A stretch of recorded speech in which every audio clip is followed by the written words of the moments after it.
Yun Xirou found herself traversing into the pages of a book, where she realized she had become the daughter of Li Fei. Li Fei was wrongfully accused by Hua Fei of possessing a forged ledger concerning military purchases, leading to her execution by the emperor. This unfortunate infant, who could only cry, was destined to accompany her mother in death and would not survive beyond the second chapter. Observing her mother's helplessness regarding the fraudulent ledger, Yun Xirou internally lamented. Even an elementary school student could solve this arithmetic problem. In response to Yun Xirou's silent thoughts, Li Fei transformed into a talented woman, unraveling the deception of the ledger. The emperor, an ardent alchemist, was presented with an elixir by Hua Fei. Yun Xirou remarked, "What a reckless father, daring to consume poison." Thus, Hua Fei met her demise. The Empress noted the significant progress made by the Crown Prince's tutor. Yun Xirou quipped, "Teaching the Crown Prince to cheat is indeed commendable surprisingly. The fool of a father remains oblivious." Consequently, the Crown Prince's tutor also perished. Yun Xirou was engulfed in profound self-doubt. Her tyrannical father, once cruel, had become wise. As her critiques grew, treacherous officials vanished, making way for loyal ministers. To her astonishment, her mother, previously disregarded, was on the verge of being named Empress. Chapter 1. Alas, my mother is in peril. In the Changchun Palace, where Li Fei Yang Huana resided, Yun Xirou attempted to articulate her thoughts, but could only produce incoherent babble typical of an infant. Disheartened, she glanced at her chubby little hands, never expecting to experience such a fantastical journey. She had entered the narrative of the overbearing Tyrant falls in love with me. In her previous life, she was a university graduate, a weary worker navigating the 9-to-5 grind, ultimately succumbing to a heart attack from relentless overtime imposed by a ruthless employer. Upon her arrival in this new realm, she discovered herself as the newborn child of the great Emperor Yun Li Fei. In a cruel twist of fate, she was destined to perish alongside her mother, a victim of circumstances beyond her control. Heavenly deity, are you toying with me? I wish to strangle you for orchestrating my demise. She thought, at least grant me the chance to grow a little, to possess some ability to resist. Xirou, my dear, I am here. A gentle voice soothed her. Before her eyes stood a strikingly beautiful woman in her early 20s, exuding warmth and grace. Wow, my mother is stunning. I shall surely grow to be quite beautiful as well. Yun Xirou marveled at Yang Huaner, her eyes shimmering with admiration. Yang Huaner paused, perplexed. Was there a voice just now? Alas, I shall not grow up soon. I shall accompany my mother in death, she lamented. That tyrant father will soon come to audit the accounts. Yet my mother's ledger has been swapped by Hua Fei, filled with records of military purchases. How could that heartless father believe my mother is plotting rebellion? In his rage, he imprisoned her and condemned her entire clan to death. Yun Xirou thought helplessly. Just then, Yang Huaner's maid, Chun Shui, rushed in, exclaiming, "Your Highness, grave news.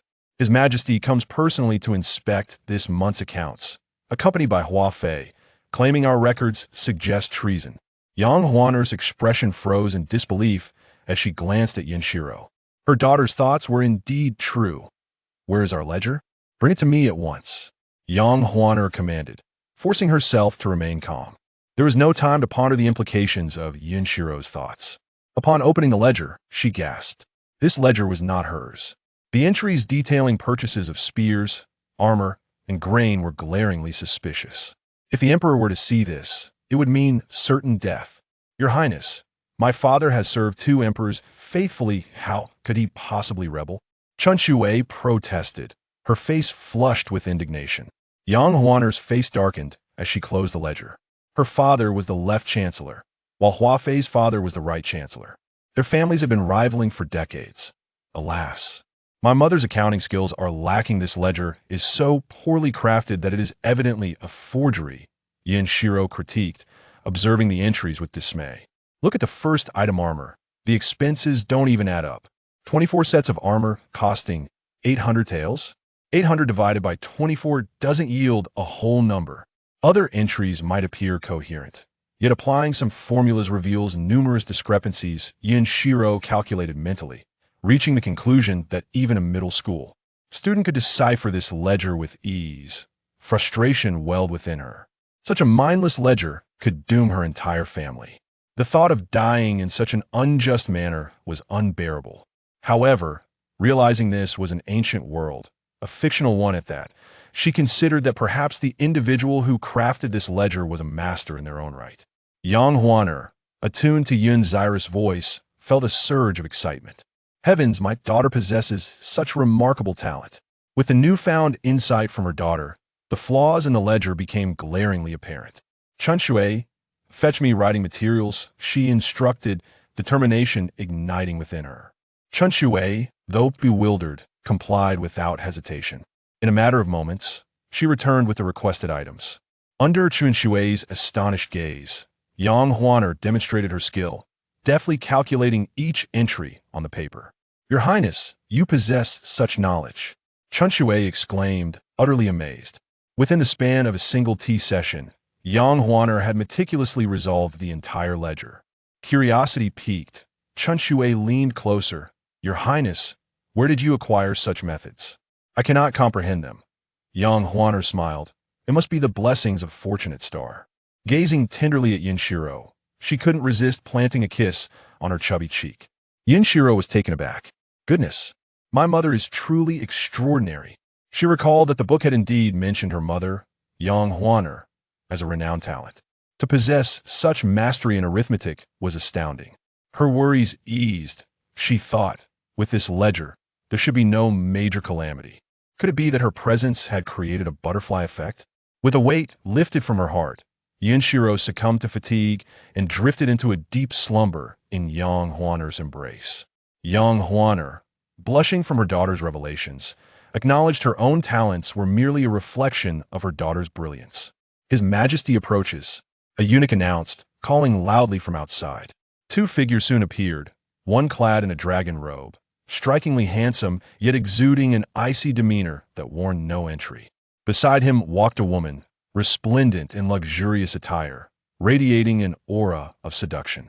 As she gazed upon Yang Huaner, an aura of seduction transformed into an icy chill. A sinister smile crept upon her lips, reminiscent of an old witch. Yang Huaner, composed and unyielding, stepped forward to greet the man, offering a respectful bow. I, Li Fei, pay my respects to your majesty.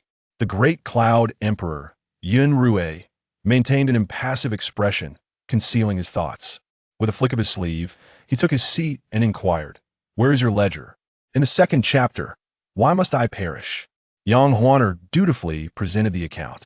Yun Xirou accepted it, and, upon opening it, his expression darkened like a winter frost. Armors, spears, provisions, these items clearly indicated a rebellion. Your Majesty, Li Fei is undoubtedly plotting against you. She should be executed by slow slicing, and her entire clan eradicated. Hua Fei's eyes glinted with cold malice. With her head held high, the gaudy makeup on her face could hardly conceal her malevolence, as if victory were already assured. Yang Huaner calmly cast a glance at her. In the past, such a situation would have left her flustered, compelled to plead with the emperor to demonstrate her loyalty. Yet she understood Yun Xirou's character well enough to know that the outcome would ultimately lead to her demise. Fortunately, her precious daughter provided a timely reminder. Your Majesty has yet to pass judgment. Does Hua Fei presume to speak on your behalf? Yun Xirou remained silent, betraying no emotion. Hua Fei hastily bowed and apologized. I have never overstepped my bounds. My concern is solely for your Majesty. Yun Xirou's expression remained inscrutable, revealing nothing of his thoughts. Hua Fei felt a surge of anxiety, blaming that wretched woman. Even at death's door, she remained unrestrained. Her gaze fell upon the infant cradled in Yang Huaner's arms. A cold smirk appeared on her lips. Her mother harbors treachery. I believe this girl is not far from guilt either. I implore your Majesty to punish them both. Yang Huaner's countenance shifted dramatically.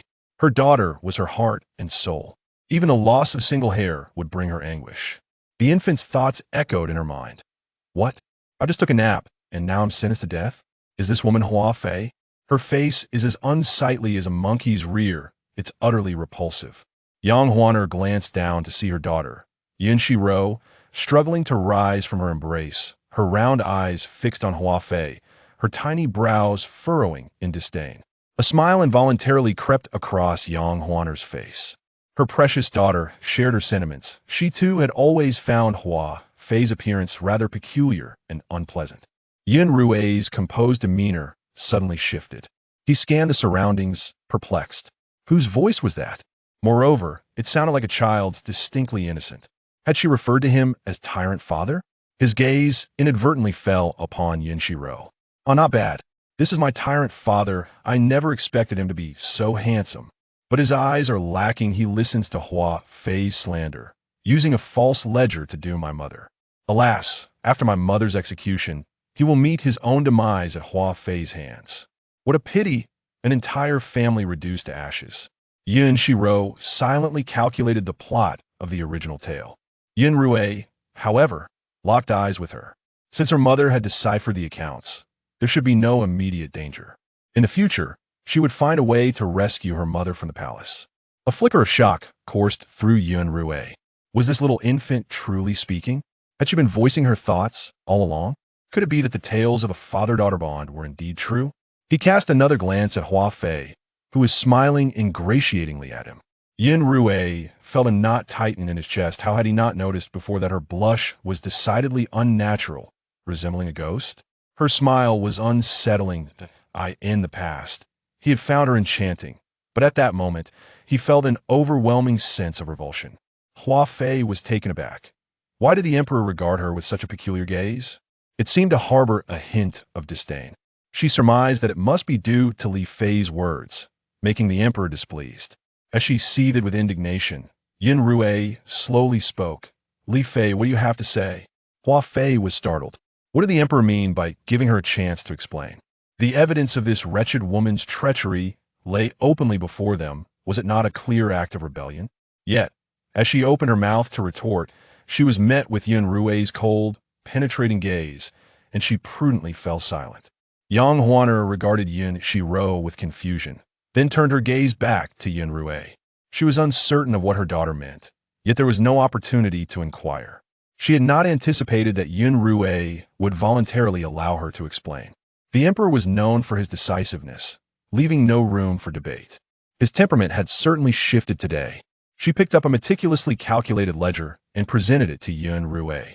Your Majesty, this ledger is not mine. I have just calculated the accounts. Yun Rui accepted it, his expression darkening once more.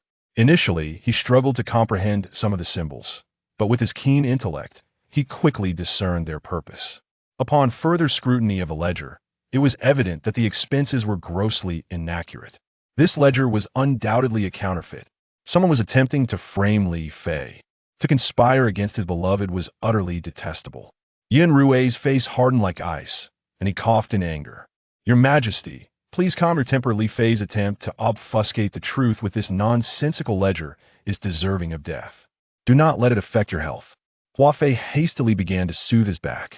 She could not comprehend the ledger's calculations and merely dismissed them as nonsense.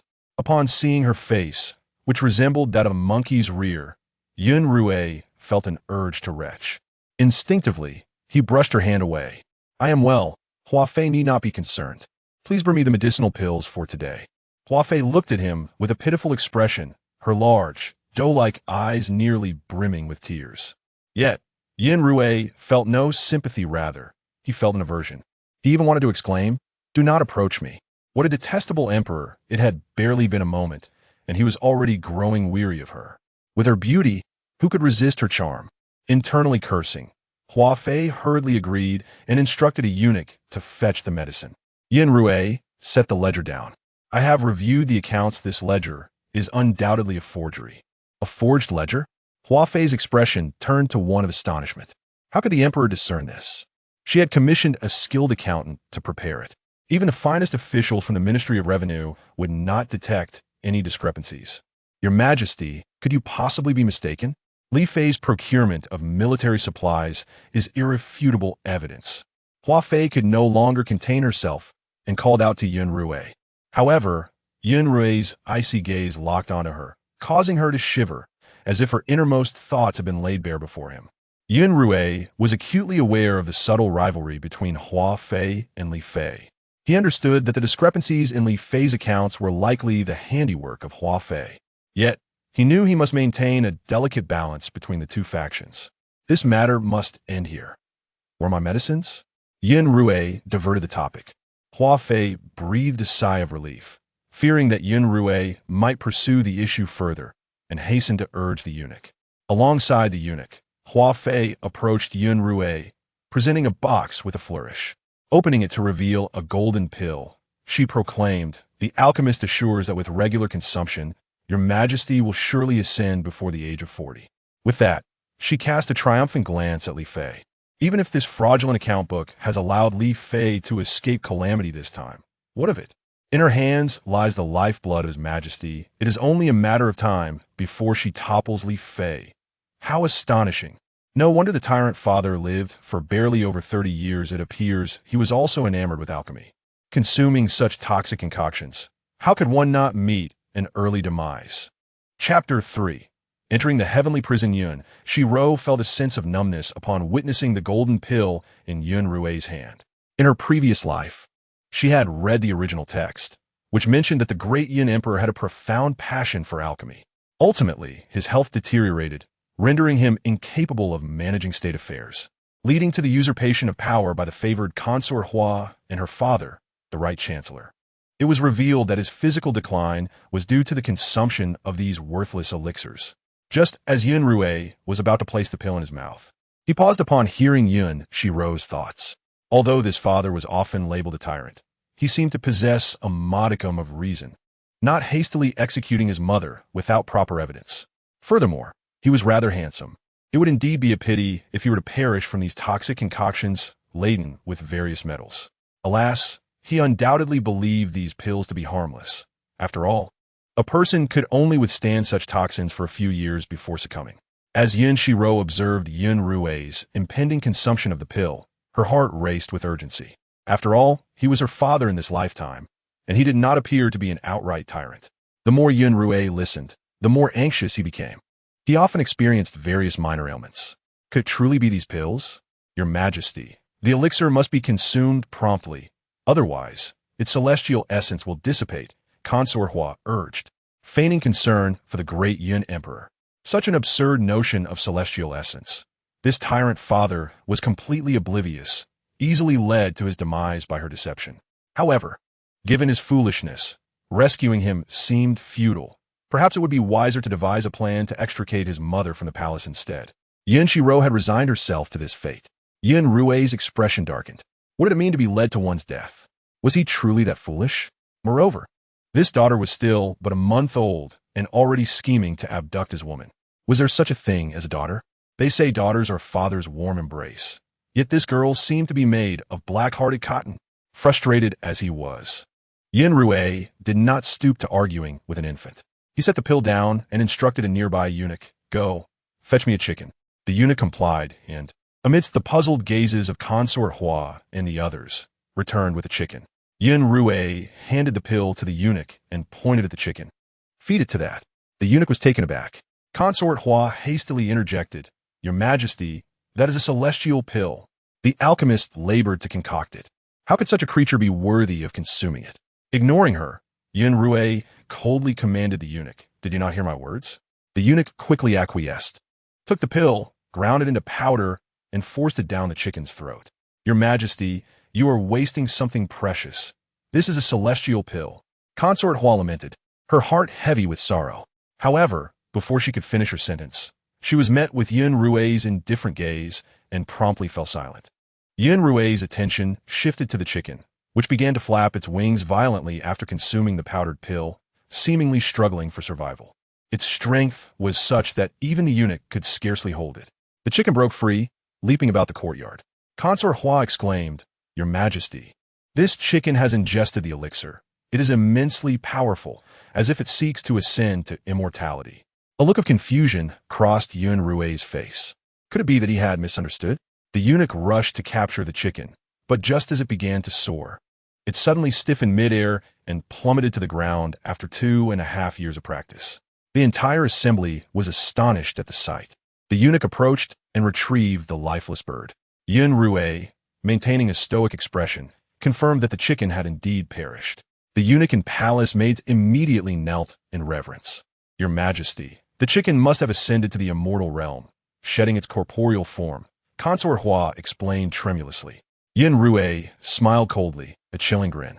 Truly, the so-called elixir of immortality was nothing but poison. How laughable that Consort Hua still attempted to deceive him. She truly thought him a fool. His daughter had previously remarked on his naivety, and she was not mistaken. Seize Consort Hua and throw her into the heavenly prison. A murderous intent flickered in Yun Xirou's eyes, a desire to eliminate Consort Hua immediately. However, her father was the right chancellor of the great Yun nation, and for the moment, he refrained from rash actions. No, please, Your Majesty, that chicken has truly transcended to immortality. It was a celestial pill. Consort Hua continued to scream in desperation as the palace maids and eunuchs dragged her away. Yun Xirou was somewhat astonished. Oh, this foolish father has actually seen through her. He does not appear to be entirely foolish. Otherwise, I would have thought his handsome visage was a product of intelligence. Yun Xirou's face darkened further. This silly girl was audaciously critiquing him in her thoughts. Yang Huan, who also heard Yun Xirou's musings, changed her expression upon realizing that the pills the emperor had consumed were indeed lethal poisons. Consort Hua had maintained control over Yun Xirou's elixirs for so long, growing arrogant in her favor, while Yun Xirou had turned a blind eye. Now he had seen through her ruse. She cast a glance at Yun Xirou, who wore a grim expression, lost in contemplation. Thankfully, she believed he had already harbored suspicions about Consort Hua's celestial pills, leading to this revelation. Although the daughter's inner musings about Yun Xirou brought her some joy, she was not the most favored among his children and often faced neglect. Should Yun Xirou overhear these thoughts, it would certainly anger him. This was Yun Xirou. Suddenly, Yun Xirou lifted his head, gazing at the chubby Yun Xirou in his arms. Yang Huan hurried the pestel. Yun Xirou raised his hand to embrace her. At this sight, Yang Huan's heart raced with anxiety. My goodness, the emperor is actually holding Xirou. Over the years, he had fathered numerous children, whether from the Empress or concubines. Yet never had he personally held a child. But today, he chose to embrace Yun Xirou. Yun Xirou looked at Yun Xirou's chubby little face and instinctively reached out to touch it. Oh dear, how bothersome. Don't touch me. Have you washed your hands? Yun Xirou pouted, attempting to turn her head away. A smile broke on Yun Xirou's face, a mixture of annoyance and amusement. This girl dared to express disdain towards him, complaining about his unwashed hands. His pride seemed to be at stake. Not only did he gently rub his fingers on Yun Xirou's cheeks, but he also playfully pressed his bearded chin against her forehead. Ah, help! This old man wants to eat the child. You are a cold and aloof tyrant. Do not do this. Yun Xirou struggled, but found herself unable to resist Yun Xirou's strength, ultimately resorting to glaring at him with exasperated eyes. Only then did Yun Xirou allow a satisfied smile to creep onto his lips. This little girl dared to challenge her father. Yang Huan gusped, covering her mouth in disbelief. The emperor not only held Xirou, but also smiled at her and teased her. Was this truly the same cold and unfeeling monarch she had known? Your Majesty, Right Chancellor Qin Wei is kneeling at the palace gates, imploring you to release Consort Hua, reported a eunuch. Chapter 4. Truly a sign of good fortune have him wait outside. Yun Xirou replied nonchalantly, showing no surprise at Qin Wei's arrival. Consort Hua was a crucial piece he had placed within the harem. How could he not be concerned when she was thrown into the heavenly prison without explanation? After speaking, he resumed his playful banter with Yun Xirou, much to her annoyance, as she continued to mentally grumble. Yet, the more she complained, the more Yun Xirou was entertained. And even Yang Huan couldn't help but feel a twinge of anxiety at the unfolding situation. What a foolish ruler, a tyrant, a wretched old man, a despicable man. If His Majesty were to hear this, what would become of us? Yang Huan of us astonisit. Could it be that His Majesty harbors such affection for Xirou, to the extent of wanting to carry her into the court? Among all His Majesty's numerous children, none received such treatment as Xirou during their childhood. A flicker of joy ignited within her heart. Since Xirou enjoys such favor from the emperor, even if she were to encounter misfortune in the harem, she might still secure her safety. She hastily performed her courtesies, saying, "This humble servant understands." Yun Xirou carried Yun Xirou into the Taiha Hall, seated himself upon the dragon throne, and placed Yun Xirou beside him. My, this is indeed the dragon throne. Sitting here offers such a clear view. Initially, Yun Xirou was astonished as Xirou's presence on the throne and felt a sense of pride. Among his offspring, Xirou was the first to occupy the dragon throne. However, upon hearing her subsequent remark, he found himself unable to contain his emotions. His cheeks twitched. This girl dares to express disdain for my imperial seat. Summon Qinwei. Yun Xirou concealed his expression and instructed a young eunuch. The eunuch called for Qinwei, who stumbled into the hall, covered in mud, and clasped his hands in greeting to Yun Xirou. Upon noticing the infant beside Yun Xirou, he was taken aback. Your Majesty, who is this? Does my affairs require your inquiry? Qinwei, unable to fathom the emperor's thoughts, quickly prostrated himself on the ground. He had never seen this infant, but deduced from her age that she must be Li Fei's daughter. Could she possibly be the daughter of Li Fei? Why has the emperor brought her into the hall? Moreover, placing her upon the dragon throne? Since when did Li Fei become so favored? Your Majesty, regarding the matter of my daughter poisoning, there must be some misunderstanding. My daughter only wishes to serve your Majesty well. I implore your Majesty to show mercy. Qinwei lamented, kneeling and weeping profusely. Yun Xirou remained silent, observing Qinwei with an impassive expression. This was dire. The great Yun Emperor was notoriously ruthless. From his demeanor, it seemed there would be no explanation. His daughter was likely to meet a grim fate. She was his only daughter. Furthermore, if she did not act as an insider within the palace, how would he overthrow the current regime and claim the throne? If your Majesty believes my daughter is guilty, then it is I, her father, who has failed to educate her. I am willing to resign from the position of Right Prime Minister and cease my involvement in the drought in the south. Yun Xirou remained unresponsive, yet his anger began to simmer. Although he pretended to relinquish his office, he was, in fact, coercing Yunwei to release his daughter. Presently, the southern drought was a pressing issue that he had entrusted to Qinwei due to his extensive experience in managing such crises. Qinwei's subordinates were also adept at handling drought conditions. Should this drought remain unaddressed, the court's reputation would suffer immensely. If Qinwei were to withdraw, the ensuing calamity would undoubtedly lead to widespread suffering, and the court would face backlash. That insufferable old fool dares to use this matter to pressure this foolish father. Fear not, old man. Your subordinates are undoubtedly more capable than Qinwei, are they not? Is not Fang Wenzhong one such talent? If I recall, Fang Wenzhong is still a minor official. Later, during the last drought, he was the one who managed it. Alas, the old man is unaware that unless something unexpected occurs, he will inevitably yield to that insufferable old fool. Yun Xirou's fury subsided. Fang Wenzhong? After a moment's contemplation, he recalled a faint memory of this individual. He was a scholar who had passed the imperial examination 5 years prior. As an official of the court, Yun Xirou himself had conferred upon him a minor post. Xirou mentioned that this individual possessed talents in managing droughts. A hint of amusement graced Qinwei's lips. In his view, this was a sign of Yun Xirou's acquiescence. Laugh all you want. Using the lives of the common people to coerce this foolish father, he has no choice but to yield. Yun Xirou turned to see Yun Xirou's chubby little face scrunched up in discontent, her lips pouting high enough to hang a water jug. He couldn't help but smile warmly. This daughter resembles him. She can express what he cannot voice and think what he cannot articulate. Bring forth Fang Wenzhong. Yun Xirou commanded with a wave of his hand, instructing the eunuch to fetch him. Yun Xirou was taken aback. What is this? This foolish father actually thought of Fang Wenzhong? Wow, how enlightened and discerning. It seems a butterfly effect has occurred. Enlightened and discerning? Yun Hui's milit proudly. The term Tyrant was merely an imposition upon him by others. When has he ever indiscriminately taken lives? As for recognizing talent, he would certainly employ those with genuine ability.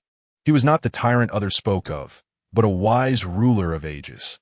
Today, let this silly girl witness how her father dispenses wisdom and recognizes talent. When the eunuch brought Fang Wenzhong, he appeared in coarse blue garments, his face dark and square, exuding an air of simplicity. As a minor official, Fang Wenzhong had met the emperor before and approached with a respectful demeanor. Yun Xirou secretly nodded. This character was commendable. He pondered how to convey the matter of drought management to Fang Wenzhong. Fang Wenzhong was drenched in sweat from nerves. The name of the tyrant was notorious. How could he not feel fear? He mentally reviewed all the wrongs he had committed in his life. the gravest of which was perhaps spitting on the street. An uncivil act. For such a transgression, would he be punished? This tyrant. Fang Wenzhong lamented internally, contemplating accepting punishment. Yun Xirou then asked, "What is your view on the drought in the south?" The southern drought? Fang Wenzhong was perplexed. Had not the emperor summoned him to face punishment? Why was he now discussing the drought? After a moment's thought, ideas began to flow. I believe we must first appease the officials before addressing the common people. The drought response must begin with reassuring the populace and officials. This was indeed a novel perspective. Yun Xirou raised his hand, continue. If officials could not feed themselves, how could they earnestly govern the people? Fang Wenzhong articulated his thoughts on drought management without pause. Upon finishing, Yun Xirou's expression remained impassive, but internally he was enlightened. Indeed, the silly girl spoke true. Fang Wenzhong's approach to drought management was evidently more capable than Qin Wei's. He then asked, "If I were to assign you to manage the drought, what would you think?" Chapter 5. What to do when there is no money. Fang Wenzhong was taken aback. Hearing Yun Xirou inquire about the drought, he had assumed the emperor merely sought his counsel. To be assigned to manage it? Wasn't this matter under the purview of the right prime minister, Qin Wei? After some time, Fang Wenzhong regained his composure and hesitantly replied, "Are you afraid?" Yun Xirou's piercing gaze bore into him, imbuing Fang Wenzhong with immense pressure. Kneeling, he hesitated for only a moment before raising his head again. "What is there for me to fear?" "Excellent. What a fine Fang Wenzhong. Truly a commendable son-in-law brought forth by my precious daughter." Setting aside appearances, he was indeed not particularly handsome, yet his temperament and intellect were worthy of great responsibility. Yun Xirou decisively declared, "You shall report to the left prime minister shortly and heed his commands." Merely assigning Fang Wenzhong to handle the drought would undoubtedly prove arduous unless he had the formidable backing of the left prime minister. Fang Wenzhong, overwhelmed with joy, knelt and bowed. "I accept the decree." After sending off Fang Wenzhong, Yun Xirou resumed his playful banter with Yun Xirou. Foolish father, cease this at once. Can't you see I'm quite vexed?" Yun Xirou struggled against him, inadvertently tumbling onto the dragon throne. She attempted to rise, but her small and delicate frame flipped several times without success. Meanwhile, Yun Xirou remained seated, chuckling heartily at her plight. "Stop laughing. Hurry and help me up. This is truly bothersome." Yun Xirou heard her protests, yet he refrained from assisting, waiting for her to attempt to rise on her own. As it seemed she was becoming increasingly fatigued, he finally relented and lent a hand. Despite not comprehending what the foolish girl meant by erwo, it was evident that it was not a commendable term, and thus she deserved a fitting reprimand. Qin Wei scoffed disdainfully at the household servant, declaring that Fang Wenzhong indeed possessed some capability. Yet the emperor had overlooked one crucial detail. He had not requested any resources. Regarding the management of the drought in the southern regions, not a word about money had been mentioned to Yun Xirou.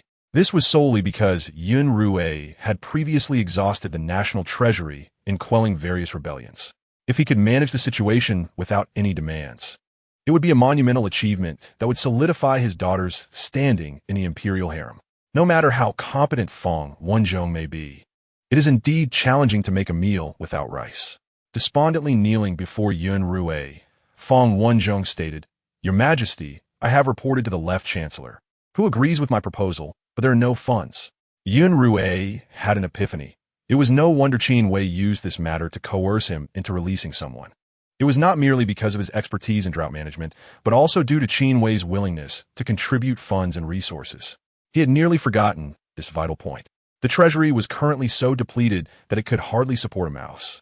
To use this matter as leverage against him was infuriating.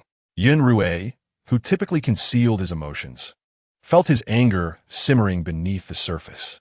He waved dismissively at Fang Wenzhong. "You may proceed with your plans. I will ensure the funds are provided." With Yun Xirou's assurance, Fang Wenzhong finally felt a sense of relief, revitalized and brimming with energy as he proclaimed, "I take my leave." However, Yun Xirou was left with a headache. While he had agreed to provide the funds, the source remained a mystery. Observing the joyous demeanor of Yun Xirou on the dragon throne, who was gleefully waving her chubby little hands and feet, Yun Xirou's face darkened with irritation. "How can you be so merry when your father is troubled?" Cradling Yun Xirou in his arms, he playfully poked her with his beard until she nearly cried out in distress. "Oh dear, enough, enough. This foolish father comes here to vent his frustrations. How maddening. Only when Yun Xirou was on the verge of tears did Yun Xirou cease his teasing. What a foolish father indeed. Is it merely a lack of funds that warrants such vexation? Why not seek a donation? Yun Xirou chuckled at the thought. Seeking donations was much simpler said than done. Yet Yun Xirou was secretly contemplating perhaps I could erect a merit tablet, listing the names of those who donate. When a tablet is displayed before the common folk, who would dare refrain from contributing? The populace would denounce them. When I find myself in need of funds, I shall execute this plan. Such riches await. A glimmer of light sparkled in Yun Xirou's eyes. What a clever scheme indeed. Truly, my precious daughter is exceptionally astute. If executed this way, who would dare withhold their donations? They would not only be compelled to contribute, but would likely give generously, fearing they might not donate enough and face public scorn. What curious smile is this foolish father wearing? Has he conceived of something joyful? Noticing Yun Xirou's weary state, he embraced her and sought out Yang Huaner.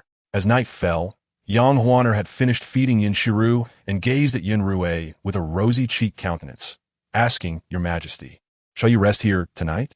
Yun Xirou glanced at Yun Xirou and considered that if he stayed, he might hear more delightful words from this silly girl.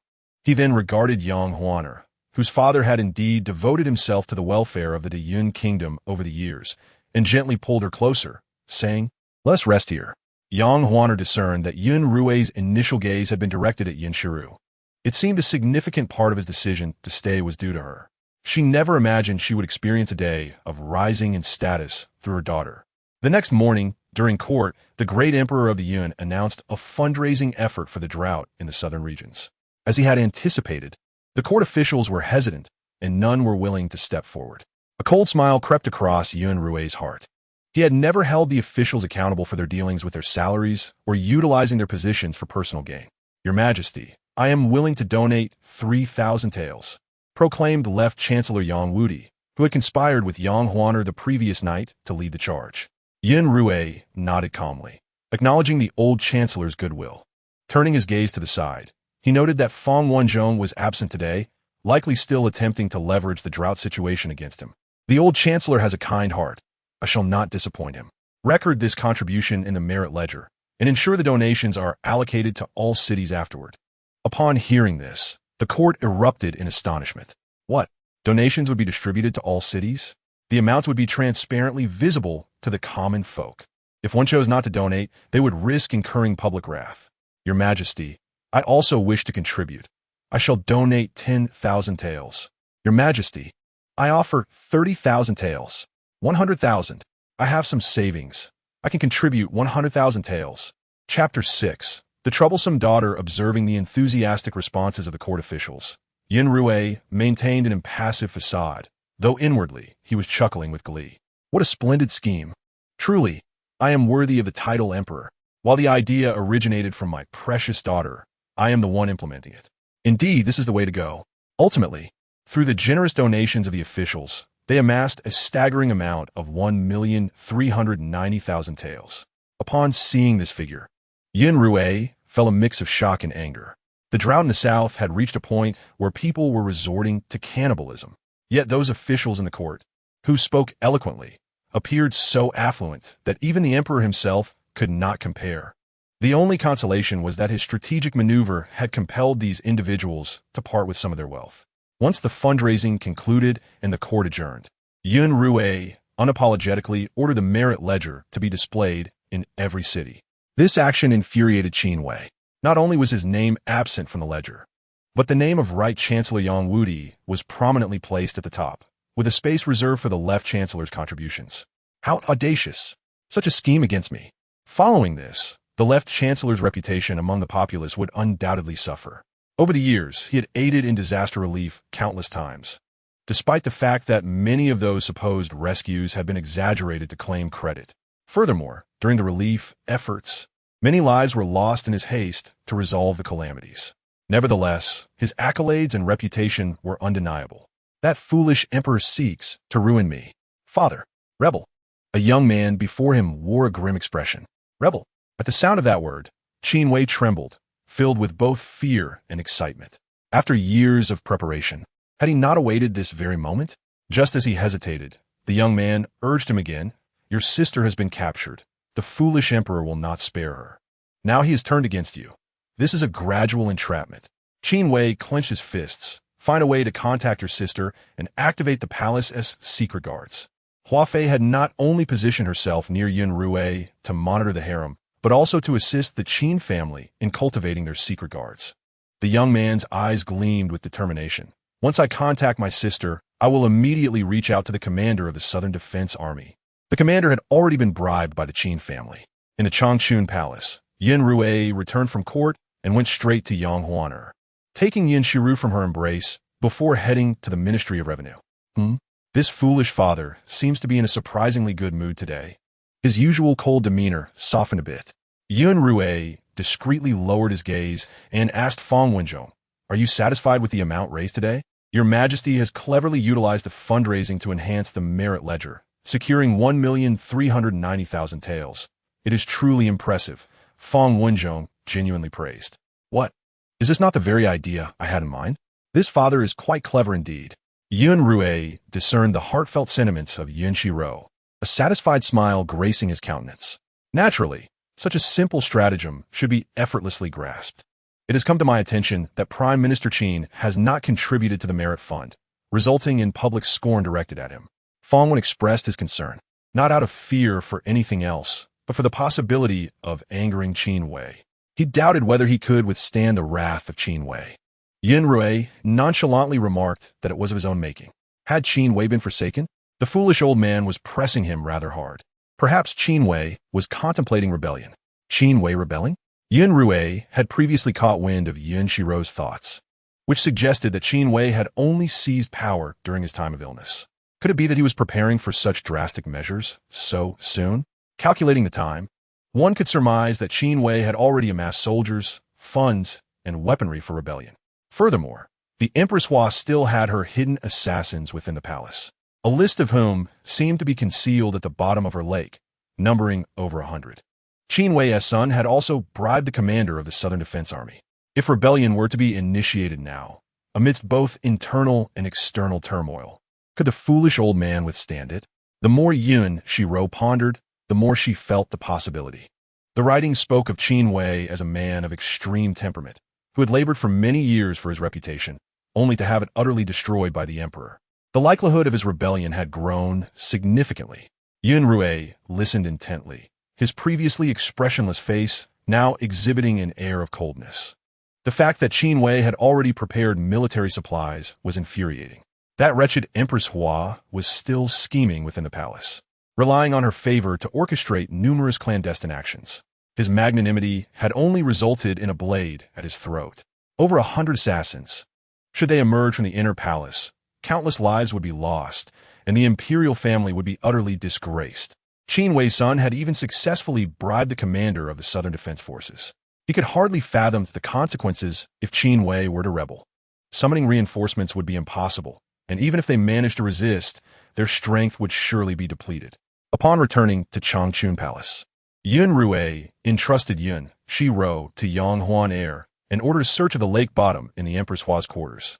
After a considerable time, they indeed uncovered a small booklet. Opening it revealed the names of 138 individuals, several of whom were his own eunuchs and palace maids. A chill ran down his spine. Should Qin Wei rebel, even he would be in mortal peril. Thankfully, he had the protection of his precious daughter. He handed the booklet to a trusted aide to manage the names and proceeded to the dungeons to confront the Empress. Upon his arrival, Empress Hua immediately fell to her knees, weeping. "Your Majesty, I was wrong. Please show mercy and release me." Yun Rui's expression was as frigid as frost. He retorted, "The scenery at the bottom of your lake is rather pleasant." Empress Hua's visage paled, trembling as she stammered, "What does your Majesty mean? I do not understand."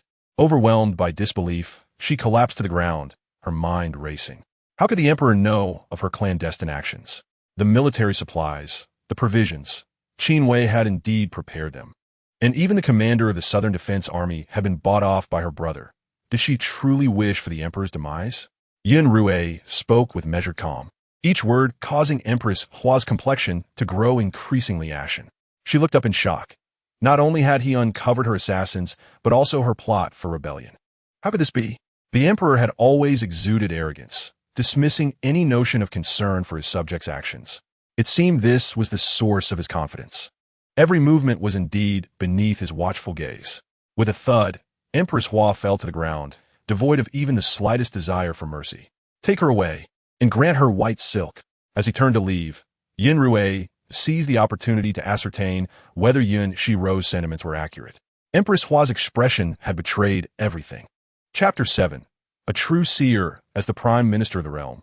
As long as one does not overstep, he could ultimately grant this family a path to survival.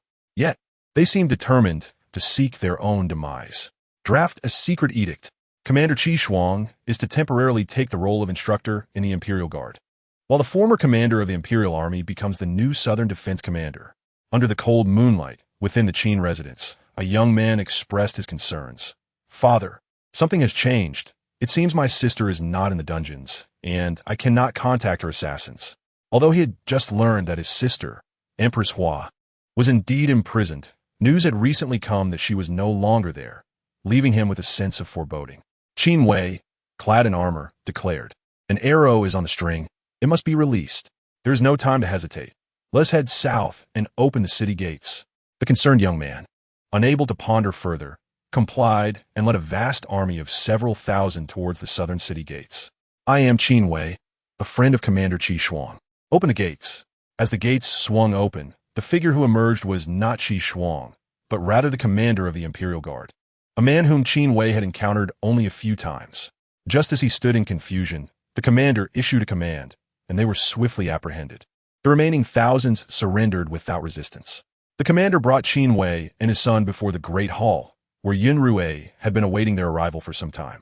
Observing the despondent figures of Qin Wei and his son kneeling before him, Yun Xirou found himself at a loss for words. Had they succeeded, the capital would have descended into chaos.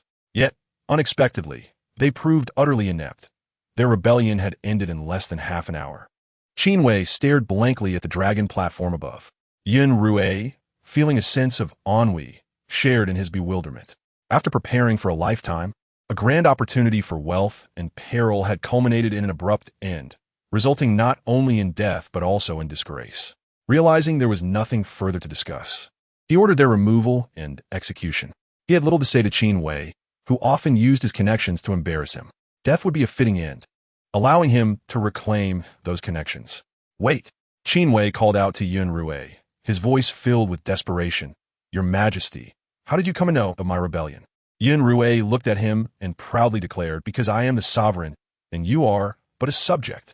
With that, he departed. His precious daughter had foreseen everything, but the credit remained his. It was his foresight that led him to acquire the Empress's list and deal with the assassins, as well as to replace the Southern Defense Commander. Qin Wei gazed at the imposing figure retreating, feeling a deep respect. Truly, the Emperor was a master of foresight, capable of perceiving all. Yun Xirou's lips curled slightly. To make a rebel submit was indeed a skill. After a night of toil, he instinctively returned to Changchun Palace. The following day, once Yang Huanair had finished nursing Yun Xirou, Yun Xirou held her and departed, attending to state affairs. For the first time, Yun Xirou observed her father managing governance. Faced with stacks of thick memorials, she felt a sense of despair. This is what it means to be an emperor? So many memorials, more exhausting than studying. I truly do not understand how the foolish old man enjoys being emperor. Among these memorials were matters of greetings and reports of ministers' sons engaging in fights or cursing one another. It was amusing how these trivial matters prompted lengthy discourses from ministers. Yun Xirou felt a swell of emotion within. At last, someone understood how burdensome his heart had been. A simple inquiry into whether the emperor had eaten was met with a lengthy account of what the minister had consumed that day, along with hopes for the emperor's well-being. Aside from these trivial matters, there are indeed some significant issues at hand.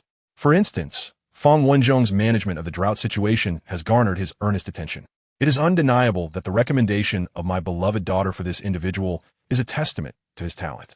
In merely 2 days, he has successfully relocated all the disaster victims, an efficiency that far surpasses that of Qin Wei. He picks up another memorial, this time a resignation letter from the esteemed scholar, Zhang Xuesher, who at the age of 76, is evidently no longer fit for duty. A single character of approval is inscribed on the document. However, with Zhang Xuesher's departure, who shall ascend in his stead? The cabinet deals with matters of paramount national importance. And in terms of significance and responsibility, it surpasses even that of the prime minister. Zhang Laotu has resigned? Naturally, it is my grandfather who should take his place. Do you expect the Empress to dominate your cabinet entirely?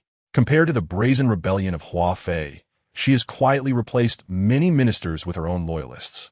Has my foolish father not noticed that many of those in high position seem to have exceedingly clean backgrounds? Those backgrounds have all been altered by the Empress's machinations.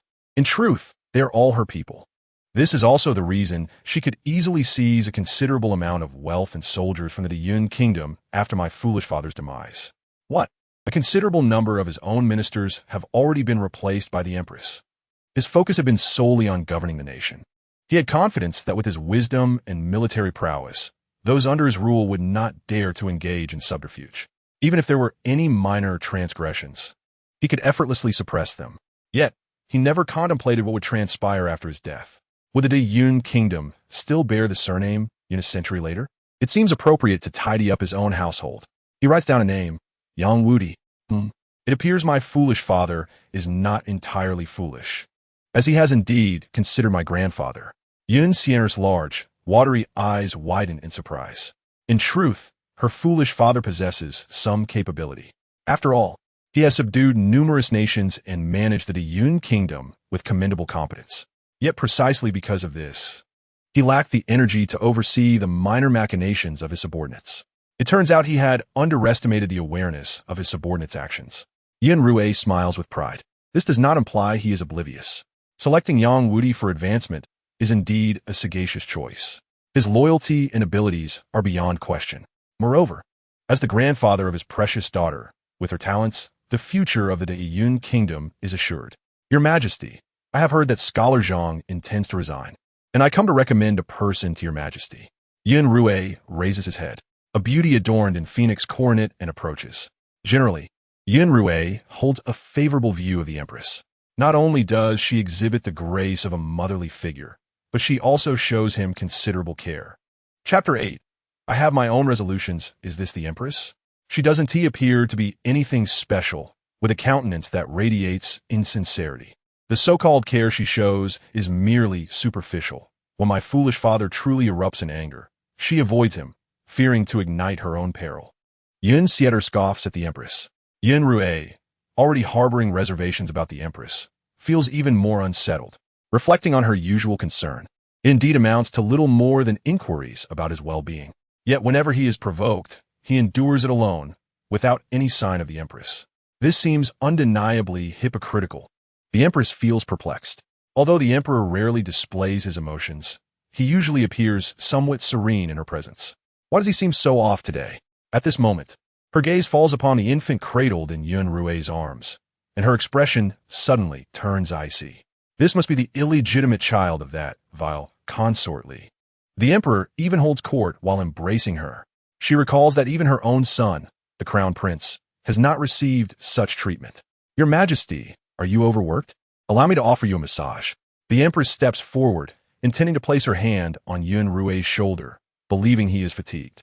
However, as she approaches, Yun Xirou interrupts her. No need, Empress. Please state your business. Hypocrisy, pure hypocrisy. The more he observes the Empress, the more he perceives her insincerity. The Empress forces a smile, her heart secretly seething. In recent days, the Emperor has been residing in the quarters of Consort Li, clearly enchanted by that vile woman. I wish to recommend a candidate to your Majesty, the Crown Prince's tutor, Chu Liang, to succeed Scholar Zhang. Chu Liang leaves a profound impression on Yun Xirou. He possesses exceptional knowledge and currently holds the esteemed position of the Crown Prince's tutor. Under his guidance, the Crown Prince has indeed made remarkable progress. On several occasions when Yun Xirou assessed the Crown Prince's studies, he noted significant improvements. My foolish father is surely unaware that this Chu Liang is hardly a competent Crown Prince's tutor. He spends all day indulging the Crown Prince in feasting and revelry. The Crown Prince might not even have memorized his lessons. Yun Xirou recalls that in the original text, Chu Liang is mentioned briefly. He does possess some talent, albeit limited. His rise to prominence is primarily due to the Empress. As for his tutelage of the Crown Prince, That is simply absurd. Each time that a Yun emperor tested the crown prince, Chu Liang would invariably resort to various forms of cheating. Yun Xirou remains composed. This matter is for me to decide. You may withdraw for now. The Empress, puzzled, perceives no significant issue with recommending Chu Liang. Surely, he must have made a favorable impression on the emperor, who would be willing to accept him. Why then this cold reception? After the Empress departs, Yun Xirou takes Yun Xirou and heads directly to the Crown Prince's residence. Upon entering, he is greeted by a cacophony of laughter. Crown Prince, I am here. Come and catch me. Crown Prince, I am over here. If you catch me, I shall be yours tonight. Crown Prince, come and indulge me. The guards at the entrance stand on high alert. Yun Xirou waves his hand, signaling them to open the door. He observes the rotund Crown Prince blindfolded, chasing after the scattered palace maids. Oh, what a playful child. He certainly surpasses my foolish father in this regard. Wait, if the Crown Prince is so adept at play, does that mean my foolish father was similarly skilled in his youth? A frown crosses Yun Xirou's face as his anger grows. In his youth, he led troops in battle. Otherwise, how could he claim both literary and martial prowess?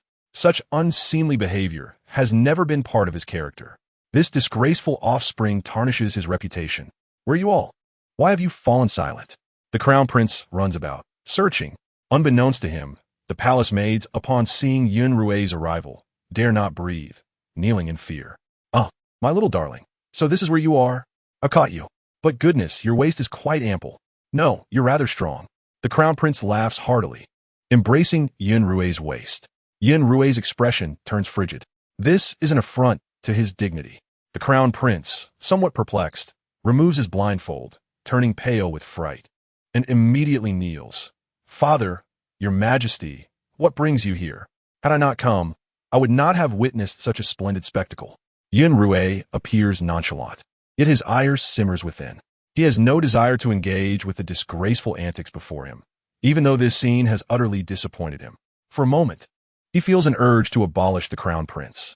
Striding towards a study, he commands, "Come with me." Upon realizing Yun Xirou's destination, the Crown Prince breathes a sigh of relief, thinking he has come to assess his studies. Thus, he has nothing to fear. Chu Liang has already devised strategies to handle his father's inquiries. Swiftly, he follows them inside. Yun Xirou sits in a chair, cradling Yun Xirou, while Chu Liang greets him in the study. Yun Xirou inquires of Chu Liang, "How has the Crown Prince's studies been of late?" Liang's confidence was unwavering. The Crown Prince has made remarkable progress lately. Otherwise, the students would not dare to let him run amok. That splendid Crown Prince. Recite J and D O for me, Yun Xirou commanded. The Crown Prince was already seated at the desk, his gaze fixed upon it, and began to recite, nodding vigorously. To Yun Xirou's astonishment, the Crown Prince recited flawlessly. Recite Shu Zhu next. The Crown Prince turned away, facing a screen made of gauze, and continued to recite with fluidity. Yun Xirou fixed his eyes upon him, attempting to discern any flaws. Since his precious daughter claimed the Crown Prince was cheating, it must indeed be true. Soon, the Crown Prince completed Shu Zhu as well, and Yun Xirou could detect no signs of deceit. Undeterred, he prompted the Crown Prince to recite Di Gu. This time, the Crown Prince took a few steps toward the bronze mirror. Yun Xirou, having learned from the previous attempts, turned his attention to the mirror instead of the Crown Prince. Yet the mirror remained as smooth as ever, revealing no anomalies. The Crown Prince stood upright, with no evidence of cheating in sight. At this point, Yun Xirou's heart sank. Could it be that his daughter was mistaken? How foolish I am. Indeed, a simpleton for a father. Li actually used a method of light reflection to cheat. This fellow inscribed special ink across various surfaces, then used light refraction to reveal the text. If only the simpleton father had thought to observe closely instead of merely sitting there. Light reflection? Yun Xirou was perplexed by this unfamiliar term, struggling to comprehend it. Since his precious daughter suggested observing closely, he decided to investigate. Holding why NX are you? He rose. Both Li and the Crown Prince felt a twinge of panic. The Crown Prince bowed. Father, please remain seated. I shall recite diligently. Am I not allowed to walk around in your chamber? Observing their reactions, Yun Xirou sensed something amiss. His expression remained calm, yet his heart was filled with trepidation. Very well, Li. Very well, Crown Prince. Chapter 9. The embarrassment of minor technology. How dare they treat him with such disdain? deceiving him so blatantly? He had tested the crown prince countless times, all of which had been skillfully evaded. As Yun Xirou persisted, Li and the crown prince dared not oppose him further, cautiously accompanying him. Yet as Yun Xirou circled around, he found nothing unusual. What was this light reflection his daughter spoke of? Why could he not see it? Oh dear, it's infuriating. They block the light. Of course you cannot see. Yun Xirou glanced at Yun Xirou, who was rolling her large, watery eyes, filled with disdain. Feeling somewhat embarrassed, he resolved to uncover the truth today. Taking advantage of their distraction, he slipped to a source of light and peered at the desk where the crown prince had been seated. A ripple of surprise crossed his calm visage. In the refracted light, the desk was covered with tiny characters. Wasn't this the first piece J-N-D he had asked the crown prince to recite? Noticing Yun Xirou's expression, the crown prince and Li understood that their scheme had been exposed. They hurriedly knelt before him. Father, I too was deceived by Li. The crown prince cried, shifting all blame on his Li. Li was left dumbfounded. Indeed, his teaching had been subpar, but primarily, it was the crown prince's reluctance to study. He spent his days reveling with the palace maids. Finally, he had devised a method for cheating, only to be betrayed by the very person he sought to assist. How could he ever hope to enter the cabinet now? Yun Xirou turned to Li, who trembled, his lips forming a bitter smile. Remove Li from all positions, expel him from the palace, and relegate him to the status of a commoner, never to be employed again. With a single command, Li was dragged away, his face filled with despair. All those years of diligent study and efforts to ascend to his current position were now in vain. The crown prince knelt in trepidation, afraid to move. Yun Xirou then addressed him. As for you, I suspect you no longer desire the title of crown prince. The crown prince prostrated himself, trembling with fear. Father, I recognize my mistakes. I vow to study diligently henceforth. Yun Xirou ignored him, carrying Yun Xirou away. Dismissing the crown prince was not feasible at this moment. It would have far-reaching consequences, and the faction supporting the crown prince would never agree. After all, it was merely a matter of academic dishonesty. However, the thought of demoting him lingered in Yun Xirou's mind. He gazed down at Yun Xirou. Though she was his daughter, her intellect and insight surpassed that of many young men. Perhaps, after Yun Xirou departed, the crown prince immediately sought out the Empress to lament. Upon hearing his tale, the Empress's expression darkened. The Emperor has dismissed Li. It seems he truly intends to appoint Ying-WD. As the left chancellor, Ying-WD's influence was already formidable. Should he enter the cabinet, even her father, the chief minister, would struggle to contain him. It appeared time to teach that wretched man a lesson. The Empress summoned a figure clad in dark attire, who knelt before her. Your Highness, how may I serve? The Empress replied, Fei's child is too much of an eyesore. I do not wish to see them any longer. The figure nodded, understood. With that, he vanished from sight. Within the TH hall, Yun Xirou summoned Ying-WD. Ying-WD bowed deeply. Your servant greets your majesty. Yun Xirou raised his hand. Ying-Iching, please rise. As Ying-WD stood, Yun Xirou gestured to a nearby chair. Ying-Iching, do take a seat. Ying-WD was taken aback. The usually unapproachable emperor was offering him a seat? Unbeknownst to him, when Yun Xirou saw Ying-WD, she had already exclaimed, This is my grandfather. He looks quite strong, but he seems so old. Father, my grandfather is so old. Why make him kneel? He should be seated instead. Upon hearing her thoughts, Yun Xirou glanced at Yun Xirou, who wore a displeased expression, her small lips pouting. Thus, he accorded Ying-WD a seat. Ying-WD felt as though he was meeting Yun Xirou for the first time. Yun Xirou attempted to soften his demeanor. Ying-Iching, do you wish to enter the cabinet? Ying-WD was momentarily stunned. Yun Xirou worried that his expression might not convey the necessary warmth, leading Ying-WD to misinterpret his intentions. Adjusting his demeanor once more, he insisted, Ying-Iching, I wish for you to join the cabinet. The old minister was filled with trepidation, bowing deeply. Your servant is unworthy of such an honor.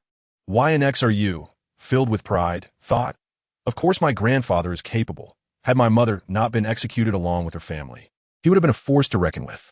She took great pride in her grandfather, a seasoned general of Yun Gu. Had her mother not faced such dire consequences, Her grandfather's military renown would have ensured that even if the emperor fell ill, he could still uphold the kingdom's dignity. Upon hearing Yun Xirou's thoughts, Yun Wd was rendered speechless, questioning whether he had misheard. The emperor was forcibly promoting him. Given the emperor's temperament, he would not grant a second chance to those who refused.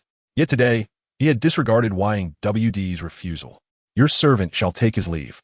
Once Yun Wd departed, Yun Xirou began drafting the edict for Yun Wd's entry into the cabinet. After concluding a day filled with state affairs, Yun Xirou chose not to stay in Ngchn Palace. He merely played with Yun Xirou for a short while before taking his leave. After all, as emperor, frequenting one consort's quarters could invite gossip among the court. Yun Xirou, after being nursed by her mother, was placed in a cradle beside the bed to slumber. Boredom enveloped her, for it was customary in ancient times to retire late. She longed for the days of her past life spent in a bar, where she could sing her heart out with a microphone in hand. Suddenly, a chilling blade appeared before Yun Xirou's eyes. What is this? So bright. Oh my, it's a knife! She cried out in terror, bursting into tears. Yang Huan Air, awakened by the commotion, beheld a figure in black standing nearby, brandishing the weapon. The assailant, however, remained remarkably composed, uttering a warning about being more cautious in the next life. With that, he aimed to strike down Yun Xirou. In desperation, Yang Huan Air lunged at the dark figure, shouting for help. The palace maids and eunuchs rushed into the room. But these unarmed attendants stood no chance against the black-clad assailant. Despite their valiant efforts to intervene, they ultimately succumbed to their fate. Yang Huan Air, disheveled and clad in thin garments, cradled Yun Xirou and fled. Let her understand the consequences of opposing me, she thought. Oh, foolish father! Come quickly to save me and my mother. A mere infant is being targeted for assassination. How infuriating! Yun Xirou waved her tiny hands in distress, but refrained from struggling, fearing it might bring trouble to her mother. The speed of the assailant was alarming. Just as Yang Huan Air had barely escaped the room, he had dispatched all the palace attendants. Meanwhile, Yun Xirou awoke with a start, having heard his daughter's thoughts. How could this be? His precious daughter was not by his side, yet he could still perceive her heart's voice. Perhaps it was a sign of impending danger. Without a moment's hesitation, he rose, sword in hand, and rushed outside, commanding his men to follow him. His face was a mask of cold fury, his lips trembling with rare anger. His daughter had become his most cherished treasure, not only for her wisdom, but also for their profound connection. This bond was a divine gift, and he would not allow it to be harmed. The assailant pursued Yang Huan Air, swinging his blade toward her. Who are you? Why do you wish to kill us?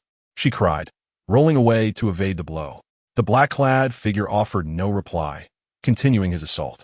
Just as she braced herself for the worst, a swift arrow flew towards the assailant, striking him in the shoulder and bringing him to the ground.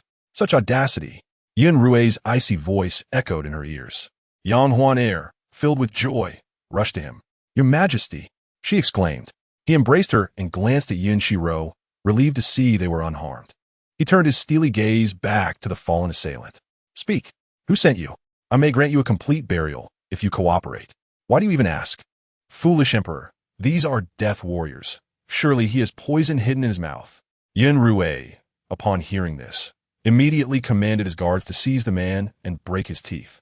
The injured assassin, no match for their skill, was swiftly overpowered. Following Yun Xirou's orders, they shattered his teeth, discovering a black poison concealed within one of them. The assailant roared in fury. What a ruthless emperor! How did you know I concealed poison? Yun Xirou smirked with satisfaction.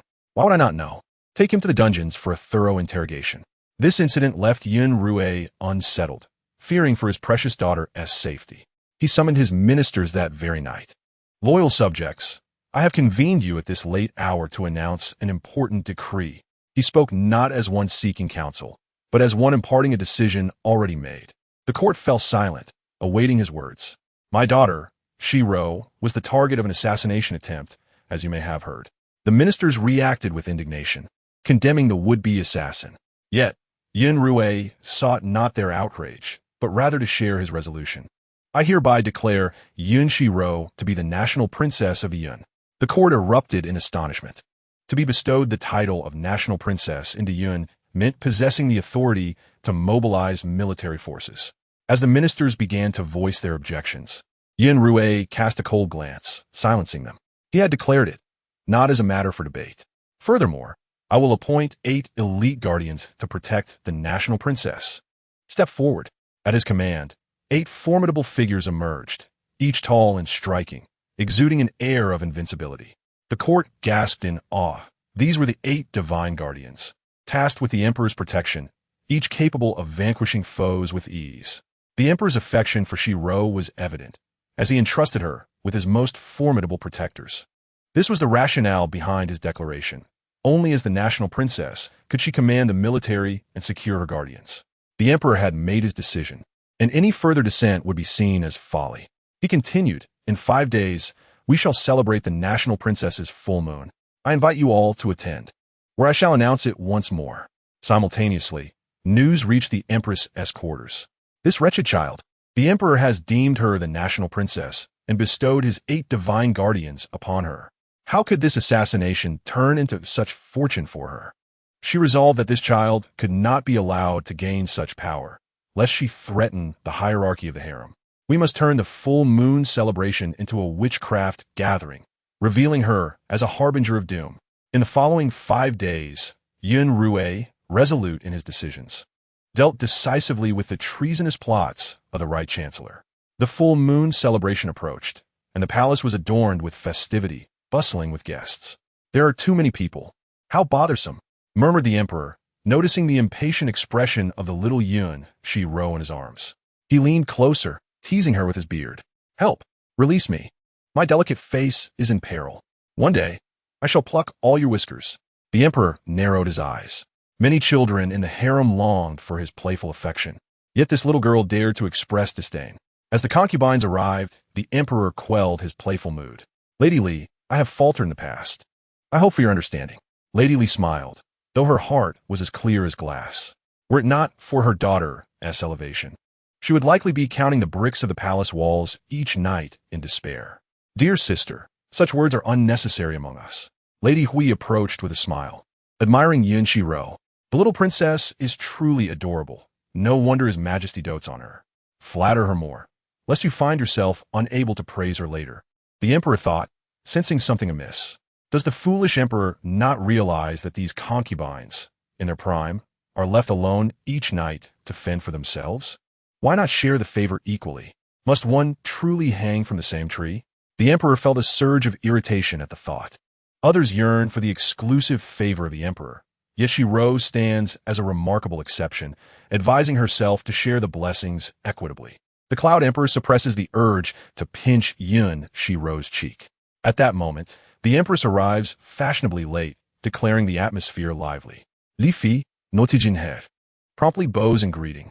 It seems she has not arrived late in spirit, but perhaps has delayed the scheme. How could her foolish father not suspect the Empress? When among so many consorts, how many have birthed princes? And how many of those have survived? A scheme? The Cloud Emperor suddenly recalls that the majority of the palace's children are examined by physicians at the behest of the Empress. Indeed, most successfully delivered are princesses, with only a few princes who did not survive beyond 3 years. He had never harbored doubts before, having been raised in such an environment, leaving palace affairs entirely to the Empress. Yet, upon reflection, everything seems amiss. Consequently, his gaze toward the Empress turns cold. As their eyes meet, the Empress feels bewildered. Seeing Yun Xirou in the Cloud Emperor's embrace incites her fury. After a deep breath, she approaches, stating that upon the occasion of the princess's full moon, she has specially commissioned a golden hairpin and a longevity lock. She presents the items with both hands. Yang Huan smiles and moves to receive them, when suddenly she hears her daughter's voice warning her against accepting gifts from the Empress. Lamenting her mother's lack of caution, Yang Huan hesitates, but cannot afford to lose face in public. Grateful for the Empress's presence, she expresses that the golden hairpin is too extravagant for Xirou. By adhering to Xirou's wishes regarding the accounts, she narrowly escaped disaster.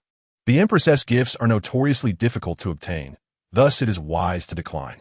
The Empress asserts that her visit is due to the Emperor's fondness for the child, and the preparations are not out of consideration for Li Fei, but for the Emperor's sake. Yang Huan feigns ignorance of the underlying implications, maintaining her smile. The Cloud Emperor frowns slightly at her words. The intrigue of the harem is always the same, lacking novelty. He turns to the Empress, instructing her to proceed to the main hall. The full moon banquet for Yun Xirou is set in the Changla Hall, a venue that has incited jealousy among numerous consorts. Never before has the emperor held a full moon banquet for any prince or princess in Changla Hall. Yun Xirou is the first, seated in the primary position. The Cloud Emperor rises, cradling Yun Xirou, proclaiming that after 10 months of anticipation, the day has come to celebrate the arrival of this precious daughter who will bless their great Yun. Today, let us raise our glasses to toast the little princess, wishing her longevity and health. In doing so, he also expresses gratitude to Huan for bringing him a daughter. The ministers echo their congratulations, exclaiming their best wishes. Though the princess is but an infant, she greets everyone with a smile, fearless and untroubled, embodying the adage that a jade girl blossoms upon entering the world. The little princess, born under auspicious circumstances and favored by the emperor, shall surely protect our great Yun in the future. The resounding congratulations drive the Empress to the brink of jealousy. She signals to Bai Yuzhan, who rises to present a gift, a pair of silver bracelets, hoping the little princess will favor them. Yun Xirou smirks, thinking to herself that while she may be small, she is not foolish. Everyone knows gold is precious. Bai Yuzhan, a man of the Empress's faction and a high-ranking official, surely has access to considerable wealth. If one were to investigate, they might uncover a considerable amount of gold. The name Bai Yuzhan does not appear on a merit tablet, does it? The Cloud Emperor's attention remains fixated on Yun Xirou. Upon hearing this, and recalling the recent drought, his fury escalates. Bai Aiqing, how much did you contribute when the merit tablet was prepared? Bai Yuzhan is momentarily taken aback. Hasn't this matter already passed? Why does the Emperor bring it up again? Upon seeing the silver bracelets he presented, Bai Yuzhan suddenly comprehends. Your Majesty, these bracelets were acquired by my wife a decade ago. I selected them specifically to congratulate the little princess. Bai Aiqing, 10 years ago, you were merely a 9th rank official. Were you not? Starting from the lowest rank, lacking a distinguished family background, how could you possess such silver bracelets? Especially a decade ago, Bai Yuzhan finds himself at a loss for words, kneeling and repeatedly bowing in apology. Your Majesty is wise. This is merely a coincidence of fortune. Coincidence? If I recall correctly, you have only recently risen to prominence in the capital in the last 3 years. From a humble background, how did you ascend from a 9th rank official to a 3rd rank minister in just 10 years? What was once unnoticed now reveals glaring inconsistencies. The Empress has truly taken him for a fool. In the Cloud Emperor's embrace, Yun Xirou stretches her tiny hands as if to rise. The guards are summoned, and he commands them to search Bai Yuzhan's residence thoroughly. Suddenly, someone bursts in, exclaiming that something terrible has occurred. The Empress stands first, demanding to know what has happened, chastising the commotion. Li Fei takes Yun Xirou from the Cloud Emperor. The Cloud Emperor inquires about the disturbance. The messenger appears evasive, finally revealing that a strange stone has appeared. A strange stone? The Cloud Emperor, accompanied by his men, approaches to investigate. As they near the stone, the Empress halts them, warning that whether it is a wondrous or ominous stone remains uncertain.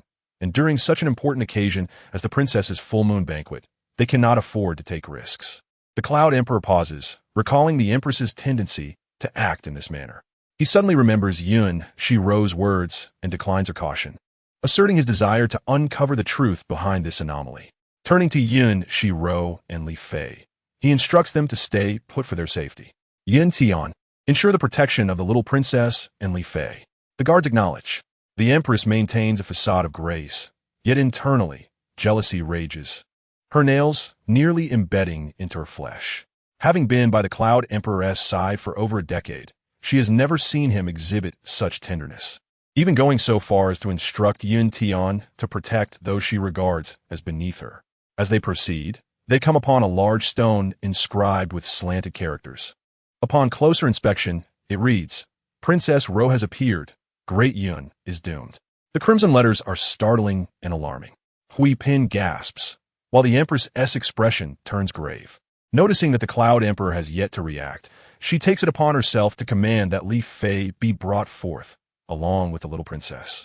Thus far, we have only one Princess Ro in our great Yun. Could it be referring to her? Some feel apprehensive, while others remain unperturbed. Yet, with the emperor silent, they dare not speak further.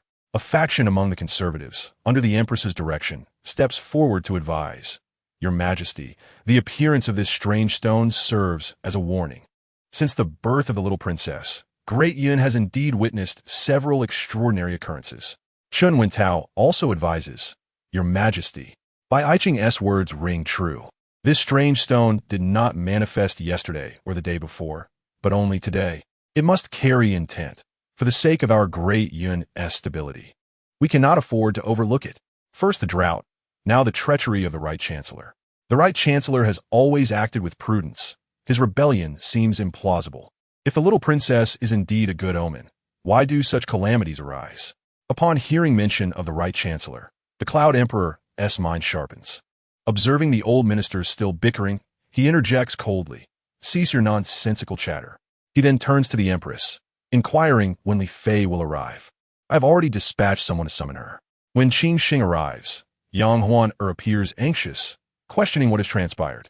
The Empress has requested that Li Fei bring the little princess along. Yang Huan's heart races. The Empress's demeanor upon entering the Changchun Palace was peculiar. The eunuch who delivered the news appeared alarmed. Could the strange occurrence be somehow connected to her?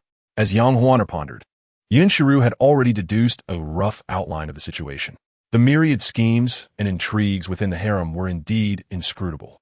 The presence of someone close to the Empress could not bode well. Was it possible that her mother was destined to meet a tragic end? The events that transpired after her arrival were not merely a result of the butterfly effect. Hearing her daughter's innermost thoughts, Yang Huan furrowed her brows, not daring to be complacent.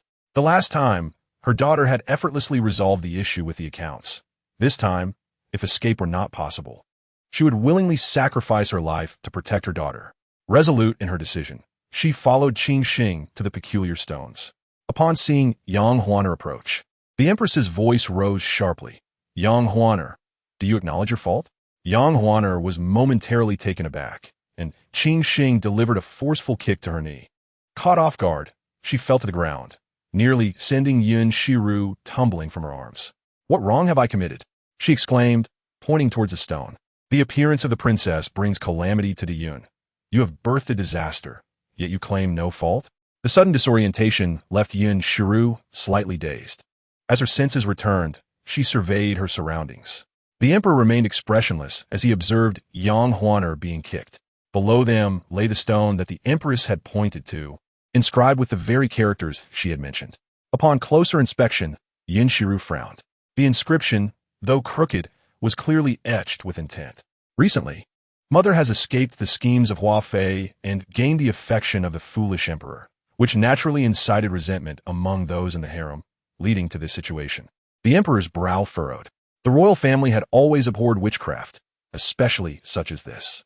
The previous dynasty had faced similar incidents, where the authorities indiscriminately punished many, resulting in significant losses of talented individuals. Today, someone dared to act under his very nose. Why would the empress make such claims? Witchcraft is typically regarded with caution. Though this tactic is perilous, its potential for success is high. I have never sought trouble, yet I am relentlessly pursued. My life is at stake. The empress frowned. Regardless of the circumstances, she was determined to eliminate Li Fei. Absurd. This stone appeared beside me. How could anyone conspire against you? Yun Xirou opened her eyes and gazed defiantly at the stone nearby. The surrounding earth had been disturbed, though the traces were subtle enough to be overlooked. To elevate the stone, one need only prepare something beneath it. What is that something? In the soil, if one were to plant a copious amount of bean sprouts, it would be sufficient to lift the entire stone. Yun Rui felt a chill. The common folk of the Yun held a deep respect for the supernatural and shunned such matters. Huaner was correct, though this method was risky. The odds of success were considerable. Even if he harbored suspicions, the elder statesman of the court would not easily let Xirou off the hook. This incident would undoubtedly be used against her in the future. The emperor's brow knitted slightly. Before he could speak, a minister interjected from behind. Your Majesty, this stone is a divine warning to our Yun. The emperor cast a cold glance. Are you suggesting that it is better to wrongfully execute than to let any wrongdoing go unpunished? Under ordinary circumstances, one would not dare to say so, but in these extraordinary times, silence would harm the realm. With this in mind, the obstinate old guard, Chen Wenyu, stepped forward. Your Majesty, this old minister only wishes to safeguard the foundation of the Yun. The full moon banquet is no trivial matter, and the fall of this stone must not be ignored. The emperor scoffed, pointing to Yun Tian. Lift the stone. Chen Wenyu quickly knelt to obstruct him. Your Majesty, do not. If the stone is disturbed, it may provoke divine wrath, placing the citizens of the Yun in jeopardy.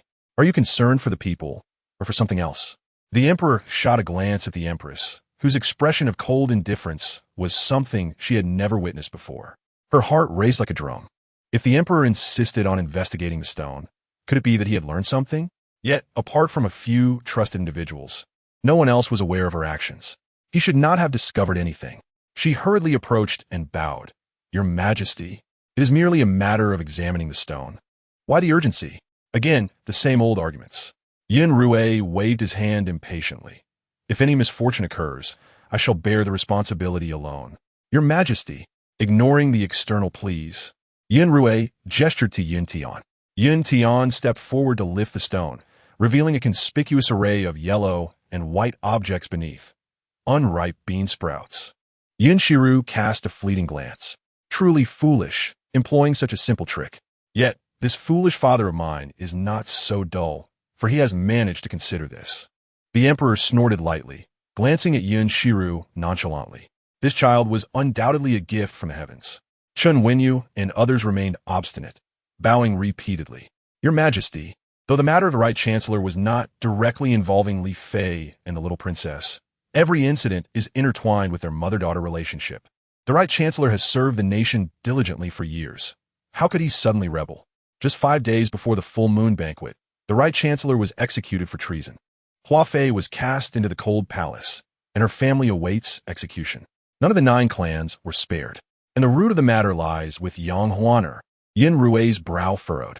Are you suggesting that my Xirou is a harbinger of disaster? No one responded, yet their attitudes were unmistakably clear, although no one openly stated it. All evidence pointed in that direction. However, the emperor's demeanor towards the little princess and Li Fei had shifted too abruptly. Yun Xirou's expression turned frosty. The truth had emerged. This stone was a deliberate act of sabotage. Yun Tian, present, conduct a thorough investigation into all individuals involved in this matter. It is better to wrongfully execute than to let anyone go unpunished. The Empress nearly collapsed. She had believed this scheme to be foolproof. How could it have escalated to this extent? After issuing his decree, the Emperor turned with a smile. The full moon banquet for the little princess will now officially commence. Your Majesty, Chen Wenyu pressed on, the rising and falling of the stone may have been manipulated, but the inscription upon it cannot be overlooked. Yun Xirou nestled in Yang Huaner's arms, felt a wave of fatigue wash over her.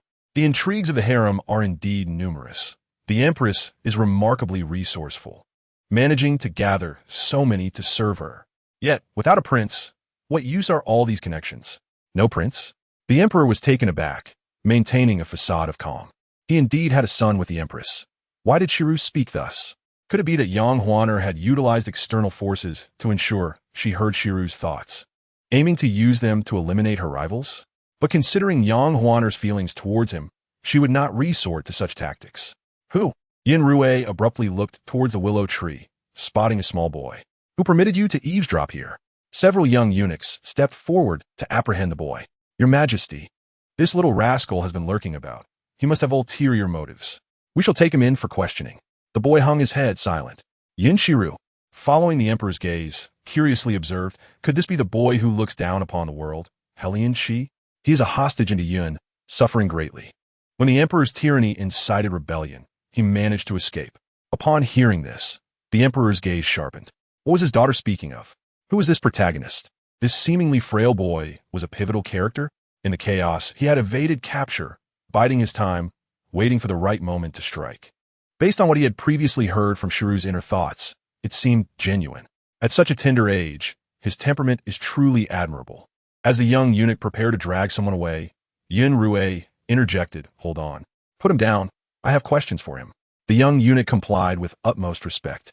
Do you understand the mysteries hidden within this stone?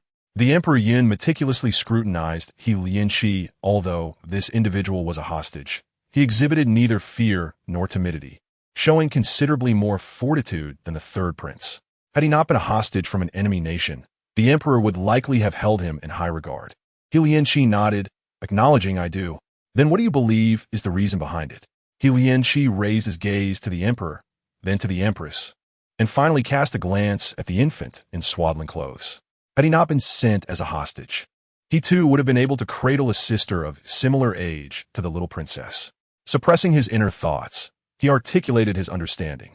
It is evident that the stone, originally concealed beneath the earth, could emerge once spurred by the growth of sprouts. The emperor nodded in agreement. He continued, but then abruptly shifted his tone. Yet, the presence of several esteemed individuals here today serves as ample proof that the words inscribed upon the stone are untrustworthy. Chen Wenyu, unable to restrain himself, stood up and declared, before the Son of Heaven, one must not speak recklessly. Yun Xirou smiled, unwavering in his gaze. If what you say is true, then the right chancellor's treasonous actions are entwined with the Empress and the little princess. They would have faced retribution within a day. Are you not concerned about the consequences of your current actions? He did not elaborate further. The intelligent individuals present could discern the implications of his words. Upon hearing this, Chen Wenyu's face flushed with embarrassment. What would you, a mere child, understand? Yun Xirou fell silent and retreated to the side. Yun Xirou's eyes gleamed with admiration. Indeed, as Xirou had mentioned, this young hostage possessed genuine talent. It seemed he could not afford to overlook him. You were sent from the Jin Kingdom? Yes. You shall be raised within the palace, with treatment equal to that of the princes. Upon concluding his statement, the emperor turned to Yun Xirou. Are you willing? Chapter 14. Are you willing? This opportunity could enhance his life and allow him to forge connections with the princes, facilitating the acquisition of information. How could he refuse? He took a few hurried steps, bowing in gratitude. I am willing. Yun Xirou expressed his thanks to his majesty. The foolish old father has finally learned to utilize clever individuals. Though Yun Xirou is young, his intellect is sharp with proper guidance. He may become a valuable ally in the future. Yun Xirou fixed his gaze upon Yun Xirou. He had long coveted the territory of the Jin Kingdom. But if Xirou's assertions held true, the forthcoming plans would require modification. Yun Tian worked swiftly, soon bringing forth those involved in the matter of the peculiar stone before the emperor. Were you the ones meddling with this stone?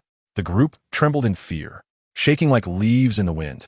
Such a significant affair was beyond the daring of mere young servants. Yun Xirou gradually exuded an oppressive aura. Who instructed you to harm the Empress and the little princess?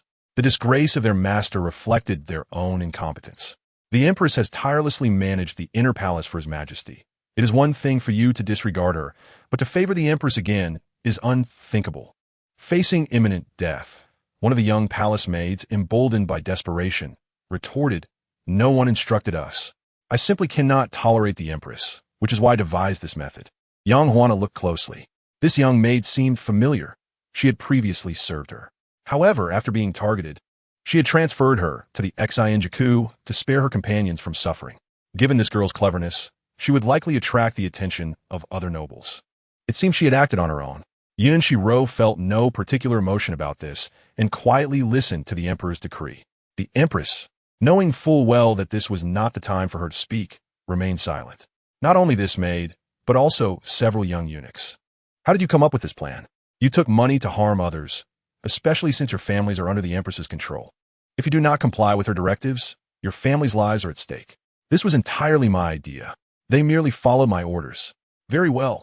Since these individuals refused to speak the truth, further questioning would yield no results.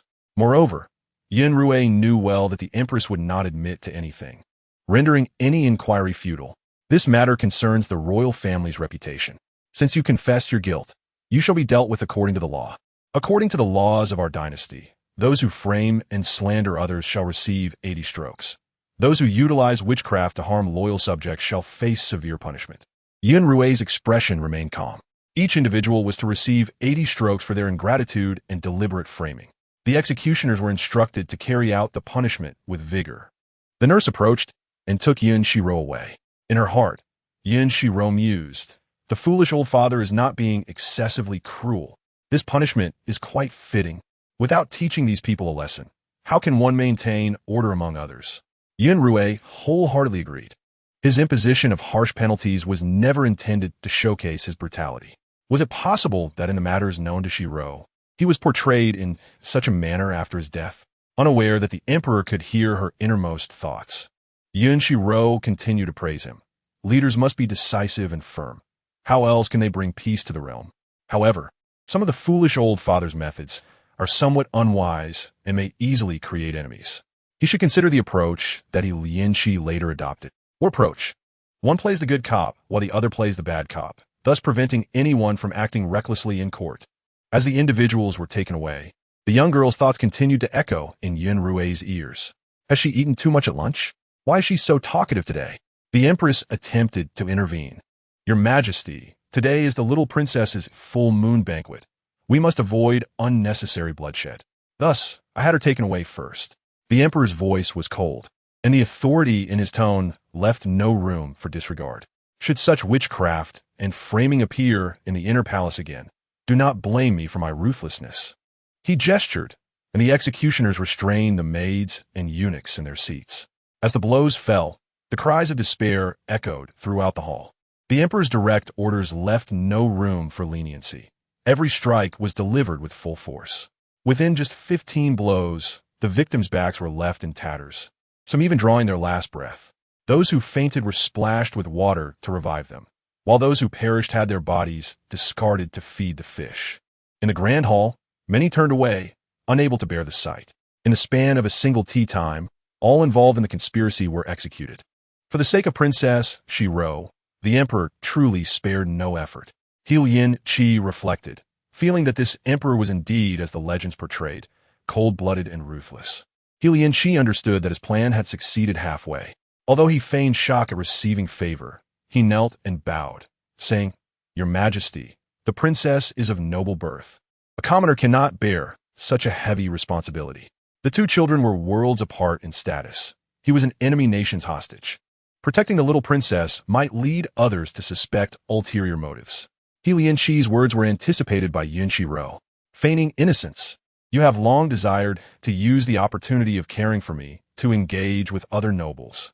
Your presence here today was meant to catch the emperor's attention. Hearing this, the emperor's gaze toward Lin Qi grew more contemplative.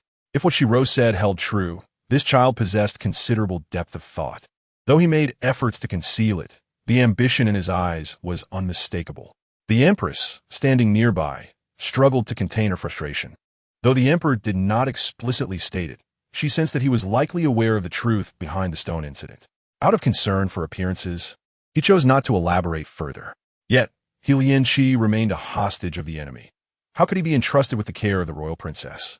She could no longer suppress her frustration and blurted out, Your Majesty, please reconsider. Yun Xirou cast a cold glance in her direction. Reconsider? Although Lin Qi was intelligent, he was merely 5 years old, lacking the physical capability, and moreover, he was a prince of the Jin kingdom, which was fundamentally unreasonable. The gentle Princess Hua had only just completed her first month. It was uncertain if he could care for her adequately. Those aware of the situation understood the emperor's intentions, but those ignorant might misinterpret them. Within the palace, there were enough nannies to attend to the little princess. Your Majesty, please reconsider. What she feared was the Yang family. Concubine Li had suddenly gained favor, and Yang Wudi had risen to prominence. Now the head of the cabinet, coupled with his prior status as a military general, he commanded great respect in the barracks. Elevating him to such a high position might render Yang Wudi arrogant. Historically, who would entrust a hostage with the care of a princess? Chapter 15. Young and unwilling to face the executioner's blade moreover, the emperor now lavished affection upon the princess to an extraordinary degree, even when reviewing memorials. He brought her along. Even his own son had never received such treatment. Receiving the Empress's subtle hint, the conservatives stepped forward, saying, Your Majesty, the Empress is absolutely correct. Please, Your Majesty, reconsider. Yun Xirou, nestled in the emperor's embrace, frowned upon hearing this. Is this palace my foolish father's or yours? Lin Qi's life in the harem is far from easy. It is precisely because the Empress is deceitful and deliberately targeting him that he has become somewhat twisted inside. The key to the downfall of the Yun kingdom lies with Lin Qi and the Empress. No, it is indeed the Empress, who is envious and possesses a malicious heart. Yun Xirou meticulously pondered the events of recent years. It was indeed as Yun Xirou had said. On the surface, it appeared to be for his benefit, but in reality, following the Empress's advice had led many ministers to harbor grievances against him. He had never before considered the possibility of a couple appearing united while being emotionally distant. Yun Xirou ignored the Empress's words, focusing solely on He Lianxi. I ask you, do you wish to care for the little princess? All eyes converged upon him. He Lianxi understood. As long as he was favored by the emperor, it mattered not who he was. As long as he could interact with the little princess, he could connect with others through her. Realizing this, He Lianxi nodded. I am willing.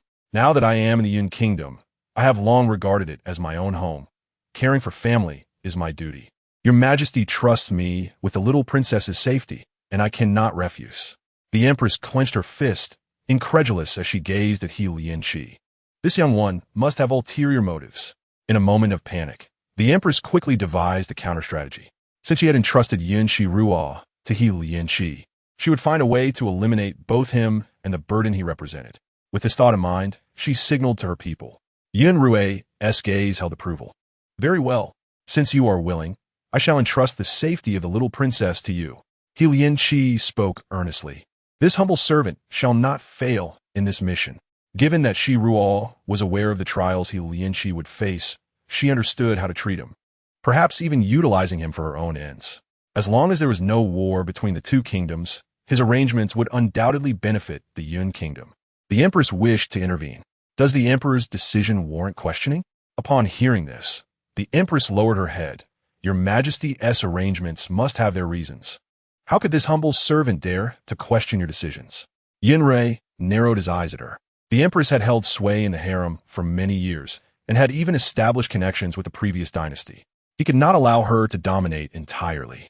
In a breath, a strategy formed in his mind, continuing to build upon the previous matter. The Empress managing the affairs of the 6 palaces was somewhat overwhelmed. Starting today, Concubine Li would assist the Empress in managing the harem. My father has finally become wise. He has discerned some of the subtleties from today's court proceedings. The power in the Empress's hands has grown to the extent that she has forgotten her own surname. Dissipating some of her power is wise. It will remind her not to tread too closely to the tiger's tail. Mother, be clever and seize this tremendous fortune. The heavens delivered good news. Yang Huan was somewhat dazed by the sudden turn of events. At Chun Shui's gesture, she finally rose to express her gratitude. This humble servant thanks your Majesty. I shall diligently learn and assist the Empress in managing the harem affairs, relieving your Majesty of worry. Young Wudi stepped forward with objections. Your Majesty's intentions are good, but Huan has never been involved in such matters. She may only add trouble to the Empress. Yun Xirou understood Yang Wudi's concerns. He feared that Yang Huan would be elevated too high. He had previously misunderstood both her and Yang Wudi. This father and daughter pair were genuinely devoted to him and the nation. However, he always felt that Yang Wudi, with his military background, lacked attention to detail. Now, it appeared he had been overly cautious. The left chancellor need not be modest. Huan was adept with numbers and had the capability to assist in managing the harem. Furthermore, not everyone is born with the ability to handle affairs. Huan was clever and learned quickly, and the emperor had great confidence in her. Presumably, the Empress would not be stingy and would impart her knowledge to Huan Once Yun Xirou had spoken, his words left no room for rebuttal. Yun Xirou affirmed from the side, waving her small hands. Indeed, Mother performs excellently, though sometimes her mind takes a moment to catch up. Otherwise, she would not have been tricked by that account book. The ancients say one becomes foolish for 3 years after giving birth. It is indeed true. 3 years of foolishness? Yun Xirou noted this down privately. The emperor had made up his mind. The Empress understood that no matter what, she could not alter the emperor's thoughts. If the hard approach would not work, she had to resort to a softer one. With the occurrence of witchcraft, everyone lost their appetite. When the time came, they all found excuses to flee. Yang Huan brought Yun Xirou closer. Your Majesty is preoccupied with state affairs. Allow me to take care of Xirou. No need. It is quite fine for me to hold her. Yang Huan felt somewhat bewildered. The emperor had recently shown affection for both her and Xirou to an extent that left others puzzled.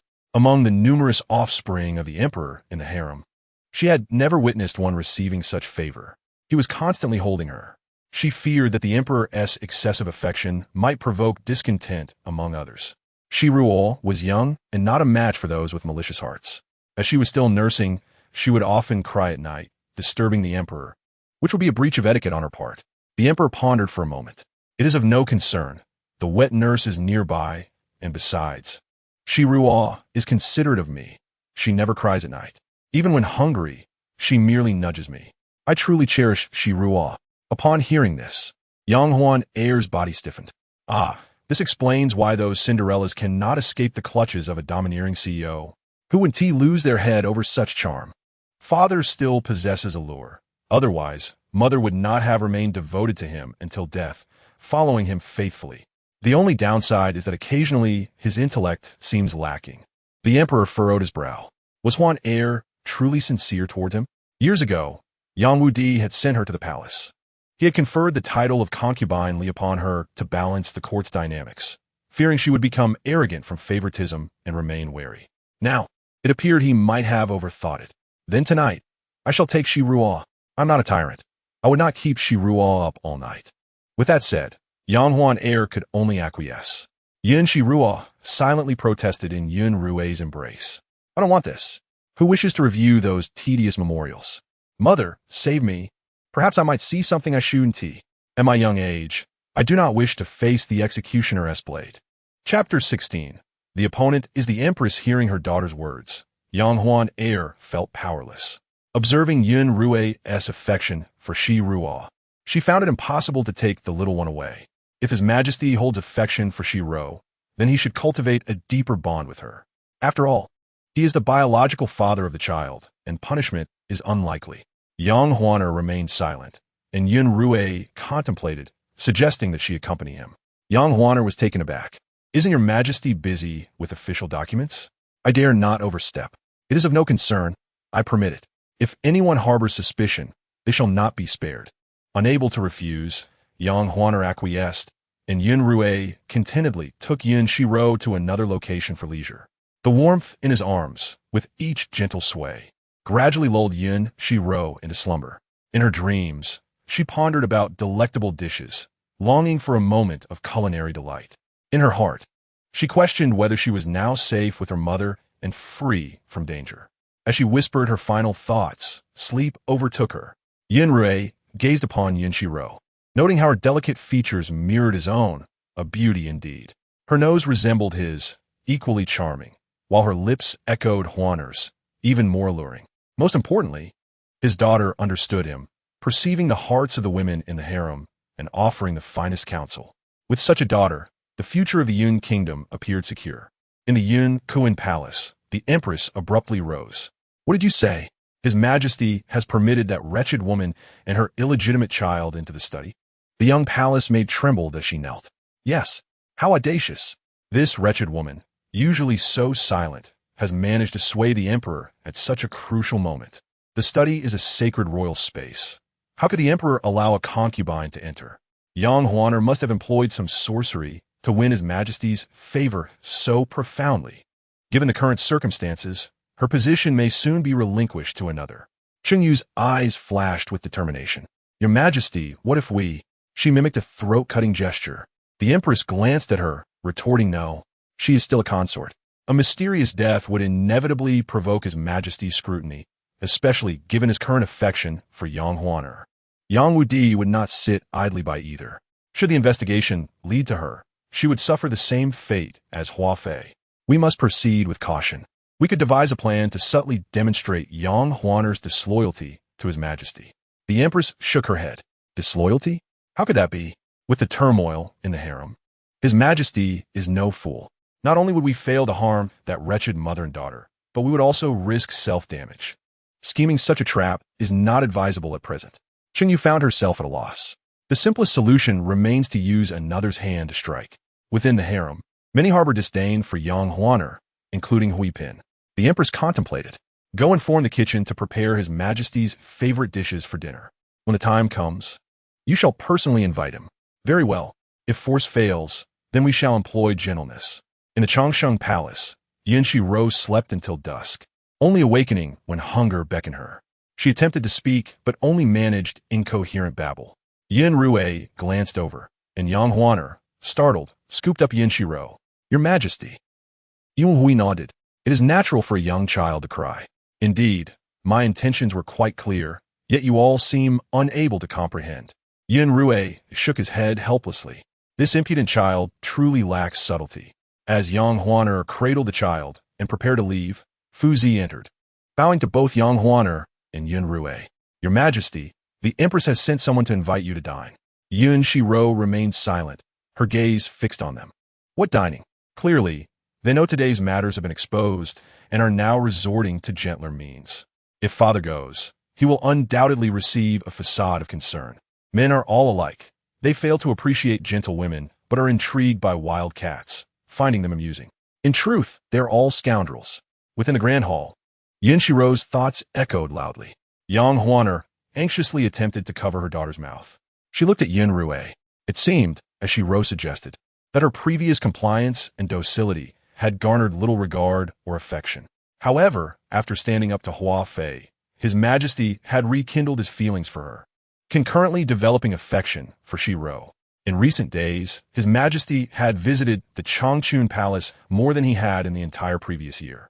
Could it truly be that men are fickle, drawn to those who do not exhibit excessive tenderness?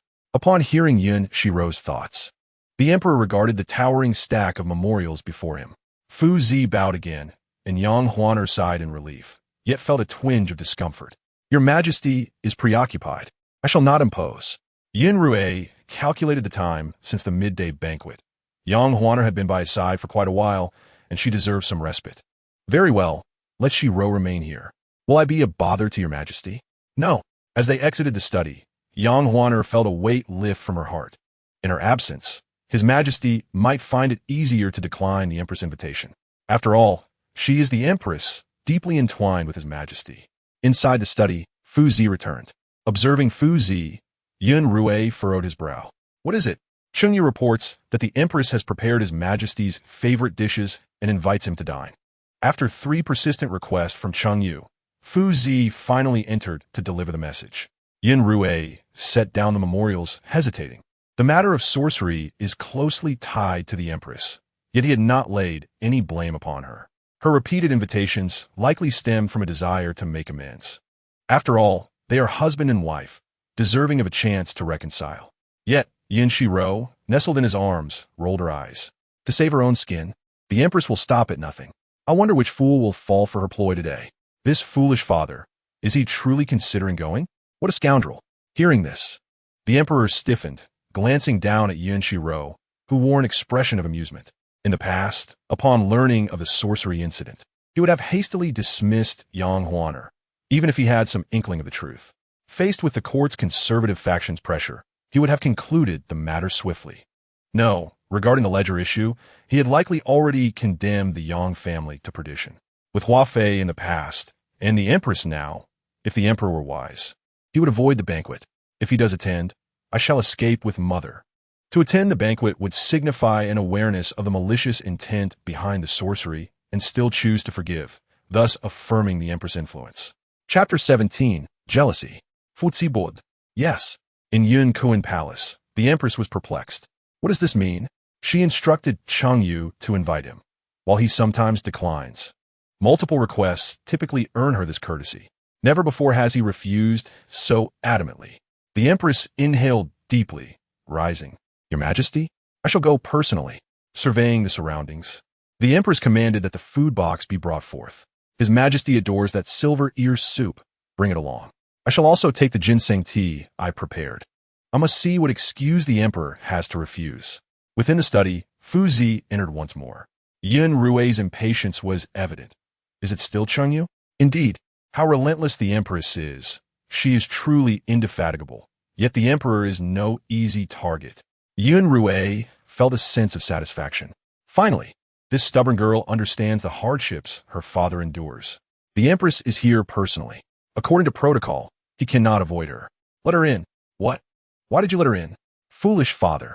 Do you even know what you are doing? That is the Empress. A scheming Empress. Yun Xirou's heart was as calm as a still pond. The ancient text of Sun Tzu states, "Know your enemy and know yourself, and you will never be defeated in 100 battles." The Empress had developed ulterior motives, and he could not turn a blind eye to the chaos she might bring to the inner palace. The door opened, and the Empress entered with grace. "I have seen your majesty. Long live your majesty." She raised her head and noticed Yun Xirou cradling that little wretch. Late at night, reviewing memorials while still holding the child, it was evident that this little imp held a significant place in the emperor's heart. History has shown that a mother's status is elevated by her child. It would not be long before the emperor, bewitched by these two wretches, would relinquish her position. As the night grew deeper, the empress did not rest. "What brings you here, your majesty?" "I am concerned for your majesty's health. You hardly had a proper dinner. I specially made ginseng tea and brought your majesty's favorite silver fungus soup. Would you care to try?" The memorials on the table had been folded in half. The empress stepped forward to massage Yundi's back while subtly signaling Chengyu. Chengyu, quick-witted, approached to take Yun Xirou. "Your majesty is burdened with state affairs and has the little princess with you. You must be exhausted." "Chengyu has been with me for many years, even before the crown prince came of age, and she knows how to care for children. With Yun Xirou taken away, it would be easier to proceed with other matters." The pressure of her hands was just right. After a long day, Yun Xirou found the experience quite enjoyable. However, upon hearing the empress's words, he interjected, "Let the princess stay here." That single sentence thwarted the empress's intended follow-up. "Stay here?" How could she continue her discourse? "Hey, where do you think you're putting your hands?" "Father, you wouldn't forget what the empress has done just for the sake of appearances, would you? I nearly lost my life today."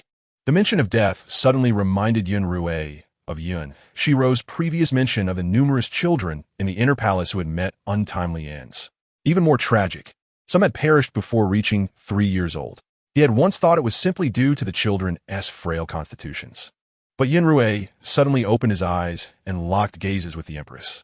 The oppressive intensity in his eyes made the empress instinctively soften her grip. "Your majesty, did I apply too much pressure?" "Go back." She had yet to state her purpose. "Your majesty, I have other matters to attend to." Fu Zi is quick to understand. He hastily improvised, "Your majesty, Yungu is awaiting your presence. Yungu is handling urgent affairs." The empress wished to detain him, but was at a loss for a reason. "Very well, I shall take my leave." As she exited the study, the empress was filled with indignation. When had your majesty ever treated her like this? Today, everything has changed. In the past, even when she made mistakes, the emperor would turn a blind eye. At most, she would apologize, and he would reprimand her a few times before letting it go. Never had he driven her out like today. The empress felt troubled. After her departure, Yin Di continued to review memorials, pondering until dawn. The next morning, in the Yun Kuan Palace, the concubines of the inner palace gathered together. The events of the previous day, witnessed firsthand by Hui Pin, left them wary of speaking. With Hua Fei's incident, those unaware of the truth dared not speak carelessly.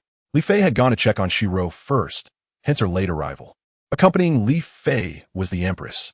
Xian Fei, aware of Li Fei's recent favor, felt resentful. Noting Li Fei's tardiness, she spoke with a hint of sarcasm. "Has Li Fei been exerting herself to serve His Majesty recently?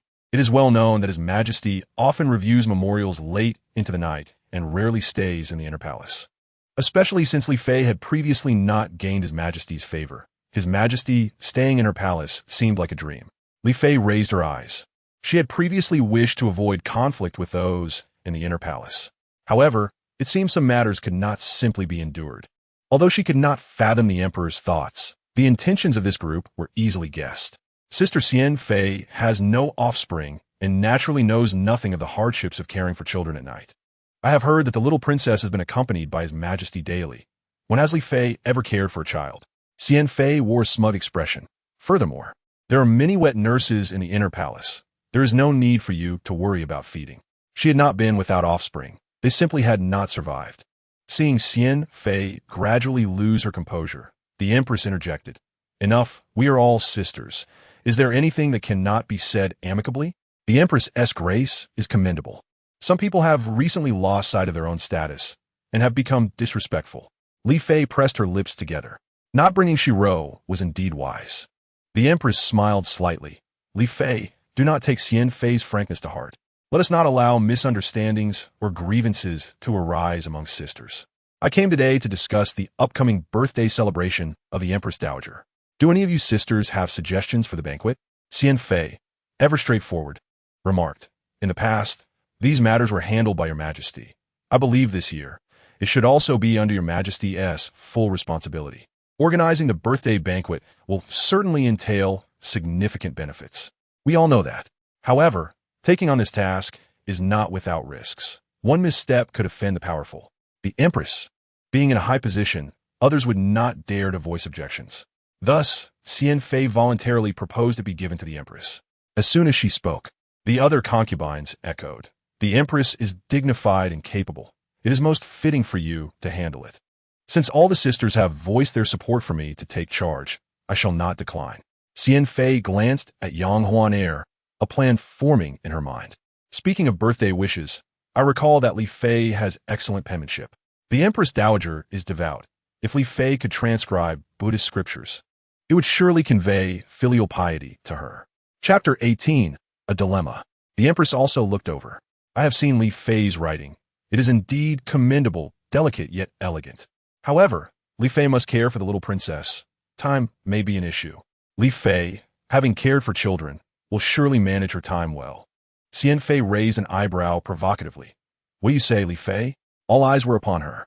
If she refused, it would be seen as disrespectful to the Empress Dowager. Yet, if she accepted, it would require considerable time and effort. Xian Fei's proposal was designed to leave her no room to decline. Hui Pin chimed in. "Surely, Li Fei, being the most respectful of the Empress Dowager, would not refuse, would you?" Caught in a conundrum, all eyes were on her. Yang Huan could only brace herself and reply, "I can do it." The Empress nodded in satisfaction. "Li Fei, do take care not to overexert yourself." Aware that the praise was insincere, she nonetheless felt compelled to express her gratitude. "I thank your majesty for your consideration." The morning's greetings concluded. Xiang Pin glanced at Li Fei.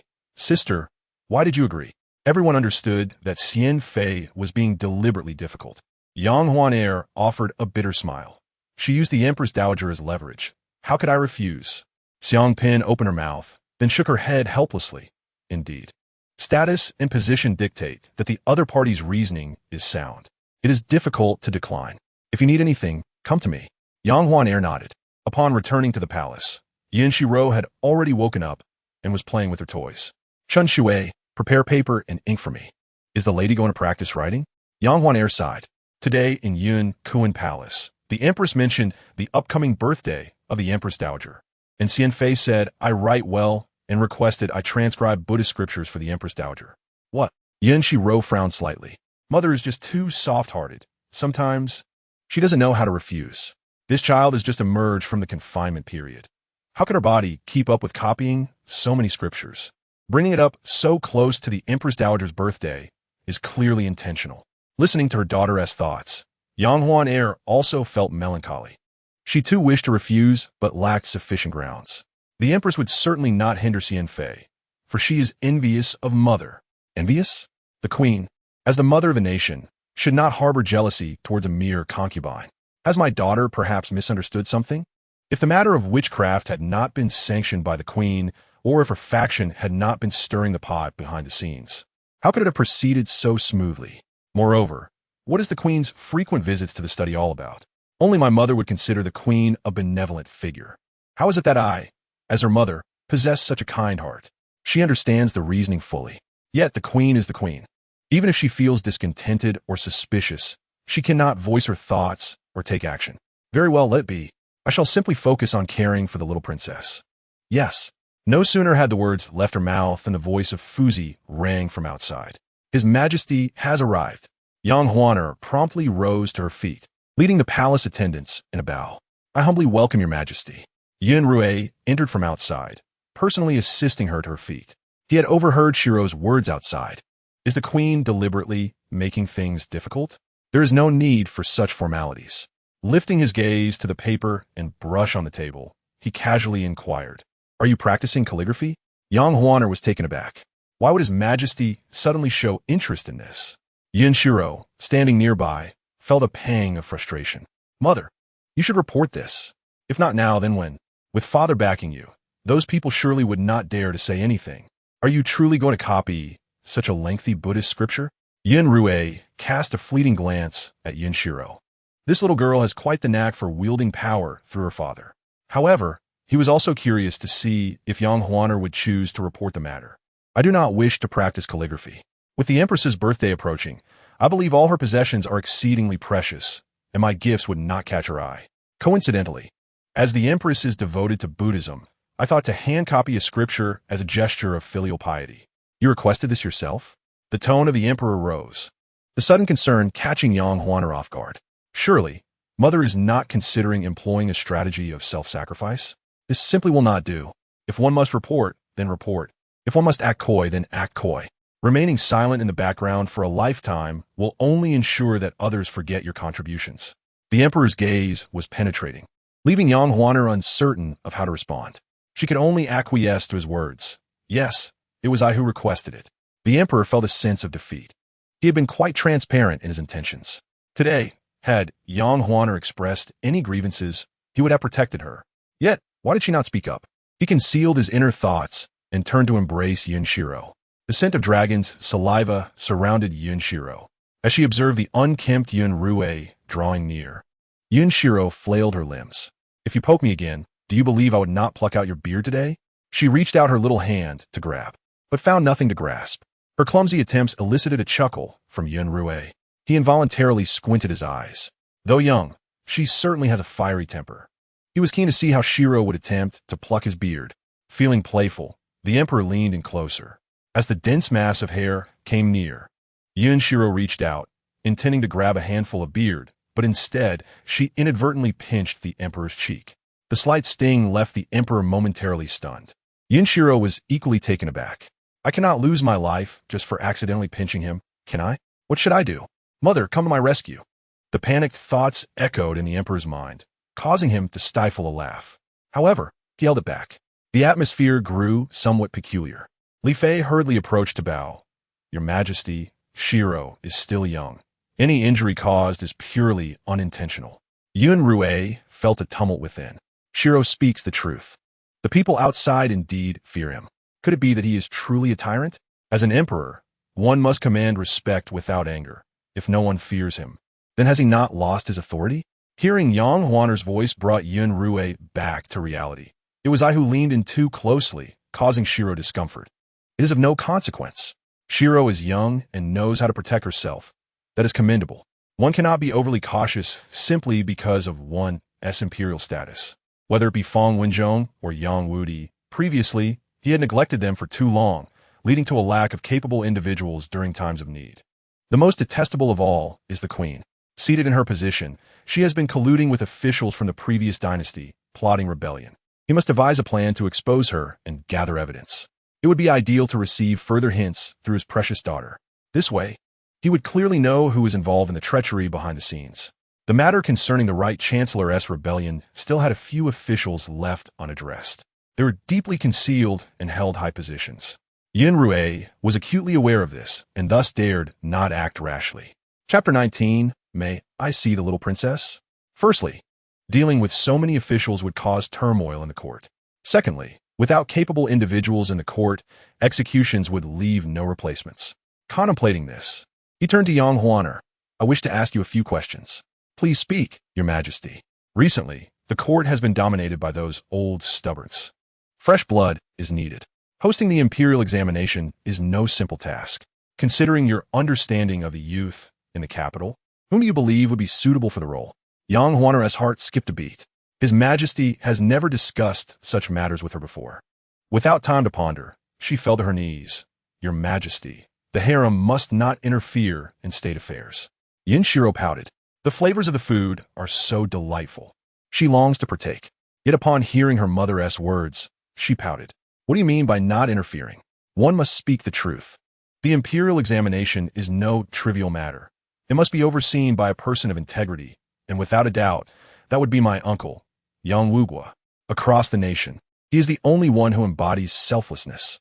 Yang Wugua, having received the desired answer, Yun Xirou quickly stepped forward to assist Yang Huaner to her feet.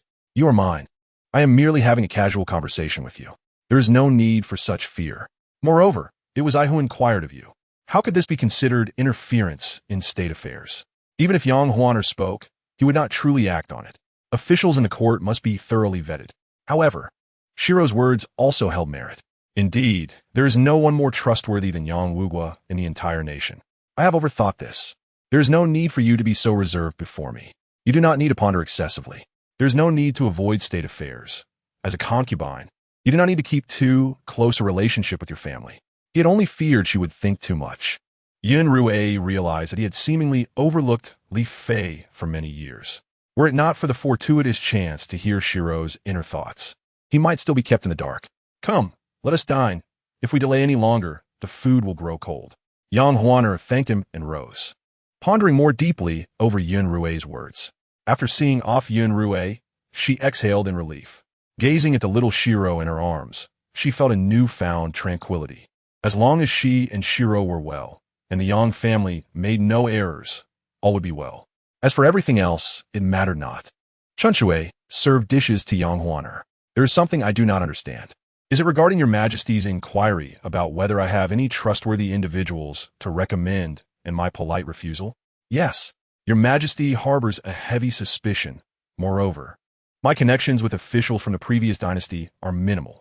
Even with my maternal family, I have never taken the initiative to reach out. If I were to speak, it would not be an issue if they were not my family. But if they were, it would surely provoke jealousy from others. Your Majesty, with a heart like a mirror, is a wise ruler and naturally knows who can be trusted and who is usable. What need do I have to meddle? Chunshui nodded, somewhat understanding. Since the birth of the little princess, your Majesty has consistently visited our Changchun Palace, which shows affection for the Empress. The royal family is often indifferent. Were it not for Xirou's covert assistance, she might have lost her life during the account incident. Yang Huaner sighed. This current state is quite satisfactory. Whether His Majesty likes her or not has become unimportant. Yun Xirou listened from afar, her heart a tumult of conflicting emotions. In the prime of her youth, yet confined to the inner palace. Even though she was neglected by her father, she bore no grievances. Such a fine woman, where could one find another like her? As she absorbed these words, Li Fei's lips curled into a smile. This girl certainly had a knack for teasing. Your Highness, the hostage from Jin Kingdom has arrived. At the full moon banquet, with a single utterance from the emperor, Lin Shi was distanced from the conflict surrounding the princes. Upon hearing the mention of Jin Kingdom, Yang Huaner's mind suddenly recalled the gravity of the situation. The inner palace was not a place for men of foreign lineage. Was the emperor's intention to have her monitor this individual? But what could a mere 5-year-old child accomplish? Within her cradle, upon hearing the name Lin Shi, Yun Xirou reached out with her tiny hands, eager to emerge. As Lin Shi was led into Changchun Palace, he beheld the sight of the child flailing her arms. It was this very child who had liberated him from his torment. Noticing Yang Huaner scrutinizing him, Lin Shi hastily bowed. Lin Shi pays his respects to Li Fei Yang. As a resident in this palace, he had no choice but to lower his head. Yang Huaner stepped forward, personally assisting him to rise. You are but 5 years old. She recalled that Lin Shi had been sent as a hostage at the tender age of 2. In an age of innocence, he had already become a victim of the strife between two nations. Lin Shi nodded. Indeed, I have instructed Chunshui to prepare a room for you. From this day forth, you shall reside in Changchun Palace. Should you lack anything, do not hesitate to inform Chunshui. Having borne a child herself, she felt an extra pang of sympathy for children uprooted from their homes. Your Highness, although I am but 5, I too can protect others. Oh, pray, elaborate. Yun Xirou held little regard for hostages from foreign lands. He merely deemed it sufficient that they survived. According to his philosophy, allowing these hostages to live was already a generous act. As for any additional treatment, there was none. Though Yun Xirou did not voice it, Yang Huaner understood. This was a matter of fearing potential future threats. Yet, it seemed her daughter had mentioned that this Lin Shi was an important male protagonist. Ignoring him now could lead to unforeseen developments in the future.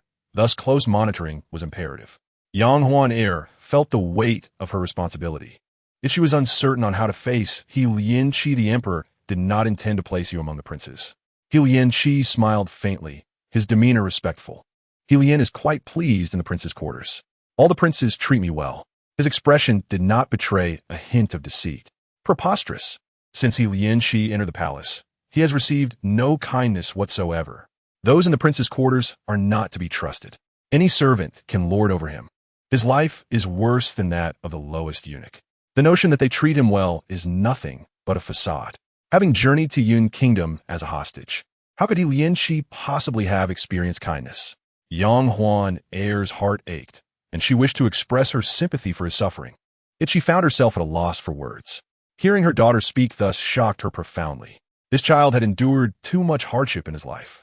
She had to remain vigilant regarding Yun Xi's mental state, ensuring he did not stray onto a perilous path.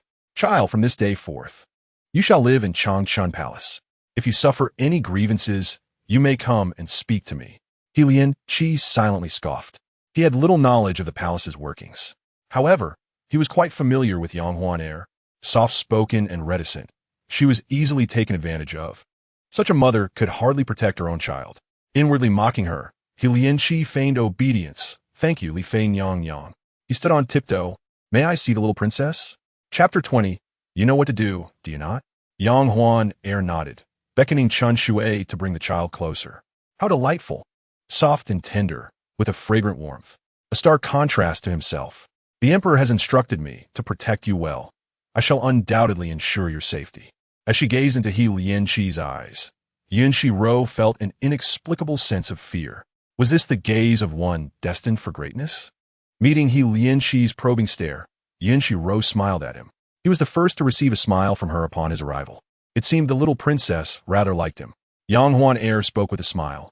The princess is quite fond of you. When you have free time, feel free to visit her. Yun Xi nodded, as long as the princess does not mind. As night approached, the Empress once again sent Cheng Yu to summon Yun Xirou. Coincidentally, Yang Huan heir was also present. Upon seeing Yang Huan heir, Cheng Yu approached and bowed. I have come to pay my respects to Li Fei Nyang Yang. No need for formality. The Empress has instructed me to inquire about the sutras you are transcribing for the Empress Dowager. How is your progress? The Empress expressed that, given your daily care for the little princess, should time be insufficient, you may speak with her. The Empress is willing to assist you. Yet, assistance does not mean relinquishing responsibility. Reflecting on the events of the full moon banquet, Yang Huan heir replied candidly, Thank you for your concern, Your Highness. I can manage well. Cheng Yu ceased to speak, quietly waiting. Upon hearing of Yang Huan heir's arrival, the emperor immediately summoned her. Fu Zi proactively reminded, Cheng Yu is still outside. In recent days, Cheng Yu had been visiting frequently. My beloved, where is Xirou? Knowing the emperor's fondness for Xirou, Yang Huan heir felt a surge of happiness. She is in Changchun Palace. Indeed, Fu Zi relayed the conversation from outside. Yun Xirou set the memorials aside. Are you transcribing sutras? Yes. For the Empress Dowager's birthday, there is no need for such endeavors. He could roughly deduce which concubine had brought up the matter in the Empress's court, intentionally directing suspicion towards Yang Huan heir. Previously, it had been a test of Yang Huan heiress sincerity. Now, he deemed it unnecessary. I am willing. You may care for Xirou. I shall handle the remaining matters. Your Highness, in that moment, Yang Huan heir's thoughts were myriad. She felt fear, apprehensive that Yun Xirou's affections were merely fleeting. Just as he had once cherished her, once the novelty wore off, she might be forgotten. Father is so handsome. Mother, praise him. Even if one has a fondness for the Buddha, transcribing sutras cannot compare to possessing a treasured edition. With so many characters in the sutras, would it not be exhausting to finish transcribing? And the Empress Dowager likely wouldn't even glance at it? Yun Xirou, too, felt that unnecessarily complicating matters was not required. I shall defer to your judgment. Yun Xirou nodded, smiling as he teased Yun Xirou. In Huang Kuan Palace, the Empress observed the sudden arrival of the Emperor, her heart a tumult of emotions. If only the Emperor did not hold that troublesome, illegitimate child. Li Fei need not transcribe the sutras. The Empress felt a jolt in her heart. Instantly, she smiled and said, Your Majesty, it was my sister who voluntarily offered to transcribe the sutras. It was not my intention. She could surmise that Yun Xirou's visit today was to support Li Fei. Before Yun Xirou could speak, she added sweetly, Since Your Majesty cares for Li Fei, then let her not transcribe. As for any future difficulties caused by Xian Fei, it is for Li Fei to resolve. Yun Xirou, initially feeling drowsy, perked up at the Empress's words.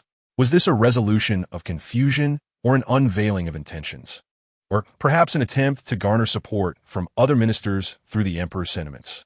Were you also in charge of the Empress Dowager's birthday celebration a few years ago? Yes. You have experience. I trust you. You may take charge. Will the emperor be here today? Yun Xirou raised his head, a hint of displeasure flickering across his face. Yet, in an instant, he regained his composure. No. Organizing a birthday banquet is exceedingly taxing. I shall leave so you may rest. Upon witnessing this, Yun Xirou burst into tears.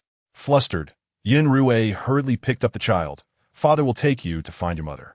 His gentle demeanor stirred a profound jealousy within the empress. The crown prince, in his youth, had never received the emperor's affection. Why should this illegitimate child be favored? She must devise a plan to curtail the emperor's favoritism towards this little interloper. I humbly bid farewell to your majesty. Chapter 21. Is this what it means to be cherished? Upon receiving the answer, Yun Xirou immediately summoned Yang Wugua to the palace. There were no pleasantries. He got straight to the point. Yang Aiqing, I require you to oversee the imperial examination. Can you bear this responsibility? Yang Wugua was taken aback. It was evident to all that His Majesty had recently shown great favor to the Yang family. As the saying goes, when heaven intends to eliminate someone, it first drives them to madness. The emperor's sudden shift in attitude could not possibly result from his niece adding a daughter to the imperial family. The imperial examination is a matter of great significance for the state, and there must be no slightest negligence. Thus, the chances of error are exceedingly high. Was it possible that entrusting the examination to him was a means for the emperor to catch the Yang family in a mistake, allowing him to justly impose punishment? The more he pondered, the colder Yang Wugua felt, and he knelt down to bow his head. Your Majesty, I fear I cannot undertake this heavy burden. Yun Xirou raised an eyebrow, not expecting such a refusal. I am grateful for your Majesty's favor, but I am advanced in years and intended to retire next year to return to my hometown. I am terrified to handle the imperial examination. Yang Wugua, do you think I chose you for no reason? Yang Wugua kept his head bowed. The emperor's will was inscrutable. How could he know? I do not know. Do you not wish for the Yang family to fare better in the future? Yun Xirou rubbed his forehead. He had hinted so clearly. What further concerns could there be? Fuzi stepped forward at the right moment. Your Majesty, Consort Li has sent lotus seed soup. Bring it in. Has Consort Li arrived? Consort Li has not yet come. Yun Xirou nodded. Lotus seeds, indeed. Perhaps overseeing the examination was a fortuitous task, and he had overthought it. Noticing Yang Wugua's hesitation, Yun Xirou waved his hand. I command you to oversee this imperial examination. This matter is settled and requires no further discussion. If there are issues, you may consult your elder brother. As the head of the cabinet, he can handle some matters. Yang Wugua accepted the decree with gratitude. You may leave now. In the Yun Kuan Palace, Chengyu, under immense pressure, stated, I indeed saw Lord Yang Wugua leave the study, closely followed by Gonggong Fuzi. The decree has already reached the Yang family. The Empress was filled with fury. Your Majesty chooses his officials for his own reasons. Am I not aware of this? Yet, she feared there might be no reason behind it. However, since His Majesty favored the Yang family, she would utilize this honor as a sword to eliminate them in one fell swoop. In the Changchun Palace, watching the items being removed, Yang Huan felt a twinge of discomfort. Noticing her concern, Yun Xirou comforted her. Mother, do not fear. This matter was decided by Father. No matter how displeased those others might be, they must give Father face. Yang Huan lowered her head and saw Yun Xirou's small hand outstretched, as if seeking a hug. She was deeply touched in her softest heart and leaned down to kiss Yun Xirou's cheek. When Yun Xirou arrived, he observed this affectionate scene between mother and daughter. Yang Huan intended to salute, but was stopped by Yun Xirou. What has happened with He Lian Qi? I have arranged for the young prince's accommodations and have found a tutor to teach him. I seek nothing else, but hope that He Lian Qi does not hold a grudge against our Yun nation. In these past few days, I have come to like this young man, and thus I hope he does not stray onto the wrong path. Yun Xirou nodded. You have done well. I came to see Xirou. The lotus seed soup you sent today was delightful. It was the first time Yun Xirou had voluntarily mentioned something else. I'm glad you liked it. I believe the imperial examination is no trivial matter. The chief examiner must be a person of integrity. Is it a member of the Yang family that has been chosen? Yun Xirou nestled in Yun Xirou's embrace, feeling drowsy and nodding uncontrollably. Thus, I have chosen your uncle, Yang Wugua. Upon hearing this, Yang Huan heir was momentarily stunned. His Majesty had recently been overly indulgent towards the Yang family. Previously, he had avoided them at all costs. What had changed? Before drifting off to sleep, Yun Xirou still managed to respond. Uncle is a good man. Father is very wise. Important matters are best entrusted to those who love you, for they yield the greatest results with the least effort. Although Yang Huan heir still harbored doubts, hearing Yun Xirou's words alleviated some of her concerns. At the Empress Dowager's birthday banquet, numerous concubines gathered. Yang Huan heir brought Yun Xirou and He Lianqi along. The Xian Fei took the initiative to strike up a conversation. I heard the Emperor no longer allows you to transcribe Buddhist scriptures. What gift have you prepared? The mention of the Emperor's prohibition captured everyone's attention. His Majesty dotes on Consort Li. It truly is enviable. Is this the little princess? She has grown so much. Xiang Pin quickly diverted the topic. One prohibition on transcribing Buddhist scriptures equates to favoritism. That affection seems rather trivial. How can you sisters speak thus? Consort Li must have a far better gift to present to the Empress Dowager. Consort Li, do you not agree?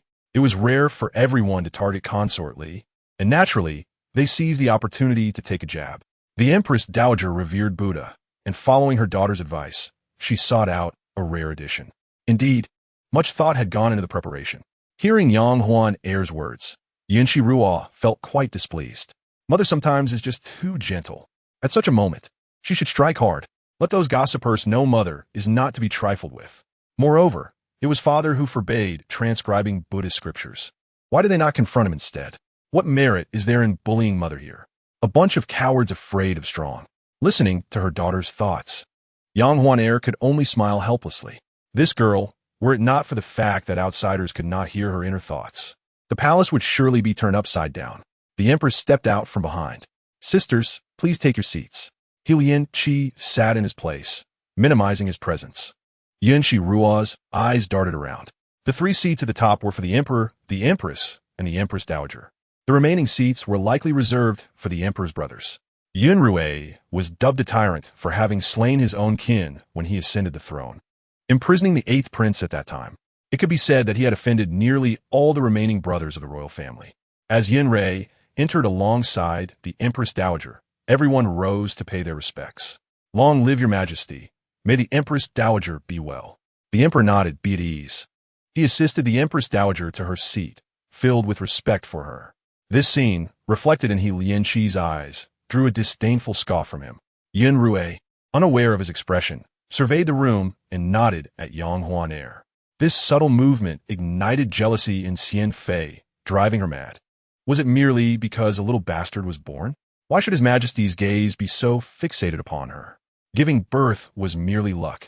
Raising them, well, was a true skill. The Empress Dowager's birthday should have been more extravagant, yet due to the recent drought and the empty treasury, it was arranged rather simply, hoping that mother would not take offense. Chapter 22. Dancing to cheer up the Empress took the initiative to steer the conversation. As His Majesty and the Empress Dowager have stated, this drought is severe. As the head of the harem, I must set an example. Henceforth, the monthly allowances for all concubines in the harem shall be reduced to half of the original amount. With winter approaching, the coal supply in each palace shall also be reduced by 1/5, while winter garments remain unchanged. Xian Fei felt immense dissatisfaction. How could they survive with such a reduction? Insufficient coal in winter could lead to death.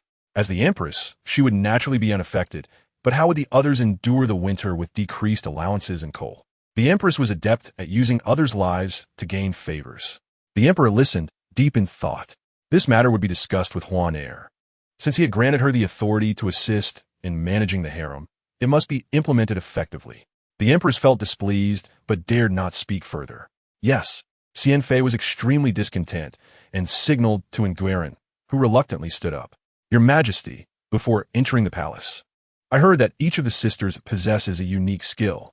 Why not let everyone showcase their talents, allowing the concubines to enjoy the spectacle and also enliven the atmosphere? The weather was gradually turning cold. It was yet another evening banquet. Sitting for a while would leave one feeling chilled. The Emperor glanced at the Empress Dowager and quietly inquired, "What are your thoughts, mother?" And Nguyen's words carried a certain weight. His Majesty simply needed to make the call. Yindi nodded in agreement. Very well, Lippy as Nguyen suggests. Xian Fei felt a sense of ease and tranquility. Li Fei cast a glance at Yun Xirou, which did not escape Xian Fei's notice. Does Li Fei Mei now need to consult His Majesty for every little thing? This remark drew the attention of everyone present. Yun Xirou was in a deep slumber, and He Lian Qi spoke softly. If the Empress cannot delay, then you should go. He Lian can care for the little princess. I may lack martial prowess, but I still possess my voice. Under the watchful eyes of all, he did not believe anyone would dare to openly attempt to assassinate Yun Xirou. However, despite He Lian Qi's bravado, he was merely a 5-year-old child. Yun Xirou regarded Li Fei with admiration, recalling how captivating she had been during her performance. Yet, due to numerous suspicions and fears, their relationship had grown distant. Huan Air, comme fort, Yun Xirou commanded. Yang Huan Air ceased her hesitations and rose to bow. This humble servant shall go change into proper attire. Xian Fei cast a disdainful glance at Hui Pin. No one responded, leaving Hui Pin feeling humiliated. Soon after, Yang Huan Air reappeared in her new garments. Yun Xirou instructed someone to bring Yun Xirou over, and He Lian Qi followed closely behind. Upon seeing He Lian Qi, Yun Xirou raised an eyebrow in puzzlement. Why do you accompany us? Your Majesty has commanded this humble servant to protect the little princess. I must remain by her side to fulfill your Majesty's trust. Are you implying that I would harm the princess? This humble servant would never dare entertain such a thought. I simply wish to be near the princess should she require my assistance. If He Lian Qi remained compliant and inactive, Yun Xirou would say nothing. Yet he feared that this young lad was merely masquerading. Yun Xirou scrutinized him for a moment. Very well, as long as you can care for the little princess, I shall reward you. Chapter 23. Is she truly a reincarnated demon? After Yang Huan Air finished changing, she conferred with the musicians regarding the selection of pieces. As the melodious sounds of strings and bamboo filled the air, Yang Huan Air danced gracefully, her movements surpassing all present in elegance. Xian Fei clenched her fists in growing irritation. She had intended to use this opportunity to embarrass Yang Huan Air, but instead, the latter's performance was nothing short of divine. Xiang Pin unabashedly praised. Sister Li Fei is indeed remarkable. Several young nobles echoed Xiang Pin's sentiments. Sister Li Fei's grace remains as captivating as ever. Once the dance concluded, Xiang Pin inquired, Sister Li Fei, how long have you prepared for this performance? Yang Huan Air shyly replied, This humble servant speaks the truth. Please do not blame the Empress. I did not prepare at all.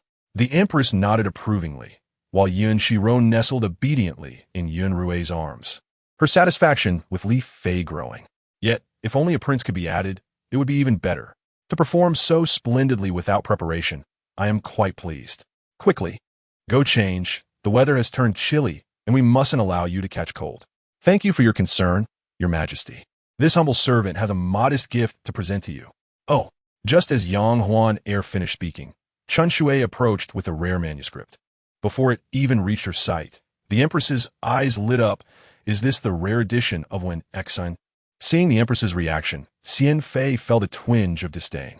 It is merely a book, is it not? What is so special about a rare edition? It is just a book, not a precious gem or gold. Despite her disdain, Xian Fei couldn't help but feel a spark of curiosity at the Empress's excitement. Was this rare edition truly so extraordinary?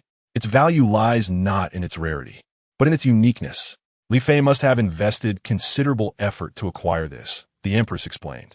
Li Fei bowed in respect for the Empress's longevity. It was not a burden. I only wish for Your Majesty's delight. The Empress smiled, nodding once more in satisfaction. Li Fei is indeed thoughtful. Xian Fei snorted dismissively and presented her own collection of jewels. This humble servant has also gathered some treasures. Your Majesty, please observe this night pearl. A rare treasure from Minan, a once-in-a-century find, and these fabrics from Miaojiang, which protect against 100 toxins and promote longevity. Miaojiang is famous for its poisonous insects. She had gone to great lengths to procure these gifts. Xian Fei was taken aback. Had the Empress rejected her meticulously gathered jewels? Those items were worth a fortune. They could not compare to a mere manuscript. Did the Empress not understand? Yet all eyes were upon her, and Xian Fei could only grit her teeth in response. Your Majesty is correct. This humble servant will certainly be more mindful in the future. Yes, recognizing one's faults and seeking correction makes for a good child. The Empress turned to Yun Xirou. Convert this night pearl and the jewels into silver for the disaster-stricken areas. The disaster areas already have sufficient silver. These items were gifts for the Empress's longevity. They should be kept. I lack nothing. The country's urgent matters must be addressed first. No sooner had she spoken than a young eunuch rushed in, flustered. Not good. The Yun Xirou palace is flooded. Fuzi arranged for personnel to extinguish the fire, while Yun Tian stood by to protect the emperor. The scene grew chaotic. Xianfei looked at Yang Huan Air and Yun Xirou, her mind racing with thoughts of the strange stone. Could it be true what the stone had foretold? That this mother and daughter pair were indeed reincarnated demons? Yun Xirou rose, but Fuzi immediately obstructed him. Your Majesty, the circumstances surrounding this incident are suspicious. I wish to see who is orchestrating this behind the scenes. The Empress followed behind, but as she stepped down the stairs, she lost her balance and stumbled. Letting out a cry, Chengyu rushed over to support her, and Yun Xirou glanced back at the Empress, who was clutching her ankle in pain. Yun Xirou, nestled in Yun Rui's arms, observed keenly. Something is amiss. Yun Xirou paused, feeling the same. Why did this incident occur now, of all times? He suddenly recalled the earlier incident with the strange stone. Was someone still displeased with Huan Er and Xirou? But today they were not the main focus. Was it mere paranoia or a genuine concern? Yun Rui's mind raced with doubts. And Guiran whispered to the nearby, Xiao Guiran, what do you suppose is causing these strange occurrences within the palace? Xiao Guiran dare not speak much, merely echoing in Guiran's query. And Guiran, what do you think? And Guiran paused, and it was Exine Guiran who spoke up. Your Majesty, this humble servant believes something is amiss. First the strange stone, then the flooding in the Empress's palace. Does this not seem rather absurd? Yun Xirou let out a cold huff. What are you trying to imply? Ghosts and spirits? If such things existed, there would be no need for soldiers on the battlefield. We could simply summon spirits. Such naivety is truly a sign of ignorance and superstition. Yun Rui's expression darkened. Xirou was correct. If there truly were supernatural forces at play, he could easily summon capable individuals to gather the spirits of the fallen on the battlefield, eliminating the need for recruiting soldiers. Yun Rui's countenance soured, yet Exine Guiran seemed oblivious, continuing her self-righteous analysis. But surely not every occurrence could be merely coincidental? Yun Rui's voice turned grave. Exine Guiran. The Empress promptly admonished. Do not speak recklessly. Yang Huan Er, standing nearby, felt an instinctive sense that this matter was somehow directed at her. Her heart felt heavy. Yet, observing the Emperor's reaction, it seemed he did not doubt her sincerity. She stepped forward. Your Majesty. Yun Xirou turned to Yang Huan Er. Catching Yun Xirou's murmurs beside her. What does Mother intend to do? This is clearly a setup. Yun Xirou focused on Yang Huan Er. This matter requires investigation. Who could have executed such acts right under my nose? Before the watchful eyes of all, it was evident that Li Fei had not departed. What connection did the flooding of Yin Shou Palace have with her? Exine Guiran stubbornly voiced her suspicions. Your Majesty, this matter must be scrutinized. Though Li Fei did not leave our sight, every event is intricately connected to her. If it were not for the strange stone, how could so many bizarre occurrences transpire in quick succession? Is Exine Guiran being unreasonable? Is she not aligned with the Empress? Yun Xirou narrowed his eyes.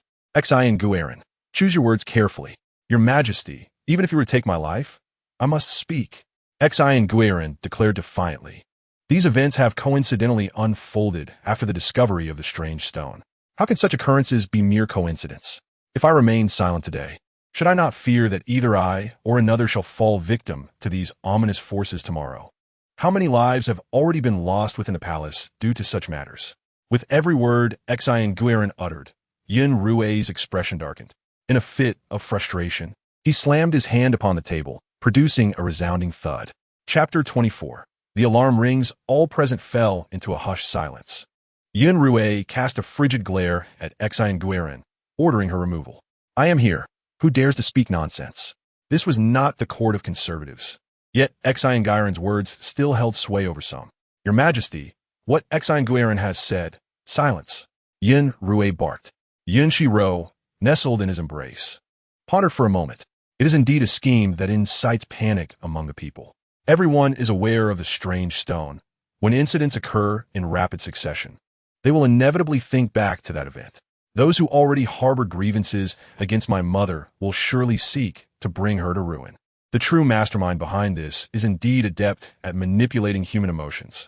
Yun Xirou reflected. My mother, after so many years in the harem, should have discerned this ploy. The delaying longevity palace can be set ablaze simply by placing a candle at a crucial point with flammable materials above it, ideally with oil as an accelerant. Before long, it will ignite naturally, providing a perfect alibi. To cover up this incident, a scapegoat will surely be sacrificed. Yun Xirou's eyes narrowed as he listened to Yun Xirou's continued analysis. The Empress's recent ankle injury was hardly a coincidence. Could she be the mastermind behind this as well? This scheme would allow the Empress to elude suspicion. Yun Xirou's eyes narrowed slightly. However, such matters may not yield the true perpetrator. In the end, a scapegoat would likely emerge to take the fall. Nonetheless, it was imperative to clear Yang Huan heir's name. Despite his disbelief in the repeated accusations, the weight of public opinion was formidable. If those stubborn elders in the court were to learn of this, they would undoubtedly submit memorials of remonstrance. Yin Tian, send someone to seal off the delaying longevity palace. Mother shall rest at the Wan Shou Palace today. The Empress Dowager nodded. As you wish. Yin Tian obeyed. Examine the vicinity of the fire for any suspicious elements. Should any dubious individuals be found, apprehend them on the spot. Yes. The Empress, listening from the side, felt a pang of unease. Her actions were intended to lead Yun Xirou to believe that Yang Huan heir and Yun Xirou were indeed implicated as the strange stone suggested. Once suspicion arose, she could eliminate the mother and daughter pair. Fu Zi, has Dr. Lu arrived? Fu Zibod. Dr. Lu is already here. With a wave of his hand, the Emperor summoned Dr. Lu to attend to the Empress. No casualties occurred at the delaying longevity palace, but the fire raged fiercely, leaving some palaces nearly in ruins. Yun Xirou assigned the Yulin Guard to assist Yun Tian while instructing the Ministry of Internal Affairs to prepare for renovations of the delaying longevity palace. The outcome remained to be seen as all awaited the results. Father is truly impressive. No wonder he has attained this position. Why do some say Yun Xirou is a foolish ruler or a tyrant? He seems quite reasonable. Hearing his daughter's praise, Yun Xirou felt a warmth within. Yun Tian was swift. Before long, the cause of the fire was determined. Someone had placed a candle in a side chamber of the delaying longevity palace. With wax beneath it, other cotton garments, and oil spilled atop, resulting in a fierce blaze. The incident occurred unexpectedly, and by the time the palace attendants discovered it, many items were already consumed by flames. As Yin Tian reported his findings, Yun Xirou narrowed his eyes slightly. But have you identified the arsonist? The delaying longevity palace is vast, and the location of the fire was quite secluded, preventing anyone from witnessing who had passed by. Yun Xirou surveyed the room, pausing momentarily at the Empress's position before issuing an order. Investigate for me. Yes. Turning toward Dr. Lu, he inquired, is my ankle severely injured? The grand banquet had been turned upside down by the sudden fire. The Empress Dowager, losing her desire to celebrate further, directed for items to be gathered before heading to the Wan Shou Palace. As she departed, she cast a glance at Yun Xirou, who appeared quite obedient. She then turned to Yang Huan heir. In the afternoon, Li Fei shall bring Xirou to meet me. Yes. As the Empress Dowager prepared to leave, all present bowed respectfully. Following the turmoil in the harem, Helianqi had instinctively moved to protect Yun Xirou. This instinctive act raised Yun Xirou's wariness. Yanqi, the guilty subject, is here. His constant self-deprecation irritated Yun Xirou. You need not refer to yourself as the guilty subject any longer. Yes. What do you think of today's events? What do you mean? There is nothing to say. It is merely child's play. Yet before Yun Xirou, Helianqi did not dare to be reckless. How should we investigate? Yun Xirou's gaze held a searching quality. Helianqi lowered his head. If we are to conduct a thorough investigation, we need only consider who stands to gain the most from the disappearance of Li Fei and the little princess. The Empress paused slightly, astonished that the Emperor would consult Helianqi, an enemy nation, as hostage. Your Majesty, this is a matter of the Yun Kingdom. Yun Xirou turned to him. One must not doubt those they employ. I have chosen Helianqi to protect Xirou, thus it transcends national matters. Upon hearing this, The Empress felt a warning bell ring within her. The Emperor's intention was to rely heavily on Hellion Qi. Though she was uncertain how he would thoroughly investigate the delaying longevity palace affair, it was apparent that not only Yang Huan heir and Yun Xirou posed a threat, but even Hellion Qi had become a concern. To ensure her own safety, she must find a way to eliminate these individuals. Originally, she had wished to avoid involving the previous dynasty, but it seemed necessary now.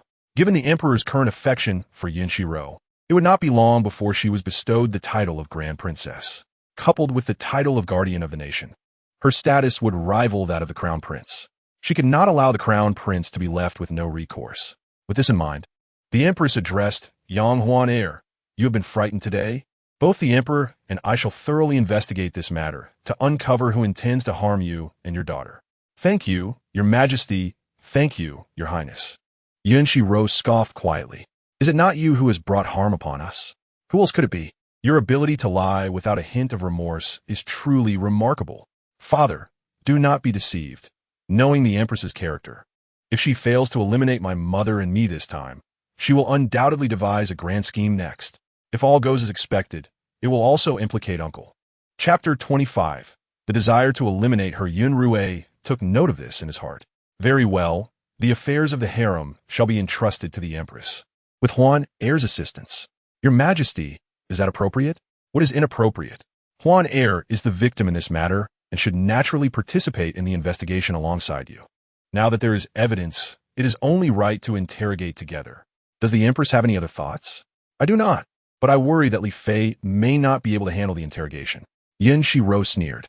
Are you truly concerned that mother cannot bear it? Or are you merely afraid that she will be interrogated alongside you, leaving you without an opportunity to manipulate events? Yang Huan'er lo gaze. She heard her daughter's words clearly. Yun Xirou was right. She indeed felt a twinge of cowardice. Though she had done nothing wrong, she had remained passive. Initially, she had hoped that as the Emperor's women, they could coexist harmoniously, but now she found herself being bullied at her own doorstep without any resistance. How could she possibly protect Xirou if the Emperor intended for her to manage the harem? Perhaps she could seize this opportunity to gain power and possess the means to protect her daughter, though she is protected by her precious daughter, and the Emperor currently treats her well. She cannot remain in the shadows of others indefinitely. Contemplating this, Yang Huan'er lifted her head and spoke resolutely. I am not afraid. I am willing to assist Her Majesty the Empress in investigating this matter. Good. I also believe that with Huan'er's help, the Empress will swiftly resolve this case. A birthday banquet unfolded, fraught with tension yet devoid of calamity. Xi was subdued, and the Empress personally conducted the interrogation. Chengyu, standing nearby, was aware of all the Empress's strategies. Xi was merely a scapegoat. However, until the truth emerged, Xi still held value. Chengyu approached, preparing some food for Xi. You should eat a little, my lady. Xi shook her head repeatedly. I do not want to. I am afraid. What is there to fear? This question came from the Empress. Xi timidly glanced at Yang Huan'er before lowering her head. Though she uttered not a word, it seemed she had conveyed everything. Yang Huan'er took a deep breath and said, Xi, it appears there is no personal animosity between us. Why must you speak such slander? No. Xi spoke indiscriminately. Who in the palace does not fear you and your mother? She glared fiercely at Yang Huan'er, her voice a low growl. Had you died in childbirth, none of this would have happened.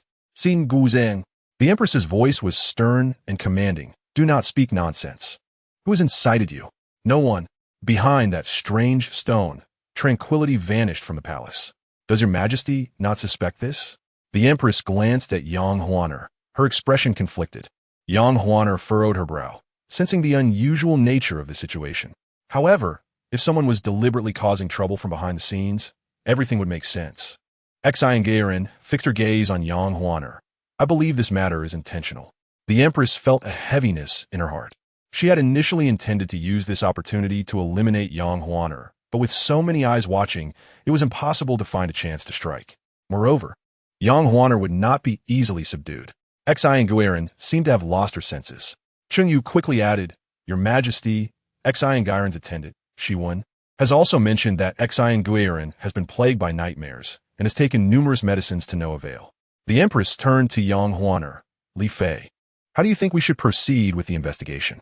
All pertinent questions have been asked, and it can be established that Yun Xirou's utterances are nonsensical and untrustworthy.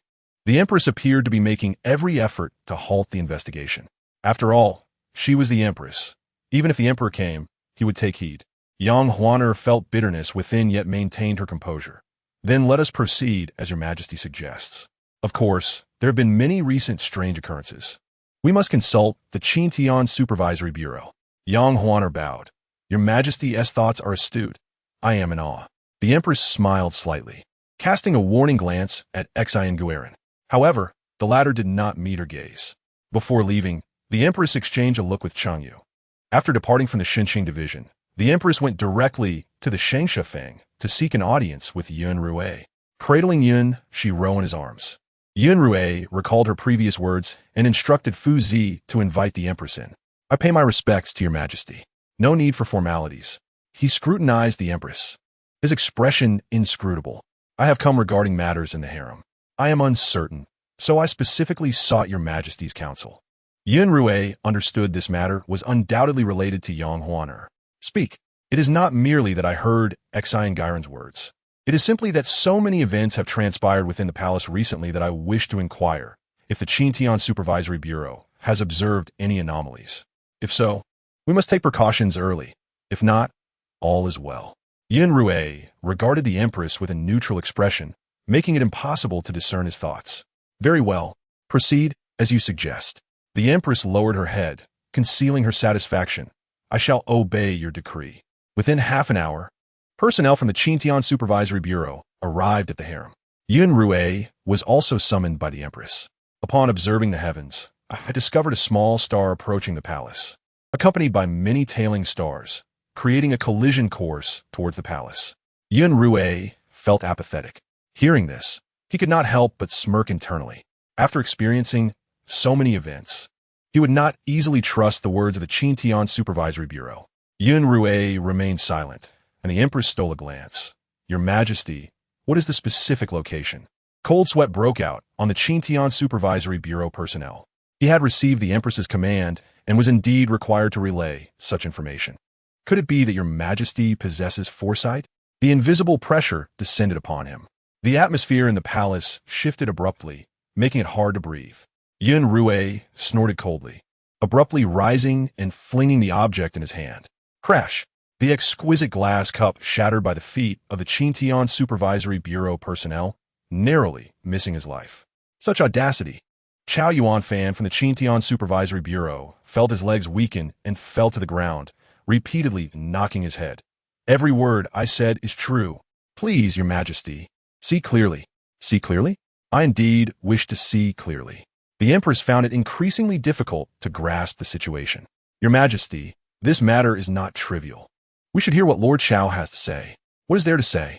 That Li Fei is a calamity to the nation? That Xirou is a reincarnated demon, specifically here to bring disaster to our country? And though young, she has already exhibited her demonic abilities, leaving the palace in unrest? The coldness in Yun Xirou's eyes was palpable. The Empress pressed her lips together. Her original intention was to utilize the Qintian Supervisory Bureau to eliminate Yang Huaner. Chapter 26. A foiled plan. The Emperor had always trusted the personnel of the Qintian Supervisory Bureau. If they asserted that Yun Xirou was a harbinger of disaster affecting the nation's fortunes, even if she were favored, she would inevitably be met with suspicion. However, she had not anticipated that her scheme would be uncovered. Did the Empress think I am a fool? The Empress struggled to kneel, her heart sinking further. Your Majesty, I harbor no such intention. I summoned the Qintian Supervisory Bureau merely for the sake of our country's stability. The Yang family has indeed rendered great service to your Majesty, but you cannot solely favor the Yang family. The Left Chancellor, once a commander in battle, holds immense prestige among the people. Yun Xirou, unable to contain his anger, interrupted her. Be silent. The Empress abruptly lifted her head, looking incredulously at Yun Xirou. What kind of family the Yangs are, no one can judge. He descended the steps, lifting the Empress's chin to compel her to meet his gaze, warning her word by word. Empress, the harem must not meddle in state affairs. He had considered their years of marital affection and previously tolerated much, yet he had not anticipated that it would lead to an escalation of her demands. He wanted the Empress to understand that the kingdom of Yun belonged to him and could not be trifled with. Watching Yun Xirou's departing figure, the Empress collapsed to the ground, her eyes filled with coldness.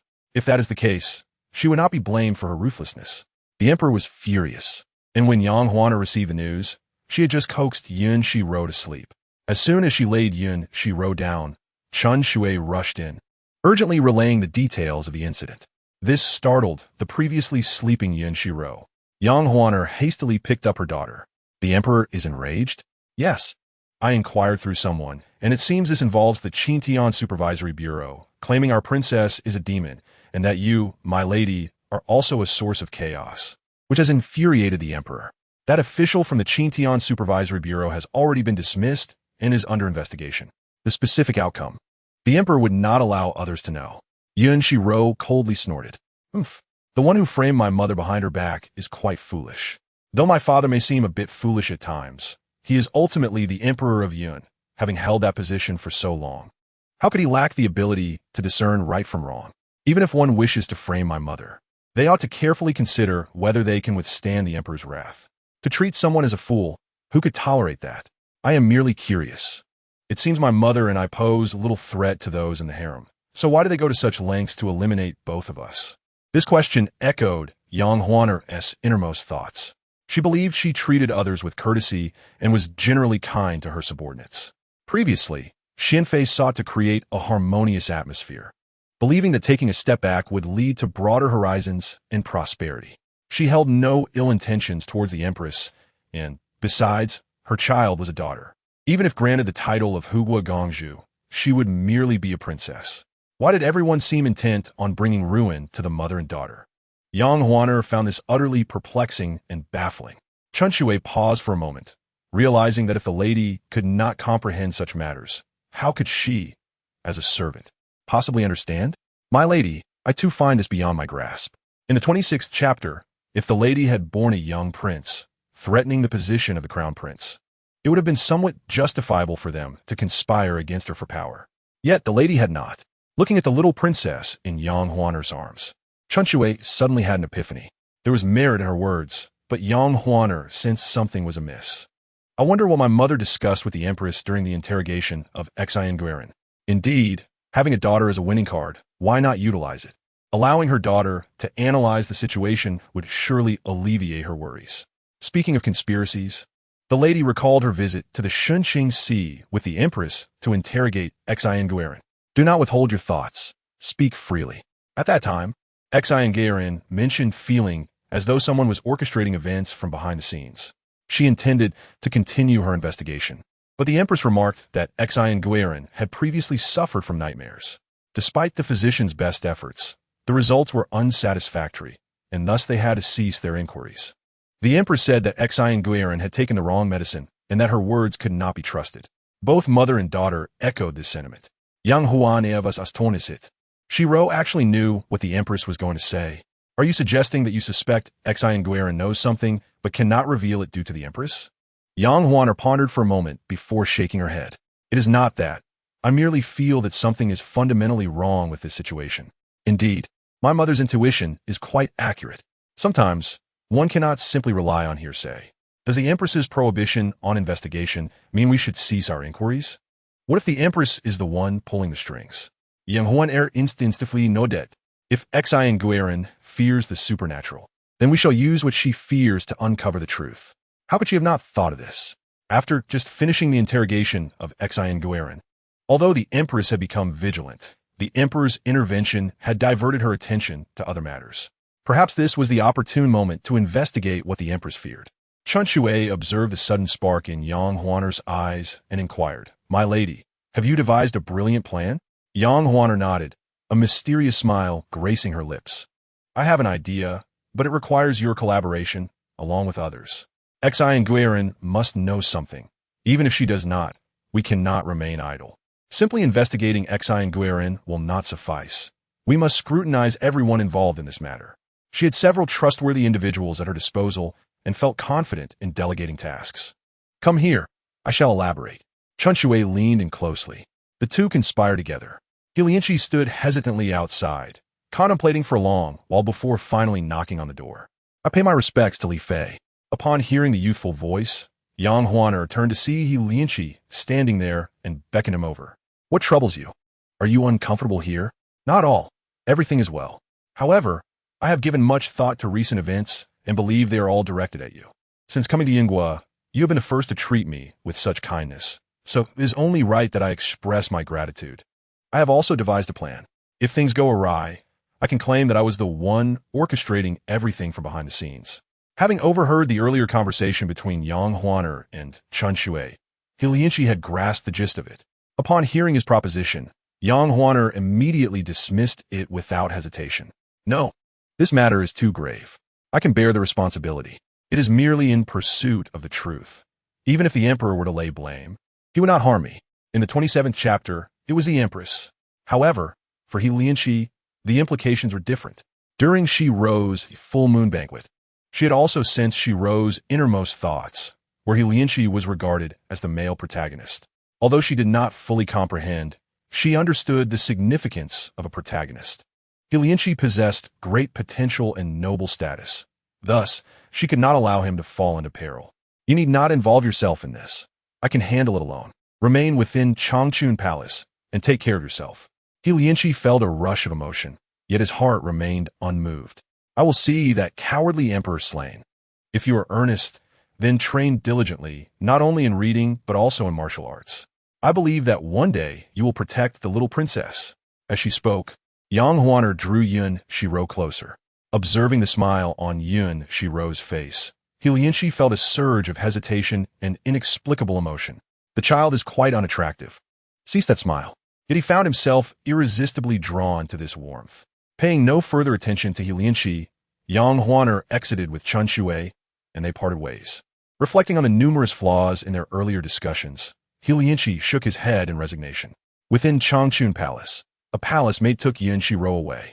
Despite her wariness, she respectfully addressed Yun Xirou. The little princess is due for rest. I shall take her to sleep, and you should also rest soon. Yun Xirou noticed the underlying wariness in her gaze, but found it somewhat amusing. Very well. I shall ensure that the little one does not fall into my hands. Yang Huaner and Chen Shui busied themselves acquiring various items. Rest assured, my lady, these individuals can be trusted.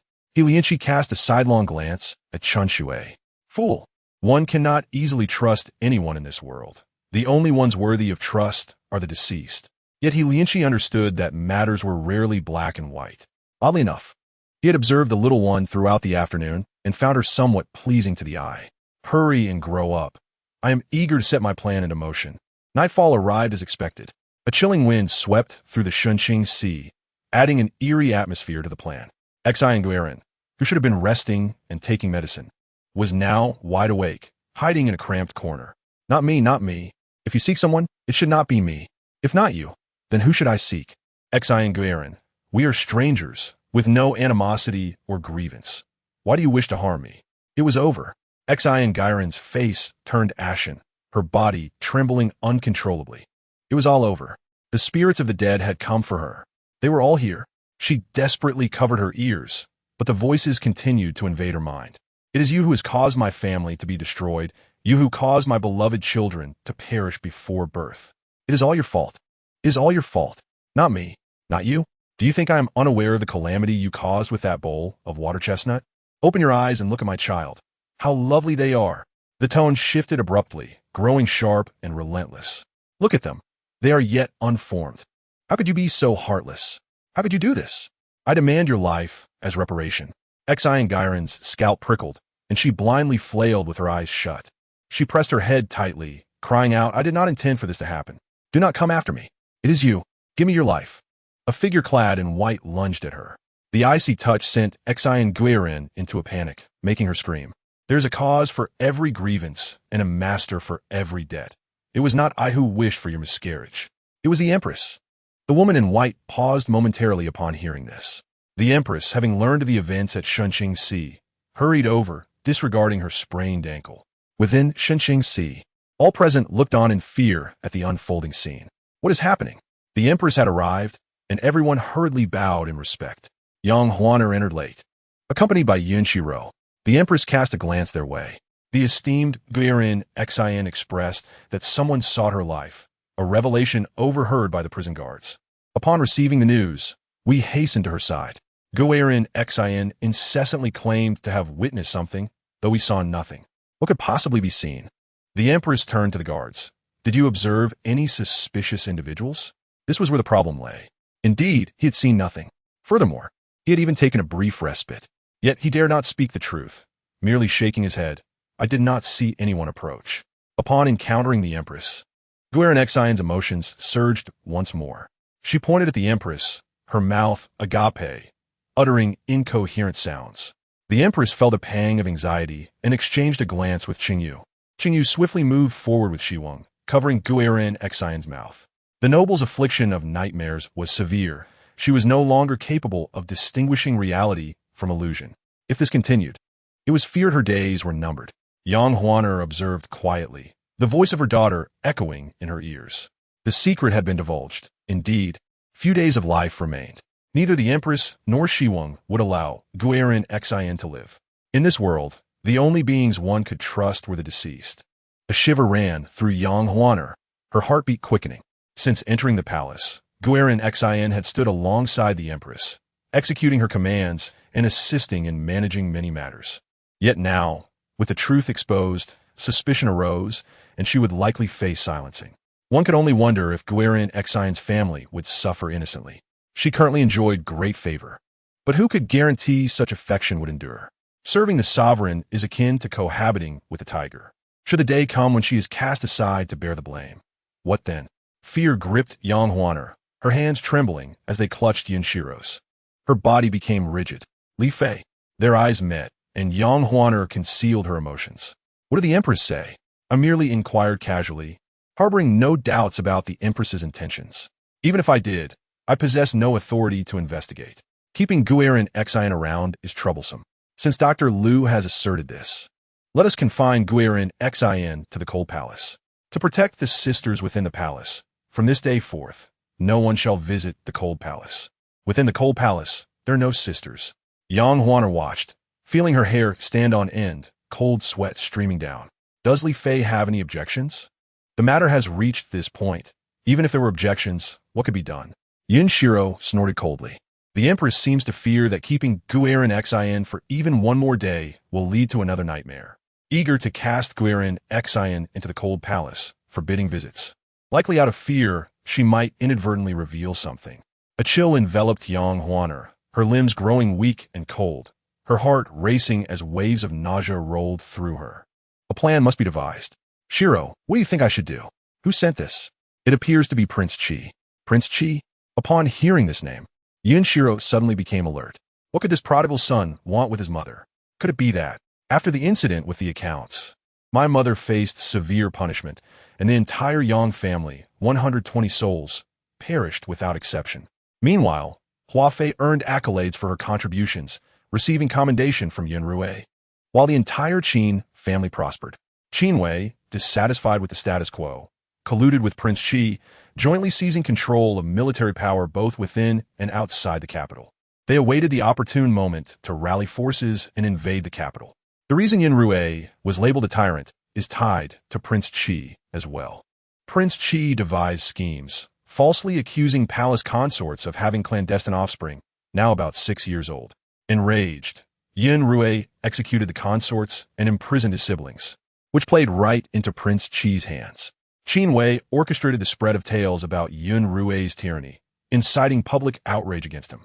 With citizens lamenting his brutality and inhumane acts, a litany of misdeeds too numerous to enumerate. The waters that support a boat may also capsize it. Thus, Yun Xirou's foundation began to tremble. Qin Wei and Prince Qi supported one another, leading to the downfall of the Yun. From the border to the capital, the enemy forces achieved their conquest in merely 3 days. The border was breached, cities fell, and Yun Xirou went from sovereign to prisoner in just a day. The populace rose against him, leaving the once handsome ruler unrecognizable. Just a few words rendered Yang Huaner cold and dizzy. Though she resented Yun Xirou for his inability to discern truth from falsehood, she could not bear to witness his downfall. Maintaining an outward calm, her palms sweated profusely, her body trembling, Yet her gaze remained resolutely firm. As Yang Huaner prepared to open the letter, Chen Shui timely interjected, "Your Highness, once opened, it may complicate matters."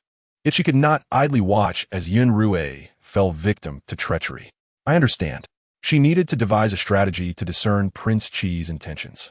Chen Shui felt a lump in her throat. The Empress stands alone in the palace, navigating a perilous path. The letter revealed nothing more than sympathy for Yang Huaner's sacrifices for Yun Xirou, reminiscing about the glory of the Yang family, and expressing a desire to meet Yang Huaner. The location was set for Yun Xirou Palace. Chen Shui pondered, why choose Yun Xirou Palace? The meeting time seemed rather late as well. "Your Highness, I do not advise you to go. If Prince Qi truly wishes to see you, it should not be at this moment." Yun Xirou wholeheartedly agreed. "Mother, think carefully. Do not place your trust in others so readily. The royal family is known for its coldness and treachery. Who can fathom Prince Qi's true thoughts? Palace consorts who meet privately with men from outside face severe consequences."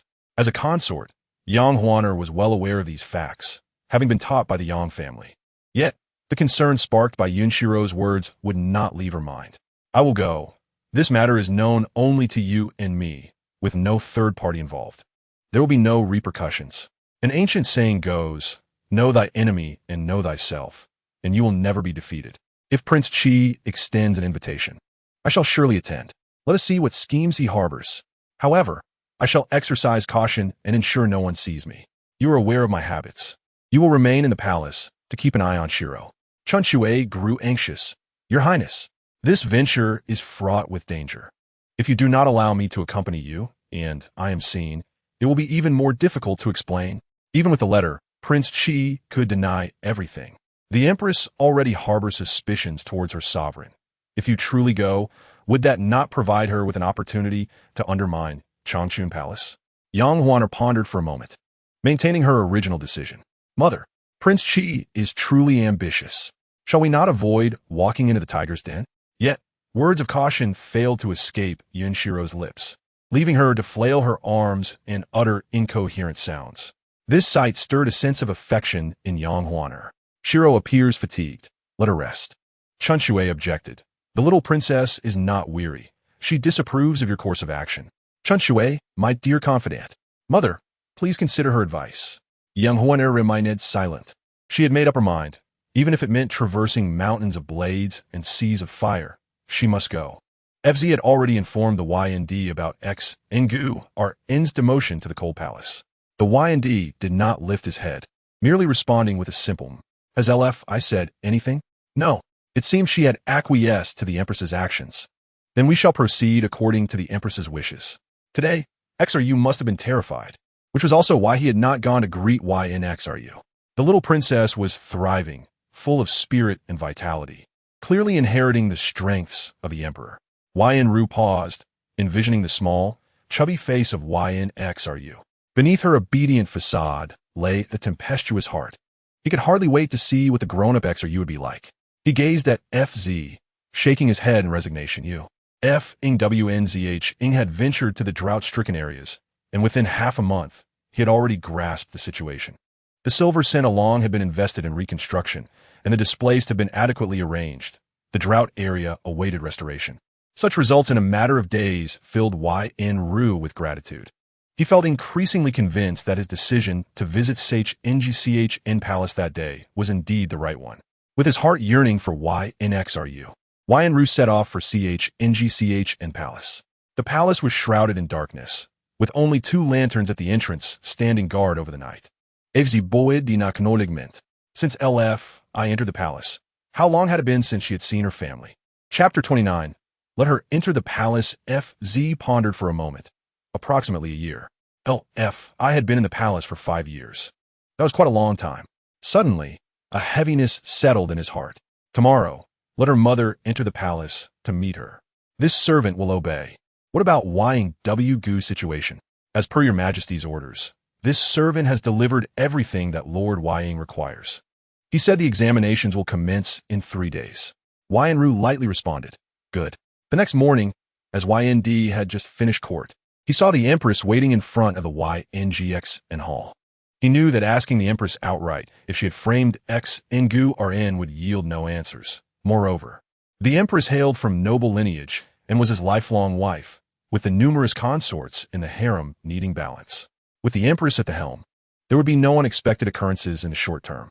However, he could not ignore what his daughter had mentioned. If the Empress truly harbored ulterior motives, it would be wiser to eliminate them sooner rather than later. Your Majesty, what brings the Empress here? I have urgent matters to report to your Majesty. Yun Xirou opened the door, guiding the Empress inside. What is it? The matter of X Ngu Rn's erratic behavior at the Empress Dowager's birthday banquet has been resolved. Both Dr. Li and XWN have stated that X Ngu Rn suffers from nightmare afflictions. She shall be relegated to the cold palace. You handled this matter well. The Empress felt a slight relief in her heart. There is one more thing. This morning, someone from YNSHU Palace reported that they have found the arsonist from that day. It was a palace maid. She had been ordered to go there and inadvertently dropped a candle near the side hall, which ignited the fire. Upon hearing this, YND paused for a moment, then quickly regained his composure. And then, afterward, I commanded an investigation into this matter, and it turned out to be as she described. If that is the case, there is no need to continue the investigation. Yun Xirou nodded. This matter is entirely in your hands. There is no need to report the rest to me. News had already spread in the harem that last night the Emperor had visited CH in palace, but had turned back to avoid disturbing LFI. This morning, MQNGWN, Ying Hu NRS mother, entered the palace to see LFI, which demonstrated the Emperor's affection for Ying Hu NR. Not seeing the Empress leave, Yun Xirou looked up. Is there anything else? I have heard that LFI's mother has entered the palace today. At the mention of Ying Hu NR, his mind suddenly conjured the image of X, Ru's chubby face. Remarkably, after just one night apart, he found himself missing her so. He wondered if that little brat was still cursing him. The thought of YNXRU, flustered and babbling as she tried to assert her strength, despite her little hands lacking any real power, left him with a smile at the disparity between her outward demeanor and inner feelings. The Empress had been closely observing the Emperor's actions. Upon witnessing his sudden smile, a wave of intense unease surged within her. Your Majesty? That fleeting smile vanished as the Empress spoke. It is I who wish for her to enter the palace. Should I prepare a room for Madame Ying to wait? No need. Although your Majesty has previously reprimanded me about the harem not interfering in politics, I still have something to address. You have been overly indulgent towards the Ying family lately. Yun Xirou halted his brush. If I do not favor the loyal Ying family, should I then favor your FRCH family? He had originally not intended to allow MQNGWN to stay overnight in the palace. Now, he had changed his mind. The Empress was well aware that the harem should not meddle in state affairs. Ying Wgu is a scion of a prominent family, even during my father's reign. He had displayed great talent. The Empress stiffened, her back rigid, and opened her mouth to speak, only to hear Yun Xirou continue. Are you recommending someone like CH Liang? The Empress's complexion darkened, her hands clenched tightly within her sleeves. If it were not for CH Liang sabotaging her plans, Yun Xirou would have already been ousted. The matter of CH Liang was my momentary oversight. However, it is a fact that your Majesty favors the Ying family. Although LFI resides in the harem and holds a position as a consort, she has never overstepped her bounds. Indeed, additionally, prepare a room for LFI's mother to reside in. The Empress's pupils constricted, her blood running cold. Though the weather was not particularly cold, she felt as if she were plunging into an icy abyss. Your Majesty truly favors LFI and the Ying family. Well, if that is the case, there is no need for her to continue feigning gentility. The Ying family is filled with loyal and reliable individuals. She shall make Yun Xirou experience what it feels like to misjudge. Without further resistance, the Empress turned to leave. In NGCH palace, Ying Hu NR clutched her handkerchief tightly, her mouth agape in disbelief as she gazed at MWNQing. This common woman has seen the esteemed LFI. MWNQing straightened her back, bowing to Ying Hu NR. This scene before her caused Ying Hu NR's eyes to redden, her nose to tingle, and she blinked painfully, tears streaming uncontrollably down her cheeks. Upon hearing this, she hurriedly stepped forward to help her up. Her voice trembled uncontrollably, and though she tried to speak, The words would not come easily. How can a mother bow to her daughter in such a manner? Using Ying Hu NRS strength, MW NQ Ing rose. Having just given birth, one should not be so emotionally agitated. Now, you're the esteemed LFI. It is only right for this common woman to pay her respects. Ying Hu NR sobbed, and MW NQ Ing took out her handkerchief to wipe Ying Hu NR's tears. Having just given birth, how can one be so emotionally affected? Now that the Ying family is well, you can find some peace within the harem. Ying Hu NR took several deep breaths to calm herself. It has been a long time since I've seen my mother, which is why I have acted so disrespectfully. MW NQ Ing took Ying Hu NR's hand, her voice softening. May I see the little princess? Ying Hu NR hurriedly ordered CH should bring YNX, are you over? And accompanying YNX, are you is HLI NCH. Having never seen HLI NCH before, MW NQ Ing was astonished, but she did not show it.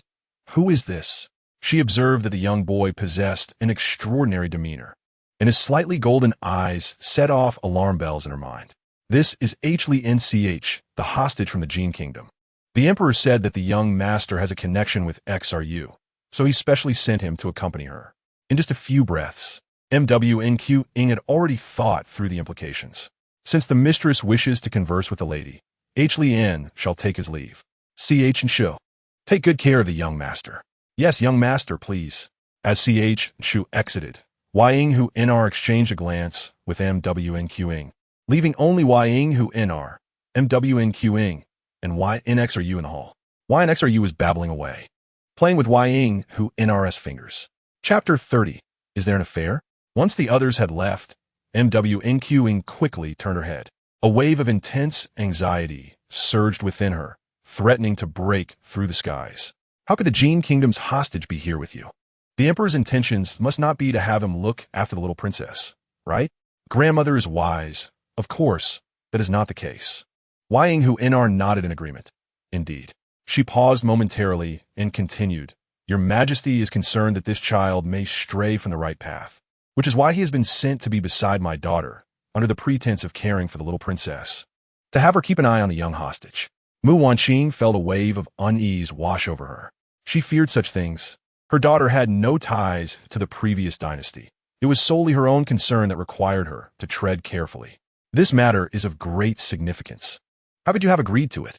Once the emperor speaks, my daughter, being merely a consort, cannot refuse his words. Although the Yang family was favored by the emperor in the past, the circumstances are entirely different now. Should any trouble arise, everything the Yang family has painstakingly built would be lost. Ilianchi's presence beside my daughter is akin to a ticking time bomb. Is there no way to send him away? Yang Huaner shook her head. The emperor is decisive. Once a decision is made, it is difficult to alter. There is no need for you to worry, mother. I will act with utmost caution within the palace, ensuring that the Yang family is not implicated. Furthermore, I assure you that if the opportunity arises, I will send He Lianqi away without personally escorting him. Mu Wanqing felt a discomfort in her heart, but was left with no alternative. Why did you suddenly come to the palace today? It is challenging for the court's ladies to have an audience with the emperor. Even as a consort, it is not easy to enter the palace. This morning, the esteemed eunuch Fu came to convey the emperor's edict, urging me to enter the palace quickly, and I had to make a hasty preparation. However, seeing your current condition, your uncle is presiding over the imperial examinations, and your father has made significant donations, earning great respect among the people. I cannot remain in the inner court for too long to avoid gossip. It has been more than half a year since we last met. Finally, we have the chance to see each other, yet we must part in haste. Yang Huaner felt a pang of reluctance. When you entered the palace all those years ago, Mother had some reservations.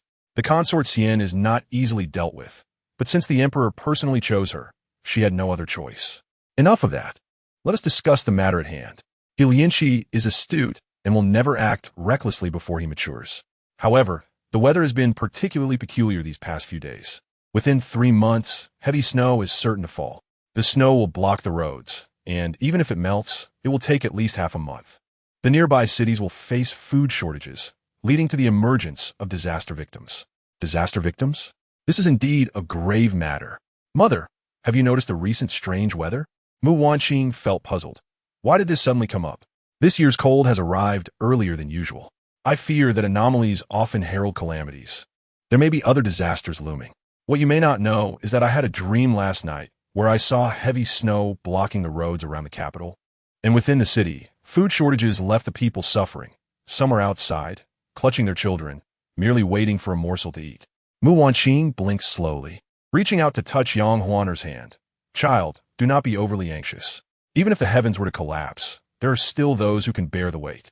The emperor is preparing for the worst. Such events will surely not come to pass. It is quite normal for a woman who has just given birth to feel emotional upon dreaming of children, especially with the recent events in Yun, where indeed much has transpired. The drought has been successfully resolved. Do not fret too much. Mother. Yang Huaner urgently grasped Mu Wanqing's hand.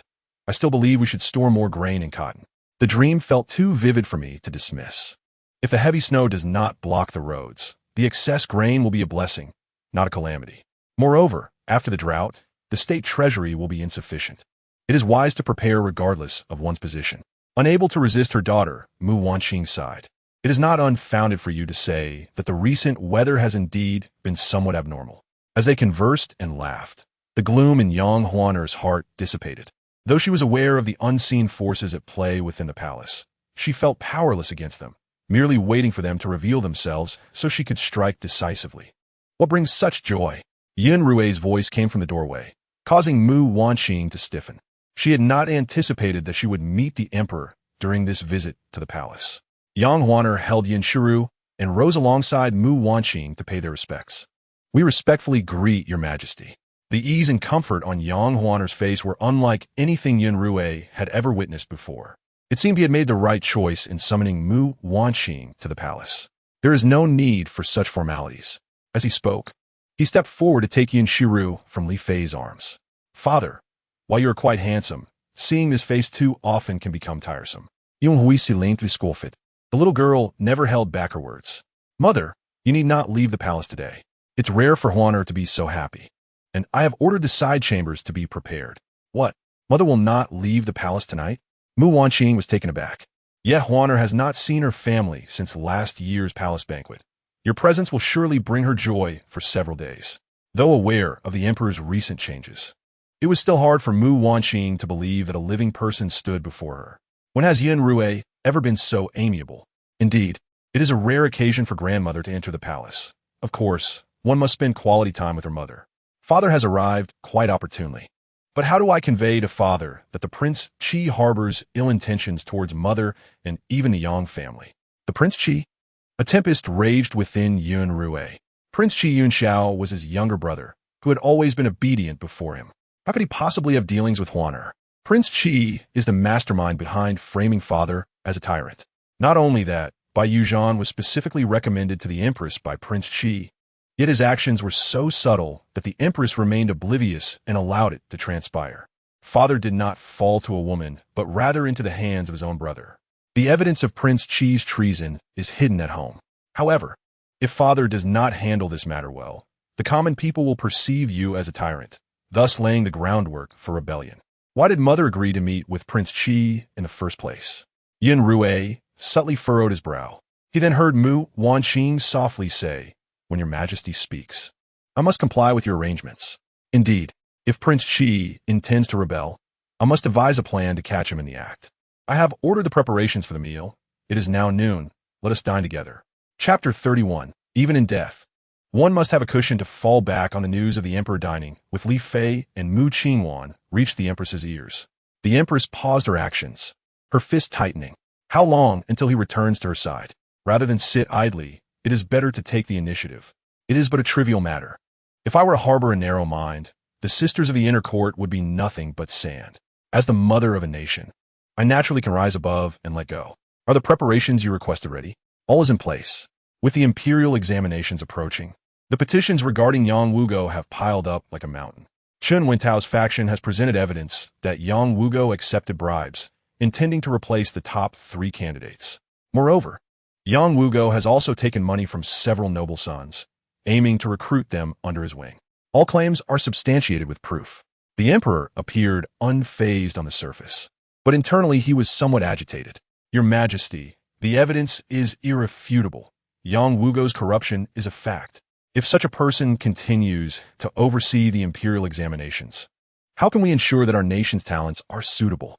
In Changchun Palace, Chun Shui hurried in. Your Highness, news has arrived from the previous dynasty. Your uncle has been falsely accused of having illicit dealings with the exam candidates. Upon hearing this, Yang Huaner felt her vision darken, her mind spinning, and her heart raced. How could this be? She tightly grasped Chun Shui's arm. What about the emperor? What does the emperor mean by this? Chun Shui shook her head. The emperor has not issued any orders. Without an order, there will be no immediate consequences. However, we cannot pretend as if nothing has happened. She originally did not wish to seek out Prince Qi. But now that her uncle is facing imprisonment for his grave transgressions, the emperor's previous favor is a well-known fact. Hope cannot be placed in others. She must take matters in her own hands. Contemplating this, Yang Huaner turned to Chun Shui and instructed, keep a close watch. Inform me of any news, but do not let my mother know about this matter. I shall be stepping out tonight, so take good care of the little princess. Understood. Yun Xirou, still in a daze, stirred from her slumber upon hearing Yang Huaner's words. What is mother going out for tonight? Is it a rendezvous? That could be a grave trap. A moment's carelessness could lead to disaster. Any matter can be discussed, but do not make a mistake. Hearing this, Yang Huaner glanced at Yun Xirou. As long as this endeavor could help the Yang family through their crisis, nothing would matter afterward. Yang Huaner then turned and departed. Within the grand hall, a somber atmosphere prevailed. The Cloud Emperor bore an impassive expression, while within the hall, some pleaded for mercy while others took advantage of the situation, which left the Cloud Emperor feeling agitated. With no trace of emotion, the Cloud Emperor coldly declared, there are still intricate details yet to be uncovered. We shall deliberate once clarity is achieved. Your Majesty. Chan Wentao attempted to speak further, but was silenced by a mere glance from the Cloud Emperor. It was time to cleanse the court. He rose, dismissed the court. As the words left his lips, the ministers knelt in reverence. We bid farewell to your Majesty. Upon exiting the court hall, the Cloud Emperor rubbed his temples. Yin Tian, investigate the bribery matters occurring in the coup examinations. I do not trust others. Yes, I also have another report. Previously, Bai Yuzhan gifted a bracelet to the little princess, which Her Majesty discovered. Upon investigation, it appears Bai Yuzhan's financial dealings have been irregular. He bowed and presented the accounts.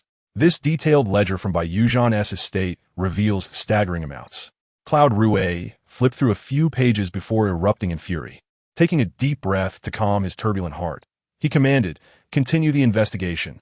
With Xirou around, these financial discrepancies will surely be rectified in due time. Yes, this matter should not be made public. In an unprecedented move, Cloud Rui refrained from visiting Changchun Palace. Shunyu reported this to the Empress, who felt a measure of relief. Such ignorance must be addressed. Let her know who truly reigns in the harem. Her voice was icy, laced with a hint of malice, as she sought to widen the circle of those aware of the situation. Yes, Chengyu acted swiftly, and soon, Xiang Pin learned of the matter. Upon arriving at Changchun Palace, she found Yang Huaner still engaged in embroidery. Have you heard? Heard what? About your uncle. At these words, Yang Huaner felt a lump in her throat, but restrained her tears. What has happened? Xiang Pin, with resolve, spoke. Let me tell you, I have heard that your uncle accepted bribes during the coup examinations, and the emperor is aware. The emperor detests such matters. Upon hearing this, Yang Huaner's eyes reddened, her hands trembling uncontrollably, a chill coursing through her. She sensed that usually the emperor would seek out Xirou around mealtime, yet today he had not appeared. Yang Huaner inhaled deeply, her tone hard and frigid. No, my uncle would never do such a thing. Xiang Pin was taken aback. Before entering the palace, she had heard of the Yang family's unwavering loyalty. Now, with Yang Huaner in favor, the Yang family was at the zenith of their power. Yang Wuwa would need to be a fool to engage in such actions. I believe so too. This is likely a case of framing. As for who is behind it, that remains unknown. The Yang family is currently favored, and many are envious, especially certain factions. Yun Xirou, in a hazy state, oscillated between wakefulness and sleep. Yet Yang Huaner's presence eluded her. Feeling restless, she attempted to voice her concern, but all that emerged were incoherent sounds. Frustrated, she resorted to crying. Chun Shui, overwhelmed with fear, observed Helian Qi, who was struggling to focus on his reading. He suggested, why not seek out the Empress? The little princess's distress was severe. if there were genuine issues, the Empress ought to be informed. Pondering this, Chun Shui hurriedly made her way outside. Upon seeing Chun Shui approach, Yang Huaner's expression turned cold. Did I not instruct you not to come here? Yet Yang Huaner had already heard Yun Xirou's cries, each one tugging at her heart. Your Highness, I did not wish to disturb you, but the little princess has been crying incessantly. Mother, do not act rashly. The Qi Wang is untrustworthy. Do not go. Although father may have erred in the past, he is surely not flawed now. My uncle must be wronged. Yang Huaner felt a pang of compassion. She understood the gravity of the situation, yet felt helpless. The emperor's affections were as fleeting as shadows, leaving her unable to discern his thoughts. Xirou was still young. Even if favored, it did not guarantee her safety as she matured. The harem was fraught with peril. She could not allow Xirou to be subjected to harm. If the Qi Wang could indeed offer sound counsel, she would heed him. If not, she would ensure he bore the consequences. She must not allow herself to be humiliated. The little princess is merely hungry. Summon a wet nurse to feed her. I have pressing matters to attend to. With that, Yang Huaner hastily rose. Helian Qi, following closely, sensed something amiss. The Empress's hurried pace seemed unusual. Chapter 32, Yun Xirou's incessant wailing continued. Chun Shui, left with no other recourse, had no choice but to take the child to the emperor. The cries grew louder as Cloud Rue was about to consent to dine at Yunquan Palace when a noise interrupted him. The events of the previous court left lingering fears. Fu Zai exchanged glances with Chun Shui, subtly signaling her to hold back. However, Chun Shui remained oblivious. Your Majesty, please assist me. Help the little princess. Fu Zai sighed and helped her up. It is not that I do not wish to help, but recent events have left His Majesty quite troubled. Before Fu Zai could finish, he was interrupted by Chun Shui's desperate call. Your Majesty, please look. The little princess is crying endlessly. Cloud Rue, feeling a pang of compassion, immediately rose. The Empress, observing, interjected, Your Majesty, should we not first seek the little princess's birth mother? It is late. Where could Li Fei have gone? Cloud Rue glanced at the Empress, but remained silent. He stepped outside and took Yun Xirou from Chun Shui. The little princess quieted in his arms, gripping his collar tightly, her face scrunched in distress. Father, you must think of a way. Mother is in a perilous situation. Cloud Rue felt a lump in his throat. The Empress, from her elevated position, haughtily inquired, why does the little princess wail so? Where has Li Fei gone? Why is she not looking after the child? Chun Shui bent low, her mind racing. She could not reveal that the Empress had gone to seek the Qi Wang. Cloud Rue, holding Yun Xirou, casually deflected. Li Fei and Madame Yang have not seen each other for quite some time.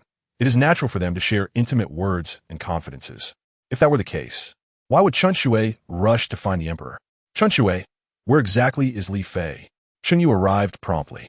Your Highness, I believe I saw Li Fei heading toward the garden just before nightfall. She did not go to the garden this afternoon. Why would she go now? The emperor shot a glance at Cloud Rue. Your Majesty, Li Fei's late-night excursion to the garden is suspicious. Without further ado, Cloud Rue stated, let's go to the garden. He took the lead, with the Empress following behind. The Qi Wang seeks to frame Mother. Father, you must stay vigilant. The Qi Wang? Framing? It seemed he had been too lenient with his demeanor. Cloud Rue's expression darkened, making the Empress tremble with fear while secretly reveling in the unfolding drama. This wretched woman had not anticipated that the emperor would take matters into his own hands. If someone were there, she would remain silent. If no one was present, she would ensure Li Fei bore the brunt of it. The Empress relished the thought. Upon reaching the rear garden, Cloud Rue turned to Cheng Yu. Do you know in which direction Li Fei went? Cheng Yu shook her head. I merely happened to see the lady enter the garden. I cannot say where she has gone. Indeed, the Empress had trained her well. Her words and actions were meticulous and precise, even if Li Fei is entangled with others. Cheng Yu, the Empress, can swiftly dissociate herself from the situation. Fu Zi cautiously investigates and ultimately encounters Li Fei behind the rockery in the pavilion. Simultaneously, a familiar figure, Qi Wang, appears. The Empress gasps in shock. Isn't that Qi Wang? Yun Rue clenches his fists. The child has already been entrusted to Chun Shui, who promptly kneels. Before she can utter a word, Cheng Yu covers her mouth tightly. What more do you have to say? The delicate Yun Xirou in Chun Shui's arms is taken away by Fu Zi. This calamity has persisted since her birth. There must be something amiss. Yun Xirou's expression darkens as he stands silently, seemingly stunned by the unfolding scene. The Empress admonishes, "Do not speak out of turn. My mother has been wrongfully accused. How is it that Chengyu can always conveniently spot my mother's whereabouts? How does she always know where my mother has gone? If that is the case, then Chengyu must be the one most easily suspected." Yun Xirou glances at Chengyu from the corner of his eye. Her arrival is rather fortuitous, coming right after he inquires about Li Fei's whereabouts. Not only this time, but also in previous instances, the coincidences have been rather excessive. While Yun Xirou maintains his composure, the Empress boldly states Li Fei's clandestine meetings with an outsider are in violation of palace regulations. "Chengyu, bring her here." Chengyu bows in acknowledgement, but is halted by Yun Xirou. "Wait, Your Majesty? Just because she met Qi Wang, how can it be concluded that Li Fei is meeting an outsider?" At this point, is the Emperor shielding Li Fei? Does he even realize what Li Fei has been doing behind his back? The Empress's eyes widen in fury, her fists clenched, her nails digging into her flesh. Only a little over half a month has passed since Yun Xirou's birth, and already Li Fei has used her to win the Emperor's heart. If this continues, will there still be a place for the Fu Ercha clan in Yunhua? She cannot allow this to happen, nor can she permit Li Fei to linger in such a predicament. The group is not too far from the pavilion. Yun Xirou cannot hear the voices from that direction. He leads the Empress, Chen Shui, Fu Zi, Chengyu, and Yun Xirou towards it. Your Yang family has made significant contributions to Yunhua. Not only your father, but your uncle is also quite formidable. Previously, when enemy forces invaded, your uncle's eloquence shattered their morale, resulting in their retreat of over 30 li within 3 days, making him a renowned figure. Furthermore, your daughter with the crown prince brought forth auspicious omens that eradicated the treacherous Hua family, saving the crown prince a considerable sum. All of these are past events. I never imagined the crown prince would actually believe the slanderous words of petty individuals and imprison your uncle, even initiating a thorough investigation. Given your uncle's current prestige, he should not be susceptible to bribery. Yang Huanair struggles to maintain her composure. Although she does not wish to converse with Qi Wang, she musters the courage to engage. "Does your highness have any suggestions to spare my uncle from this imprisonment? Additionally, what was mentioned in your letter about ensuring the emperor's everlasting trust in the Yang family? What are your intentions?" Qi Wang appears taken aback. He had merely spoken casually, and yet Yang Huanair believes him. His desire has always been military power. Only when the Yang family falls will the crown prince seek a trustworthy individual to entrust military authority to him. He has already identified a replacement. What does Yang Huanair intend? Qi Wang chuckles helplessly. "You know well that the crown prince despises bribery. If no incident had occurred, my idea would naturally be beneficial. However, given the current circumstances, he contemplates, realizing that accepting bribes could lead to severe repercussions. But having grown up alongside the crown prince, he understands his weaknesses." Upon hearing this, Yun Xirou steels herself. "Mother, do not be deceived. Qi Wang is merely speaking deceitfully. If he truly understood father, he would not consistently err and fall out of favor with him." Yun Xirou feels reassured, relieved that his daughter has not suffered in vain. If Huanair could think clearly, she would not have been so easily manipulated. The Empress's expression darkens. She never anticipated that the Emperor would place such trust in this man. Chapter 33. None are good birds. Qi Wang continues to ramble on, revealing his entire plan, unaware that Yun Xirou and the others are hidden behind the rockery, absorbing every word. "What I envision is having your sister bear my child with other maidens. I was quite intoxicated at your home and ended up in bed with someone, leading to much scandal. It is best to leave the child with your family since you have many sisters. It won't truly mean your family is extinguished." Yang Huan eres pupils constrict. She recalls her daughter's words. Qi Wang is not sincere. He is feigning concern. Shocked, she thinks, did the prince not say he had a way to ensure our family would always be favored by the emperor? Qi Wang's eyes reflect pity and sympathy. Upon hearing Yang Huanair's words, he shakes his head helplessly. "Huanair, my intentions are indeed for your benefit, but your uncle's actions have inadvertently provoked the emperor. Even if I plead on his behalf, or the Empress does, it will be futile. Then why come here to say all this? Your uncle is selfless, valuing talent more than the emperor. How would he accept bribes? It is disheartening." Yang Huanair takes a deep breath. Perhaps her daughter can resolve this matter. "Does Qi Wang think your idea is commendable?" Qi Wang is momentarily taken aback. He indeed believes it to be good. Huan heir, do not refer to me as such. Your uncle is selfless and understands the hardships of 10 years of diligent study. He would never accept bribes, which would be humiliating. If your highness desires the Yang family to be favored by the emperor, then you must first win the emperor's favor yourself. Otherwise, your words lack credibility. My uncle may have erred, but from my understanding of him, he would not be so foolish. You profess to care for me, but it is mere pretense. The emperor has yet to execute my uncle, yet you hastily assert that he will never pardon this matter. Your intent is to confuse my thoughts. Is it possible that Qi Wang, having failed to ascend to the throne, now harbors such ambitions? Qi Wang is astonished. He never anticipated Yang Huan heir would be so articulate. He stutters. Do you realize what you're saying? I am indeed aware. I came to meet you precisely because I know your ulterior motives. The goal is for everyone to see your despicable nature. Yang Huan heir feels uncertain. She had deliberately come without anyone following her. Now, if she calls out, no one would notice. But she feels powerless. The Empress has observed the situation long enough to know that Qi Wang's clandestine meeting with Yang Huan heir is a facade. To this day, only she and the Emperor are privy to it. Chun Shui would never betray her master. If today's events were to leak, the primary suspects would be her and Shengyu. The Empress's expression darkens. Qi Wang attempts to sow discord in Yang Huan heir's heart. Suddenly, Yun Xirou's appearance startles him into silence. Your Majesty?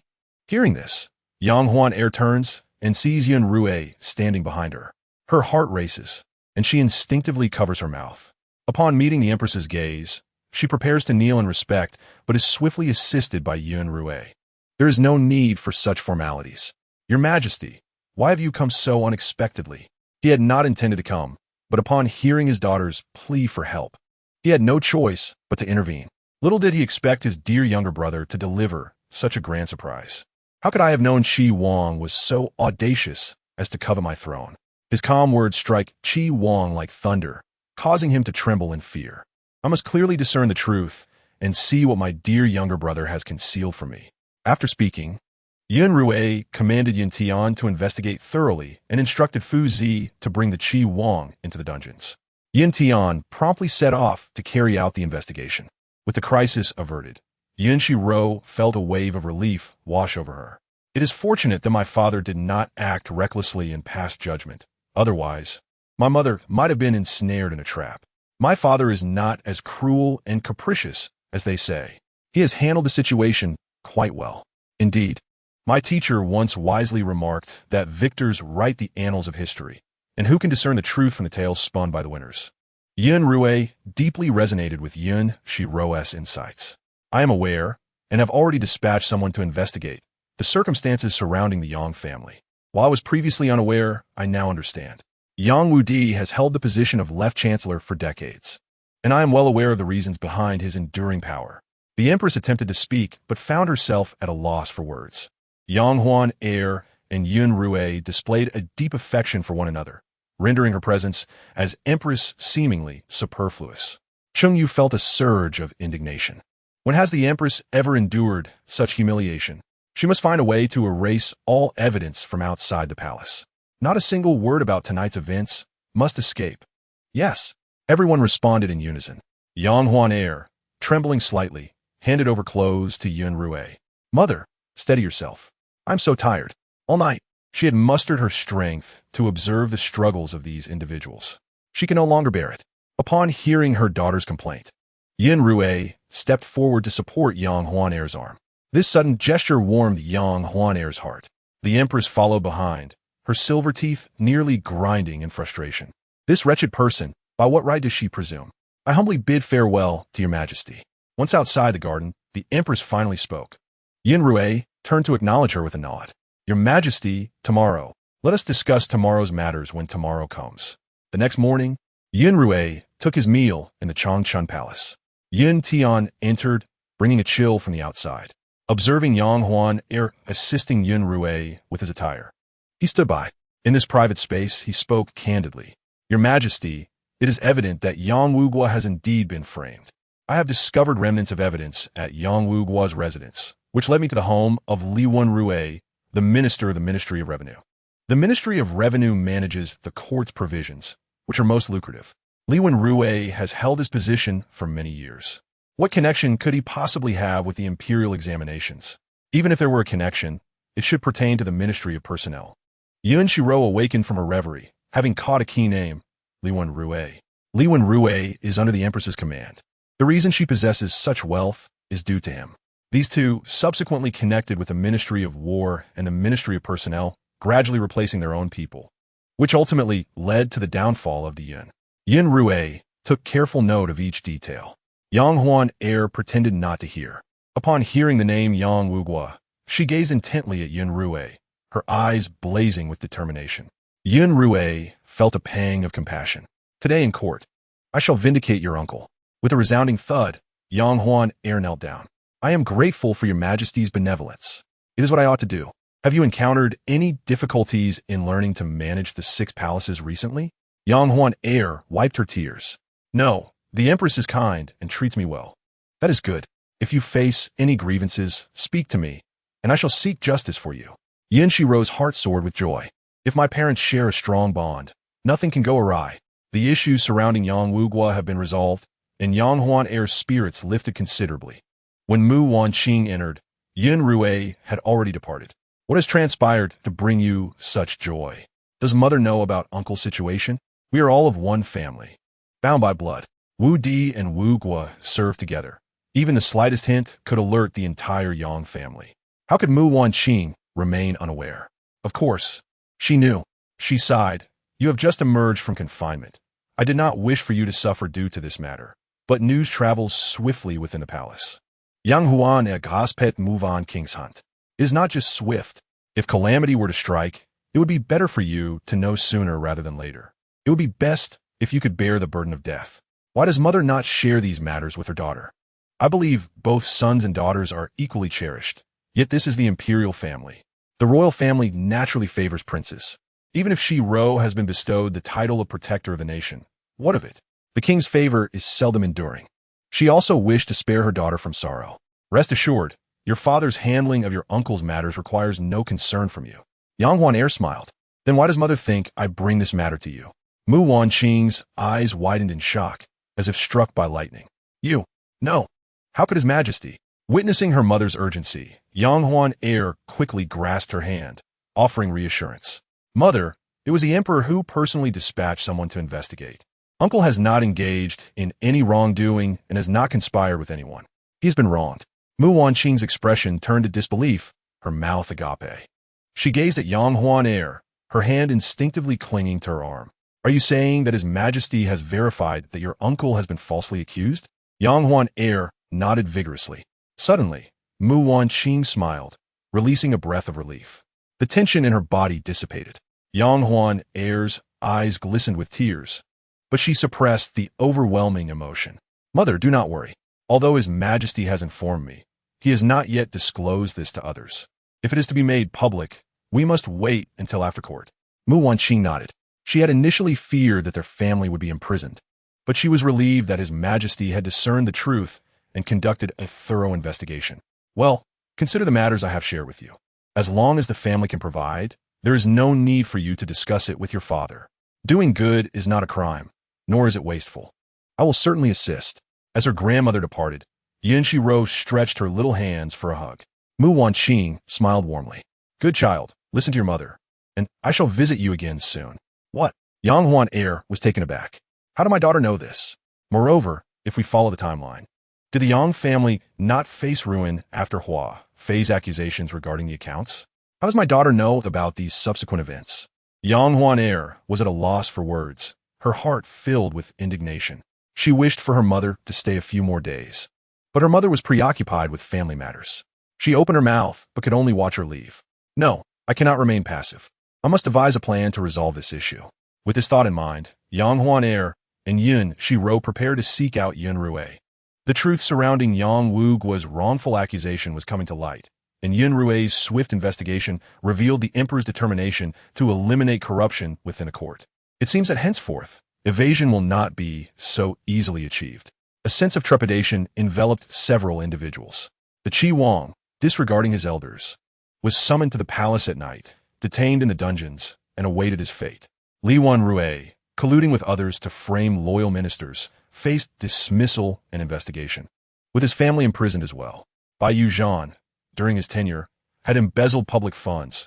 The evidence was irrefutable, and he was exiled to Lingnan, to leave at once.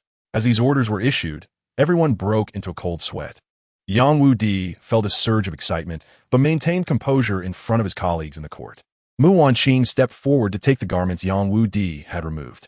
His Majesty personally arranged for someone to come over. A stone in Mu Wanqing's heart finally fell to the ground. Is my daughter safe within the palace? Unaware of last night's events, Mu Wanqing shook her head, saying, "It seems there is no trouble, but you brothers should be cautious in your dealings in the court henceforth." During my visit to the palace, I realized that even in the inner court, the speed of message transmission is not slow. His Majesty currently favors the Yang family, whose power is at its zenith. And naturally, there are those who view us as a thorn in their side. Even a moment's respite could lead to scrutiny.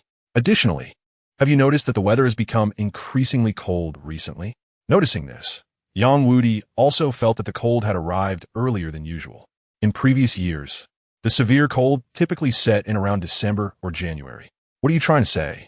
I am merely acting out of maternal concern, as my daughter has expressed. The harsh winter this year seems somewhat abnormal, and I fear that after the scorching heat comes a bitter winter, leading to a poor harvest and the people being displaced, left asleep on the streets. Therefore, my daughter suggests that we prepare more food and porridge shelters, so that we are ready in case of any issues. Yang Wudi pondered this carefully and nodded. The unpredictable weather indeed presents such a possibility. Since it is my daughter's suggestion, let us act upon it. It is best if nothing occurs. However, if trouble arises, we will not be caught off guard. Most importantly, His Majesty will be better off. Within Changchun Palace, Yun Xirou gazed at Li Fei. "Huaner, you have suffered recently." Yang Huaner shook her head, saying, "To share His Majesty's burdens, I do not find it hard." After a pause, she hesitated. "Between us, feel free to speak your mind." Yang Huaner lightly bit her lip. "Your Majesty, my uncle." She remained worried. Yun Xirou nodded. "I have personally dispatched someone to investigate. It cannot be wrong. In this investigation, we also discovered something concerning the Empress. Yun Hui contemplated. Pating Yang Huana es hunt. What do you think of the Empress? The Empress is virtuous and serves as a model in the inner court. We should learn from her." "Truly?" Yun Xirou, having just awakened, overheard this exchange and could not help but roll her eyes internally. Who would be so foolish as to speak ill of the Empress at this time? Yun Xirou was momentarily speechless. You should have anticipated this. "Do you genuinely believe the Empress is a good person?" Yang Huaner, not fully understanding, still nodded. "Of course, even if there are grievances against the Empress, one cannot voice them now. To do so would be tantamount to seeking one's own demise." Reflecting on what her daughter had mentioned the previous day, Yang Huaner brought up, "Your Majesty, I have a humble request. Please do not hesitate to speak. Though I have encountered it in the palace, the circumstances are different now, and disparities are inevitable. It is only natural for Yang Huaner to mention it now." He contemplated, his gaze inadvertently drifting towards Yun Xirou. She was unaware of what would transpire next. Having Yun Xirou beside him to offer counsel would be beneficial. Yang Huaner nodded. "Yes, Mother also misses Xirou. Xirou has just celebrated her full moon. Although there were many from her maternal family at the banquet, they were not numerous. The younger generation of our family has yet to meet the national protector princess." Yun Xirou felt conflicted. This little girl's outward demeanor was entirely different from her inner thoughts. This mischievous child provided him with amusement. However, it was not appropriate now. Xirou was still young and should stay by her mother's side. "Very well, let Xirou accompany us. His daughter, beloved by all, blooms like a flower." "Thank you, Your Majesty." With this in mind, Yang Huaner intended to mention the porridge shelters. However, she reconsidered. It is best if nothing occurs. If trouble arises, there will inevitably be those who deliberately criticize her. This matter is not trivial. She cannot be perceived as a demoness. Yun Xirou and Yang Huaner sat together, reminiscing about the past. Yun Xirou increasingly felt that his previous visits to other palaces had been a grave error. The Empress was commendable, particularly in her lineage. The greatest difference between her and Huaner was that Huaner could discern her true feelings. Such a person should stand by his side. With this thought, Yun Xirou embraced Yang Huaner and fell asleep. Watching him slumber, Yun Xirou also drifted off sweetly. As long as the emperor dotes on the Empress, no one in the inner court will dare to act against her. Yun Xirou shared this sentiment. His care extended not only to Xirou, but also to those who adored him and made sacrifices for him. Before Li Fei departed, the Empress visited the Yun Emperor. Knowing that the Empress's words would be unpleasant, Yun Xirou preemptively ordered everyone in the Yangxin Palace to withdraw. What does the Empress wish to convey? He had yet to find a suitable replacement for those positions. Everything awaited Yang Wugu to present him with the list. The Empress stood firm. Your Majesty, have you forgotten what you saw and heard in the rear garden of the previous night? Yun Rei narrowed his eyes slightly. You were present that evening. The Qi Wang displayed blatant disrespect, his ambitions glaringly evident. What further investigation is necessary? Can you guarantee that Li Fei has been wronged? Young Huaner, by nature kind-hearted, had heard her beloved daughter's heartfelt words when she ventured into the garden. It was Qi Wang who deliberately set a trap to severely wound the Yang family. Not only that, but he also sought to establish himself as a tyrant, a figure feared by all. However, there was no opportunity to discuss this with the Empress. Observing the Empress's anxious demeanor, Yun Xirou suddenly spoke. How will you explain the matter of Bai Yuzhan? The unexpected inquiry left the Empress momentarily stunned. Your Majesty, how is Bai Yuzhan's affair related to me? Yun Xirou scoffed coldly, producing a memorial from a document that implicated both Bai Yuzhan and the Empress. Without further ado, he tossed it toward the Empress. A strand of her hair was disheveled, and nearby phoenix hairpins were knocked askew. Do you take me for a fool? It is clearly stated here the dealings between you and Bai Yuzhan. Do you deny that what transpired at Xirou's full moon banquet is connected to you? You cannot tolerate Li Fei. You cannot bear a newborn child. You even conspired with Bai Yuzhan to engage in vile acts. Do you believe I am blind? The Empress reached out, trembling, to pick up the memorial from the ground. Upon opening it, she found detailed accounts of their encounters and their schemes to harm the little princess. Moreover, all correspondence between them had been uncovered by the Yun Emperor. I once believed the Empress to be virtuous, capable of managing all affairs within the inner court, only to realize it was an illusion. The execution of Bai Yuzhan was meant to preserve a semblance of dignity for their marriage. Yet the Empress rejected it, utterly shattering the last shred of respect. Your Majesty has long been aware of this matter. The Yun Emperor coldly huffed, standing with his hands clasped behind his back. How could I not know? It is so apparent. Even if it were a scheme of defamation, would it not take a few days? Yet how did the Empress act? She ground everyone's faces into the dirt. Is this something an Empress should do? The Empress remained silent, sitting quietly on the ground. Her former grace had transformed into utter disgrace. When did your Majesty begin to distrust me? At any time. The Empress collapsed onto the ground. Her previously upright spine now hunched. Her gaze gradually hardened. Is all Li Fei's fault? Since that wretched woman gave birth to a little wretch, everything has changed. Do you have anything further to say? At this point, no matter what she said, Yun Xirou would not believe her.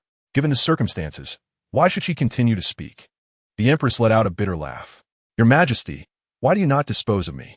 Matters that bring shame to the family ought to be resolved within the confines of the home. How can they possibly be brought to light? Yun Xirou waved his hand dismissively, turning his back to the Empress. The mistakes you have made are yours to atone for. Does your Majesty need me to remind you of concubine Xine's condition? Such an evident issue has already been addressed by the Empress. How could he possibly forgive her? The Empress trembled slightly. How could your Majesty know everything? Those past actions of mine, no. For the sake of the royal family's dignity, this is not merely about Yun Xirou's face. The Empress Dowager would never allow Yun Xirou to depose her. She would always have a safety net. The Empress gently closed her eyes. It seems that she need not endure in silence any longer. Does your Majesty not wish to inquire as to why I acted thus? I do not wish to. Upon exiting the Yangxin Palace, the Empress felt that the winds within the palace had grown harsher of late. The chill penetrated not only the body but also the heart, leaving it icy. Some rejoice, while others mourn. At the left Chancellor's residence, all was merry.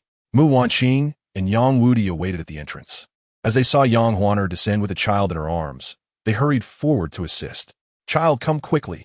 The younger generation of the Yang family had all come out. Sister, aunt, little aunt, they have all heard. Aunt is truly remarkable. It was aunt who discovered the discrepancies in those ledgers, saving their family from disaster. In their eyes, aunt is the greatest hero, more formidable than grandfather or great-grandfather. Yang Huaner greeted them with a smile. Nearby, a little one curiously scrutinized Yun Xirou. Is this the little princess? The one bestowed the title of protector of the nation. So soft and tender, how delightful. She still carries the scent of milk. Little princess, do not be afraid. We will protect you as you grow. Though they were of the same generation, their status loomed large. The children spoke without reserve, much to the anxiety of the adults trailing behind. Lady Li, the children speak innocently. We hope you can be understanding. Yang Huaner smiled gently at her sister-in-law. We are all family. There is no need for such formality. Do not linger. Come inside quickly. Yang Wudi and Mu Wanqing ushered everyone in. Aunt, you are truly amazing, able to think of so many things. We have all heard. Aunt is now the most favored by His Majesty. Yang Huana praised her profusely. The little princess is so adorable. When will she grow up? Upon hearing these questions, Yun Xirou opened her eyes. How wonderful it is for a family to be united in joy. Hearing this, Yang Huaner nodded, her heart filled with sentiment. Indeed, it is best when family is together.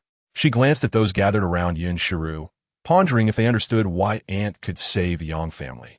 The little heads shook in unison. We do not know. It is because Aunt has acquired certain skills.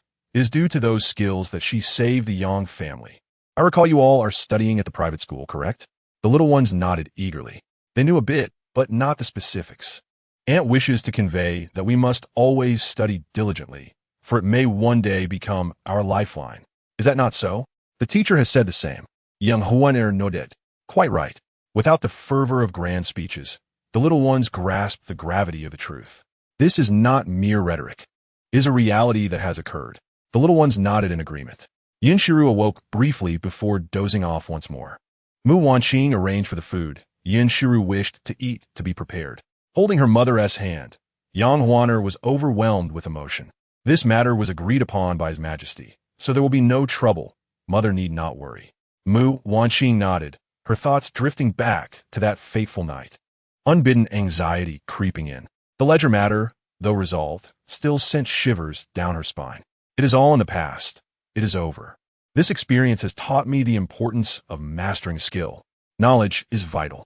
Mother, for the little ones, learning such things may require your diligence. Daughter, their eyes met, and Mu Wanqing noticed her daughter's solemn expression. What is it? Do you believe that a mother and daughter share a heart? Mu Wanqing nodded, of course. I believe it. You may not trust it, but on the night of the incident, my heart raced and my right eyelid twitched. I thought to myself that something was amiss. Sure enough, I saw the soldiers dispatched by His Majesty surrounding our home, sealing every exit, not even allowing a fly to escape. Eager for confirmation, Yang Huaner grew anxious. Can you sometimes hear my thoughts? After experiencing that incident, her child had become somewhat mystical. You are my daughter, born after 10 months of pregnancy. The moment your eyes shift, I know what you think. There is no need for me to listen. Then why can you hear your daughter's thoughts? How could she express this without fear of disbelief? Would her mother think her a monster? The desire to confide in her mother abruptly halted. Xirou is still young. You cannot yet comprehend. Once she matures, you will understand what I mean today. Yang Huaner nodded. Outside, the younger generation played joyfully. Yang Huaner was profoundly moved. Her mother did not doubt her, nor did she disbelieve her. She felt like the happiest child in the world. Thank you, mother. We are all family. There is no need for such politeness. As Yun Xirou slept soundly, Yang Huaner felt ill at that. After lunch, Mu Wanqing took Yang Huaner to the side hall. I have heard from your father about the events that transpire in the palace each year. He mentioned that our family is not too shabby and can provide you with some silver to help you navigate relationships. Life in the palace is not the same as at home. His Majesty may favor you now, but such favor is not a lasting strategy. A thick stack of banknotes was placed in Yang Huaner's palm. Though devoid of warmth, it felt scorching, causing her to instinctively pull back. Chapter 37. Take it. Listen. Take this money. You will need it to foster connections in the palace. Your father and I cannot visit you in the palace, but can only assist you from the court. Relationships in the palace do not require nurturing, especially since I already have Chunxue helping me, providing immense fulfillment and transformation. My daughter will soon grow up. She will become my support.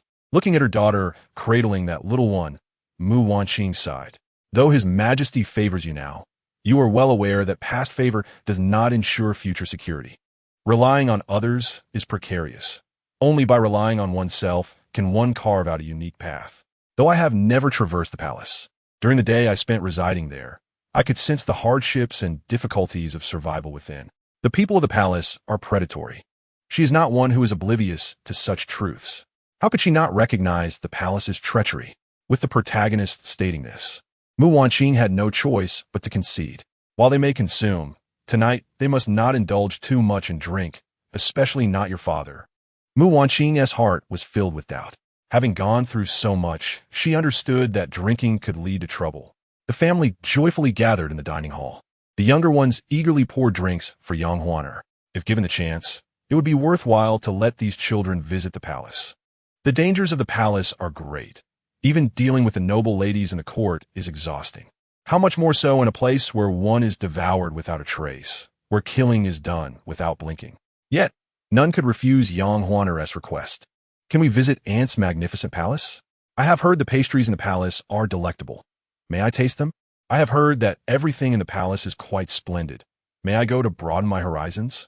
In the second house, Yang Yin spoke candidly. Do you all wish to visit the harem to see your aunt, or are you simply eager to satisfy your cravings? The sisters chimed in, indeed. We all wish to. Their playful banter elicited laughter from everyone present. Yun Meng, who secretly guarded young Huaner's safety, couldn't help but feel envious. The Emperor's actions seemed excessive. The family was already elated, so how could they possibly harbor ill intentions towards the Empress? Observing the Yang family, he found them to be amicable, not the scheming type. Perhaps the Emperor had previously harbored many misunderstandings about the Yang family, leading to such vigilance against them. As Yang Wudi prepared to pour wine, Yang Huaner immediately intervened. Father, it has been ages since we had a proper conversation. Let us forego the wine tonight.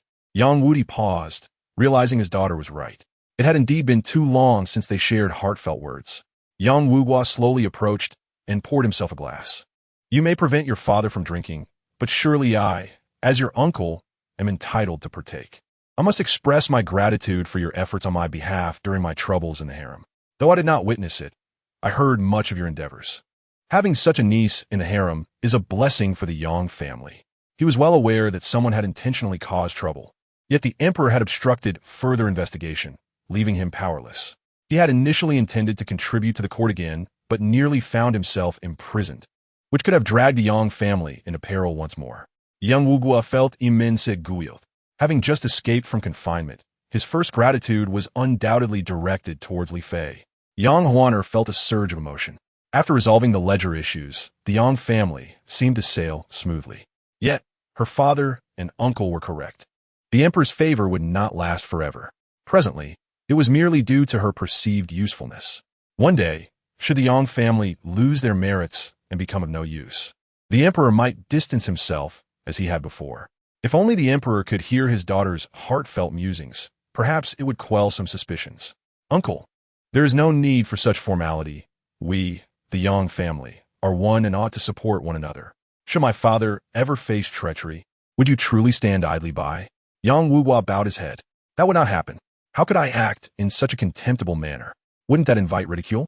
Young Huaner smiled briefly. Then it is settled.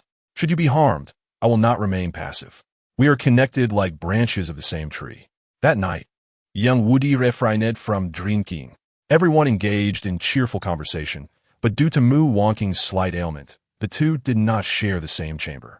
Suddenly, in the dead of night, a commotion erupted outside. The group rushed out to find young Wudi grasping a disheveled maid. His expression fierce as he glared at the girl crumpled on the ground. It seems serving in this household has inflated your ambitions.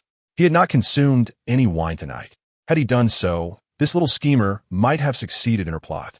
How dare she disregard the matriarch? Mu Wanqing felt her blood pressure surge, yet understood that this was not entirely young Wudi's fault. With the family present, if they were entertaining outsiders, it would merely provide fodder for gossip. Young Huaner stepped forward. Spring water, take her away. Such audacity. Young Wudi rushed to Mu Wanqing's side. My lady, I have done nothing to betray you. It is solely this maid's presumptuousness. If my daughter hadn't advised me against drinking, I might have fallen in her trap, and our bond would have been irreparably damaged. He turned sharply, demanding, Who sent you here? His voice startled Yun Xirou awake. Observing the crowd around, she began to comprehend. How'd I know? Later, someone mentioned that he was a descendant of the Yang family. seeking to reverse their misfortunes under this guise, and those who followed him were not fools. They saw in him a resemblance to my grandfather, hence they rallied to him. Chapter 38. You shall host it moreover, upon verification. That individual is indeed the child of my grandfather. This should have transpired long ago. However, due to her crossing into this realm, the predetermined course had been shattered, and thus, those events ceased to exist. Yang Huaner held no doubts in her heart, merely feeling that her daughter was a prodigy, capable of discerning such matters.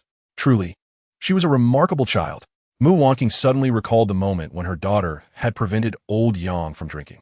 She raised her gaze to her daughter, pondering the improbability. Could her daughter truly be aware of everything? If she possessed such foresight, perhaps it would not be so dire. Suppressing her inner doubts, Mu Wanqing dismissed the maid, intending to set an example. If anyone dares to spread word of this incident, do not blame me for my harshness. The crowd fell silent, tacitly acknowledging her decree. With the matter resolved, Yang Huaner felt a wave of joy.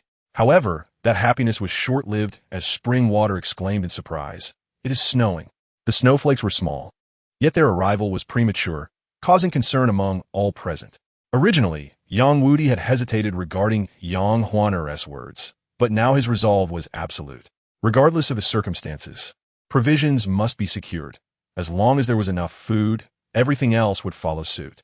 Yang Huaner exchanged a glance with Yang Wudi, who nodded in agreement. Before departing, Yang Wudi reassured her, "Do not worry. I have kept your words close to my heart. We have procured most of the supplies, and the remaining few are of little concern. Father, do not burden yourself. If there is anything I can assist with, please let me know." "Very well." Watching Yang Huan depart, Yang Wudi sighed inwardly. It was truly a pity that his daughter had to bear such weighty thoughts. How would this continue? Encountering Chengyu, Yang Huaner was reluctant to approach. Yet as the Empress, she had no choice but to comply. Within Yun Xirou Palace, the Empress had prepared numerous items to entertain Yang Huaner. Though she should have proactively greeted the Empress, it was instead Chengyu who frequently ran errands on her behalf. "I have many people to attend to, but I noticed the recent snowfall and the approaching new year. I thought to host a poetry gathering. So many incidents have transpired within the palace, most of which have been unfavorable. With the new year nearing, I hope for a joyful event within the palace. Do you not agree?" The Empress thinks well. "What is it you require of me?" The Yang family was merely a clan of simple folk, their talents not remarkable. Even a newborn child would be much the same. Were it not for the Yang family's reputation, they would likely not even gain entry into the academy. Chu Yang could not be the crown princess tutor, and she could not afford to show leniency. Contemplating her sacrifices for the Yun Di, who remained oblivious, while favoring another concubine, the Empress felt her dignity had been utterly diminished. Yet she masked her inner turmoil. "Since His Majesty wishes for you to learn the management of the 6 palaces, let us start with the finer details. This poetry gathering will be under your purview. How do you find this arrangement?" On the surface, it appeared as though she was placing importance on Yang Huaner, while in truth, it offered her no benefit whatsoever. Yang Huaner internally chuckled bitterly, yet recalling her recent relationship with Yun Di, she readily agreed. Only by proving her worth would she avoid being cast aside. Although the Yang family might evoke envy from others, the emperor would not heed their words. Resolving herself, Yang Huaner nodded, "I shall give it a try." "Certainly, if there is anything you do not comprehend, you may seek my counsel." Upon exiting Yun Xirou Palace, the delicate snowflakes continued to fall from the heavens. Chun Shui remarked, "Your Highness, you could have graciously declined this matter. It holds the potential to be both significant and trivial. The Empress could easily delegate this task to someone else. In approaching the sovereign, one might fear ulterior motives." Chun Shui had grown increasingly disenchanted with this so-called Empress, who, despite her outwardly benevolent demeanor, was in truth quite petty at heart. Yang Huaner cast a glance around and shot Chun Shui a warning look as she finished speaking. One may indulge in food with abandon, but one must not speak recklessly, especially within the palace walls. Should someone overhear, the consequences could be dire. After they exited, Chengyu inquired of the Empress, "Your Highness, should we take any actions to make Li Fu feel this task is burdensome?" Li Fu had previously reveled in song and dance, yet was utterly ignorant of poetry. The intent was to challenge her and remind Li Fu of who truly held authority in the harem. There is no need. Those talented in poetry have always looked down upon those skilled in song and dance. We need not intervene. others will naturally perceive Li Fu as incapable. Upon hearing this, Qingyu nodded but recalled past arrangements that, despite their meticulousness, often led to unforeseen errors. She cannot fathom why Li Fu consistently emerged unscathed from these predicaments. The servant suggested, "It would be prudent to observe for now. If we intervene too frequently, His Majesty might grow suspicious. Should we act again, it would be deemed impolite." Thus, Qingyu decided to withdraw. Chun Shui reviewed the guest list, noting it was a modest gathering. The individuals invited were not many. Several had gained notoriety. Yet, during her masteress' seclusion, relations had not been particularly favorable. Chun Shui pondered how to extend invitations to those who might not honor her master. Yang Huaner also felt a twinge of melancholy as she scanned the list. Yun Xirou leaned in, swiftly grasping the concerns of the two. Mother should contemplate matters more thoroughly. The Empress harbors ulterior motives, and if you cannot refuse, seek assistance rather than handle it alone. Xiang Pin has always wished to cultivate a good rapport with you.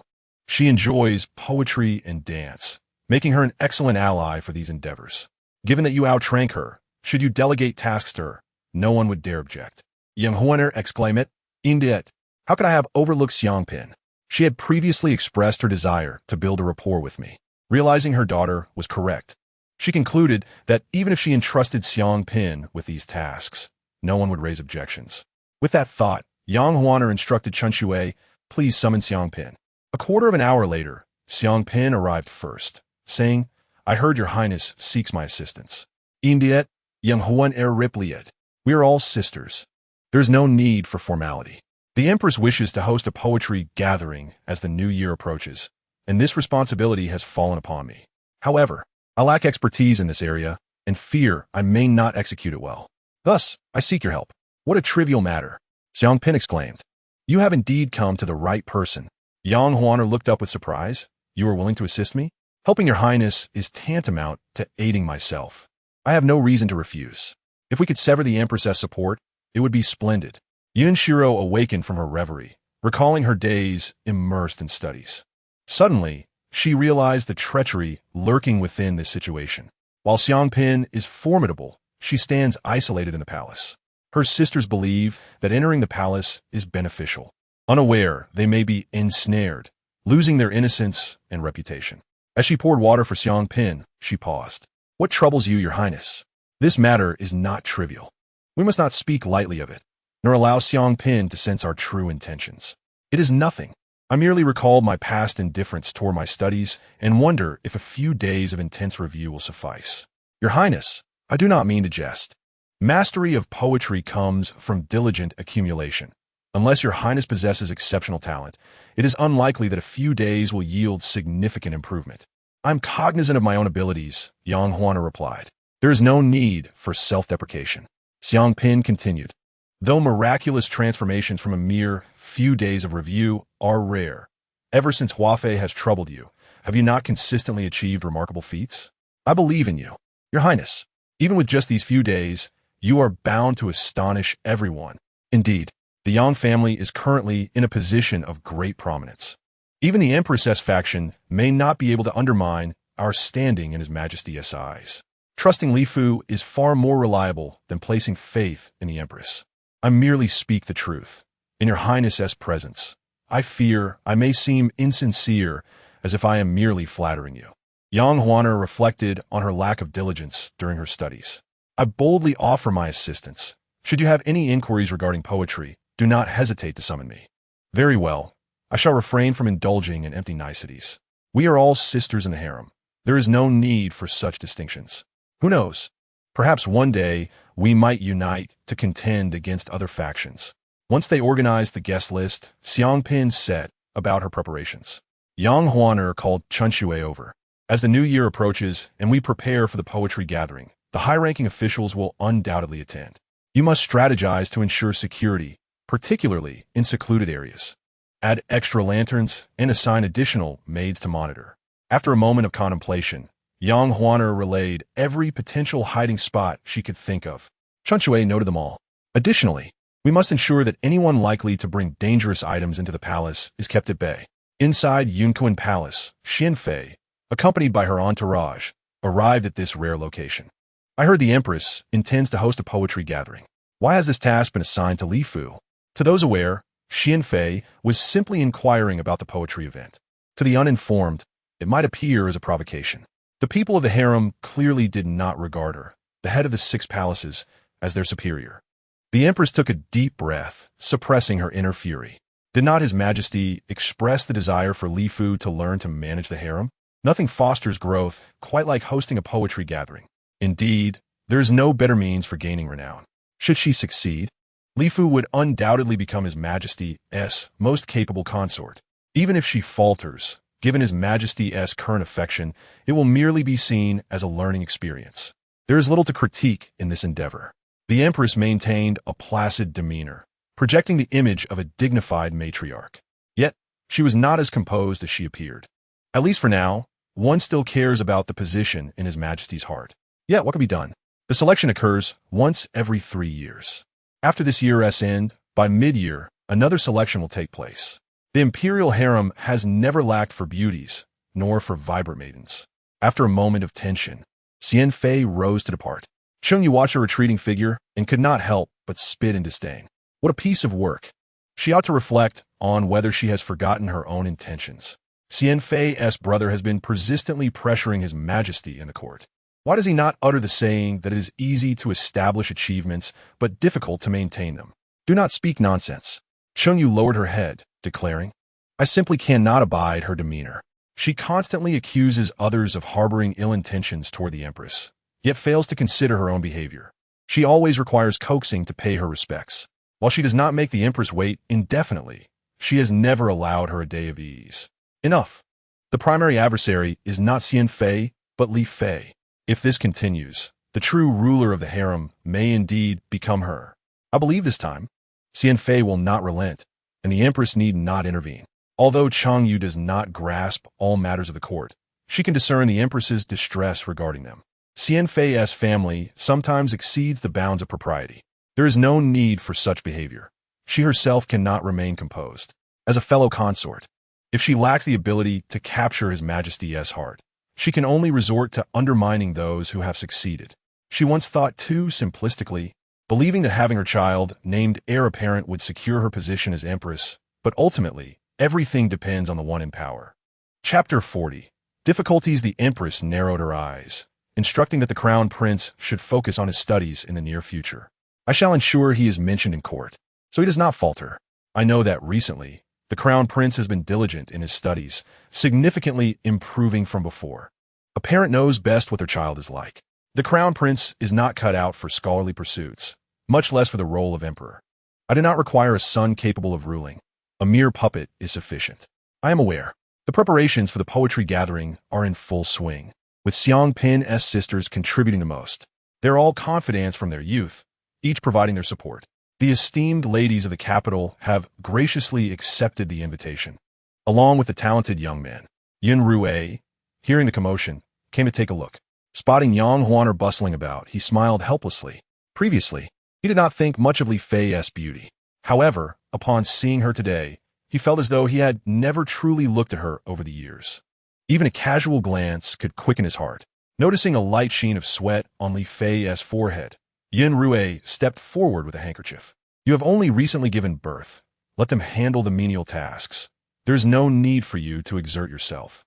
The touch of the handkerchief on her face felt like she had fallen into a honey pot, sweet and delightful. His Majesty had not spoken to her so tenderly in a long time, not since the incident with Hua Fei. In her youth, she was ignorant of poetry, and now she felt fortunate to engage with it. Even in preparing for the poetry gathering, she has learned quite a bit. Sister Xiang Pin has helped me greatly. As sisters of the harem, it is only natural we assist one another. Xiang Pin, having overheard, approached to offer her compliments. Yun Xirou cast a discerning glance at Xiang Pin. You both are enjoying yourselves, but do take care of your health. Rower is waiting for you to look after her.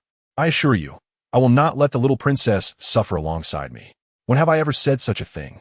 I meant that if you both grow weary, you must rest well. Some matters should indeed be entrusted to servants for experience. Otherwise, if everything must be handled personally by the master, what use are these people? I have urgent matters to attend to. I must visit the Yangxin Hall first. Yang Huaner dared not hinder him or act coy. She immediately led everyone to bow in respect, bidding farewell to His Majesty. After 5 busy days, the relevant venues were finally arranged. The Empress also came to take a look. No wonder Yang Huaner captured His Majesty's favor. Her efficiency is indeed commendable. In just over 3 months by my side, she has grasped the essence of matters entirely. Such a person, regardless of position, would bring ease to others. The Empress continuously praised her. The seating arrangements for these noble ladies must be meticulously arranged, following the previous placements. The Empress nodded in approval. You are attentive and considerate. It is indeed wise for His Majesty to have you learn about the affairs of the 6 palaces. I owe much of my progress to the Empress's thorough guidance. She is the greatest benefactor of my advancement. Such words are futile. What matters is whether there will be any unforeseen incidents at this gathering. The Empress chuckled softly. You are now the principal organizer of this poetry gathering. You must prepare a proper opening speech. When Yang Huaner resided in this chamber, she was well versed in song and dance, yet her talent for poetry was notably lacking. Assigning her this task was deliberate, intended to embarrass her before all. The aim is to ensure His Majesty's affections for Yang Huaner dwindle. Xiang Pin had already prepared most of these materials. They are nearly perfect. Thank you for your guidance. Your Majesty, everything is ready. Then I can rest easy. The next day, the noble ladies arrived at the palace.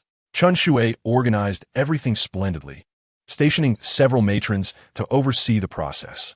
The personal belongings of the ladies were thoroughly inspected before being allowed into the palace, to prevent any ill intent from smuggling forbidden items into the harem. Upon hearing of this, the Empress paused momentarily. However, it was an unnecessary measure. She did not wish to stir trouble at the poetry gathering. The goal was to ensure that everyone recognized Yang Huaner's ignorance of poetry, ultimately leading His Majesty to grow disillusioned with her. Xian Fei initially contemplated some underhanded tactics, but upon hearing that additional lanterns had been placed in hidden areas and extra personnel assigned, as well as that all items brought into the palace would be inspected for accuracy, she felt her plans thwarted. One might say Yang Huaner is either overly meticulous or simply unremarkable. Very well. I shall refrain from mischief this time and observe what Yang Huaner can produce. As everyone took their seats, Xian Pin's sisters, rarely able to sit beside their elder sister, exclaimed, Sister, this palace is truly grand. The people it nurtures are equally impressive. When I entered from outside, I saw many proud figures, each one worthy of their master's grace. As she spoke, Xiao Yunhan, though not gazing around, expressed a longing for the harem.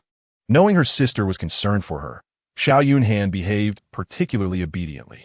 Xian Pin sighed in relief, yet the sense of crisis in her heart remained unrelieved. Do not celebrate too soon. There is still one matter at hand. The one primarily organizing the poetry gathering is Yang Huaner, Li Fei.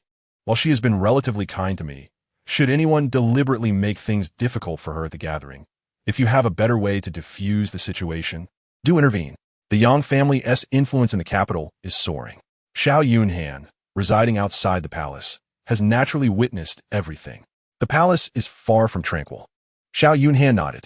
As long as my sister can manage, I will spare no effort. Xian Pin nodded. During their conversation, the announcement of the gathering's commencement was made.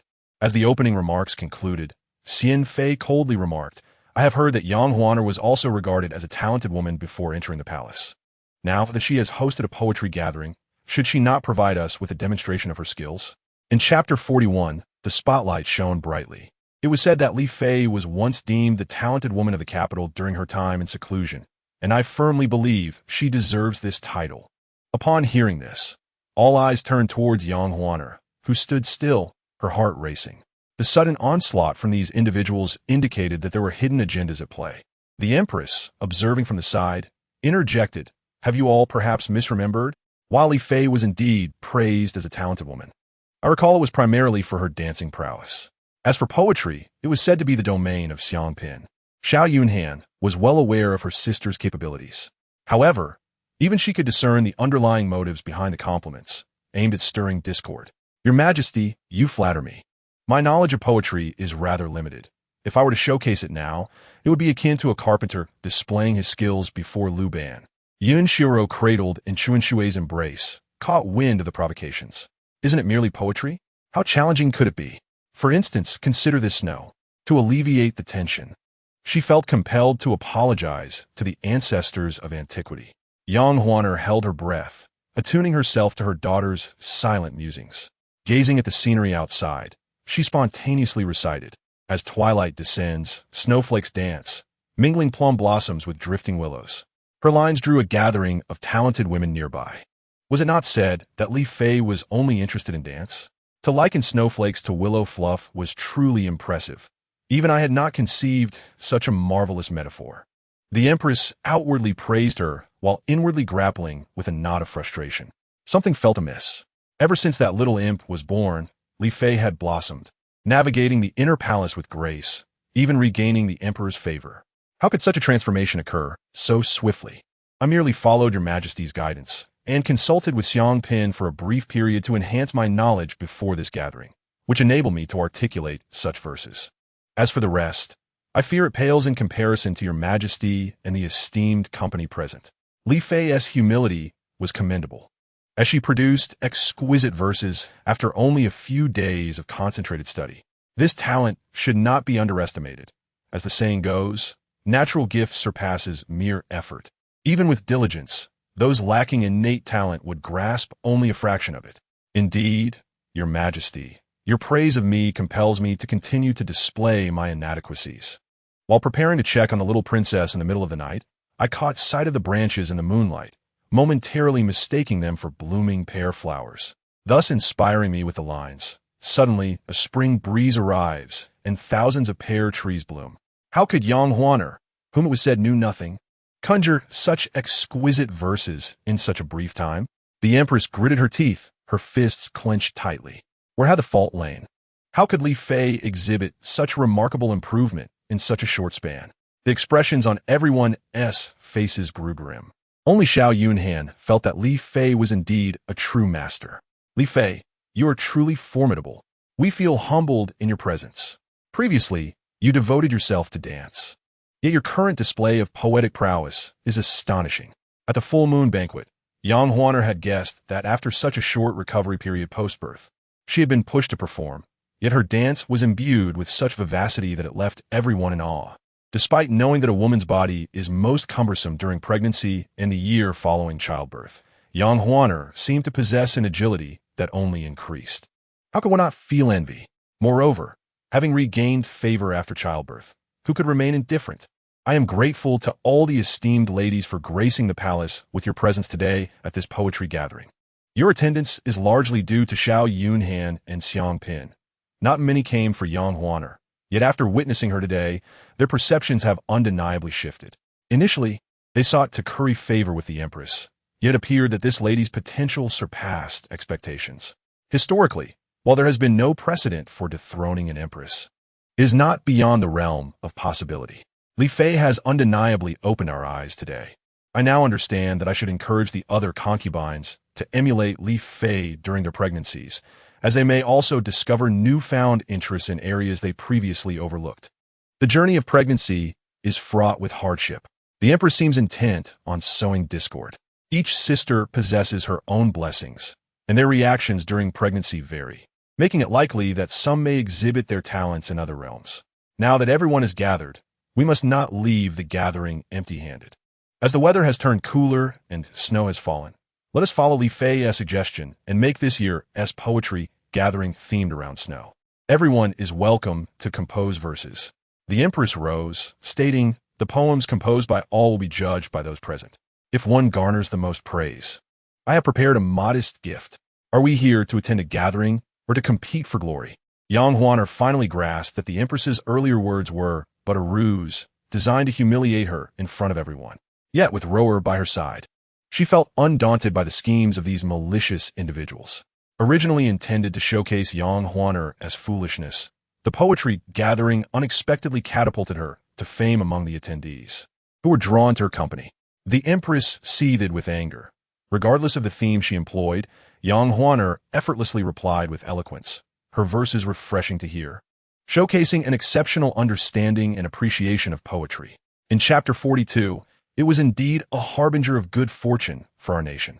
The Empress had anticipated a grand performance at the upcoming Wanbang Court Assembly, only to find her spotlight eclipsed by Yang Huaner. How could a mere concubine overshadow the mother of the nation, leaving her subject to ridicule? The Empress felt an intense discomfort. Upon returning to the palace, she overturned her possessions in a fit of rage. Ever since that wretched child was born, this woman had become exceedingly difficult to manage. The incident involving Exine Garen had come to the Emperor's attention. Whatever actions she took henceforth would likely be met with his wariness. While brooding, the second Miss Lin from the Lin family presented an invitation. After a brief moment of tidying up, the Empress had her summoned. I have seen the Empress. May the Empress enjoy long-lasting health and happiness. Upon encountering the Empress, the young lady felt an overwhelming sense of familiarity. Thus, it occurred to her to engage the Empress in conversation. In the past, she had heard tales of the Empress's illustrious name and her exceptional prowess in poetry and literary arts. Today, it seemed deliberate that the Empress wished to see the younger generation showcase their talents. The Empress smiled faintly, finding the girl quite clever. How old are you this year?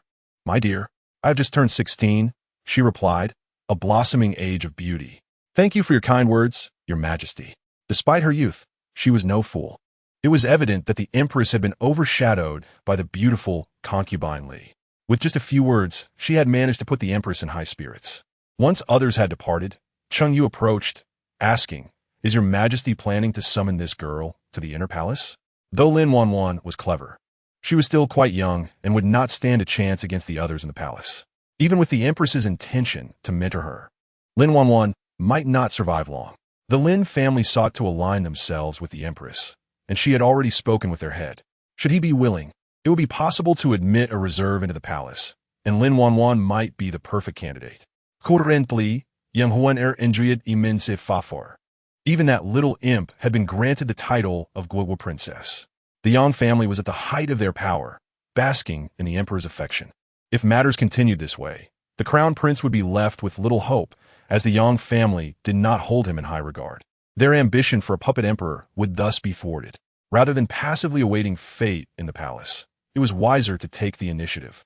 Moreover, her grandfather had already laid a substantial foundation, and by adhering to his established influence, she could garner the support of several ministers. Previously, the Emperor had favored Hua Fei, believing her elixirs to be of great benefit, only to later discover that they were, in fact, poison. The Emperor had become wary of health regimens. Thus, they needed to devise a new strategy to convince him that their remedies were genuinely beneficial. After a brief discussion, Cheng Yu set off to prepare for this endeavor.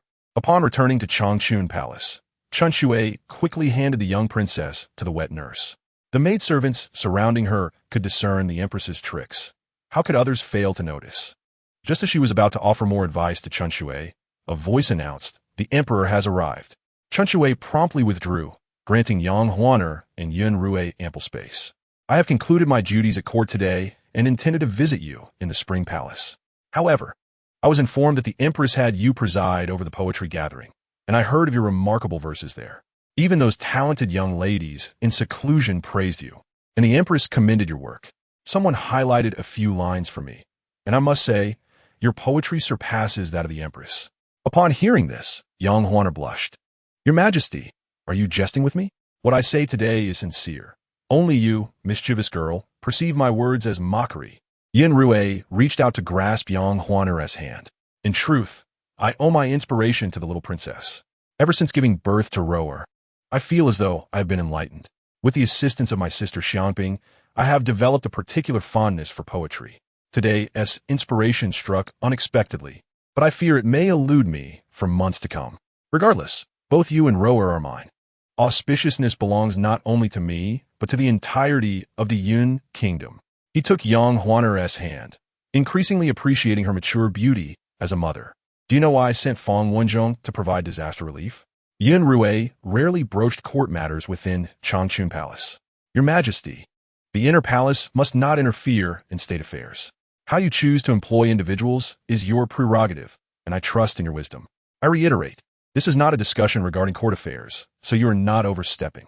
I am speaking to you about family matters, which are as much my concern as state matters. As my beloved concubine, it is only natural for you to discuss such matters.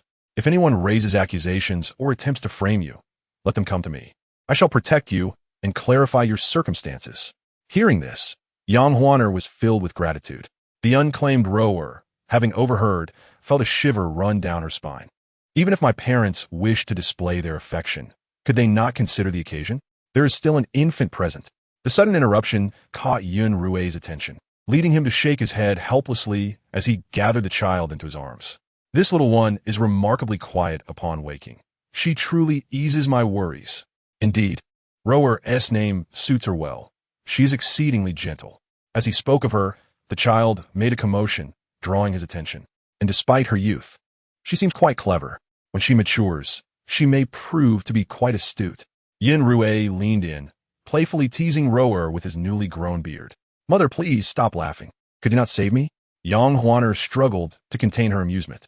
The reason I sent Feng Wenzhong for disaster relief was because, at that moment, Rower pointed to his name while in my embrace. I recognized then that no one else in the court was more suitable for the task. Ah, I see. Yang Huaner had previously harbored some doubts about how in sync the emperor was with their daughter's thoughts. It appeared that Rower truly was a harbinger of good fortune for the Yun kingdom, swiftly influencing decisions regarding numerous officials. I have another inquiry, one that has long circulated in the inner palace. However, I believe it is best to hear your explanation directly, Your Majesty. Yun Xirou nodded. Had he not chanced upon Rower's thoughts, the distance between him and Yang Huaner would have widened. He would also have lost the loyalty of his family. Whatever Yang Huaner wished to know, he would divulge candidly.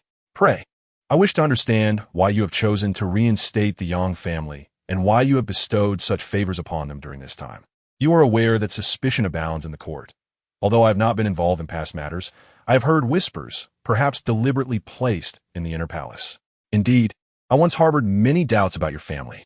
Your father now serves as the left chancellor, and due to the issues surrounding Hua Fei's father, he stands second only to the emperor.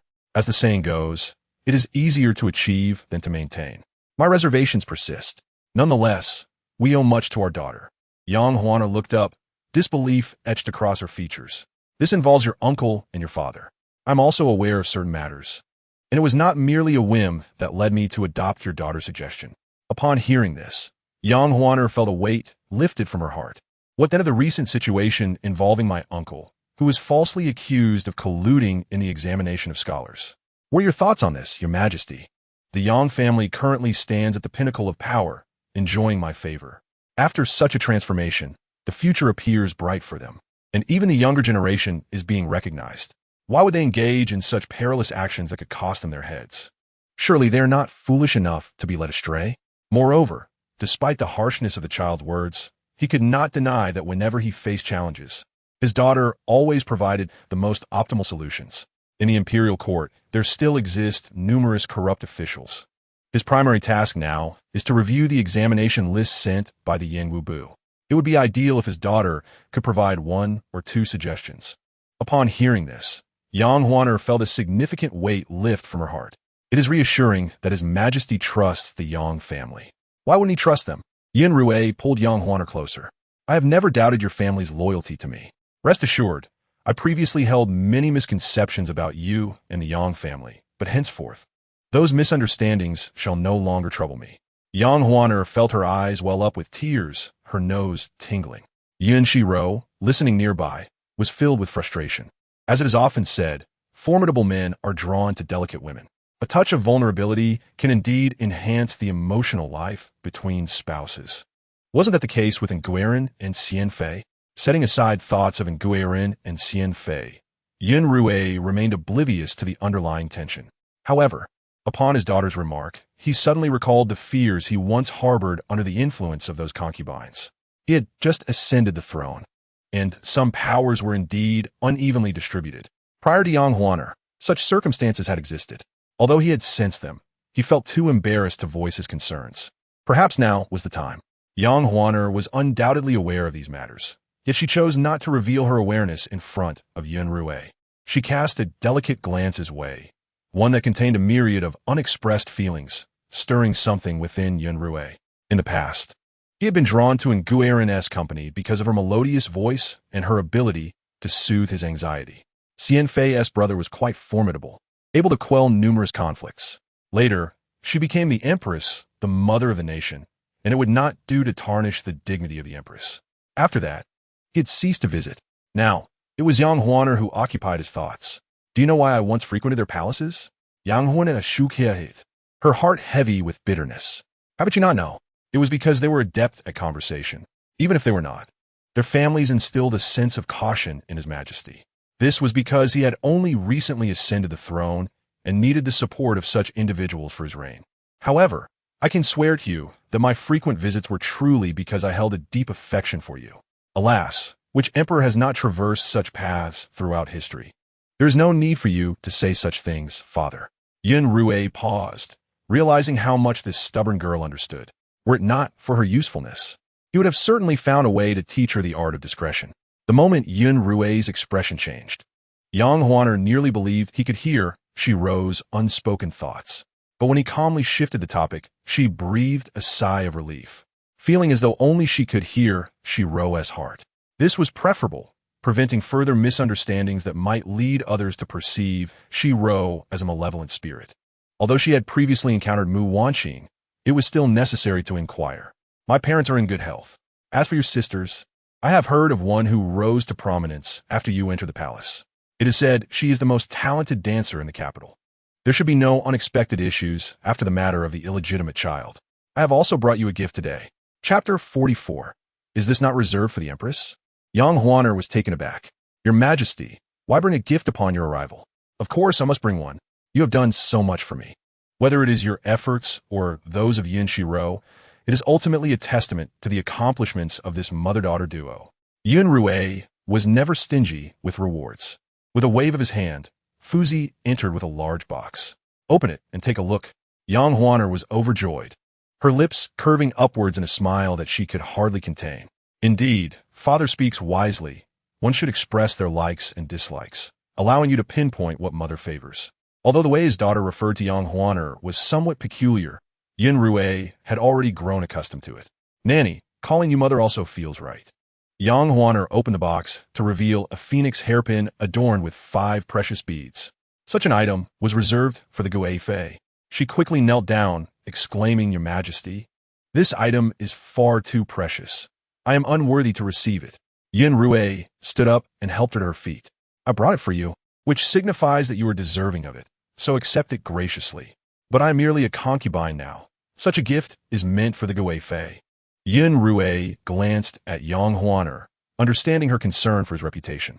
If she were to wear it publicly, given her current status, there would undoubtedly be whispers. Elevating her rank would also invite jealousy. With the year-end approaching, there were numerous affairs to address in the court. While he could sense his daughter's thoughts, he could not guarantee timely visits every time. Presenting this phoenix hairpin to Yang Huaner now seemed somewhat inappropriate. Reflecting on this, he looked at the hairpin and asked, Huaner, do you like this phoenix hairpin? The moment the question left his lips, Yang Huaner felt alarm bells ringing in her mind. Why would His Majesty suddenly inquire about this? Who could possibly dislike it?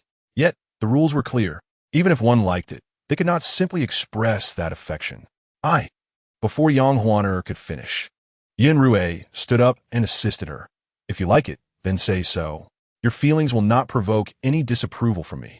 Who wouldn't appreciate a phoenix hairpin? The very nature of my question is flawed. Very well, I understand your concerns. Rest assured, I shall not allow you to become a target of gossip. Yang Huaner nodded.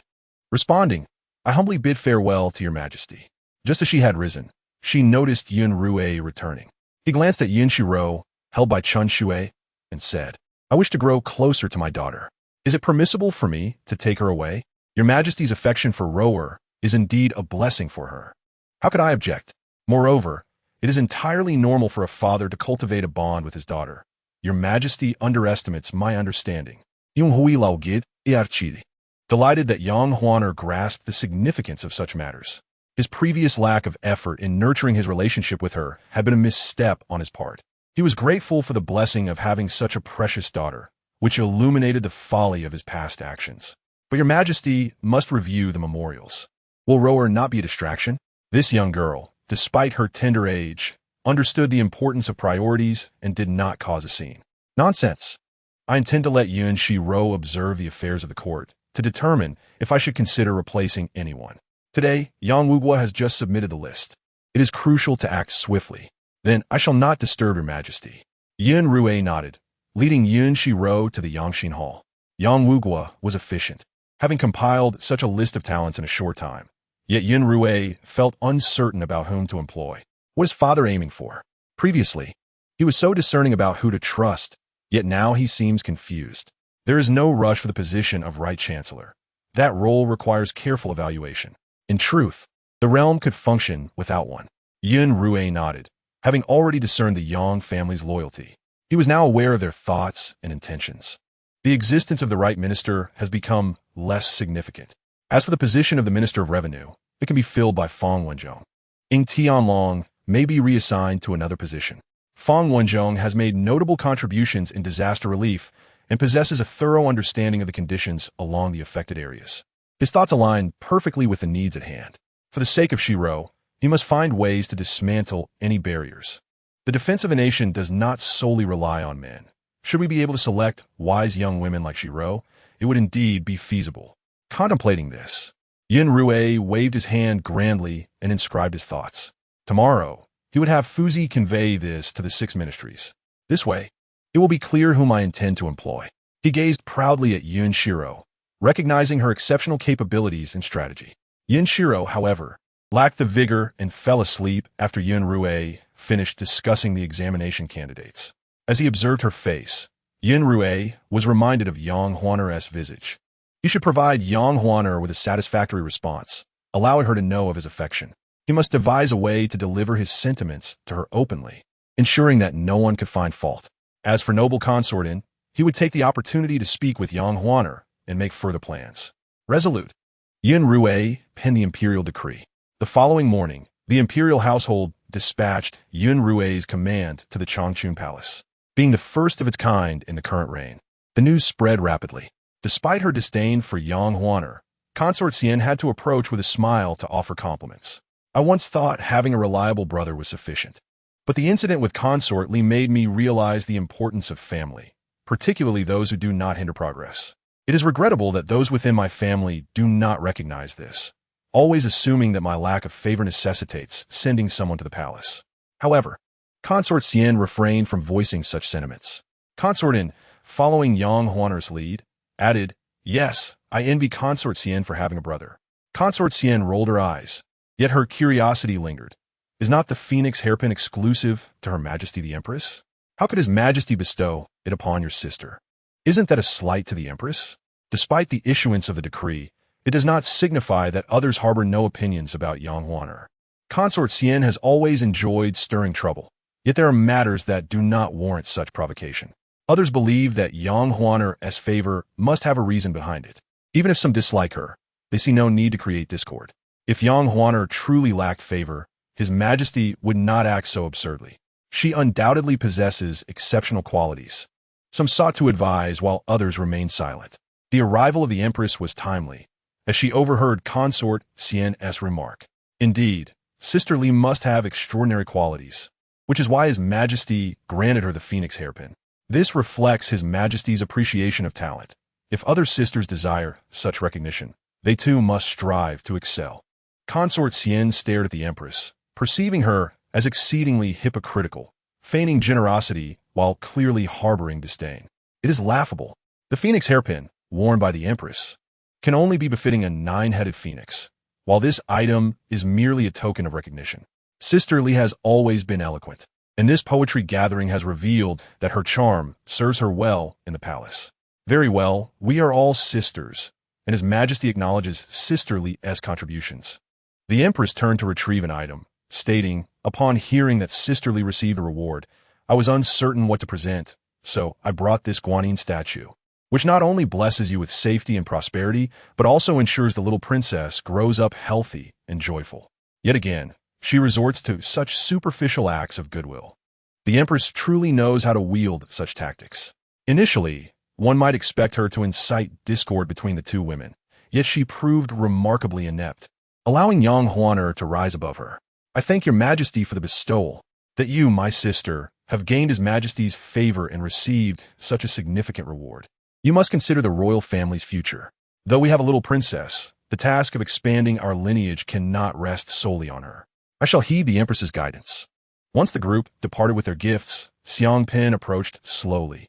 Why have you only just arrived? Your palace is crowded.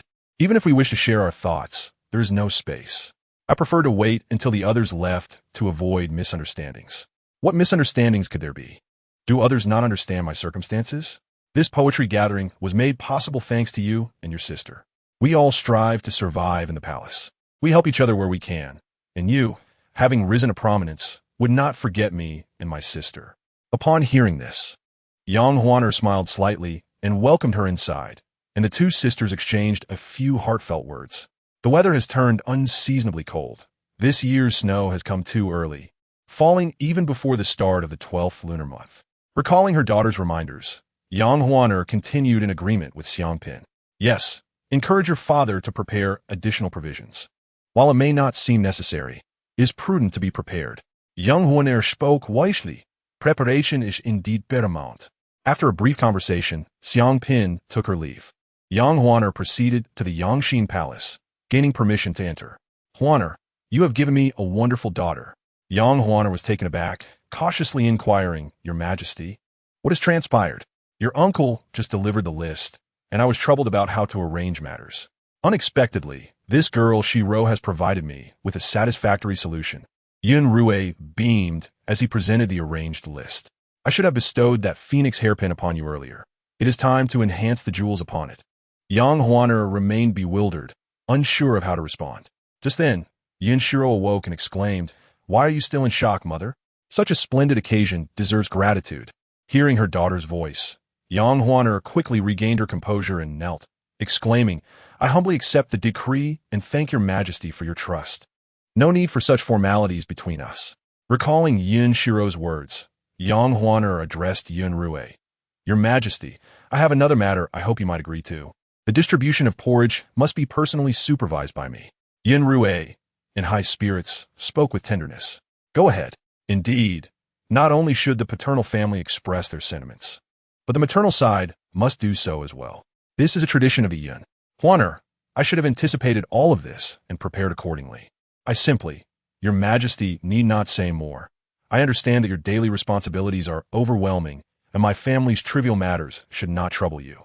It is not a bother. Yun Xirou stepped closer, grasping Yang Huaner's hand, his eyes filled with affection.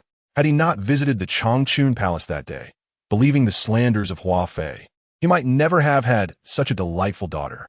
As the year draws to a close, there is much to discuss within the palace.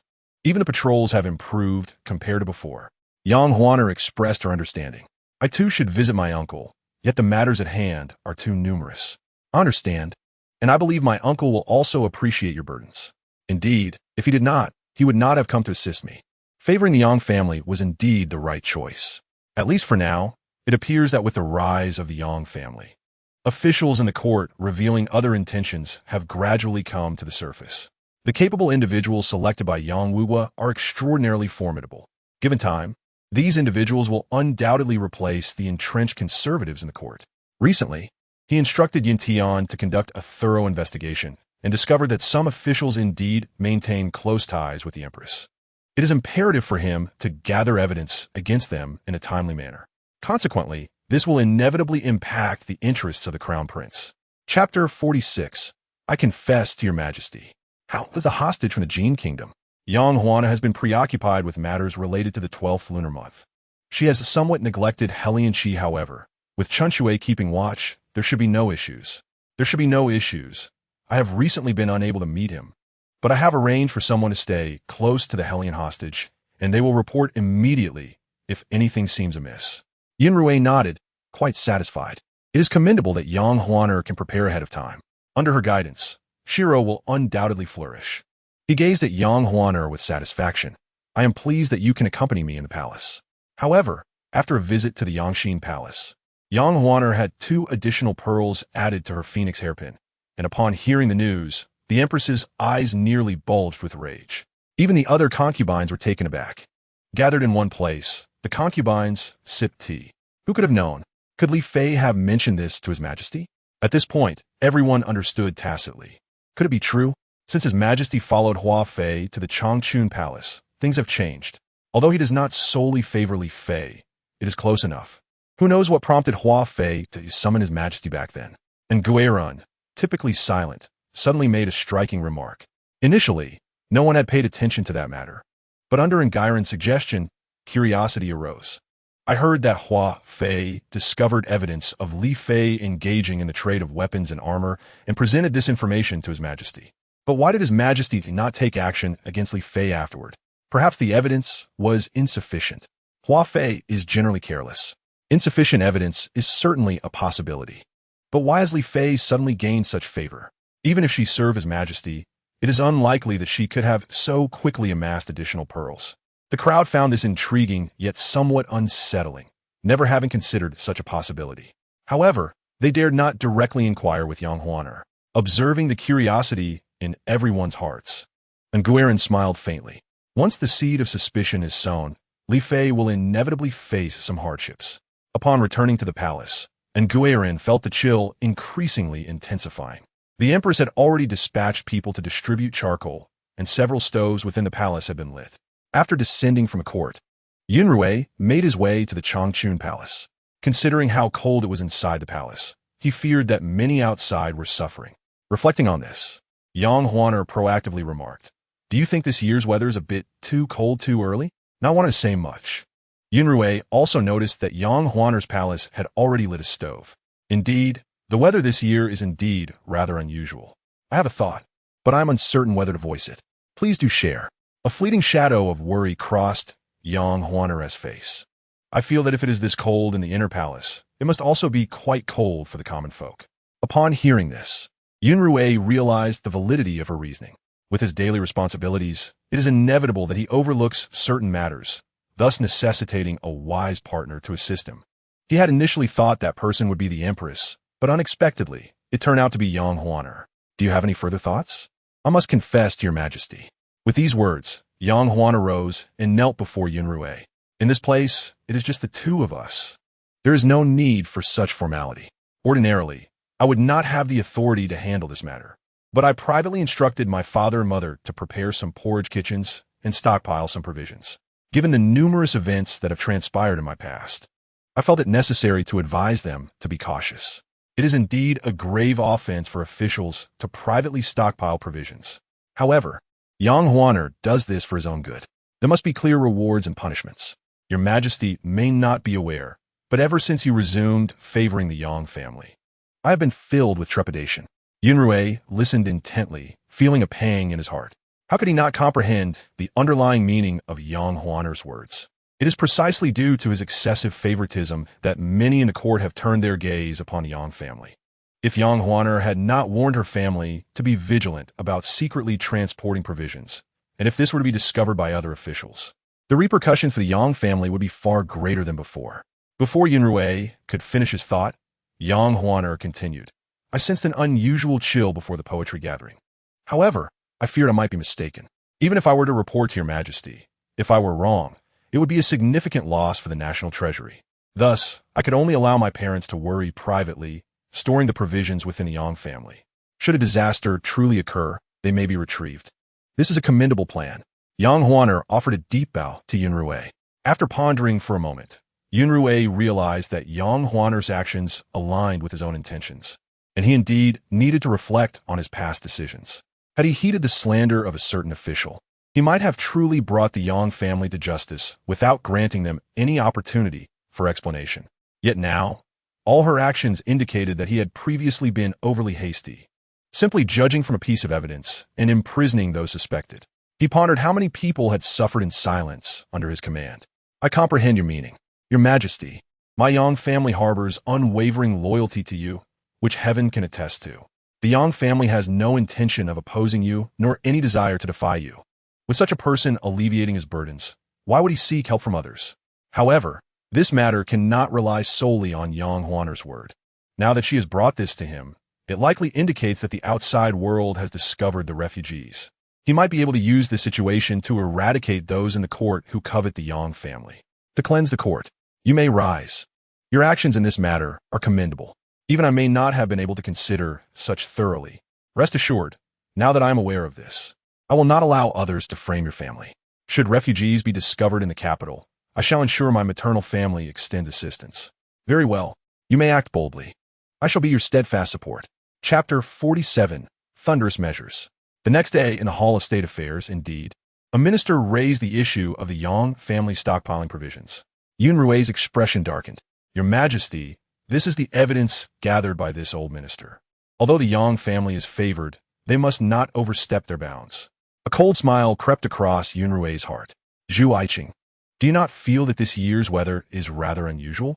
Zhu Wenyuan was momentarily taken aback, a sense of unease swelling within him.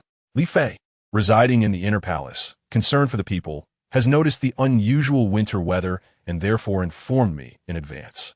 I have long been aware of the Yang family's acquisition of provisions. There is no need to speak of this matter further. The gathered officials inhaled sharply, intent on pleading for leniency, only to hear Yun Xirou say, if anyone intercedes on Zhu Wenyuan's behalf, they shall share the same punishment. The old foxes fell silent. Sheng Wenxuan, obeying the command, effective immediately, you will replace Zhu Wenyuan as the Minister of Revenue. You must attend to the welfare of the people. Your Majesty, Sheng Wenxuan is a newcomer this year. Upon being appointed, he is assigned this role. How's that sound? The words fell with conviction, and no one in the court dared to voice opposition. Sheng Wenxuan was momentarily stunned, then knelt to receive the decree, expressing gratitude. I thank your Majesty for your great kindness. Yang Wudi also knelt. I thank your Majesty for your trust. Upon departing from the Chaojing Dian, my heart remained tumultuous and unsettled. The news spread throughout the court and beyond. The Empress, her fists clenched, felt a storm of emotions within. She proceeded to the Yangxin Dian accompanied by Qingyu, only to find His Majesty absent, having gone to the Changchun Gong. Qingyu observed the Empress, noting the myriad changes in her complexion, which finally steadied. Your Highness, shall we proceed to the Changchun Gong? His Majesty's promotion of Sheng Wenxuan serves to convey to the world that one's humble origins need not lead to self-deprecation. If one possesses talent and is devoted to the people, opportunities for elevation will arise. Taking a deep breath, she affirmed, let us go. As they entered the Changchun Gong, the morning meal was being served, and Kai Wenhui's voice resonated, announcing, the Empress has arrived.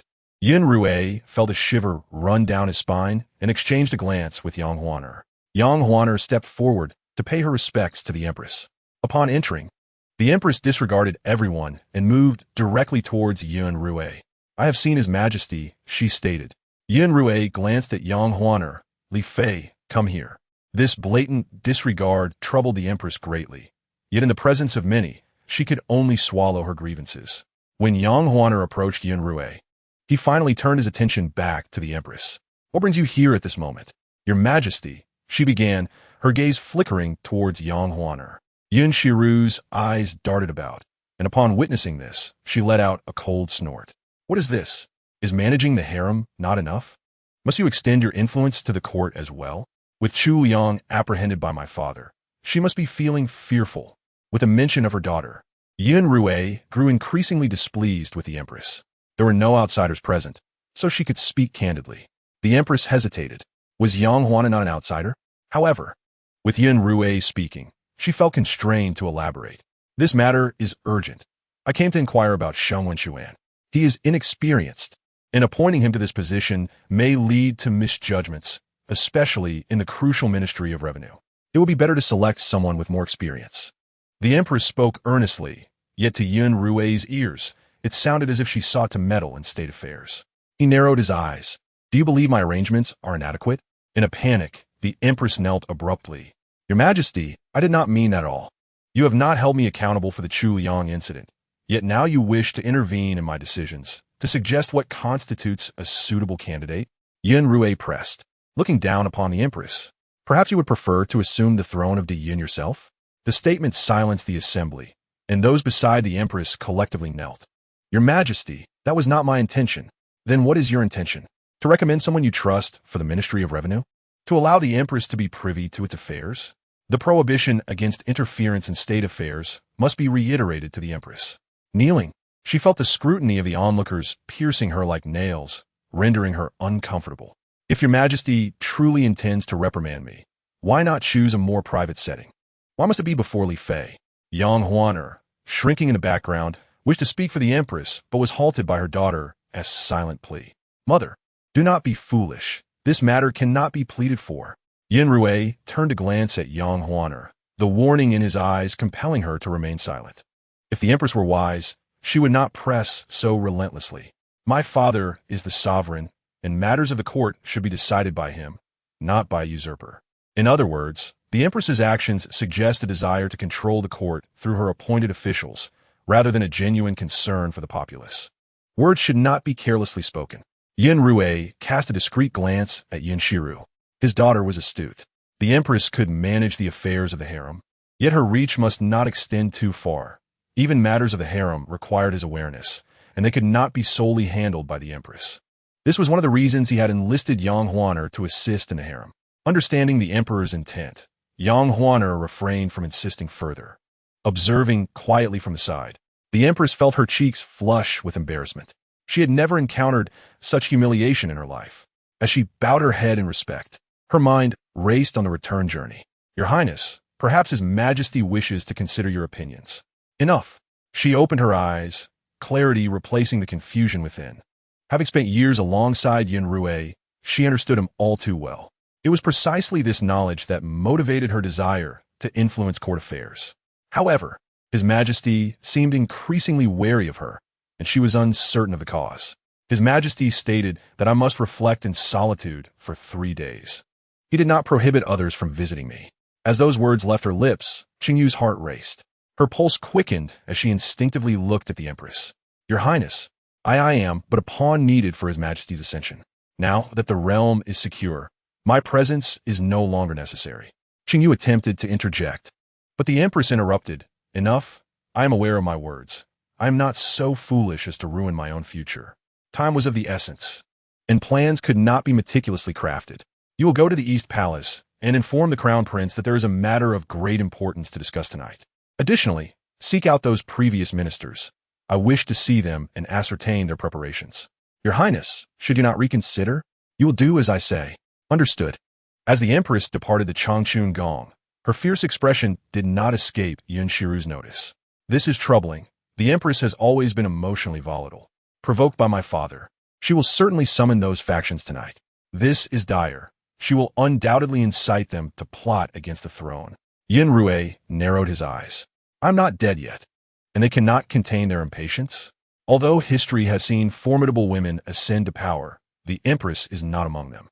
The Fuercha clan has no prominent figures. Yet, he could not afford to let his guard down. He summoned Yin Tian, deploy several trusted teams to enhance patrols in the capital. If anyone seeks to enter the palace to see the Empress tonight, find a way to detain them at the palace gates. Understood. Without questioning the rationale, Yin Tian complied. Yun Xirou praised. Yin Tian is a capable individual, fit for great responsibilities. My father has a keen eye for selecting guards. Yun Xirou felt a surge of pride. How could a sovereign be a fool? Yet, he knew he must remain vigilant. His previous oversight regarding Qin Wei's gathering had led to considerable harm, albeit in modest scale. He pondered what choice of allies the Empress would select to confront him. Yang Huaner, having harbored her own doubts, sensed that Yun Xirou sought someone to confide in. She bravely approached. Your Majesty, I have a query that I hope you might clarify. Speak. I wish to understand, who exactly is Chu Liang? During the assessment of the Crown Prince's studies, only Yun Xirou had accompanied him. It was reasonable for Yang Huaner to be unaware of this matter.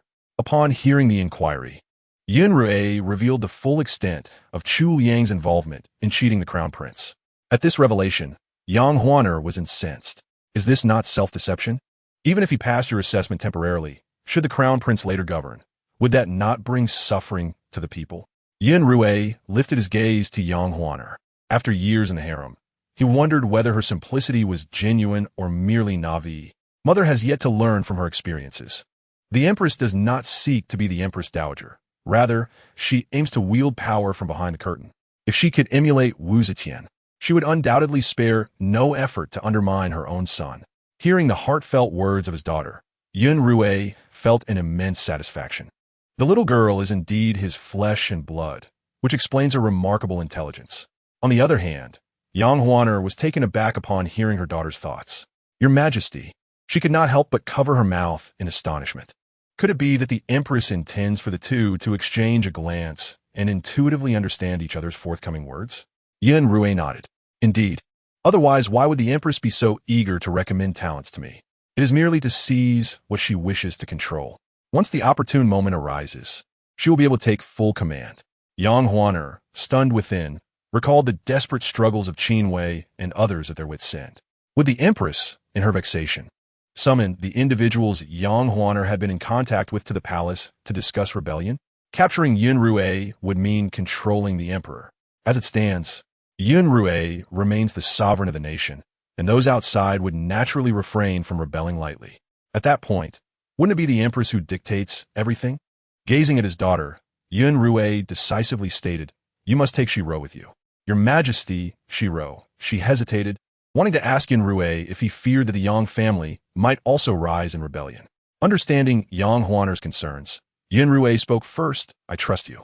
Yang Huaner nodded, took the token Yun Xirou provided, packed her belongings, and after a considerable delay, finally left the palace before 3 o'clock. Sure enough, the Empress had summoned numerous individuals into the palace. Yang Huaner did not dare to linger, urging her horse forward, nearly tossing Yun Xirou aside upon her entrance. The sudden loss of weight almost sent Yun Xirou floating away. "Hey, mother, even if you want to take me away, this is hardly the way." But the urgency of the situation left no room for delay. Yang Huaner hastened into the inner hall. At that moment, Yang Wudi and others had just arrived. Seeing Yang Huaner in such a hurry, Yang Wudi felt a surge of anxiety. Yang Huaner took a deep breath, temporarily suppressing her inner turmoil. What? In succinct terms, Yang Huaner laid bare the events that had transpired within the palace. Yang Wudi had no time for hesitation and immediately led his men straight to the palace gates. Indeed, at that late hour, many were seen making their way toward the palace entrance. Yang Wudi narrowed his eyes slightly, taking the initiative to block the palace gates. When he saw external ministers attempting to enter, brandishing the Empress's token, he stopped them. "Old man, look closely, we come on orders. It is the Empress who wishes to see us." "The Empress wishes to see you? Why not choose daylight for such matters? Why now?" The crowd fell silent, aware that the Yang family enjoyed the Emperor's favor, and they dared not act recklessly. Yang Wudi snorted coldly, standing firm in the middle, exuding an aura that suggested a single man could withstand 1,000. As time slipped away, those outside grew restless. "Yang Wudi, even if you are currently favored by the Emperor, you cannot obstruct our entrance. If your interference delays matters, can you bear the consequences?" Yang Wudi snorted again, his imposing presence reminiscent of a fierce warrior from the battlefield. "What consequences could I not bear? It is precisely because the Emperor favors the Yang family that I cannot allow you to enter. This is utterly outrageous. The Emperor trusts the Yang family and has summoned us to assist in the palace's defense. We cannot decline this trust and will fulfill it to the utmost." "Very well, very well." In order to gain the Emperor's trust, Yang Wudi indeed proved himself capable. Yun Xirou, young and impetuous, was aware that should they alarm the enemy tonight, their years of scheming could be ruined. "Since Lord Yang is here, I shall refrain from entering." Chapter 49. How could anyone remember his birthday? However, the items the Empress desires, I cannot fail to deliver. "Lord Yang, could you perhaps ensure their delivery?" The other party, seeking a compromise, felt that pressing further would appear unethical. Moreover, the Emperor had instructed that as long as the others did not enter the palace, there was no need to engage in disputes. News from the palace gates reached the Empress's ears, stirring her heart with unease. Had the Emperor discovered something? Or was he intentionally providing her a way out? Anxious yet attempting to maintain composure, the Empress dismissed the crown prince and made her way to the study alone. At that moment, Yun Xirou had just finished reviewing the memorials. Upon seeing the Empress approach, he was momentarily taken aback. "What is it? Your Majesty, I have come to beg your pardon. Please do not blame me." Hearing this, the Empress stood, her brow slightly furrowed. "I heard that Li Fei set up a porridge stall outside the palace to protect the common people. I wished to contribute, so I thought to gather more provisions through my father's friends in court." The Empress's expression faltered. "This matter should have been discussed with your Majesty before any decision was made. Yet, I thought that every moment counted. Hence I did not inform you, and sought to contact those capable ladies of the ministers to come to the palace." Upon hearing this, Yun Xirou regarded the Empress with suspicion. From Xirou's sentiments, he understood that the Empress was dissatisfied with the status quo and sought a path for the crown prince. Yet it appeared now that she intended to reconsider. At least for the moment, she would not instigate rebellion. With this revelation, Yun Xirou's mood improved. The Empress was a member of the Fu Air Cha clan, a clan that had once made a pact with him. As long as the Fu Air Cha family supported his ascension, Fu Air Cha Rong Xin would inevitably become the Empress of the Yun. Furthermore, as long as she did not commit any grave errors, Yun Xirou could not depose her. What constituted a grave error remained undefined, as her grandfather had never specified. Reflecting on past matters, Yun Xirou smiled slightly and pulled her up. You and Li Fei are both my right and left arms. You think deeply for me, managing the entire harem. I care for you too much to blame you. There is no need to investigate whether those outside were ministers' families. The Empress could say whatever she wished. Internally relieved, the Empress was grateful that the Emperor did not pursue the matter further. How has the gathering progressed? Yun Xirou's sudden inquiry left the Empress at a loss for words. Surely, she could not claim that not a single grain had been collected? Would that not render her earlier claims mere fabrications? The Empress responded with a calm smile, slightly tugging at her lips. I have had Cheng Yu arrange for someone to count the provisions. The results will be reported to your majesty. This morning, indeed. A maid from Yun Kuan Palace exited the palace. Yun Xirou nodded. Good. The Empress's actions were merely an attempt to establish a reputation among the populace. A fact Yun Xirou understood well. He reached out, holding the Empress's hand, noting its chill and the presence of cold sweat. Why not wear something warmer? The Empress was startled, her body stiffening. I am not cold. I was merely anxious about your potential misunderstanding. Indeed, you have done well, but next time, do not act without consultation. If everyone were to follow your example, what need would there be for me as the ruler of the Yun? The Empress felt a mix of fear and the realization that Yun Xirou was exceedingly partial. That Li Fei had informed him in advance about the Yang family's grain collection, and the Empress had acted unilaterally. In that moment, the Empress felt as if she had fallen into an ice cellar. Yun Xirou truly exhibited double standards. Internally displeased, the Empress dared not voice further complaints and could only seek an excuse to depart. On the way back, Cheng Yu felt indignant. Clearly, the Empress was loyal to the Emperor, while others were simply inadequate. The Empress's heart was in turmoil. She wished to understand what kind of enchantment Yang Huaner had cast upon the Emperor to earn his favor so profoundly. If this continued, would the harem ultimately fall under Yang Huaner's control? Your Majesty, why are you silent? What is there to say? The Emperor has already issued his decree. Even if we feel discontented, we must suppress it. The schemes devised to entrap the Yang family were deftly evaded by Yang Huaner. Should there be another attempt to ensnare the Yang family at this juncture, it would undoubtedly alert them to danger, making the situation exceedingly difficult to manage. Should I send someone to procure additional items? No. The Empress inhaled deeply, maintaining her composure. His Majesty has already begun to harbor suspicions. If the Yang family encounters further troubles at this moment, he will undoubtedly deduce that someone is deliberately opposing them. A thorough investigation would be detrimental to us. Rather than risk such an outcome, it is preferable to withdraw and observe what further capabilities Yang Huaner possesses. Furthermore, arrange for the procurement of provisions and ensure they are distributed among the family members. Gather the refugees in one location and acquire additional bedding for distribution. Understood. Upon encountering Yang Huaner, Yun Xirou eagerly burrowed into her embrace. Mother smells so delightful. I simply adore such beauties. I wonder if I've inherited my mother's looks. If I have, I shall be the most stunning beauty in the world. Yang Huaner could hardly contain her laughter. What thoughts occupied this little girl's mind? Yun Xirou cast a puzzled glance at Yang Huaner before continuing her musings. After hearing her words, Yang Huaner glanced out the window. The hour was still reasonable. There was ample time to prepare a bowl of longevity noodles. Chun Shui, present. Please prepare a bowl of longevity noodles, adding an extra egg. Chun Shui appeared bewildered. Your Highness, it seems tonight is not anyone's birthday. Perhaps you are mistaken? Prepare it as instructed. Do not waste time with needless chatter. After being reprimanded, Chun Shui shrugged nonchalantly and went to fulfill the order. Helian Shi, who had intended to visit Yun Xirou, felt a peculiar sensation arise within him upon hearing Yang Huaner's remark. Could it be that the longevity noodles were prepared for him? Yet, he quickly dismissed the notion, believing it improbable. After all, he had never been favored by others nor received their attention. Who would remember his birthday? Chapter 50. Exquisite embroidery. Do not embroider again next time. Perhaps it was the birthday of some lowly servant in Changchun Palace. This thought made Helian Chi's heart ache, and a sour taste filled his mouth. Yun Xirou extended her small hands and glanced at Helian Chi. He reluctantly took her hand, warmth coursing between them. The scent of milk enveloped him. He loathed children, yet inexplicably found himself unable to resent Yun Xirou. "You little imp," he muttered under his breath, provoking great discontent in Yun Xirou. "Do you even know whom you are addressing? I am a national protector princess, personally conferred by my father. You dare to disrespect me in such a manner. Once I rise, I shall not spare you." The sudden barrage of complaints reached Yang Huaner's ears, prompting her to turn. These two little ones were indeed amusing.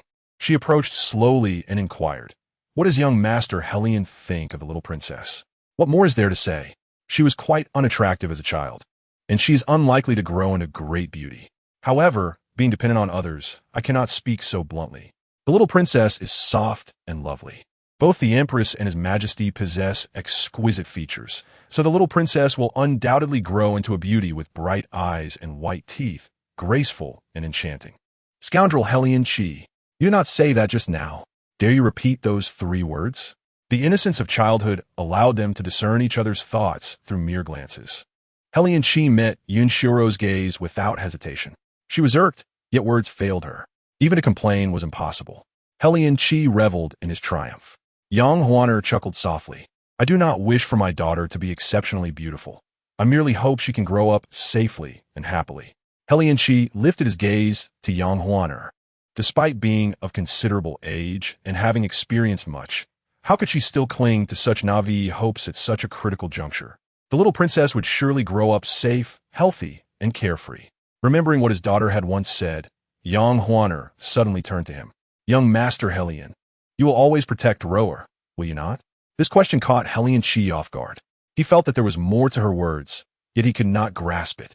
Under Yang Huaner's earnest gaze, Chun Shui returned with a bowl of longevity noodles. "Your Highness instructed for these to be prepared. They are ready." Yang Huaner personally presented the bowl to Helian Chi. "Helian, happy birthday." How could this be? The overwhelming impact nearly caused Helian Chi to falter. His eyes stung, and tears brimmed at the corners. The seemingly ordinary bowl of noodles now exuded an enticing aroma. This woman, though grown, still retained her innocence. Helian Chi fixated on the bowl of noodles. Chun Shui soon realized the significance. She rushed forward. "Oh, it is young Master S' birthday. Happy birthday, young Master Helian." She produced a sachet from her bosom. Though it was inexpensive, it was given with heartfelt intention. This sachet, when hung by your bedside, can promote tranquility and ensure a peaceful night's sleep. Though it appeared unremarkable at this moment, it felt like something immensely precious, rendering Helian Chi hesitant to accept it. Something lodged in his throat made it difficult to speak. Chun Shui, however, remained innocent. "Does young master dislike it?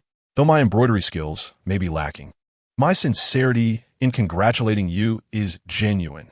It is exquisitely embroidered. Do not embroider again next time."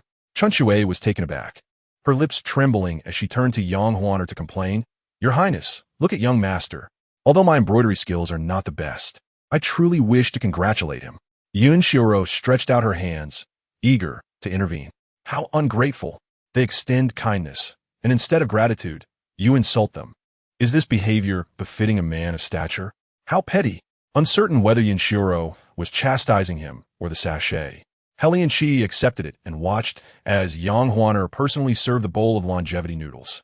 "Taste Chun Shui's handiwork. I always enjoyed her noodles while in the manor." Helian Chi nodded and slowly took a bite. Though it was not a delicacy, the taste evoked a profound sense of familiarity that brought him to tears. It was more delectable than any gourmet dish. His eyes reddened, feeling an overwhelming sense of vulnerability that evening. Noticing all eyes were upon him, Helian Chi murmured, "I will." He would protect Yun Xirou, even if the two nations were to become adversaries. As long as Yun Xirou lived, he would ensure her safety and well-being. Yang Huaner, unable to catch his words clearly, leaned closer and gently asked, "What did you just say?" "Nothing." Helian Chi's voice trembled, barely concealing the quaver of emotion. "I thought you were stronger than this. Yet you are merely a child. A touch of warmth makes you feel as if you have grasped the entirety of summer." Hearing this, Yang Huaner crouched down to meet Helian Chi's gaze, noticing his reddened eyes, glistening with unshed tears. A sudden pang of heartache struck as Yang Huaner produced a handkerchief to wipe away He Lianqi's tears. Why are you still crying? Is the soup too hot? Would you like me to blow on it for you? He Lianqi shook his head, feeling utterly unworthy. How could he possibly shed tears for a mere bowl of noodles in the palace of an enemy nation? It's nothing, I just choked a little, he said, coughing a few times for emphasis. Not wanting to press the matter, Yang Huaner observed him ravenously devouring his meal and reminded him, no one is competing with you, so there's no need to rush. If it's not enough, we can have Chun Shui prepare more. Young master, there's still food in the kitchen. There are 2 eggs hidden in the noodles. Do check underneath and eat the eggs first. Yang Huaner spoke, I know it's rather late to celebrate your birthday, and I haven't prepared much, so I hope you won't find it lacking. I wouldn't dream of complaining. He Lianqi fervently shook his head, grateful to the Empress and Aunt Chun Shui for remembering his birthday and providing him with this feast. Now that he had begun to address her as aunt, she felt inclined to overlook his youthful indiscretions. I must speak candidly. You and Rower are not far apart in age, and I see you as my own child. Thus, do not feel any pressure or burden. The Emperor may have overlooked you in the past, but from this day forth, within Changchun Palace, no one shall bully you. Although calamities frequently strike Dyn, and both the court and the harem must set an example, life may not be as it once was. However, I shall ensure that you do not suffer any grievances. If there is anything you desire or wish to eat, do not hesitate to speak to me. Whatever is within my power, I shall gladly provide.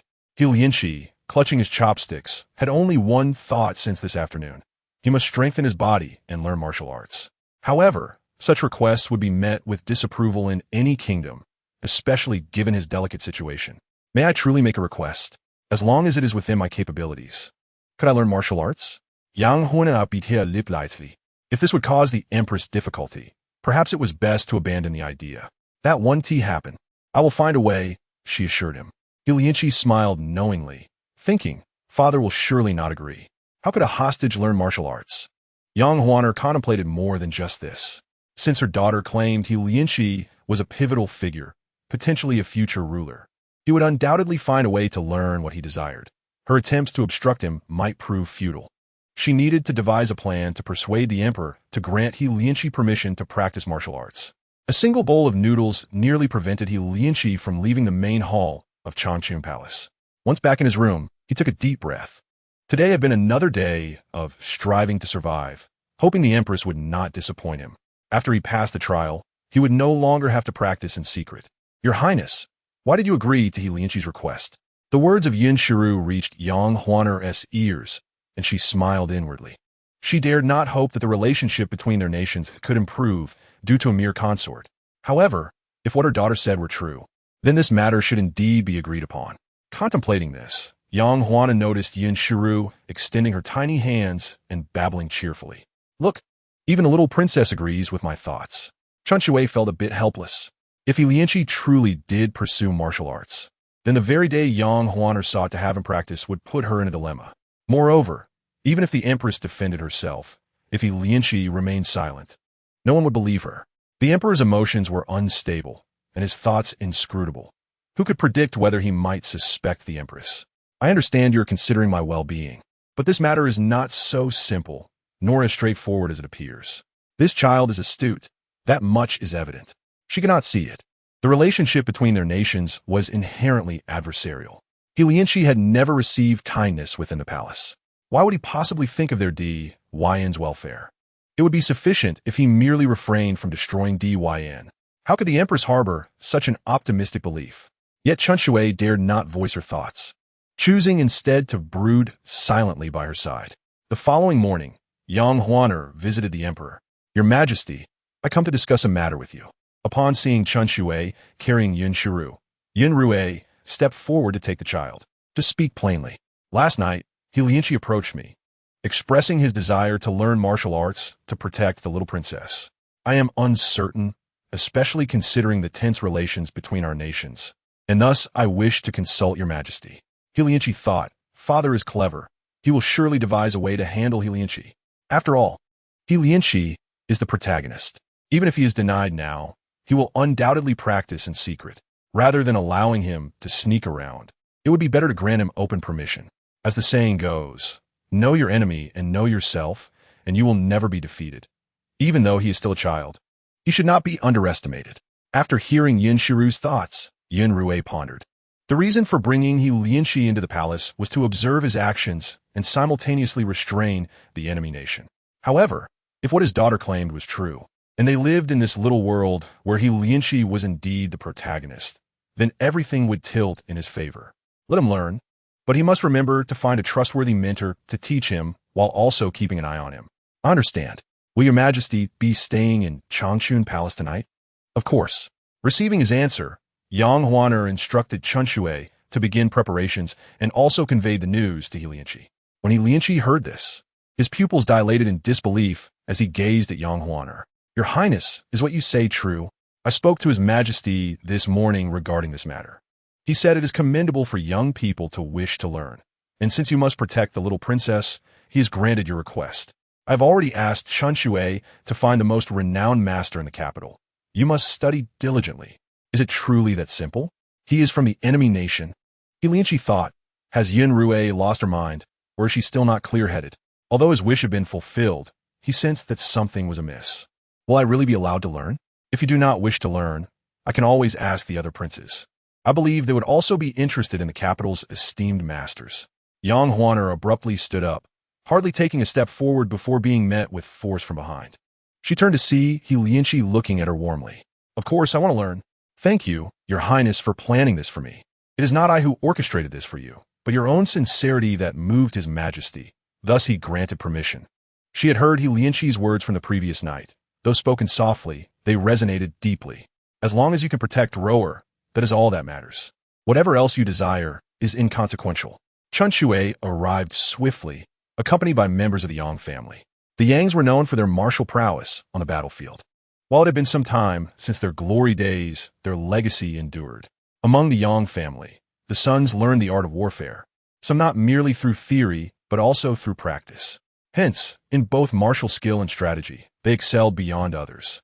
Many sought to become disciples of Yang Wudi, but he had since entered the cabinet and become a grand scholar, limiting his interactions with others, especially those with little connection to the court. Yun Xi was somewhat astonished. I have met the master. There is no need for courtesy. Your matters have been conveyed to me by Yang Yang. Rest assured, while I may not possess exceptional prowess, I am not entirely inept. Teaching you shall pose no challenge, and with diligent study, becoming a grand master is well within your reach. Yun Xi lowered his head to conceal the brilliance in his eyes. His desires extend far beyond the present. Since Yang Huaner has delivered individuals to his presence, he shall employ every means to extract what he seeks. The two, one large and one small, swiftly commenced their martial training, with Yang Huaner observing from the side. Several individuals with considerable internal strength lingered behind, vigilant in their watchfulness. One must always guard against deception. If Yun Xi's actions last night were merely a charade, then his schemes are far more profound than they appear. Coincidentally, Yun Xirou was at Yun Xirou's side, prompting Yang Huaner to concoct an excuse to visit the Yang family. As the number of refugees in the capital swelled, Yang Huaner changed into a different outfit and took the initiative to head to the porridge shelter. I understand that my aunt is concerned for me, yet this is a time for action. Having witnessed the plight, I cannot turn a blind eye. Furthermore, the more hands we have, the quicker we can ensure these citizens receive warm meals. The weather is frigid. Aunt, let's not linger on this point. Lu Huihui wished to speak, but found herself at a loss for words. She could only stand by, introducing everyone. The provisions were prepared at the behest of His Majesty. Though was the idea of Li Fei Nyang Yang. Do you know where Li Fei Nyang Yang is? She has just arrived today. That individual over there, the most beautiful among us, is Li Fei Nyang Yang. Consequently, the group gathered before Yang Huaner. After finishing a bowl of porridge, they all bowed deeply to Li Fei. Thank you, Nyang Yang. Your kindness assures us of divine protection. The beautiful Nyang Yang shall surely enjoy a life of ease and tranquility. You, little girl, are quite eloquent. Yang Huaner stepped forward, selecting a crisp piece from her limited offerings. This child is fated to have a connection with me. Please take this. The onlookers cast envious glances. Yet they understood this to be Yang Huaner's act of kindness. Though they harbored feelings of jealousy, their hearts remained untainted by malice. In these dire circumstances, even as their bellies remained empty, money holds little value. Despite the harsh environment, these individuals did not resemble the predatory beasts of the wild. Yang Huaner surveyed the scene. Rest assured, this winter has arrived earlier than usual, and the snow has fallen sooner as well. The roads from the capital to the nearby provinces are blocked by heavy snowfall. His Majesty has already dispatched individuals to resolve this. If the routes are cleared, the city gates will undoubtedly be opened. As she spoke, more individuals arrived with supplies. Clear the way, allow us passage. The speaker was Chengyu, a confidant of the Empress. Noticing Yang Huaner standing there, Chengyu approached and bowed. I have met Li Fei and Yang. No need for formalities. Observing the individuals dragging heavy items into the crowd, Yang Huaner inquired, "What have you brought?" Then Yang remembers that food is crucial. Yet she may have overlooked the importance of warm clothing. The Empress specifically inquired and arranged for numerous cold weather items to be collected and sent to the refugees in the capital. Upon hearing this, someone in the crowd immediately shouted, "Thank you, Empress! Thank you, Empress!" One voice triggered a chorus of gratitude from hundreds. Yang Huaner nodded in acknowledgement. Indeed, my considerations were lacking. The Empress's foresight is commendable. Chengyu smiled slightly. The matters you consider are also quite thorough, or else you would not have stood out among the many consorts to become His Majesty's favored. However, Chengyu dared not voice this aloud. Once the crowd dispersed, Chen Shui spat softly in disdain. Did she truly believe we could not see through her? She clearly harbors no respect for the Yang. Enough of this. Let us not discuss such matters. A mere servant dares to speak to the Yang in such a manner. Is she not affronted? I have stated that this knowledge is for the heavens, the earth, you, and me alone. No others must learn of it. Otherwise, I shall not be lenient. Chen Shui scoffed. How can there be those who relish in suffering? She knows full well of the Empress's ulterior motives, yet remains so tolerant. The Yang possesses a truly kind heart. In the afternoon, Fu Zi arrived, delivering all the cold weather provisions collected by the Empress into Yang Huaner's hands. His Majesty instructed that this matter requires but one person to oversee. As the leader, it is entrusted entirely to you, Yang. Thank you for His Majesty's trust. The Yang is wise, able to anticipate the needs of others before they arise. His Majesty stated that the Yang family, no matter how wealthy, cannot encompass all resources. Some may speak unkindly. Do not let such words trouble your heart. This refers to the lack of respect shown by those near the Empress towards Yang Huaner. Yang Huaner smiled gently. I appreciate your efforts, and I will remember them. It is no trouble for a servant to run errands for the Yang. Chapter 53. How much more can she endure? The Empress remained patient, confined to her quarters. Unless it was a matter of great importance, she was not permitted to leave. Even sourcing supplies was beyond her reach, illustrating the Emperor's harshness. The servant could not fathom why the Empress, who prepared these provisions for the benefit of the people, was denied the opportunity to assist. Why must everything be handed over to Li Fei? What is she in the grand scheme? The Empress inhaled deeply. Do you think I harbor no resentment? The Crown Prince is still unprepared to take flight, and there is little I can do. Originally, Chu Liang could serve as a paragon, yet those clever maneuvers were discovered by the Emperor and remain a lingering memory. No father could easily accept such circumstances, especially not the Emperor. Should I devise a plan to summon the Crown Prince? The Empress closed her eyes, pausing before responding. There is no need. Even if the Crown Prince were to come, it may not yield any fruitful results. Who knows if the Emperor still remembers the matter of Chu Yang? The Crown Prince's arrival might even backfire. Cheng Yu furrowed her brow. Are we to simply watch as Li Fei tramples upon your dignity, Yang? Would that not render you a mere figurehead as the mother of the nation? The Empress replied calmly. There is no need for haste. I have my methods. While Chu Yang has been punished, Yun Xirou need not witness his son in despair.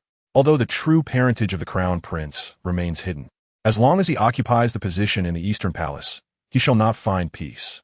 That evening, Yun Xirou took the initiative to visit the Crown Princess Palace. Observing the Crown Prince diligently studying, he felt a mix of relief and suspicion. How have you fared with the 3 kingdoms I previously assigned for your reading? In accordance with your command, I have read it once, and I have consulted my teacher regarding any unclear passages. Then tell me, why did those individuals rebel in the 3 kingdoms? The Crown Prince faltered, gripping the hem of his garment tightly. Why has Father Emperor come at this moment? It would suffice if he had come, yet he continues to question me. The crown prince stumbled through a vague response. Yun Xirou nodded in approval. There's been progress. Now, another question arises. What aspect of the rebel psychology allowed them to obey without question? The crown prince's heart raced. He had merely been asked to discuss the reasons for rebellion. Why was he suddenly being questioned on this? Could it be an assessment of his loyalty? Yet he could not articulate a coherent answer. If he spoke up, what would Father Emperor think? If he remained silent, he would merely be regarded as inattentive in his studies. There was no need for additional worries. With these thoughts, the crown prince fell silent. He rose. I made some progress this time, but not significantly. As the heir of the Eastern Palace, one must be mindful of the people's welfare, seeing the grand picture through the lens of the small, and remain vigilant even in times of peace. For instance, Li Fei has performed admirably this time. Through a snowfall in Dongyue, she instinctively sensed the approach of the year-end and the potential for a snow disaster. She preemptively informed His Majesty and procured provisions, lest the refugees in the capital find themselves without shelter or food. The crown prince nodded in agreement. Once they exited the East Palace, Yun Xirou finally shed his fade. His son seemed solely preoccupied with indulgence and revelry, lacking the foresight to consider potential dangers. Without a wise mentor to guide him, he would inevitably stray from the right path. Even if he did not falter, he risked becoming ineffectual. He decided to summon Yun Xirou to assist in educating the current crown prince. The servant acknowledged the command. As night deepened, Yun Xirou reflected on his thoughts and ultimately made his way to Changchun Palace. Such trivial matters could be entrusted to the servants. Why should he exert himself? However, matters concerning the populace and the realm were never trivial. Furthermore, this endeavor was for His Majesty. Anything done for him was worthwhile and demanded personal involvement. Yun Xirou's heart warmed. He had previously harbored numerous suspicions about the Yang family, treating Yang Huaner with unwarranted coldness during that time of distrust. Yet, she seemed to hold no grudges, treating him with sincere affection. He felt as though he were the one lacking understanding. Though I know your actions are for my sake, you must also consider your own well-being. You have only recently recovered, and Rower still needs your care. Do not overexert yourself. Tomorrow, do not let Wei Hong from the Imperial Medical Bureau come to examine you. If all is well, that would be best. If there are issues, we can discover them early. Upon hearing this, Yang Huaner felt tears welling in her eyes. Wei Hong was the most renowned physician in the Imperial Medical Bureau. Though he had not undergone systematic training, his medical skills were unparalleled, even surpassing those of the then head of the Bureau. Consequently, he was specifically appointed to attend to the Yun Emperor. This honor made Yang Huaner's heart race. She knelt in shock, exclaiming, Your Majesty, I am but a humble servant. How could I possibly invite Physician Wei, who allowed you to speak of yourself in such a manner? Yun Xirou lowered his head, locking eyes with Yang Huaner. Do not overthink it. I will send someone to you. If there are any idle rumors, you must come to me and report them. Yang Huaner felt a wave of sweetness in her heart, yet she understood that this was His Majesty's will. As long as he was willing, those favored by him were the finest in the world. Conversely, if he were unwilling, no matter the actions of those within the harem, nothing would change. This was the nature of emperors. Yet, despite grasping this truth, Yang Huaner remained entranced. If this were a trap, she would willingly leap into it. Her cheeks flushed as she replied, Thank you, Your Majesty, for your kindness. He cherished the thoughtfulness Yang Huaner consistently exhibited towards him and appreciated her respectful and humble demeanor. Warmth and impulse surged within him as Yun Xirou embraced Yang Huaner. The two exchanged a tender embrace, lost in each other as presence, the candlelight casting a romantic glow around them. The following morning, Yun Xirou awoke to find Chen Xue attempting to rouse Yang Huaner, but he intervened. Your master has been laboring diligently. Allow her to rest well. There is no need to visit the Empress for formal greetings. Chen Xue complied, feeling genuine happiness for her master, who had finally received the long-awaited rain after a drought. In the Yun Kuan Palace, everyone had gathered, and Yun Xirou dispatched someone to inform the Empress, stating that Li Fei need not come to pay her respects. Xian Fei, relishing the spectacle, remarked, Today she may be excused, but will she not grow more brazen tomorrow? The Empress was kind-hearted and diligent. How much could she truly be burdened? In chapter 54, he was profoundly touched. With no one to impede her, Xian Fei bluntly stated, What is there to be burdened by? She merely observes and directs. I have heard that the bedding recently provided was collected at the Empress's behest. Is that truly a burden? The Empress smiled slightly, replying, "It is all for His Majesty and the people. Assigning tasks to others is acceptable, especially since Li Fei was the first to notice this year's unusual weather. Your Majesty is truly magnanimous." The Empress appeared unconcerned. "Ladies, you may disperse. I have no significant matters to discuss." The ladies complied and took their leave. Xian Fei lingered until everyone else had departed, then turned around to say, "To embody the role of a mother to the world, one must first secure one's own position. I am well aware of my own matters. Li Fei respects me and would never harbor such thoughts. As long as the Empress is confident that Li Fei will not change, all is well." With that, Xian Fei departed, swaying her hips. After the others left, Chengyu approached the Empress to offer her comfort. "Do not worry, Your Majesty. Xian Fei understands nothing. His Majesty will only allow you to remain Empress. If Xian Fei were truly so formidable, she would not still linger in her position as a concubine." To emphasize her unique relationship with Yun Xirou, Xian Fei sent someone to summon him. Hearing the report from Fu Zi, Yun Xirou appeared puzzled. "Xian Fei's people?" "Yes. Xian Fei said you have not visited her in a long time, so she specially invited Your Majesty today." Yun Xirou snorted coldly. He was well aware of the palace's intrigues. Xian Fei was likely attempting to solidify her position. "Do you think I should go?" Given the multitude of individuals in the harem, His Majesty could not perpetually visit Changchun Palace. The palace was crowded and full of gossip, while he favored Li Fei. Such affection could not persist indefinitely, at least not overtly.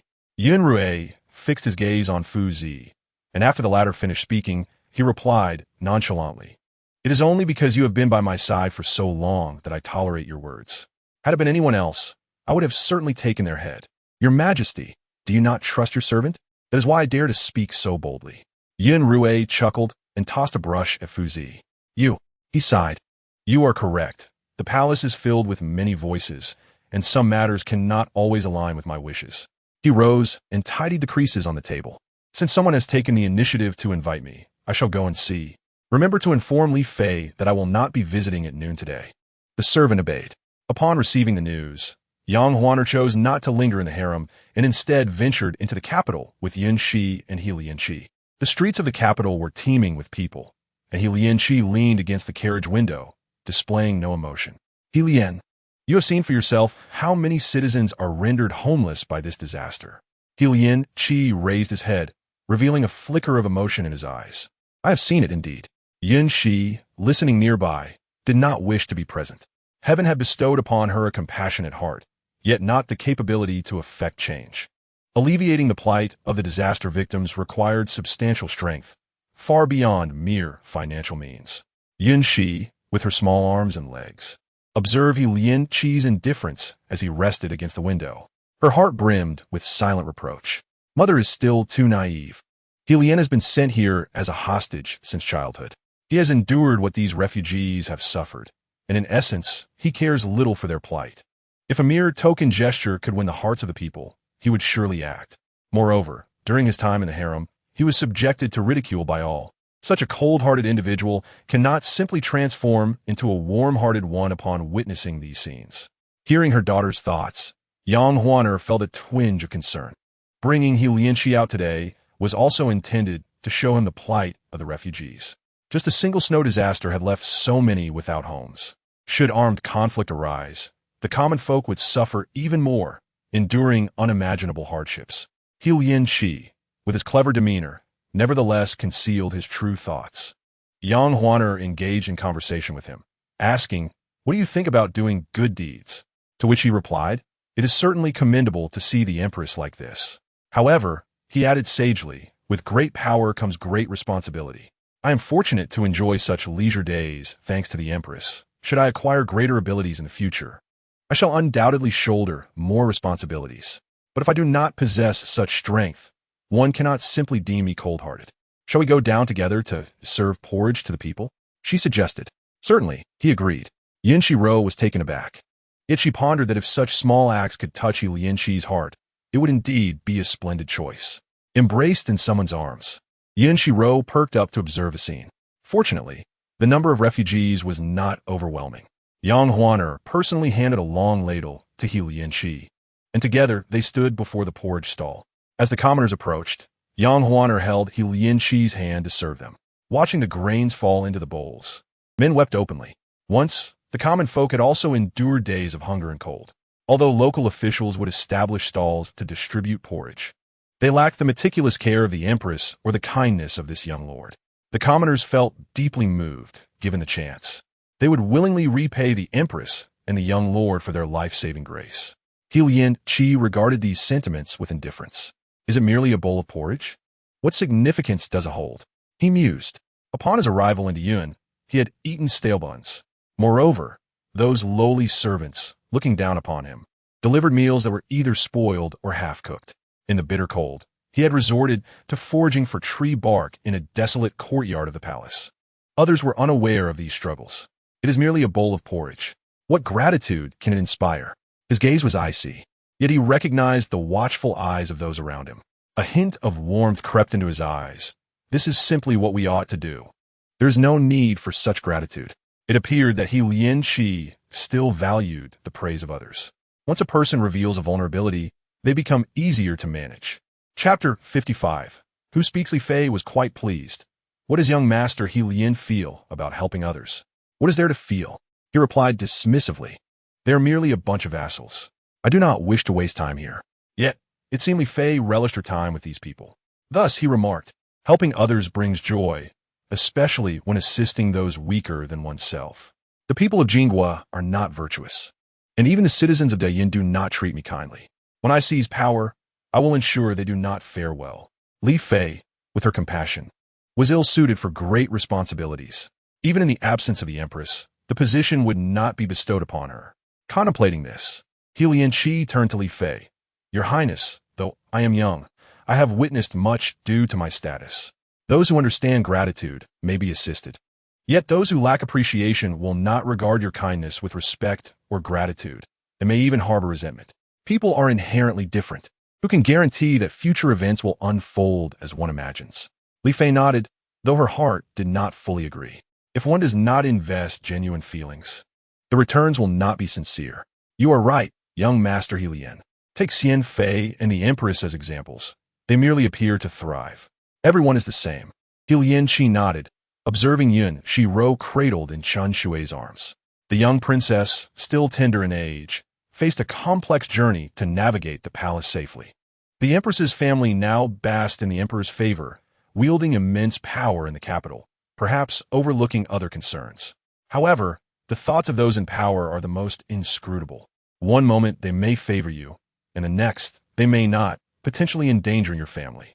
Such occurrences are not rare. Li Fei stood in place, suddenly reminded of Xian Fei by Yun Xi's words.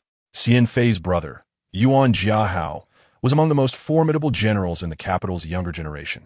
Not only did he excel in military strategy, but his troops also adapted swiftly to various climates. However, Xian Fei, Yuan Jiayu, though seemingly a favored consort, was ultimately a pawn in the game of power. While her brother loved her, the emperor did not.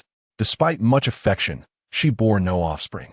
Yang Huaner stood in contemplation, with Yun Xirou by her side. In truth, living well in the palace is not as simple as it seems, yet it is not insurmountable.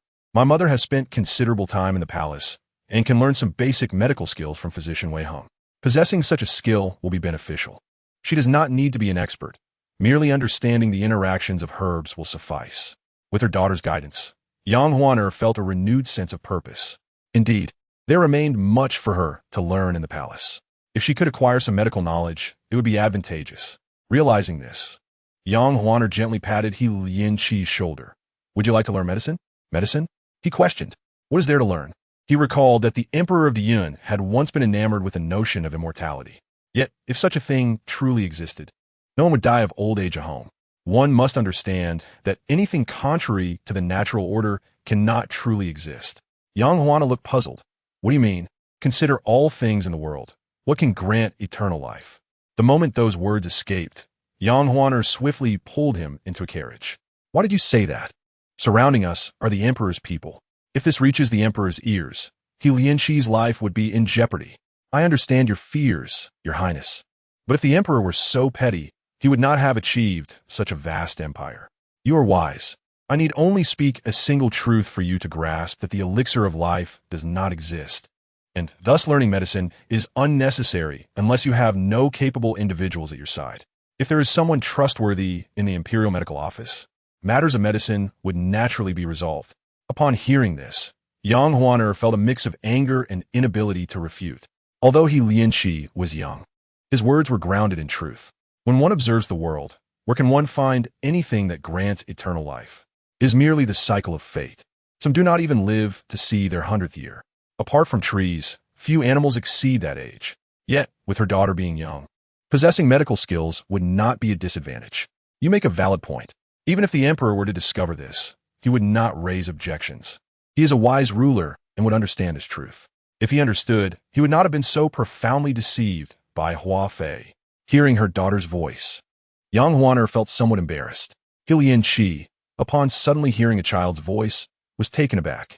He quickly lifted his head, feeling his action was somewhat abrupt, and diverted the conversation. Your Highness, there are still some individuals over there who have yet to receive their porridge. Shall we assist them?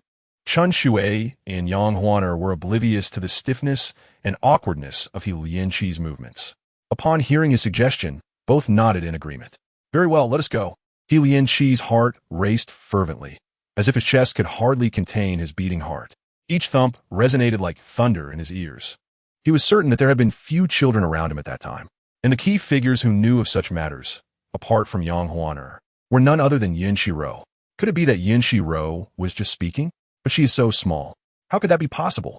Yang Huaner lifted her gaze towards Chen Shui and then glanced at the side of Yun Xirou, noticing that Yun Xirou's expression was untroubled. She let out a sigh of relief. It appears that the ability to hear her daughter's thoughts remains exclusive to her, as long as it is her daughter's voice. No one else can perceive it. Nevertheless, this child is quite audacious, daring to speak such words in front of a future tyrant. What if Yun Xirou could also hear the girl's thoughts? Wouldn't everything her daughter said become known to everyone? Fortunately, Yun Xirou exhibited no signs of awareness, indicating that he indeed could not hear. He narrowed his eyes, pondering whether this peculiar ability was a result of being bullied in the harem for too long. Why could he hear no one's thoughts but Yun Xirou's? He gradually lifted his gaze to meet the one requesting kanji. Chapter 56. He can hear that voice too. Yet, he realized he seemed unable to discern the thoughts of the person before him. Had Yun Xirou employed some form of sorcery against him? However, the experiences of Li Fei seemed quite different. Judging by Li Fei's current demeanor, it did not resemble the knowledge of a woman residing in the harem. Was someone whispering behind the scenes? If the voice he heard belonged to the little girl, and was indeed Yun Xirou's, could he possibly hear others as well? Mother, the next matter should be about the promotion and titles, and father will certainly not treat you unfairly. There is no need to grovel. You should remain as you were. The snowbound roads were cleared in just 3 days. Yun Xirou, following previous methods, extracted a considerable sum from many officials, sending Yang Huaner to the capital to oversee the distribution of funds to the refugees. Yang Huaner accepted the order and set forth. In a short period, her prestige among the common people soared. The news reached the Empress, who gritted her teeth in anger yet felt powerless. Previously, Yang Huaner could be manipulated, but from now on, she would be the one in control. The Yang family achieved great merit in this matter, and thus, Yang Wudi and Yang Wugua were granted the title of second-class dukes, inheritable for 3 generations. Yang Huaner, focused on the welfare of the people, had predicted the snow disaster and excelled in soothing the refugees, earning 2 additional pearls on her phoenix hairpin.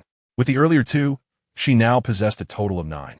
Xiang Pin was particularly delighted and made a special visit. Upon seeing her, Yun Xirou recalled the deeds of Xiang Pin's father during the snow disaster and elevated her rank to Xiang Gui Pin. Your servant thanks your majesty. There is no need for thanks. This is what you rightfully deserve. With the promotion, even her monthly stipend increased. It was no wonder that those individuals fought so fiercely. There were indeed benefits to be gained. Yun Xirou had other matters to attend to and sent Fu Zi to issue edicts. After the departure, Xiang Gui Pin suddenly smiled. Was she foolishly happy?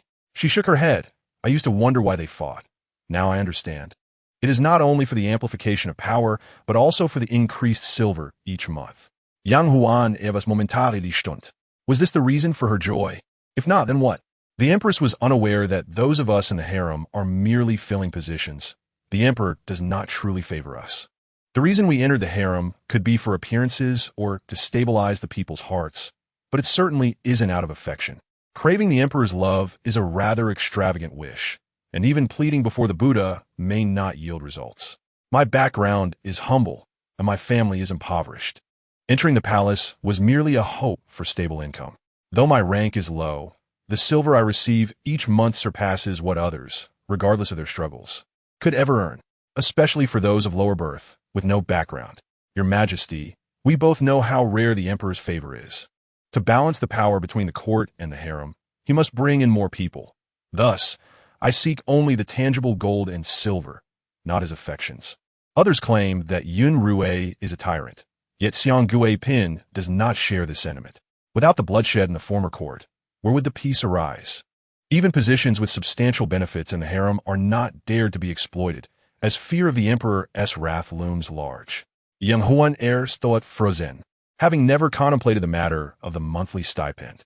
Upon reaching this position, the expectations of giving to others only increase. Without hope or desire, would life in the harem not become a year-long suffering? Who could argue otherwise? However, being cast into the cold palace would be dreadful, leaving one to survive in the cracks. Enough. Xiang Gui Pin halted this topic, knowing not to share too much with the Empress. She was not the same as the rest.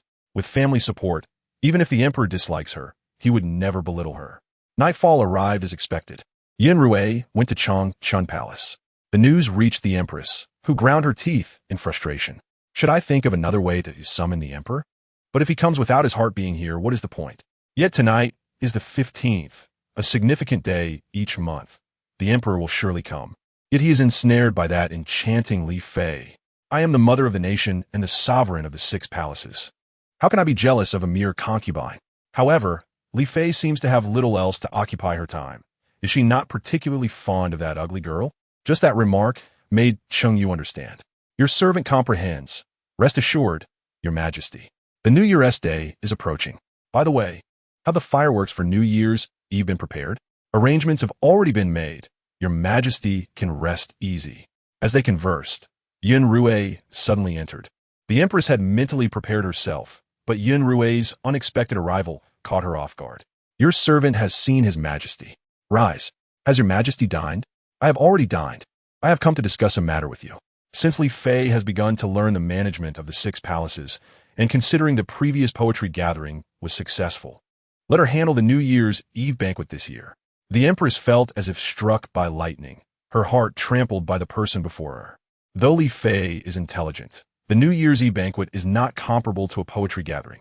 A mistake in such an important occasion could lead to ridicule. I do not intend to decline teaching Li Fei, but such matters are better left to someone experienced. You are weary and sometimes suffer from headaches. Those accounts can be overwhelming. How about we assign it to Xian Fei? Though she is young, she has assisted you before and can handle such matters with ease. As long as Yang Huan heir is not involved, whatever you decide is fine. Since Your Majesty has made up your mind, I shall not say more. As long as Xian Fei is willing, I will assist. Very well, it is settled then. After speaking, Yun Xirou turned to leave. The Empress reached out, intending to retain him, but upon raising her head, he had already vanished from sight. The Empress smiled bitterly. When did a sovereign become so humble? What is His Majesty truly thinking? Is he not seeking to undermine the power in my hands? A nearby maid spoke carelessly, prompting Cheng Yu to step forward and deliver 2 sharp slaps. What nonsense are you spouting? How dare you speak of the Empress in such a way? Chapter 57. My good son, do not take it to heart, Your Highness. The Emperor has merely been misled, which has led to his erroneous decision. Once he regains his clarity, he will surely restore everything to you. Yet, these were mere words of comfort. The Empress, with a mind as clear as a mirror, understood well that it was improbable for her to reclaim everything. Yang Huaner had already seized power. Relinquishing it would not be so simple. After all, I am the Emperor's wife.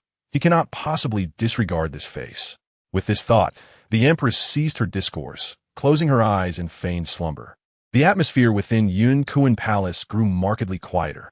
Cheng Yu stepped outside and ordered, from this day forth, mind your tongues. If I hear any filthy words from your mouths again, Do not blame me for lacking compassion. I shall have you all thrown into the slave quarters." The crowd acknowledged and turned to attend to their respective duties. However, tranquility in the harem lasted but a few days before the Empress summoned the crown prince to her presence.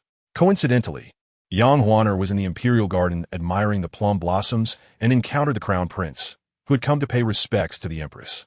"Greetings, your highness," Yang Huaner remarked, her surprise mingled with curiosity. She scrutinized the crown prince. "The weather has turned quite chilly. You ought to wear more clothing. Have you come to pay your respects to the Empress today?" "I have not seen mother for some time, so I specifically entered the palace to visit," he replied. The crown prince was indeed a paragon of filial piety. Feeling somewhat shy, he scratched his head awkwardly and continued, "Your highness serves as a role model in the harem. The little princess will undoubtedly grow to be even more dutiful to you. The child is still young. I only wish for her to grow up safe, healthy, and happy. It is getting late. You should go see the Empress." "Yes." Once he departed, Chun Shui approached Yang Huaner with Yun Xirou in tow. Upon hearing their conversation, Yang Huaner maintained a composed exterior, yet turmoil brewed within her. Previously, her daughter had hinted that the Empress might be plotting rebellion, aiming to seize power. It now seemed that this possibility could indeed be true. The Empress's ambition posed a dire threat to both the previous dynasty and the harem.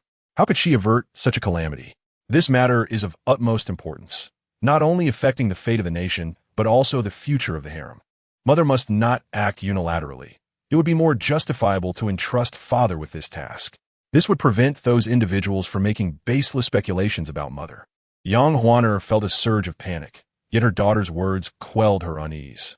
Indeed, this matter was grave, and it would be more appropriate to inform the emperor. Within Yun Xirou Palace, the empress regarded the tardy crown prince with evident displeasure. "Why have you arrived so late?"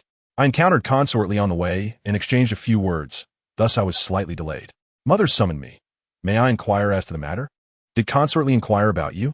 "If that is the case, then there is no need for alarm." The empress shifted the topic. "Have you been diligent in managing the list I provided you?" The crown prince's gaze faltered. For reasons unknown, nearly half of those on the list provided by his mother did not support him. Despite his earnest efforts to engage them, the results were negligible. "Nonsense." The empress attempted to rise, but was overcome by a wave of dizziness, nearly collapsing. "From today onward, you must find a way to negotiate with them. If you cannot, come to me. I do not care what methods you employ. You must secure them firmly in your grasp." The crown prince was bewildered, but complied with the empress's instructions. After leaving the palace, he sought ways to cultivate relationships with the ministers of the Ministry of War. When Yun Xirou visited Changchun Palace, he noticed Yang Huaner's troubled expression. "What troubles you? Has something arisen that cannot be resolved?" "I encountered the crown prince today. His visit to the empress is nothing unusual, yet I sensed a certain evasiveness in his gaze, as if he were plotting something." The crown prince had not been entirely forthright. In the court, he appeared obedient, yet his clandestine maneuvers had never ceased. Though father is astute and capable, he must not underestimate the situation.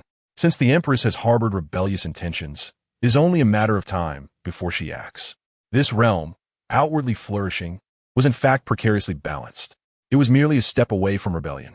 First, it was the right chancellor, and now the empress. Who would be next? I do not intend to incite discord between the emperor and the crown prince. However, the crown prince's furtive glances are indeed concerning. He is still young, and if led astray by others, he may find himself on a path of no return, which I fear for him. My beloved need not explain. I am well aware. Rest assured, whatever the crown prince does, I shall ensure he is closely monitored to prevent any calamity. It suffices that the emperor is cognizant of the situation." Yin Shi, listening nearby, absorbed every word of Yun Xirou's thoughts. It was unexpected that such a graceful and refined empress harbored such treacherous thoughts. The great Yun did not appear as prosperous as it seemed. Internal strife was rampant. A nation embroiled in such discord could not hope for strength. That ugly girl seemed privy to much of the unfolding events. Having found a fortuitous opportunity, I must remain attentive to what transpires next. Yin Shi feigned ignorance and blended into the surroundings for another day. Yun Xirou and Yang Huaner no longer discussed state secrets, but instead turned to matters concerning the harem. Yin Shi, feeling bored, reflected on how, in this confined space, all young maidens were imprisoned in the name of love. Even with children, they showed little concern. What purpose does a child serve? He Lianqi stood there as Chen Shui approached with Yun Xirou. The little girl pointed at him, and he realized that the child had grown less unattractive since her birth. Young master, it seems the princess has taken quite a liking to you. Chapter 58. Shall we have a look at the eyes? Chen Shui, if we truly cannot resolve this, let us consult the imperial physician about our eyes. When did my behavior lead you to such a misunderstanding? What nonsense is this ugly creature speaking? He Lianqi squinted slightly, suddenly struck by an idea. And Chen Shui, may I hold the little princess? Is that permissible? Though uncertain of how He Lianqi would turn out in the future, it was better to have an ally than an enemy. Upon receiving Yang Huaner's consent, Chen Shui placed Yun Xirou into He Lianqi's arms. You must be cautious. Young master, the little princess is still very young and delicate. She could easily be harmed. Indeed, the child felt soft in his embrace. He had always disliked children. Yet after these months of interaction, he found the scent of infancy no longer so offensive. I will be careful. Just wait and see how I will deal with her later. Chen Shui followed behind as He Lianqi, clumsily cradling Yun Xirou, walked ahead slowly. Yang Huaner and Yun Rui strolled hand in hand behind them. It was evident that the young master took a liking to their daughter. You need not question who her father is. My daughter is beloved by all, and everyone naturally adores her. He Lianqi listened intently to these whispers. Truly, it was brazen arrogance. No wonder so many wished to rebel. Perhaps the emperor should contemplate this matter earnestly. However, it was not within his scope of consideration. Not long ago, he had missed the opportunity to counter the chancellor's rebellion. If the empress were to rebel, he would certainly arrange for someone to relay messages to him. Yet how long would that take? The emblem of the four-clawed dragon was still vividly embroidered above. In a few days, the four claws would transform into 5, and the dragon's head could be replaced as well. This matter is prepared, and ascending to that position should be nothing short of effortless. Moreover, the Empress has already given her consent within these few days. If it truly is a matter of good fortune, there is no cause for concern. The Crown Prince, in his self-assuredness, has dismissed all the hidden guards arranged by Yun Rui. He has taken refuge in a most prestigious private room of the largest tea house in the capital. The esteemed officials gathered here are not present to indulge in idle chatter. They have served alongside my father for the longest time and are well aware of his character. They understand all too well that it is precisely his nature that has quelled the ambitions of those who would conspire against him, and it has managed to stabilize many hearts during the year of his ascension. Your Highness has summoned us all today. Could it be that you wish to discuss your own ascension? Becoming an emperor is no trivial matter. As soon as these words were uttered, the atmosphere in the private room became as tumultuous as boiling water. Your Highness, though young, we are not so, and having painstakingly ascended to our current positions in the capital, we have no desire to jeopardize our futures.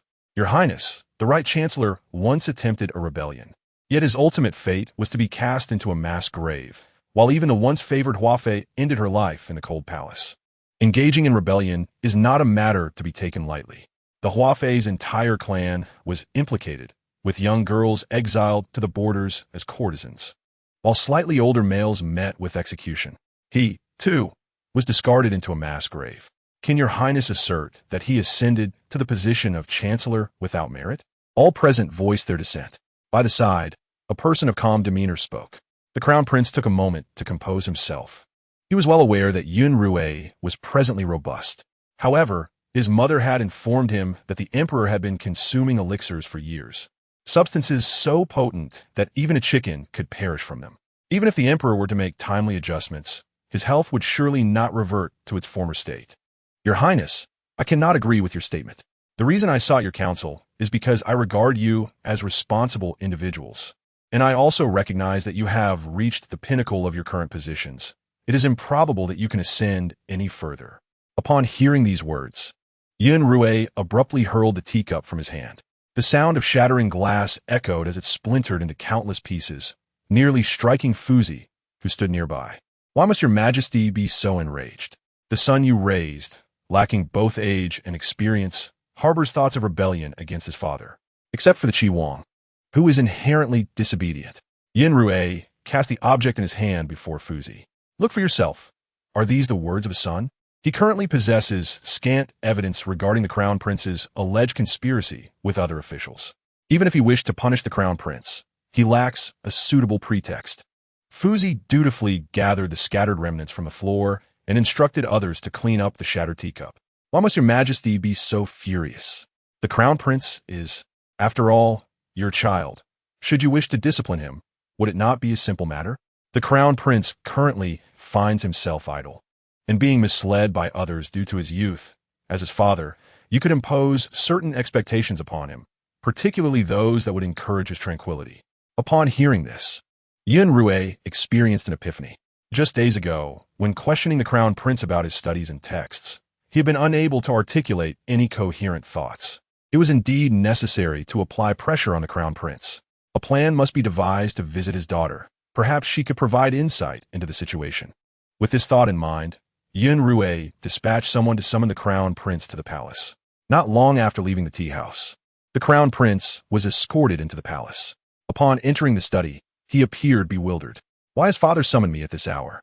Have you memorized the texts and knowledge I inquired about the other day? Chapter 59. I see you should hasten to embroider the dragon robe. The Crown Prince stiffened. He had not looked at them. Yet, under Yun Xirou's scrutinizing gaze, he forced himself to respond. I have. What question did I ask you last time? How can the great plans for the livelihood of the common people be swiftly realized? How could he know? The matters of the populace held no relevance to him. If he did not strive to better himself, how could he be expected to support those people in their old age? What absurdity! Father, I believe. The Crown Prince pondered for a long time without reaching a conclusion. Yun Xirou regarded him coolly, his expression unchanged, yet to the Crown Prince, it felt as if he were on the verge of execution. A Crown Prince who wishes to evade responsibilities toward the people. What else can he aspire to? How could a realm continue under the stewardship of such a person? To hasten what practice? I see. You are merely rushing to have the embroiderers craft the dragon robe, or perhaps hastening to contact officials from the previous dynasty to serve your interests, thereby compelling a palace coup sooner? Upon hearing these words, cold sweat poured from the Crown Prince, saturating his garments, beads of perspiration trickling down his chin. He trembled uncontrollably. The secret of preparations for embroidering the dragon robe. How could Yun Xirou possibly know? Approaching the Crown Prince, Yun Xirou looked down upon him. Are you so eager to usurp my position? The Crown Prince shook with fear. No, father. I have never wished to replace you. Fuzi entered from outside, bringing with him one of the embroiderers from the Crown Prince's residence. Yun Tian followed closely behind. If I had not ordered an investigation, I would still be unaware of my son's grand aspirations. I am not. Yun Xirou raised his voice. What do you mean by embroidering the dragon robe? Speak without pretense. Yun Xirou turned to the embroiderer. Tell me, how long has he been preparing this dragon robe? The embroiderer trembled, experiencing a fit of nausea. Ugh! The foul odor wafted through the air, prompting Fuzi to cover his nose and remove the offensive substance. Answer His Majesty's inquiries truthfully. The Crown Prince, trembling all over, suddenly rose. Nonsense. He turned to Yun Xirou. Father, you must believe me. I have never harbored rebellious thoughts. The preparations for the dragon robe are. Before the Crown Prince could defend himself, Yun Xirou interjected. Even if my dragon robe were irreparably stained, it would be crafted by dedicated hands. And there is no need to trouble the Crown Prince. The last two words were emphasized heavily. Upon hearing this, the Crown Prince collapsed to the ground, his face a mask of disbelief. His mother had once assured him that the throne would surely be his, urging him to prepare in advance. He had merely garnered the support of a few officials. How could Yun Xirou possibly know of his intentions regarding the dragon robe? Without a trace of emotion, Yun Xirou towered over the Crown Prince. I do not recall having declared anyone as Crown Prince. You should learn what silence truly means. After saying this, with a wave of his hand, someone came forth to drag the Crown Prince away. The news spread rapidly, awakening the Empress in the dead of night. Your Majesty, there is grave news. His Majesty has deposed the Crown Prince. The Empress's face turned pale. What has transpired? Why would His Majesty act so ruthlessly? Upon hearing these words, she felt her strength wane. It was unfathomable that the Crown Prince would prepare a dragon robe at this moment. Such folly. I have already declared that the throne is rightfully his. Why the urgency now? His Majesty has now stripped the Crown Prince of his title. How should you strategize? Should you plead for the Crown Prince? How could I? In an instant, the Empress appeared to have aged a decade, slumping onto a chair, her complexion ashen. The crafting of a dragon robe signifies a bid for power. His Majesty would never permit such a thing to unfold. Having spared the Crown Prince's life, it was already an act of mercy. Should anyone dare to plead for him again, it would be tantamount to sealing his fate. The following morning, as the court convened, the decree to depose the Crown Prince had already been announced in the previous court session. The ministers buzzed with discussion. My mind is resolute. The evidence is irrefutable, and the Crown Prince is unfit for his duties, hence his removal. Should anyone solicit mercy for him, they shall be considered complicit in his crimes and punished accordingly. Officials connected to the Crown Prince who approach me may find leniency due to past relations, but those who persist in their obstinacy shall not escape my wrath. In that moment, the silence in the grand hall was palpable. Upon hearing of these events, the Empress Dowager emerged from Yun Xirou Palace, expressing concern that the realm requires capable successors. With few heirs to my name and time slipping away, there are even fewer who can assist in governing.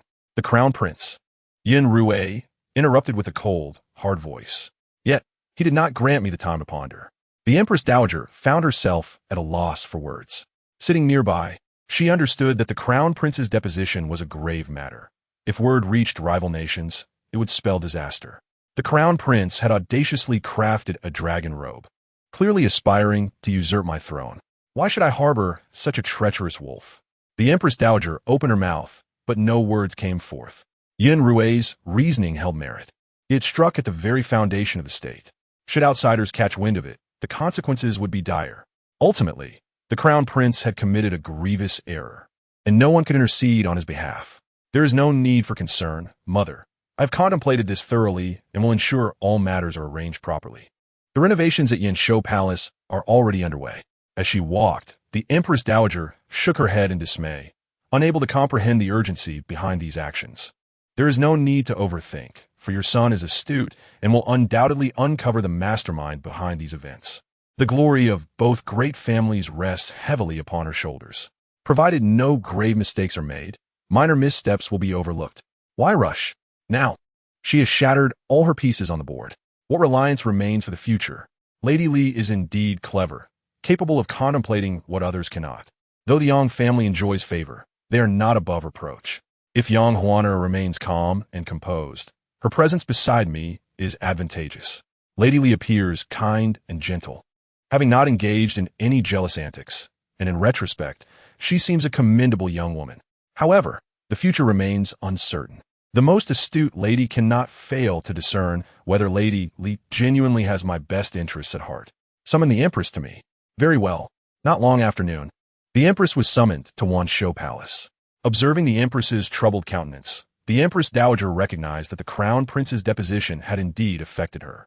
I have previously told you that the honor of both great families lies within you. You are intelligent and should understand that as long as you do not commit grave errors, His Majesty will not be overly harsh with you. Why incite the Crown Prince to undertake such treasonous acts? The Empress understood the gravity of the situation, but remained obstinate. Mother, I truly had no inkling that the Crown Prince could commit such an offense. The Empress's face revealed little emotional fluctuation. Yet this only served to heighten the Empress Dowager's concern. Even if she were to release him, her heart would remain uneasy.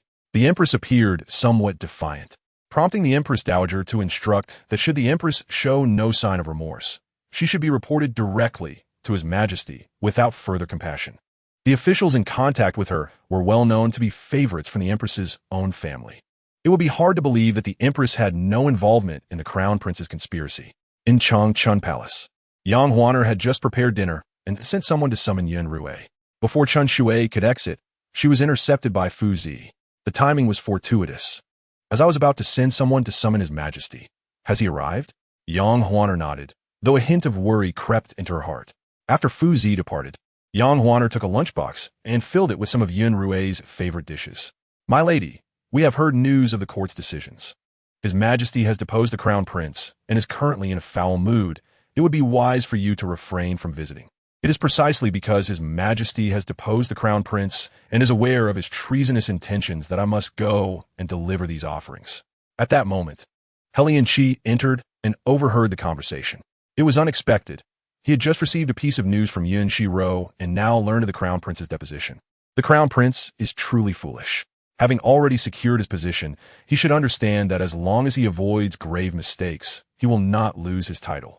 Furthermore, there are hardly any princes of similar age in the harem.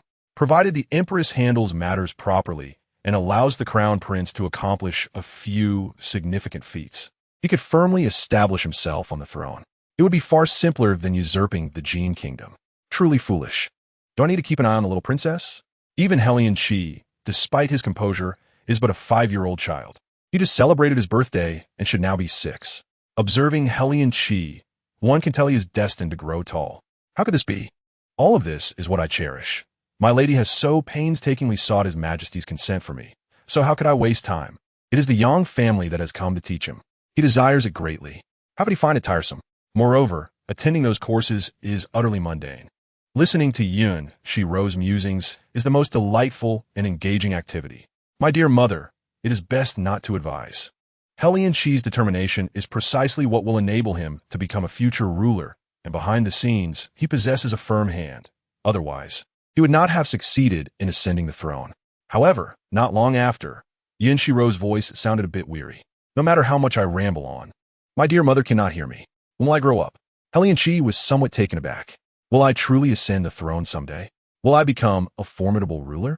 His current methods do not seem overly forceful. It appears that life in the rival kingdom is not entirely dull. At least this unattractive girl brings him endless surprises. Hellion Qi raised his head and stole a glance at the sky. Growing up? Perhaps it is better to delay that.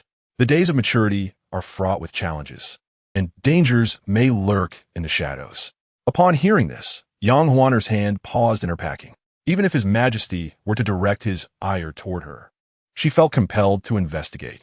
With this thought in mind, Yang Huaner instructed Chen Shui, keep the little princess here and find a new caretaker. Accompany me to Yang Xian Palace to see His Majesty. Understood. After packing most of her belongings, Yang Huaner turned to leave and noticed Hellion Qi standing nearby, gazing at her with earnest eyes. Given the potential dangers within the palace, you should remain in Changchun Palace and stay close to the little princess. Very well. With 8 guards concealed nearby, these 2 children will undoubtedly be safe. After issuing these instructions, Yang Huaner proceeded to Yang Xian Palace. Upon entering, Fu Zi reported that Yang Huaner heard the sound of a teacup shattering within. After a moment, Fu Zi emerged and said, My lady, His Majesty requests your presence. Yang Huaner nodded. Thank you for your efforts, Fu Gongong. It is no trouble. His Majesty is indeed displeased today. My lady, take care. If possible, please send for the little princess to be brought here. Thank you for your guidance. Fu Zi opened the door, and Yang Huaner stepped inside. Seeing the chaos around her, Yang Huaner inquired, Your Majesty, why must it be this way? What if you harm yourself? The news has likely spread throughout the palace and court in the brief span of tea's time. Yun Xirou suppressed his rising anger, pondering that the rebellious son must be contemplating usurping the throne, compelling him to abdicate. Although the Crown Prince had not made any progress in his studies over the years, he had certainly advanced in indulgence and revelry. Yang Huaner, with a glint of cunning in her eyes, remarked that the emperor had already discerned the Crown Prince's treachery. Thus, it would be reasonable to depose him. However, she feared that the ministers from the previous dynasty might petition the emperor, complicating matters. There is no need for your counsel. I am well aware of their intentions. Yang Huaner felt a sense of frustration. The emperor, burdened with state affairs, should not have to endure such nonsense from those ministers, who seemed oblivious to their own positions. I do not wish to meddle in state affairs, she thought. Yun Xirou stepped closer. From observing Yang Huaner leading the Yang family in preparation for the recent snow disaster, he realized their unwavering loyalty. With Yang Huaner by his side, she was indeed his right arm, far superior to the scheming Empress. Huaner, I truly feel remorseful towards you, he confessed. Your Majesty, how can you think this way? Yang Huaner replied, her voice soft. And what of roar? After a moment of reflection, he suddenly remembered Yun Xirou. Yang Huaner gently interjected, Your Majesty, you are troubled. Ruo is still quite young and struggles to manage her emotions. I feared she might disturb your thoughts, which is why I did not bring her along. He could see clearly that his grown sons were not fit for significant responsibilities. Yun Xirou turned to Li Fei and inquired, "A nation cannot be without a crown prince. Who do you think I should choose?" This unexpected question left Yang Huaner momentarily taken aback. "Your Majesty, this matter pertains to state affairs. I cannot make a definitive judgment," she replied. Yun Xirou embraced her, saying, "I am merely engaging in casual conversation. I will not hold you accountable." The deep affection in his eyes caused Yang Huaner to be momentarily enchanted. "Your Majesty, this is not wise. If it reaches the ears of those with ulterior motives, it would complicate matters for you. I'm not particularly astute, but I do not wish to see you embroiled in trouble." Yun Xirou felt a swell of emotion. Recalling the past actions of the Empress and considering what Yun Xirou had said, he suddenly felt overwhelmed. "Huania, do you think I have been somewhat foolish in the past?" He mused. "Your Majesty, why would you say such a thing? Yang Huan quickly refuted. If you were foolish, how could you sustain such a vast nation?" He realized he had not treated Li Fei well over time. Gradually, he had become overly confident in his decisions, leading to a lack of trust in many. "That is not the case. I know you're holding back your thoughts," he continued. Had that mishap not occurred, he might have truly known what Yun Xirou intended to say next. Yang Huaner hurriedly placed her hand over his mouth. "Your Majesty, I have never thought of you in that way. Anyone could be suspected over the accounts, let alone someone in my position. As a consort, with my father being the left chancellor, if you were to execute me and my family, it would be understandable. No one would wish to take such risks, allowing the left chancellor to act recklessly under your gaze." Upon hearing this, Yun Xirou felt a surge of emotion. He realized he had not taken the time to converse with Yang Huaner properly. Merely being together highlighted the stark differences between Yang Huaner and others. Where had he placed such a precious gem in the past? The warmth radiating from the one in his arms brought him an inexplicable sense of peace. He resolved to remain with Yang Huaner henceforth. "Let us not discuss the crown prince any longer. Come, let us head to the Changchun Palace." Fu Zi, swift and agile, announced, "We are proceeding to Changchun Palace." The Empress had intended to personally summon Yun Xirou to Yun Kuan Palace, but upon hearing Fu Zi's call, before reaching Yangxin Hall, she paused, a sharp pain piercing her chest, as if something had shattered within. Cheng Yu glanced towards Yangxin Hall and remarked, "Your Highness." Inside Changchun Palace, Yun Xirou embraced Yun Xirou, his heart brimming with joy. His beard tickled her cheek, causing her to feel vexed. "Father, stop it. Stop. I shall not. This time, the Empress's scheme has failed. She certainly will not let it go easily. Without a doubt, signs will emerge within this month." Yun Xirou understood well that the Empress would not suffer silently. But when would the moment arrive? "I believe the Crown Prince's recent rebellion is connected to the Empress." Yang Huaner pondered deeply. The Crown Prince has had considerable contact with the Empress. It is plausible that she is involved, although there is currently no evidence. "No evidence?" Yun Xirou scoffed. "If I had no evidence, I would not speak of it."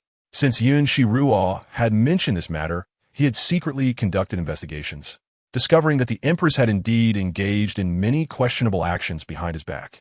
Seeing that Yun Xirou did not wish to continue, Yang Huaner wisely refrained from probing further.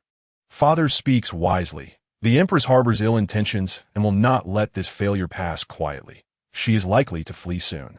"Flee with a fortune?" Yang Huaner was taken aback. How could she convey this to the Emperor? Yun Rui's gaze sharpened. "What a bold Empress. Father, you should quickly check on her. The Empress will surely attempt to escape with a great sum." "Escape with a fortune? Surely she cannot accomplish that so swiftly?" Yun Rui contemplated for a moment, but dismissed the thought. He held Yang Huaner close. "All right, it is quite late. Let's rest for now." "Yes." The two embraced as they fell asleep, placing Yun Xirou between them. "I hope Father can continue to trust Mother. May the two of you walk together in peace and harmony." Such sudden, heartfelt words, tinged with a childlike innocence, filled Yun Rui and Yang Huaner with a profound sense of fulfillment. They placed their hands upon Yun Xirou, certain that they would traverse life together in happiness and tranquility. On the following morning, Yun Rui awoke and donned his dragon robe with Yang Huaner's assistance. "Today, I shall issue an edict appointing you to temporarily oversee the affairs of the 6 palaces." Chapter 62. Mother fancies that rascally boy. Having just deposed the crown prince yesterday, he was now poised to seize power from the Empress. Was this not a bit excessive? Your Majesty, while I possess some understanding of arithmetic, I know little of managing the 6 palaces. If any issues arise, it may lead to complications for you. Rest assured and proceed boldly. I trust you with this authority. The crucial task is to investigate the expenditures of the harem. If you can use the pretext of repairs to clarify the arrangements in each palace, it would be ideal. Upon hearing this, Yang Huaner felt a significant weight lifted from her heart. She had been contemplating how to convey her daughter's thoughts to the emperor, only to find that he had already considered it. The Empress instigated the crown prince's power grab, and there was likely a backup plan. Thus, I must remain vigilant. If the Empress intends to use the harem's finances to sustain other relationships, your oversight of the 6 palaces will deter her from acting under your nose. Should you encounter any troublesome issues, send for me. I will advocate for you. I understand. Go and pay your respects if you wish. If not, that is fine. If the Empress inquires, I will have Fu Zi relay the message. Such sudden affection and protectiveness overwhelmed Yang Huaner, filling her with deep emotion. If this had occurred earlier, perhaps the harem would have been spared from distressing matters. Yet, life does not entertain what-ifs or maybes. All that awaited them was an uncertain future. How sweet in the morning. Even if one wishes to display affection, could you consider us who are present? Yun Xirou cast a glance at Yun Xirou. As the sovereign, should he require consent from this little one to express his affection? Yun Xirou huffed in a pretentious manner and leaned down to kiss Yang Huaner, saying, I must attend court. I bid you farewell, your Majesty. After everyone departed, Yang Huaner embraced Yun Xirou, deep in contemplation. Although the words exchanged last night did not reach far and wide, Hellion Shi, just a wall away, had caught wind of them. Yesterday, while reading, I came across a story. Would the Empress care to hear it? What story? It tells of someone who absconded with funds, while another happened to know the route. If one knows the destination of the fleeing individual, one could roughly deduce their path. This is merely my interpretation after reading. Whether it holds truth remains uncertain. Indeed, how could I not have thought of that? Yang Huaner experienced a moment of clarity. It is not necessary to know what the Empress carried. In the end, everything can be converted into wealth. Thus, if we ascertain the Empress's destination, we can infer where she is likely headed. Furthermore, by comparing the diplomatic relations between the 2 nations or the customs and connections along the route, one could determine the Empress's escape path. Do you have any other thoughts? I have no additional ideas. I only encountered this story while reading yesterday. It seems that reading is indeed quite significant. What book are you reading? If I mention it, the Empress may strike me. What is it? I am reading historical accounts of the imperial harem from the previous dynasty. Yang Huaner was momentarily taken aback. Although this topic is not taboo, it does carry an unpleasant connotation when spoken aloud. Others may remain unaware, but if it reached Xian Fei, it could stir a tempest. Since you are aware that this book cannot be openly read, exercise caution. Should anything arise, I will find a way to absolve you. Elian Kinodid. As long as he ensures the loyalty of every individual in Changchun Palace to Yang Huaner, there is nothing to fear. The tasks the Empress is about to undertake are monumental. A slight misstep could lead to irreversible calamity. I have a suggestion. If the Empress has time, it would be wise to investigate the loyalty of those in the palace. Those lacking loyalty can be discreetly removed. Upon hearing this, Yang Huaner resonated with the notion. Indeed, the path ahead is fraught with peril. If it were to be exploited by those with ulterior motives, it could lead to an inescapable abyss. Yang Huaner increasingly felt that retaining Hellion Shi by her side was a judicious decision.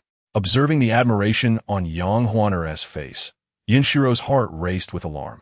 What does the expression on Mother's face signify? Could it be that she has been swayed by Hellion Shi? Hellion Shi merely speaks. He does not act. His charming demeanor towards us is only because he knows that should he not treat us with warmth, we would certainly retaliate. This person harbors malicious intent, wishing to think thoughts others dare not.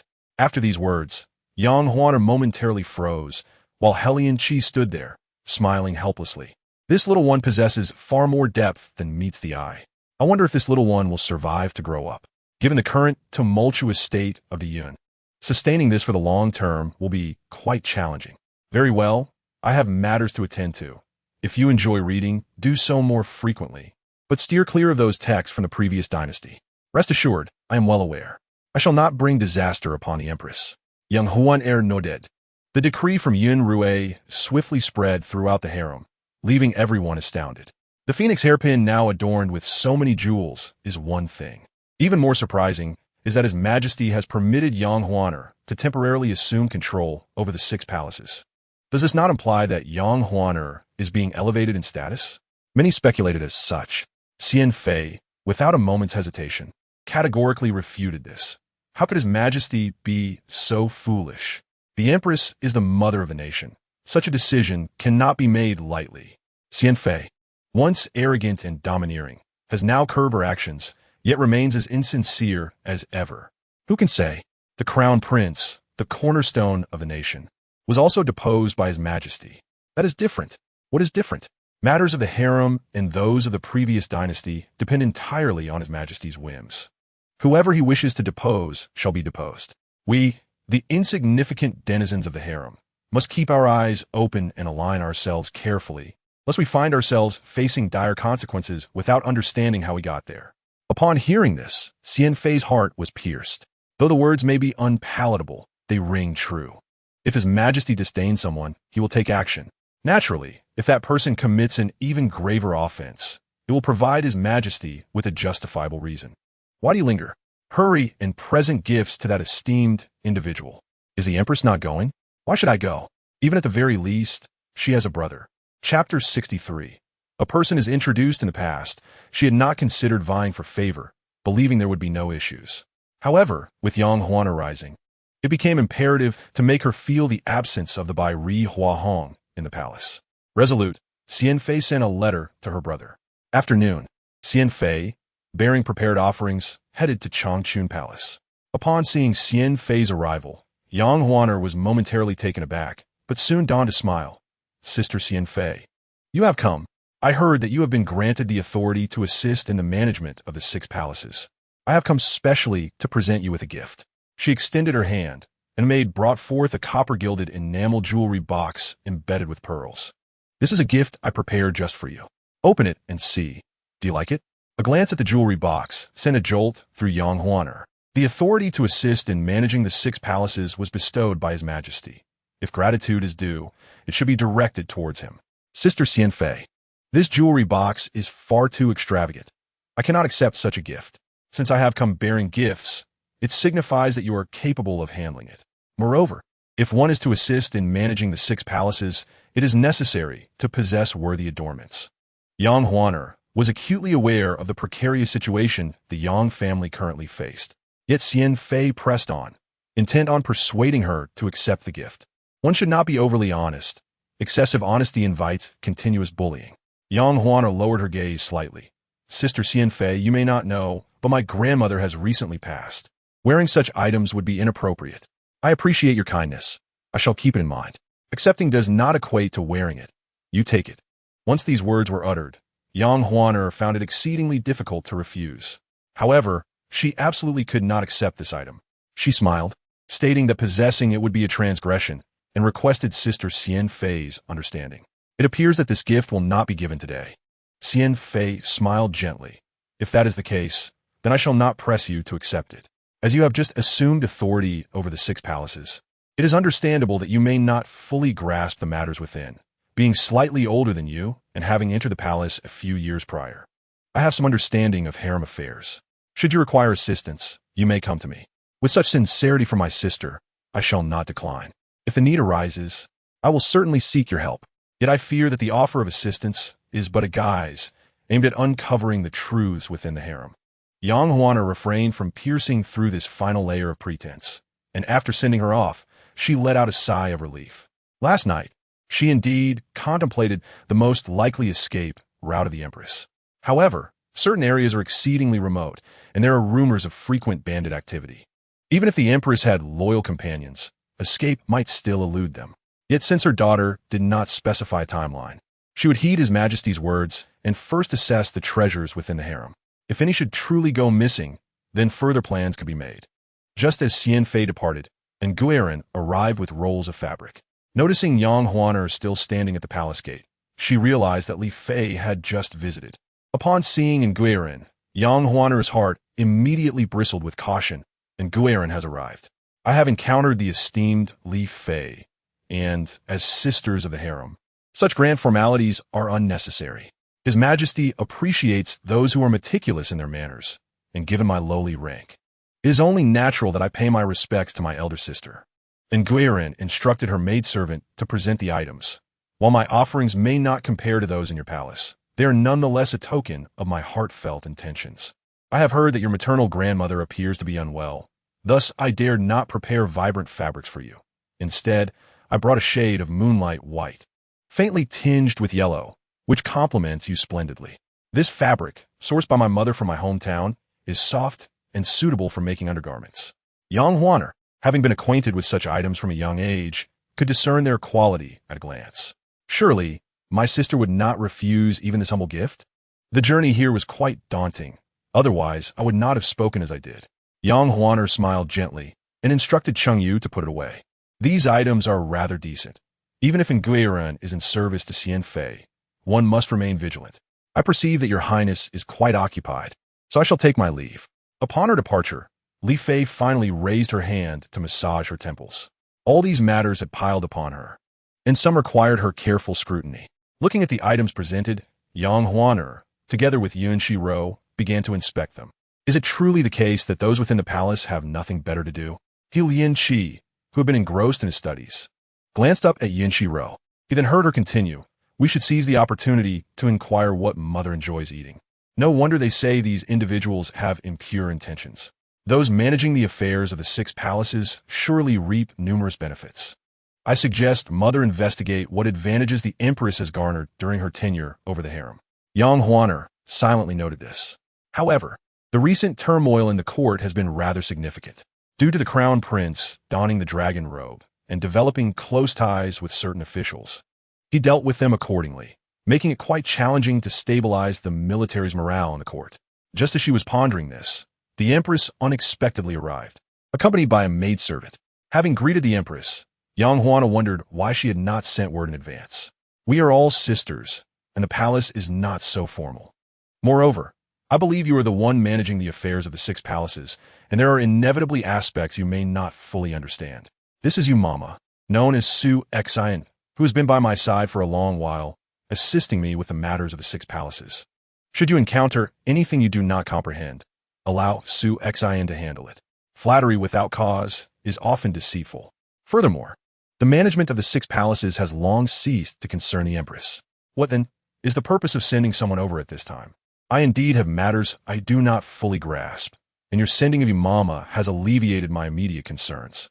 As a novice in governance, there are bound to be numerous challenges, and Mama, being a veteran in the palace, knows how to address various situations with appropriate measures.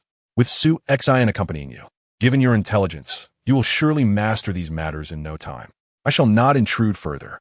After uttering these words, the Empress turned to leave, as if the one stripped of power was not herself. Yet, Yang Huaner understood clearly that Su Xian was not easily fooled. If your highness has any uncertainties, do not hesitate to instruct your maidservants. Having stayed by the Empress's side for many years, I have learned a great deal, particularly regarding palace regulations. Yang Huaner signaled to Chen Shui, "Take her to find a room, ensure everything is arranged properly, and do not let Su Xian Mama feel wronged." "As you command." Upon exiting the room, Su Xian shed her seemingly fragile demeanor. "Miss Chen Shui, you need only inform me of the room's location. I shall manage the rest myself." Chen Shui did not respond, but assisted in carrying her luggage to the designated area. The princess is not accustomed to having others constantly attending to her. Thus, even Mama may not need to be overly attentive here. It seems she does not wish to approach. However, that is of little consequence. Su Xian smiled slightly. "Very well, I understand.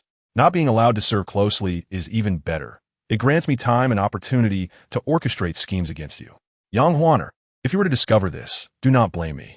The fault lies solely with your own brilliance, which has overshadowed the authority that rightfully belongs to the Empress. Having offended those who ought not to be offended, you must bear the consequences."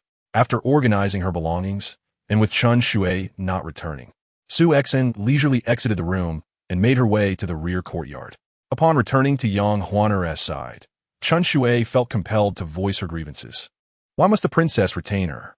It is evident that the other party intends to place someone beside the princess. If this continues, Will not anyone be able to infiltrate our palace? Yang Huaner turned to grasp Yun Xirou's hand. You have been by my side the longest. Do you believe I am the type to be easily coerced? Perhaps in the past, I exhibited some weakness, but since the account issues arose, I have changed. I can now prepare for the future and anticipate my own desires. I can even consider matters before they reach His Majesty.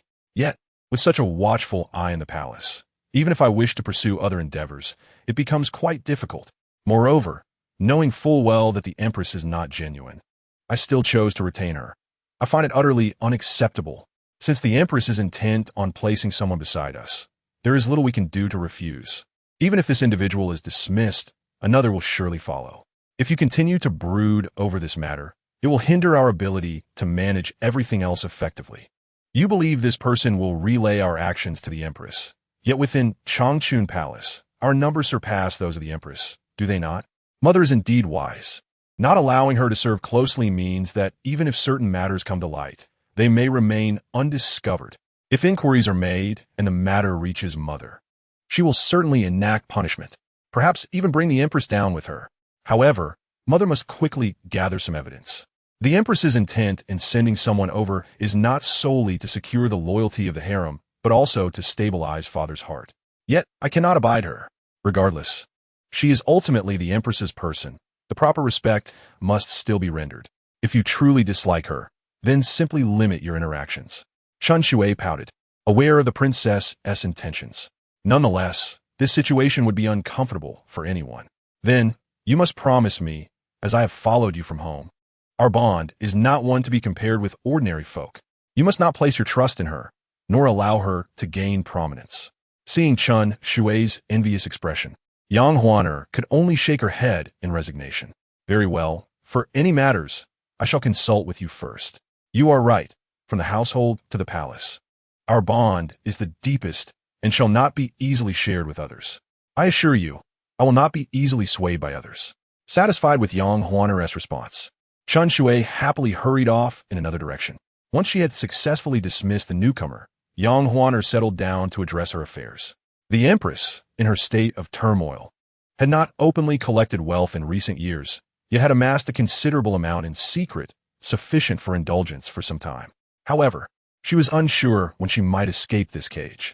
Originally, she had intended to wait for the crown prince to gain renown and strength in the court before orchestrating a power grab, depicting Yun Xirou as a tyrant. For only through violence would chaos beget further unrest, leading to endless troubles. After discussing the matter with the crown prince, it was unexpected that he took the initiative to prepare the dragon robe, which only serves to provide others with a handle to manipulate him. Now that the crown prince has been deposed and confined within the Eastern Palace for life, there are no better means to restrain him. The Empress let out a soft sigh, pondering how her father was preparing. It seems implausible to incite a rebellion within the Yun territory. Despite the meticulous plotting of Hua Fei and the others, they were ultimately seen through by His Majesty. The consequences of their failure are widely known.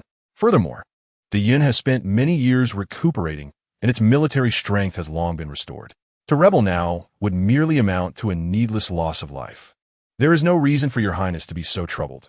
Su Xian has already been arranged to serve in the Changchun Palace, and we will always be informed of any happenings there.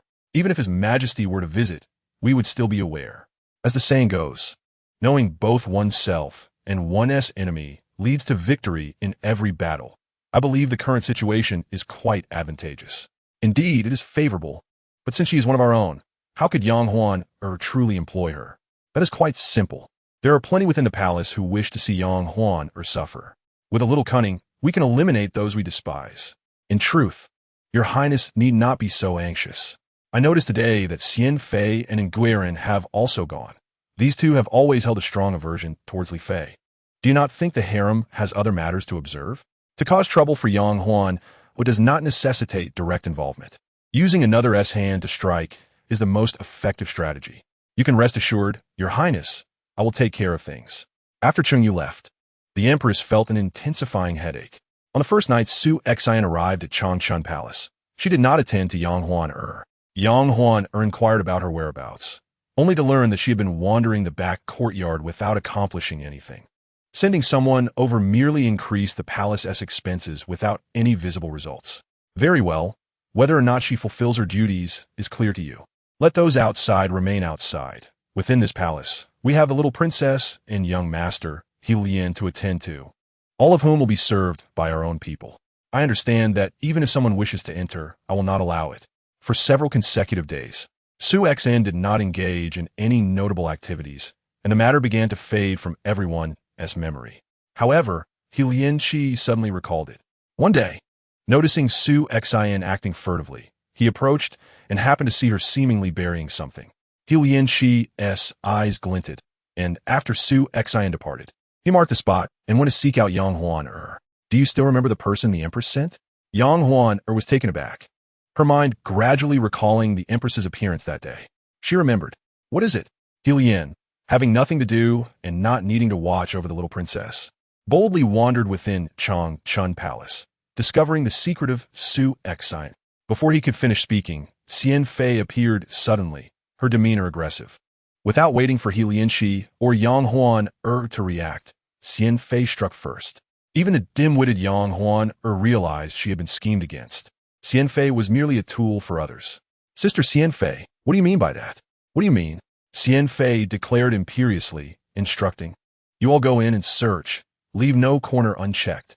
If not for your palace maid's fear, I would have been kept in the dark along with His Majesty and the Empress. As she spoke, Xian Fei ordered for the little maid to be brought forward. Chen Shui focused intently, her pupils constricting. It was Yu Qing. Just days earlier, she had felt pity for this girl and had assigned her a light task. Who would have thought she would turn traitor? It is infuriating. Xian Fei turned her gaze to Lian Xi. I see you have taken in Lian Xi for some nefarious secret. Haven to you? Chen Shui stepped forward, positioning herself protectively in front of Yang Huan. Xian Fei, one may eat haphazardly, but one must not speak carelessly. What evidence do you have to prove my mistress's ill intentions? With a resounding slap, Yang Huan hurried to support Chen Shui. The slap was not light, and in mere moments, Chen Shui's face began to swell. A stark imprint of the slap contrasting against her skin, evoking sympathy. Xian Fei, why resort to violence when we can speak civilly? I am speaking to you. A mere little maid has no place to interject. Xian Fei stood tall, her posture haughty as she gazed down at Yang Huan, and Chen Shui. She had always thought her sister's palace maids lacked decorum, initially believing it to be her own misconception, yet now it seemed otherwise. If my sister cannot manage her own maids, I do not shy away from the effort to discipline them. As she spoke, someone unearthed an object from Yang Huan's courtyard. It was precisely the birth date of Yun Xirou, tied with a red string. Furthermore, within the incense ash discarded in Changchun Palace, an additional item was discovered. The faint fragrance was not easily overlooked. Xian Fei gazed at the item, increasingly convinced of its familiarity. Summoned the imperial physician at once. Yang Huan, what further explanations do you have? She brandished the voodoo doll before Yang Huan with an air of supreme authority. Lian Xi, with a swift glance, knelt on the ground, his expression earnest. Xian Fei, there must be a misunderstanding. I witnessed this object being deliberately buried in the back courtyard to frame Li Fei. Xian Fei scoffed, kicking him down. Who do you think you are? Just a hostage from an enemy nation. Yet you presume to converse with me on equal footing? Upon hearing this, a glint of menace flashed in Lian Xi's eyes. Yet, in an instant, he was enveloped in someone's embrace. Young Master Lian is here for the sake of diplomatic relations between our nations, not as a mere enemy hostage. Xian Fei, your words should carry some weight. If you accuse my mistress of plotting against His Majesty and inciting the sovereign, you must provide evidence. Xian Fei tossed the item in front of Yang Huan. What further arguments do you have? Is this not evidence? She declared, it was merely that I discovered it before you. The sounds of Yun Xirou's cries echoed through the hall, and Chen Shui attempted to step forward to embrace her, only to be halted by Xian Fei's maid, Xiang Yun. The matter is not yet investigated thoroughly. Why are you so eager to leave? In the midst of their conversation, the imperial physician arrived. Physician Liu took the item in both hands, and only after taking precautions did he dare to smell it. Yet, barely a whiff in, he almost became entranced, only to be roused by Xiang Yun's splash of cold water. Seeing this, Yang Huan coldly stated, since giving birth, I have never used incense, and I surely would not use this. His Majesty's presence in Changchun Palace is due to his fondness for Xirou and his desire to be with me. Is Xian Fei's haste to eliminate me and the Yang family not a tad too eager? Upon hearing this, Xian Fei narrowed her eyes slightly. I knew that Li Fei's tongue had sharpened considerably since before. I did not expect it to be this formidable. I stated that my investigation stemmed from your palace maid, and now she is here. Is it not inappropriate for you to shift the blame onto me? Xian Fei spoke with conviction, and Yu Qing dared not raise her head, trembling in fear. But she had previously served in the outer courtyard, and neither Yang Huan nor Chen Shui truly understood her character. Chen Shui suppressed the fiery pain on her cheek. Yu Qing, tell me, were you not coerced by someone to slander my mistress? If you speak the truth now, my mistress will not hold it against you. Yu Qing bowed her head, feigning ignorance. Her resolute demeanor extinguished Chen Shui's lingering hope. With both eyewitness and material evidence at hand, I shall see how you will argue your case. It was a grave disappointment for this imperial concubine to realize that you, whom I believed to possess profound wisdom, could not educate capable servants. The palace was in disarray when suddenly Fuji's voice rang out. Your Majesty has arrived. The previously chaotic crowd turned abruptly, kneeling in respect before the palace gates. We greet your Majesty. Long live the Emperor. Yun Xirou entered with a stern expression, observing the numerous individuals gathered within the palace. I had thought there was no other space in the harem, yet they all crowded into Changchun Palace. In a display reminiscent of presenting treasures, Xian Fei offered items to Yun Xirou. Your Majesty, this is what I have. Before she could finish, Yun Xirou interjected. Where is Xirou? Chen Shui quickly replied. The little princess is still in her chamber. Hurry and bring her out. Though the matter concerning Xian Fei was unspoken, it was undoubtedly significant. As Chen Shui went inside to fetch Yun Xirou, Xian Fei hastily complained. Your Majesty, I received a report today alleging that Li Fei gained your favor through nefarious means, administering drugs to you. I brought people along and indeed discovered secrets within Li Fei's incense burner. This could also explain why you frequently visit Changchun Palace.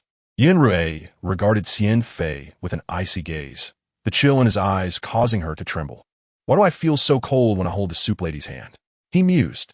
The reason I enjoy visiting Changchun Palace is that Huan Heir does not indulge in idle gossip, nor does she engage in malicious intrigue. Yun Xirou cast a sidelong glance at Yu Qing. The mere glance sent Yu Qing into shivers, her speech faltering.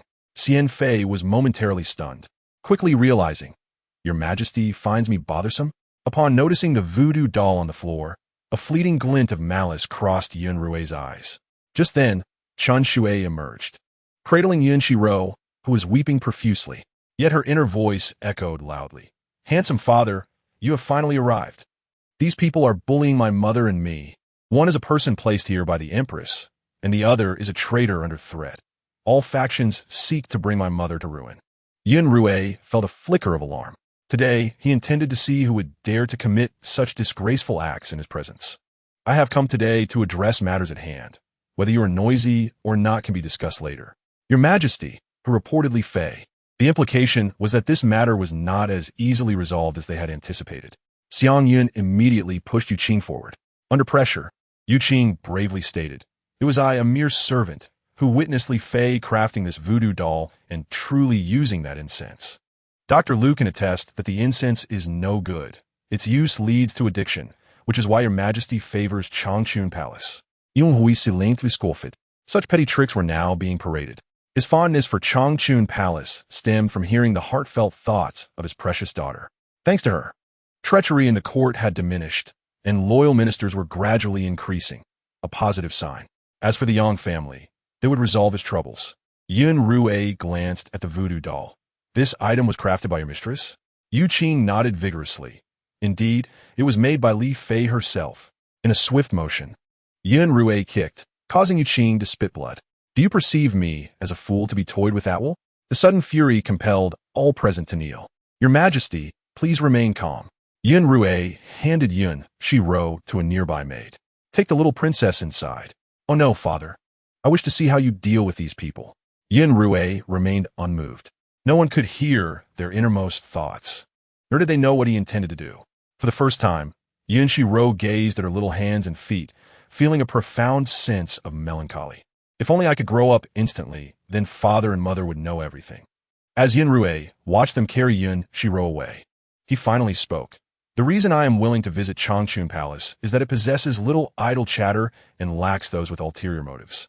Additionally, there is a more significant reason. I cherish and adore Li Fei, desiring to be with her. What? Yun Xirou's declaration struck the ears of the crowd like a thunderclap. Yang Huan Air stared at Yun Xirou in disbelief, her heart racing within her chest, the sound deafening. She had heard such words before, yet previously, Yun Xirou's eyes had glimmered with calculation and strategy, devoid of genuine feeling. She had presumed her fate would mirror that of the other concubines, relying on the Yang family, but knowing her status and reputation would remain limited. Yet what had Yun Xirou just proclaimed? His visits to Changchun Palace were because of his affection for her.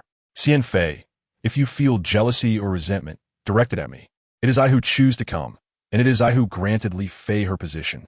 If these voodoo arts had any efficacy, those of humble origins would need not strive for knowledge or empathize with the populace. They could merely burn incense and pray daily. He understood that sometimes such acts were merely for solace, and, at times, they served to deceive oneself. The Empress Dowager exemplified this. Xian Fei stood in stunned silence. Her fervor seemed to collide with something cold, instantly draining her of vitality. She gazed vacantly at Yang Huan Air, unable to hear Yun Xirou's words, merely observing his lips move. As for what was said, it remained entirely unknown to her. In the final moment, her head spun, as if the heavens were collapsing. Darkness engulfed her, and all she could hear were the calls of Dr. Liu and Xiang Yun. Li Fei was supported by Yun Xirou, her eyes sparkling with joy. Your Majesty truly believes I did not engage in such actions? If you had, then the rest would follow suit. I believe in you. Xian Fei, intentionally seeking confrontation, responded, Sister Xian Fei may have been misled. I wish to investigate this matter myself. Since the Yang family rose to prominence, and I regained favor, everyone has harbored ill will towards me and the Yang family. In the past, I did not believe those individuals could harm me in any way. But today, seeing He Lianqi suffer due to my training and Chen Shui being punished, even my daughter unable to remain by my side, I realized that if not for your Majesty's timely arrival, this farce might have continued indefinitely. Thus, I must rise to uphold Changchun Palace. Yun Xirou pursed his lips. Very well. His agreement was swift, surprising Yang Huan Air. Your Majesty, Yin Tian has recently had little to occupy him, so you may command him at will. Should you wish to investigate, proceed without hesitation. Request any assistance you need, and I shall comply. Yang Huan Air nodded. However, when her gaze fell upon the voodoo doll, she hesitated. Does your Majesty truly believe I did not create that doll? If you did, that would be your own undoing. I not only believe in you, but also trust the Yang family, and more importantly, the bond we share. Oh my, Father truly knows how to charm. Can he perhaps alter his narrative to express love for her? Yun Xirou glanced towards the direction of Yun Xirou, letting out a quiet sigh. In the past, it was not so. Perhaps in the future, it might be. He would strive to become the one she loves, and indeed, to love her. Chapter 67. I remember, you have a brother. Yu Qing, having conspired against her mistress, was imprisoned. The palace officials were abuzz with gossip. Currently, Li Fei was the most favored among all the concubines. Why then was Yu Qing still so discontent? The speaker was Song Guiran, Song Yubai. Xiang Guifei took a sip of tea. Of course, it is because others have promised something better. No one is foolish enough to act against their interests unless they possess a leverage, perhaps concerning their family. It is rumored that Li Fei Yang intends to conduct a personal investigation this time. I believe the mastermind behind the scenes will soon be unearthed. It is indeed for the best. After all, we are all in the harem, and one cannot predict whether this individual might become deranged and turn against us. If Li Fei Yang truly manages to uncover the puppet master, it will be fortunate for us. Is it not? Xiang Guipin felt a twinge of concern, and, confirming that there were no outsiders in Changchun, took the initiative to visit. It has been a long while since we last met. I thought you had forgotten about me. Xiang Guipin is a kind-hearted person who would never take advantage of someone in distress or deliberately create difficulties for those of lower rank. Thus, her title of Xiang is indeed wise. Sister Li Fei, are you blaming me for not visiting you and the little princess often? Not at all. Regarding the matter of the voodoo doll, aside from He Lianqi, no one witnessed Su Xine's actions. Yet, precisely because of this, Yang Huan Air hesitated to investigate. Should she proceed, it would imply a lack of trust in the Empress. However, if she refrains from probing, it would be difficult to silence the whispers of the masses. Yun Xirou and Yun Xirou were playing nearby. Noticing Li Fei's turmoil, Yun Xirou siga inwardly. Ah, my mother is beautiful and kind-hearted, yet still concerns herself with such people at this time. Being excessively gentle will only lead others to perceive her as a soft target. In the end, it is not others who will be bullied, but rather my mother. Yun Xirou listened intently, casting a glance towards Li Fei. The plain girl spoke wisely. It is essential to establish authority when the moment calls for it. Yu Qing will not be the first, nor the last. However, such sentiments were beyond Yun Qi's position to express. Just as this was being said, Chen Shui entered with tea. Upon seeing Xiang Gui Pin, she respectfully greeted her. Upon noticing the swelling on Chen Shui's face, Xiang Gui Pin's anger flared. While my sister has a good heart and does not wish to make things difficult for others, she has also endured many schemes. Constantly yielding and retreating will only encourage the other party to take further liberties. Look at Chen Shui, such a young age, and yet subjected to such humiliation. Yang Huan heir felt a pang of discomfort at this. Indeed, had she been more decisive in the past when others plotted against her, Xian Fei, despite her rank, would not have struck Chen Shui in public. Concerned for her, Li Fei spoke, "It is my fault for not protecting Chen Shui well." "No, Xiang Gupin Vementin Denit. Sister, you are too soft-hearted, allowing them to think you are easy to bully. Today, it is Chen Shui. Tomorrow, it could very well be Xirou. Xirou is still so young. Previously, a voodoo incident nearly cost her life." Grasping Yang Huan heir's hand, Xiang Gui Pin spoke earnestly, "Sister, you can no longer afford to continue yielding." Upon hearing this, Yang Huan heir's eyes reddened. Indeed, if it were not for His Majesty's trust in her and willingness to listen to her defenses, she might not have survived to this day. Perhaps Xian Fei's act of violence was a test of her limits. Next time, it could truly be Xirou who is harmed. Upon hearing this, Yun Xirou felt a similar sentiment. I am still too young. Otherwise, given my temperament, those people would never dare to act against me or my mother. Noticing the commotion, Yun Xi cast a subtle glance at Yun Xirou. Though small in stature, her ambitions are not insignificant. It is commendable to wish to protect others, but for now, both Yang Huan heir and Yun Xirou must rely on Yun Rui to survive. It is crucial to understand one's position. Yun Xi reached out and gently stroked Yun Xirou's face. Its softness and lingering scent of milk distinctly different from that of his younger siblings. Is this the vigor of youth? Little Ro, remember, you must not be indecisive like Li Fei and Yang Yang. You must learn to be self-sufficient in this unforgiving environment. Of course, I will find a way to protect myself. Moreover, I will also ensure your safety. I will cultivate goodwill with you, so you will not turn against us in the future." Yun Qi's lips curled into a slight smile. His ambition to expand his territory by annexing these nations may be a last resort, but he would prefer not to instigate conflict unless absolutely necessary. Nevertheless, he was rather curious about how Yun Xirou would begin to build rapport. Since she is already imprisoned, there is no need to make her comfortable. Such a significant matter cannot be accomplished by one person alone. Xiang Gui Pin's words prompted Yang Huan heir to nod in agreement. You speak the truth. However, it is rare for consorts to conduct interrogations in the inner prison. Sister, you are foolish. Now that His Majesty stands by your side, is it not a simple matter for you to go to the prison? Without hesitation, Li Fei proceeded to the study, and indeed, as Xiang Gui Pin had indicated, the imperial decree was swiftly granted. The two immediately made their way to the prison, accompanied by the most intimidating matron in the palace, who had trained most of the palace maids before their entry. Upon seeing Li Fei, Yu Qing remained silent, seated within the prison as if unaware of the visitors. Li Fei scoffed, leading her entourage inside and binding Yu Qing to a chair, with a pot of boiling water placed beneath her. Surely Li Fei Yang Yang has not forgotten that consorts are not permitted to administer punishment privately. Yang Huan heir smiled slightly, waving the imperial decree given by Yun Rui in front of Yu Qing. I'm not a fool. I narrowly escaped your trap because I was unprepared. Now that I am on guard, do you think I would fall into your pit again? Yu Qing's face turned pale at once. Does that mean she would be left here to die without anyone coming to her aid? I know that you could not have executed this scheme alone. If you reveal the mastermind behind it, considering your years of service to me, I shall spare your life. Yu Qing's lips turned white, her entire body trembling as the boiling water began to sway beneath her due to her quaking. You know well that should things go awry, your backers will not come to your rescue. If I do not kill you tonight, you will have a chance. I am willing to listen. Now speak, for the sake of all. Chapter 68. The Drafty Little Cotton Jacket. If you speak, do not blame me for taking action against your family. I remember you have a younger brother, quite adorable. Your parents have high hopes for him. She had originally planned to serve in the harem until she reached the age to apply for release. But who would have thought she would be targeted? Thus, she could only sacrifice herself to protect her family. Xiang Gui Pin's expression darkened. There are no outsiders here. Speak plainly.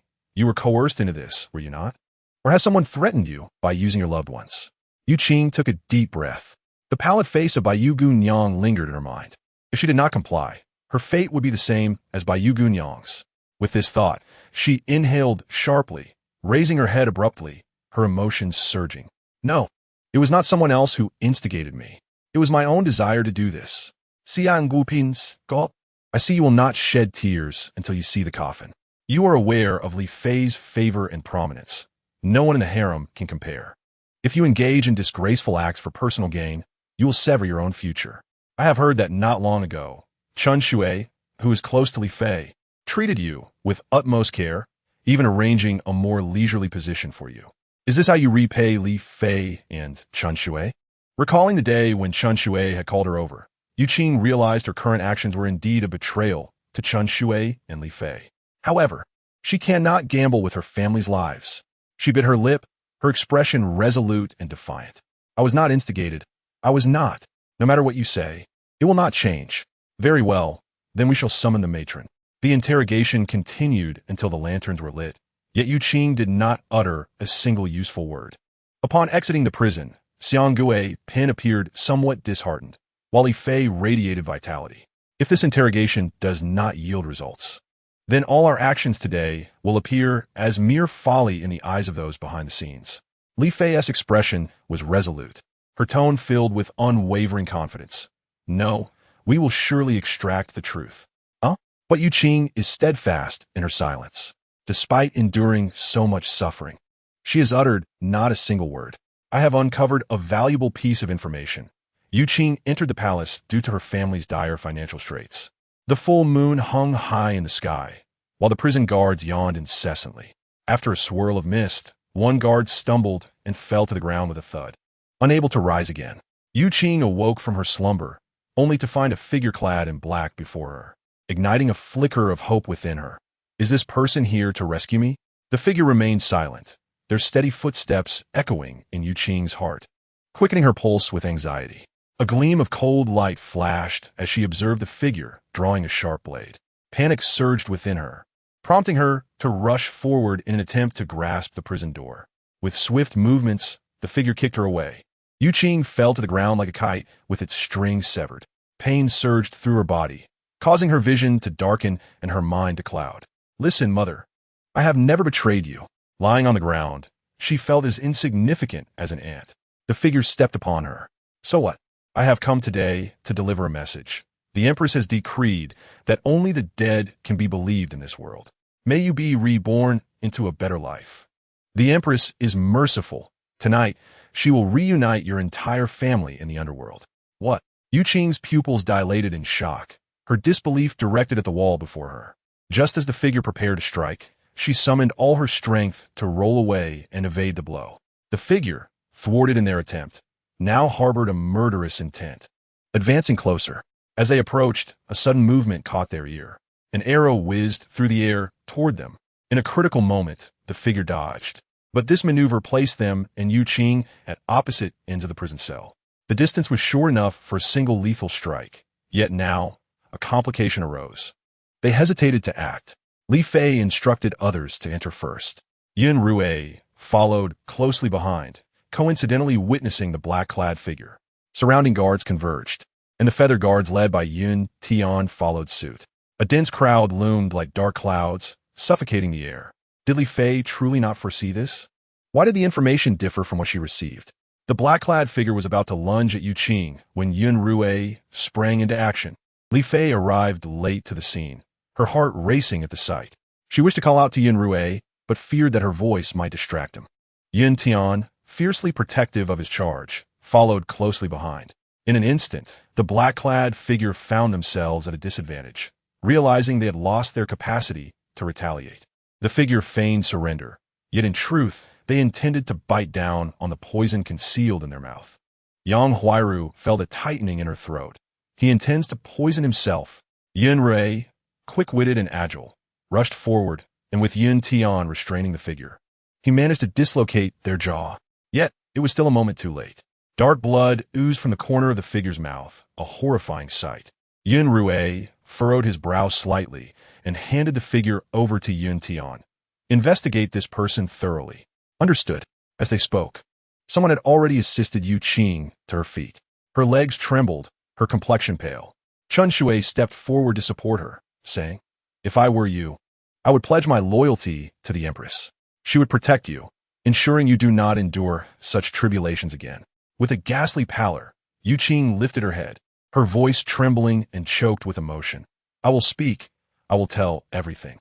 Li Fei breathed a sigh of relief. That very night, she brought Yu Qing to her own palace. The 8 elite guards took turns standing watch, and Changchun Palace was fortified to the point that not even a fly could enter. Yun Xirou, wishing to overhear how Yun Xirou would interrogate Yu Qing, found himself barred from entry. Holding Yun Xirou, he sighed helplessly. "Alas, mother, whenever trouble arises, you send father away to another place." "Nonsense. My mother is bound to extract confessions. How can such a bloody and scandalous side be revealed to father? Mother aims to showcase her most graceful side to father. Father complains that he is unaware of the blessings he possesses." Yun Xirou chuckled bitterly to himself. Thus, this was destined to be a drafty little quilt, warmth confined to Li Fei alone. He gazed at the closed door, observing Chen Shui's comings and goings. He handed over the autumn pear syrup he had prepared. "Take this to Xirou. Remind her to care for her voice. Even if we can uncover the mastermind behind this, she must first tend to her health." The maid obeyed. Before Chen Shui could venture far, Yun Xirou instructed Yun Tian to pass along a medicinal ointment. The man felt a hint of embarrassment. This ointment is quite effective for swollen wounds. Do give it a try." With that, he thrust the items into Chen Shui's hands and turned to leave without a backward glance. Chen Shui, amidst the cold wind, watched Yun Tian's retreating figure, feeling utterly disheveled. Chapter 69. No place for your words. The items in her hands felt heavy. Considering that Yun Xirou might need her assistance, she entered the room. She overheard Yun Xirou's grave tone. "This matter requires His Majesty's decision. Chen Shui, please summon His Majesty." Chen Shui nodded, stepping outside to bow before Yun Xirou. "Your Majesty, the Empress requests your presence." Without further inquiry, Yun Xirou entered. He observed Yun Xirou's distress, while Xiang Guipin nearby appeared somewhat at a loss. Understanding the situation, Yun Xirou approached. "What troubles you?" "Your Majesty." Yun Xirou knelt, followed closely by Xiang Guipin. "Your Majesty, this matter concerns many lives. I cannot decide on my own. Thus I implore your Majesty to make the determination." Chen Shui presented Yu Qing's testimony. The key figures implicated pointed directly to the Empress. Narrowing his eyes, he turned to Yu Qing, exuding an aura of authority without anger. "Is everything you said true? What I have stated is absolutely true, without a hint of falsehood. Should I utter a single lie, may I be struck by divine retribution." Regarding the Empress, Yun Xirou indeed lacked the authority to carry out a sentence. Gazing at the testimony in his hands, Yun Rui's expression darkened ominously. Summon the Empress. Within Yunkuan Palace, Cheng Yu felt a twinge of concern. Why would His Majesty summon the Empress at such a late hour? Whatever the reason, it surely cannot be anything good. They spared no time on the journey. The Empress quickly arrived at the location Yun Rui had specified.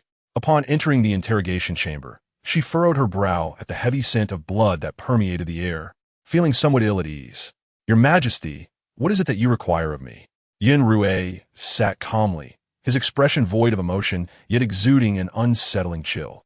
"Today, I grant you an opportunity to disclose your recent unspeakable actions." The Empress felt a weight in her heart, her hands instinctively clenching into fists.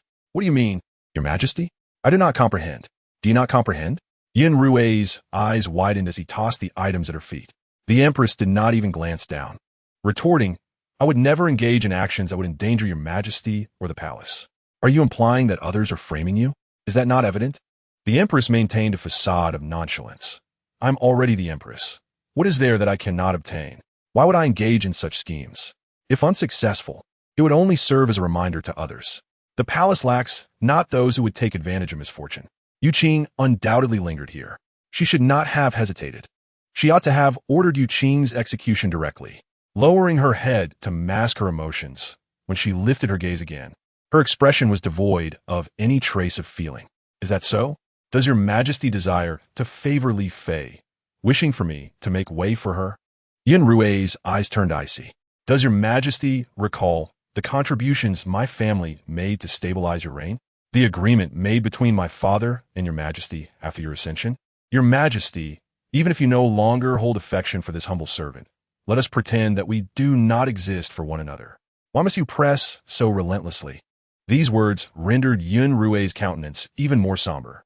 A mere utterance from a Yu Qing could hardly suffice to dethrone the reigning empress. Moreover, he had indeed promised the Fu Air Cha clan that as long as he reigned, he would not penalize the empress unless her actions were exceedingly grievous. Yun Xirou narrowed his eyes slightly and inquired, Do you believe that I am unaware of your deeds? But what have I done? Yun Xirou pressed his lips together. From the sentiments of Xirou, he was aware of the actions the empress was about to undertake. He also understood the profound blow she suffered after the crown prince's downfall. Under such duress, she would undoubtedly not behave as she once did. But when did they become like strangers? When you seized my authority, did you not consider my helplessness? When you reveled in the company of others, did you not think of the chill and solitude I endure within the palace? Now, merely based on the words of a servant, you harbor doubts regarding my actions. How utterly unjust! The empress spoke with her eyes wide open, her deceitful demeanor reaching its zenith. Does your majesty remember that mid-month was the time you would visit my palace? Yet, since Consort Li's misdeeds, you have not graced my presence for 2 consecutive months. Enough! Yun Xirou interjected, interrupting the empress's lamentations. Your health has never been robust. The imperial physician has daily checked your pulse and advised me not to overburden you. Consort Li, with her keen observations, foresaw the impending troubles. If she could assist you in the palace, it would certainly ease your burdens. A mere statement from a lowly servant cannot substantiate that the empress has committed such acts. I hold deep affection for you, Empress, and after years of marriage, I naturally trust that you would not engage in actions that harm both yourself and others.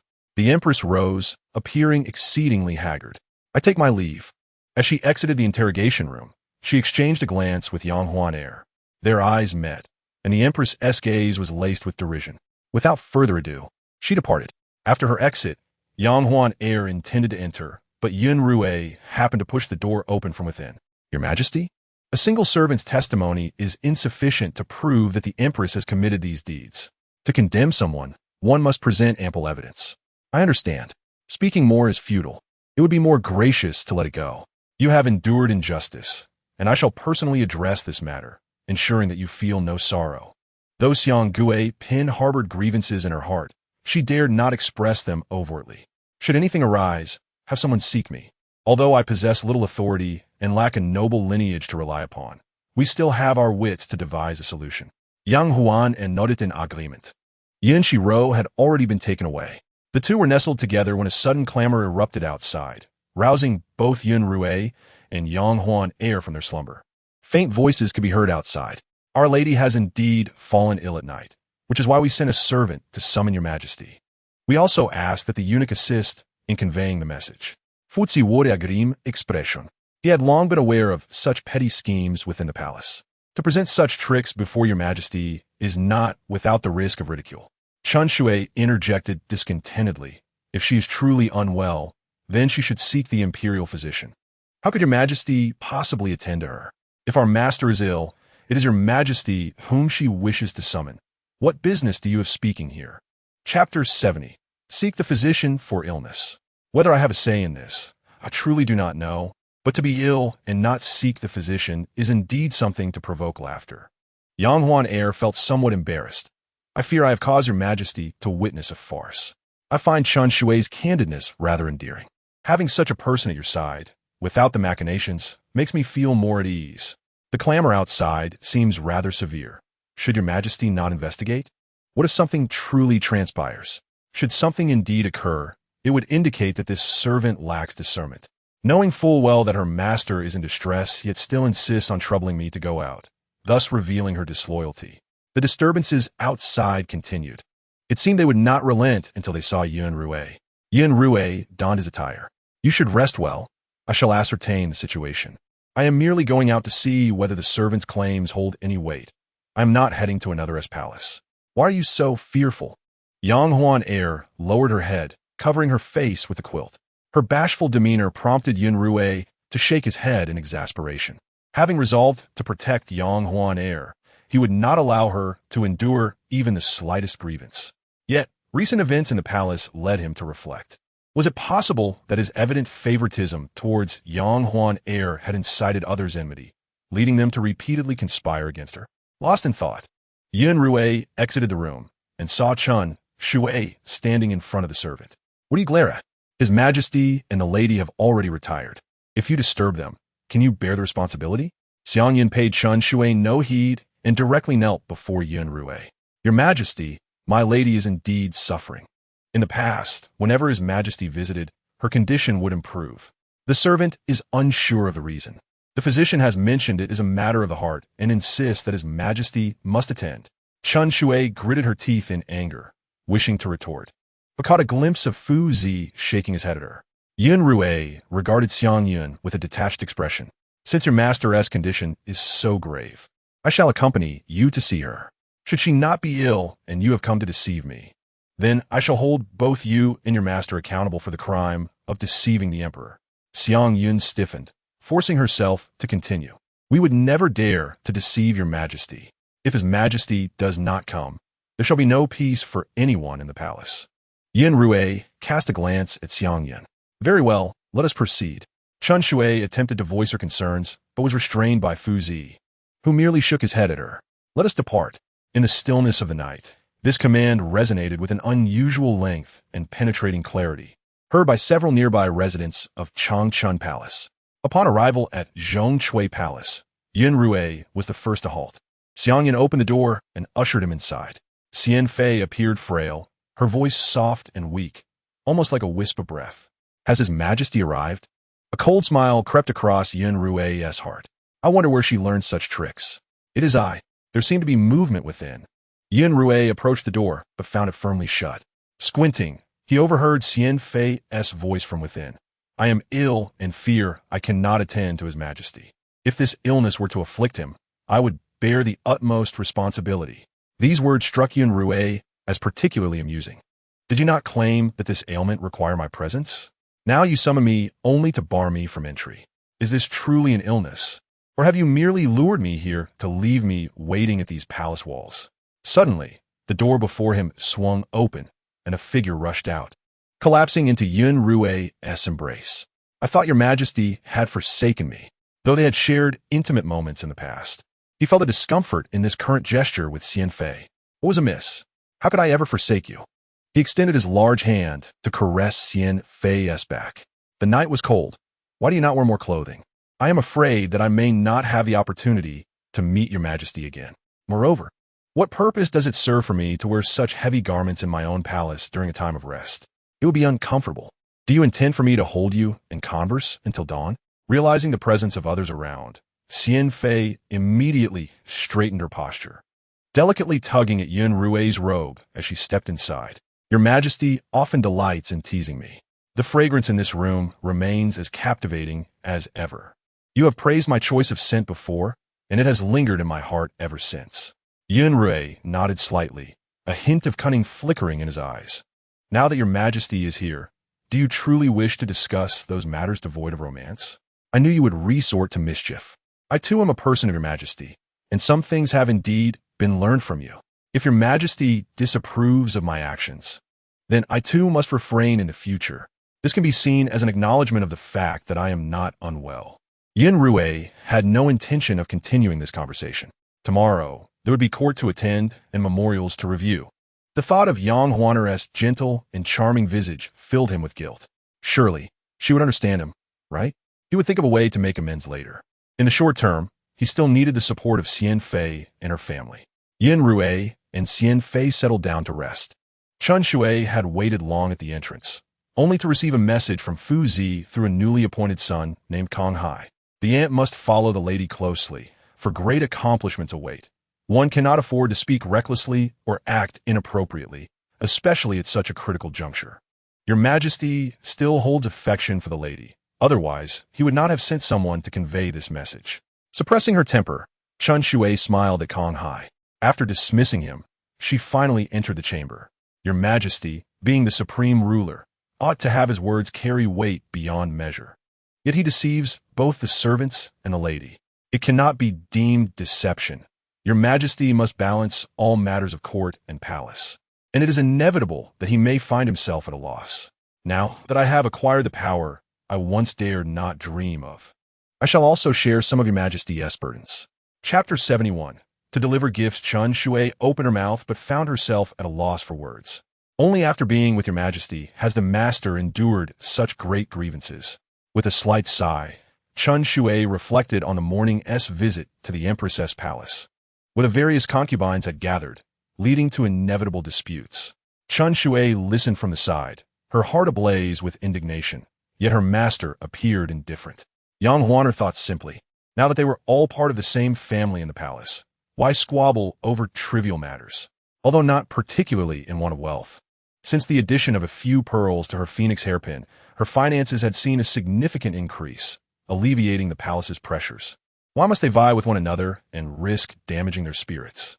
Noticing Yang Huaner's lack of reaction, the Empress finally spoke up. Enough, we are all sisters. What is there to compete over? We ought to respect and love one another. Everyone had their own motives. Who did not know that the Empress was the one most wronged in this situation? Her magnanimous demeanor was indeed heart-wrenching. I too feel fatigued. Most matters within the harem have now been entrusted to Li Fei. Henceforth, you need not come to me for greetings. Yang Huaner felt a pang in her heart. Before she could voice her thoughts, someone nearby began to flatter. Your Majesty, what are you saying? Since the rules have been established, we must adhere to them. You have merely delegated your responsibilities to Sister Li Fei. One must still pay their respects. The other concubines quickly chimed in, offering mere flattery that improved the Empress's countenance somewhat. Yang Huaner joined in with a few words. After dismissing everyone, upon exiting the palace gates, a few unwise individuals lingered. They should not presume that the Empress's grace means some have temporarily gained power in the harem and forgotten their place. Respect must still be accorded. Xiang Gui Pin's expression darkened. Who were they implying? Song Ge Ren smirked disdainfully. I merely speak the truth. Who are you pointing at? Xiang Gui Pin would not yield. Respect cannot merely be declared. It cannot be shown through mere greetings. Some may profess great respect for the Empress, but in reality, they gain nothing and have yet to witness Yang Huaner's misfortune. The remaining concubines, though dissatisfied, dared not clash again. Yang Huana talked as Xiang Gi Pi Nisleaf. Once everyone had left, she gently spoke. Why must you act thus? This is how the harem operates. These people have been elevating and suppressing others for quite some time. If you do not retaliate today, they will think you an easy target. Sometimes gentleness is indeed effective, but when faced with predatory beasts, one must deliver a lesson. Otherwise, how can you protect yourself? I have also heard of last night's events. While your Majesty is not capricious, this matter was handled poorly. To turn away from Yang Huaner like that is tantamount to slapping her face. Yang Huaner managed a bitter smile. Taking a deep breath, she dispelled the gloom in her heart. Well then, there is no need to dwell on this matter. Your Majesty has countless affairs to attend to, and all matters of court and harem must pass through his hands. What does it matter if I endure some grievances? The two conversed as they walked, soon arriving at the entrance of Chun Palace. Seeing the comings and goings inside, Yang Huaner exchanged glances with Xiang Guipin. Xiao Tao, who remained within the palace, bounced out to greet them. I have seen the esteemed Xiang Guipin. I have seen the esteemed Li Fei. No need for formalities. Yang Huaner raised her head to look inside. What had transpired? Your Majesty has graciously bestowed many gifts upon the lady. The servants are currently organizing them and preparing a list for storage. A flicker of disbelief crossed Xiang Guipin's eyes. Is your majesty truly capable of such tenderness? Let's go inside and take a look. Yes, the courtyard was strewn with extravagant items. Xiang Guipin had never witnessed such opulence. It seemed that your majesty indeed cherished the lady. Yang Huaner felt a swirl of emotions. If this is considered Yun Xirou's compensation, what exactly is being compensated for? Is it for his departure from my side yesterday? Yun Xirou was cradled in Yang Huaner's embrace. Mother, there is no need to be so sorrowful. The gifts have already arrived. We should simply accept them. Father may not mean what you think. Perhaps he has other intentions. After all, Mother is quite favored now. If you truly do not understand his meaning, then simply ask. Ears and mouths are meant to hear and speak clearly. If misunderstandings arise, they must be clarified, rather than indulging in self-pity and imagining things. Helian Shi, standing nearby, was taken aback by Yun Xirou's words. Can a child articulate such thoughts? No, he could not regard Yun Xirou as merely a child. From the moment he met her, he recognized her maturity. It was not merely evident in her social interactions. After some contemplation, Helian Shi approached Li Fei. Li Fei, if you have doubts in your heart, simply inquire directly. We possess mouths not to allow misunderstandings to persist. Hearing these words, Li Fei was taken aback. Helian's words mirrored those of her daughter. Could it be that as adults, their thoughts become convoluted? Because of the simplicity of a child's perspective, certain matters appear straightforward. Xiang Guipin stood nearby, nodding in agreement as she gently advised Yang Huaner. Indeed, sister. If you have any doubts, do not hesitate to inquire. Do not keep them bottled up inside. Given Yang Huaner's current esteemed position in the emperor's heart, he would surely provide answers to any questions you might pose. With this thought, Yang Huaner nodded affirmatively. Very well. She began to scrutinize the list of gifts sent by the emperor, selecting a few items to present to Xiang Guipin. The remaining items, which were suitable for display, yet modest, were placed outside, while the more extravagant ones were stored away. Observing Chunshui Busili Aranging Tings, Yang Huan remarqued. Do not include the Guanyin statue. Without needing to ask, Chunshui retrieved the item, which was clearly of fine quality. Yang Huaner's spirits lifted considerably. Xiang Guipin turned to take her leave. Then I shall take my leave. Very well. After her departure, Yang Huaner first visited the Empress Dowager, presenting her selections. The Empress Dowager, who practiced vegetarianism and recited scriptures, particularly cherished these divine statues and instructed her attendants to gather them. Chapter 72. Apology and remorse. You are a clever child. I have heard that this winter has been rather unusual, with the cold arriving earlier than expected. Thanks to your foresight, you have assisted the emperor. The Empress Dowager's praise was excessive. I have merely fulfilled my duties. Whether it is indeed your duty. Everyone knows the truth. Such matters should be addressed by the ministers of the court. Yet, no one possesses the foresight of a palace concubine. The Empress Dowager continued. I shall not beat around the bush. The emperor is burdened with countless affairs, both in court and in the harem, and he must make decisions, often feeling constrained. This refers to last night's events. Although Xianfei has been in the palace for a considerable time, she is still quite young and, being the only daughter in her family, is somewhat spoiled, having been doted upon by the emperor. Yang Huaner felt a pang of discomfort but understood. The emperor is indeed preoccupied. I am aware of that. You have suffered unfairly. There is no need for such words. You are a wise child. I feel assured in trusting harem matters to you. Should you encounter anything unclear, do not hesitate to seek my counsel. Understood. As she exited Wanshou Palace, Elfei's mood had improved significantly, a change evident even to Chunshui. Does the empress wish to inquire of the emperor again? What is there to inquire? The emperor's intentions are clear. He does not expect me to handle the affairs of the 6 palaces alone. Xianfei is also involved. Having Xianfei is beneficial. Even if others speak, she will not be the first to be blamed.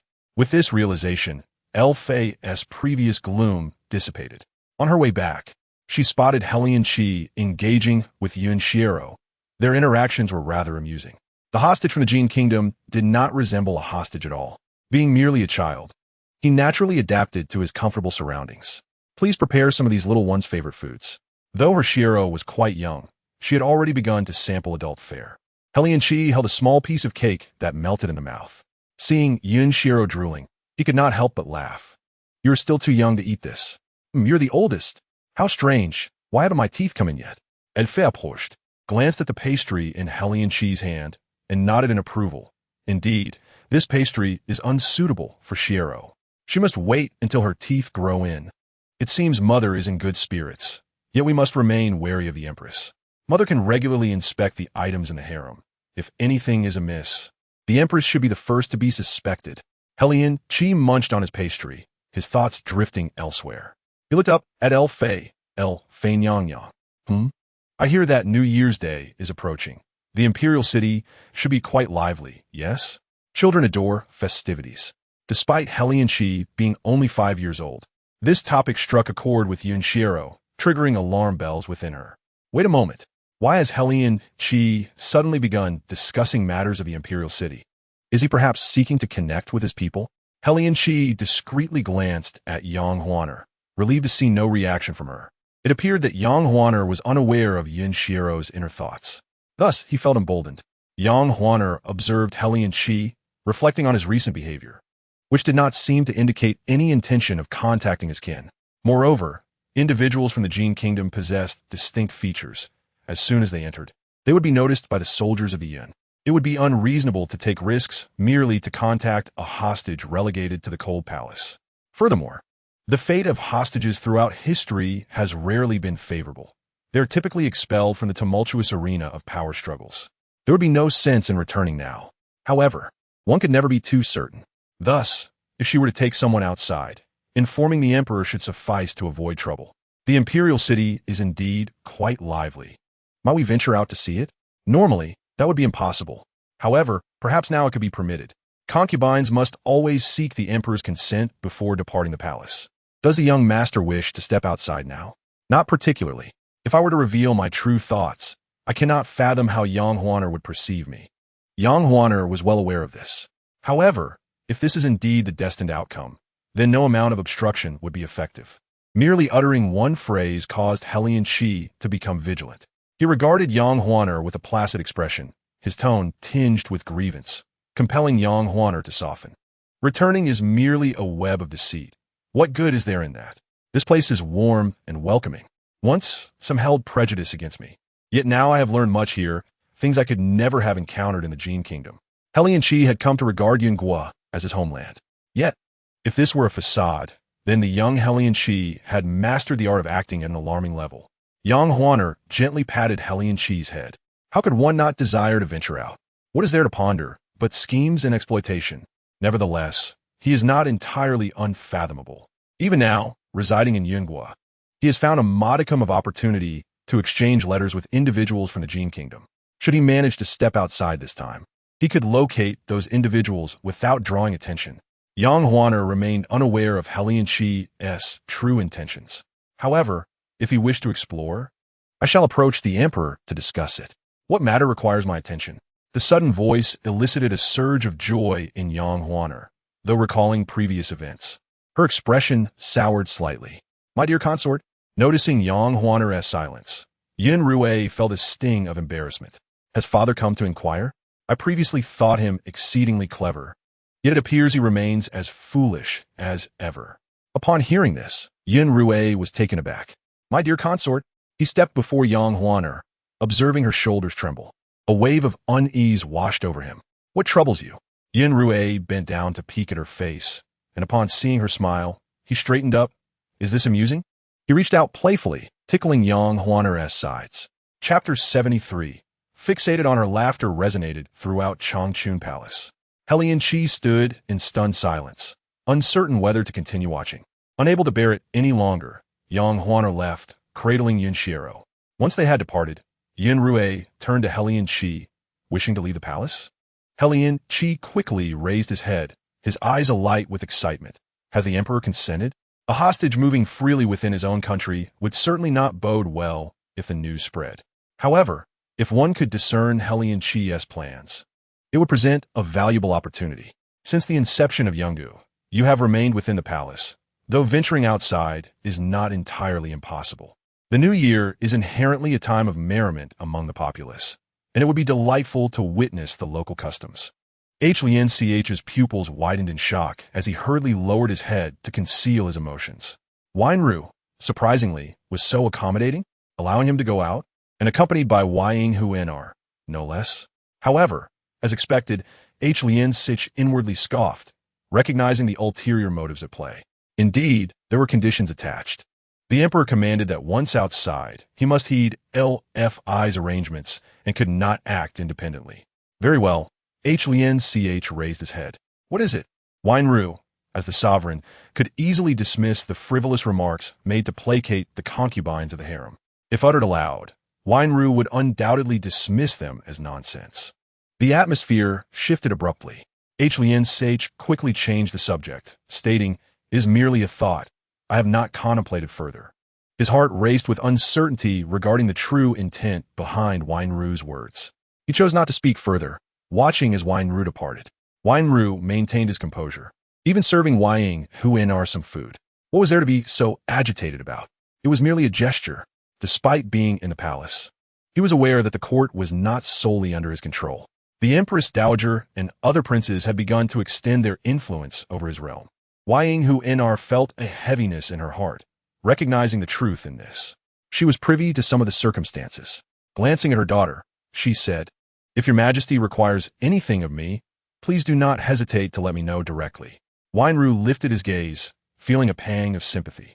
He could not voice the words, but felt the loyalty of his ministers stirring into action even before he arrived. Wang Huinar paused, acknowledging, "I understand."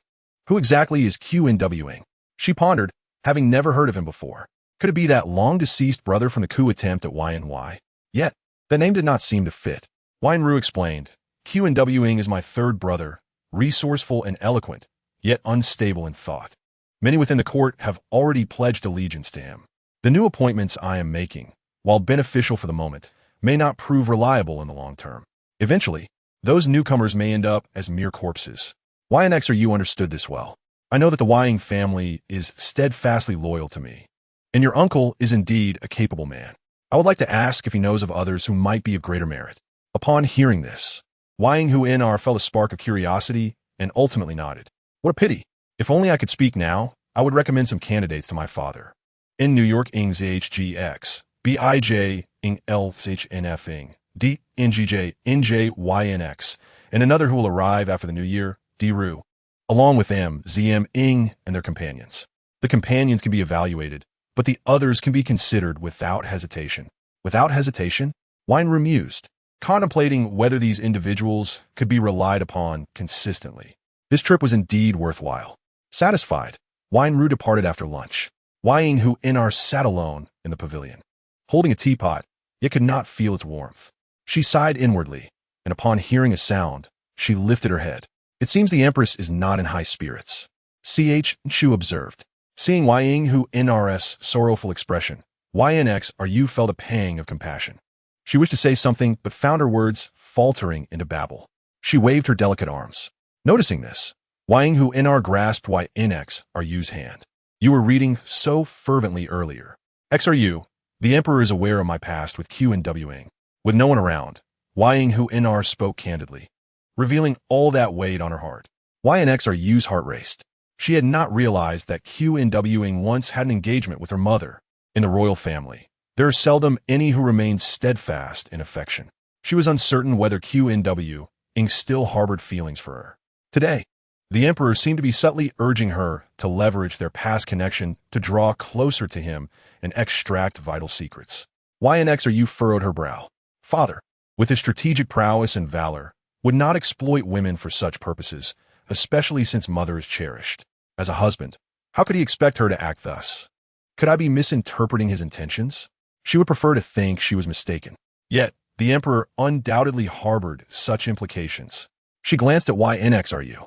"If not for your arrival, I would never have discovered the flaws in Hu Fi's schemes, nor would I have seized this opportunity to seek knowledge from the past."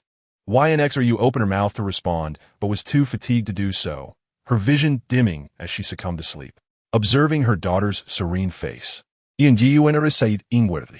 had no better alternatives. The individuals her daughter mentioned were beyond her reach. Thus, she could only strategize through Qnwing. With this thought, Wang Huinar's eyes grew misty. Ultimately, she said nothing more and entrusted her child to the nurse. In the depths of the dark palace night, Wang Huinar felt melancholy. I harbored discontent, but having served Yun Xirou the previous night, she had acquired partial authority over the 6 palaces. While she could not yet stand on equal footing with Ying Huinar, the balance of power was nearly equal. As long as she did not err, there would be no issue. Observing the auspicious clouds, she and Fi remarked, "Find someone trustworthy to keep an eye on LFI. I have gained some authority, and she may not be pleased." At this moment, the measure was patience. Xingyan acknowledged and turned to prepare for this task. Chapter 74. You are that tyrant. However, no clues were uncovered from the cloaked figures. Q and Wang's expression remained calm. No, if someone possesses a weakness, certain plans will succeed. His current actions are in stark contrast to the information I previously received. He is not foolish enough to act rashly. Yet since the fief began, Inning had not been given a chance to speak. YNY continued, "Enough of these minions. Have you arranged the individuals in the capital?" "Almost all is arranged. Everyone is positioned according to the designated plan, though some of QWang's and the Empress Dowager's factions have been replaced by that person." Yun Xirou's transformation was somewhat unexpected. YNY smiled slightly, nonchalantly stating, "Let them contend. When the clam and the heron fight, the fisherman benefits. If Yun Xirou wishes to persist in resistance, I shall watch quietly." Ang's excitement had yet to settle when a letter arrived from the capital. "Master, what is it?" A letter from the capital indicates that that person intends to leave the city soon, though their destination remains unknown. Should I arrange for someone to investigate what Yun Xirou is up to? No need. Yet, Inning failed to perceive the master's determination. At least thus far, he had not witnessed his master's burgeoning ambition. "Master, I believe that knowing both oneself and the enemy ensures victory in every battle. Let him exit the city. Without his obstruction, others will intervene. Therefore, there is no need to expend manpower." Yun Xirou indeed intended to leave the city, specifically bringing Ying Huinar and Yun Xirou along. Lin Ch remained in the harem. The carriage swayed along the road. Yun Xirou did not sleep soundly. Reflecting on the conversation between Lin Ch and herself, she hesitated to voice her thoughts. Ying Huinar was momentarily taken aback. Is that not the case? Of course not. Although Dyn is weathering turbulent times, beset by various pests, it has not yet reached the point where I would exchange my beloved for useful information. I merely wish to observe your reaction. No one can predict whether the embers will reignite. Ying Huinar's lips twitched. At that moment, Yun Xirou awoke. Father is truly lacking in righteousness. Mother has already displayed such clear intentions, yet he still suspects her of harboring ulterior motives. Without further ado, one could discern the turmoil engulfing the Qin family, indicative of the precarious state of the Yun. A change in companionship would undoubtedly yield a more favorable outcome. Though my mother resides in the inner palace, she is not so naive as to be oblivious. Had there been any treachery, my very existence would have been in jeopardy. Yun Xirou felt an overwhelming weariness, her eyes blinking as she gazed skyward, pondering when she might finally mature. Yun Xirou cast a glance at Yun Xirou, the foolish girl unaware that he could hear her thoughts. His skepticism towards Yang Huaner was not unfounded. Rather, it stemmed from a moment of apprehension. The events surrounding Yang Huaner and the Loyalist movement, though lacking in spectacle, were known to many. He feared that Yang Huaner might perceive him differently due to his recent actions, leading to misunderstandings. Thus, he had refrained from discussing such matters with her. Yang Huaner felt a stirring in her heart, yet remained unperturbed.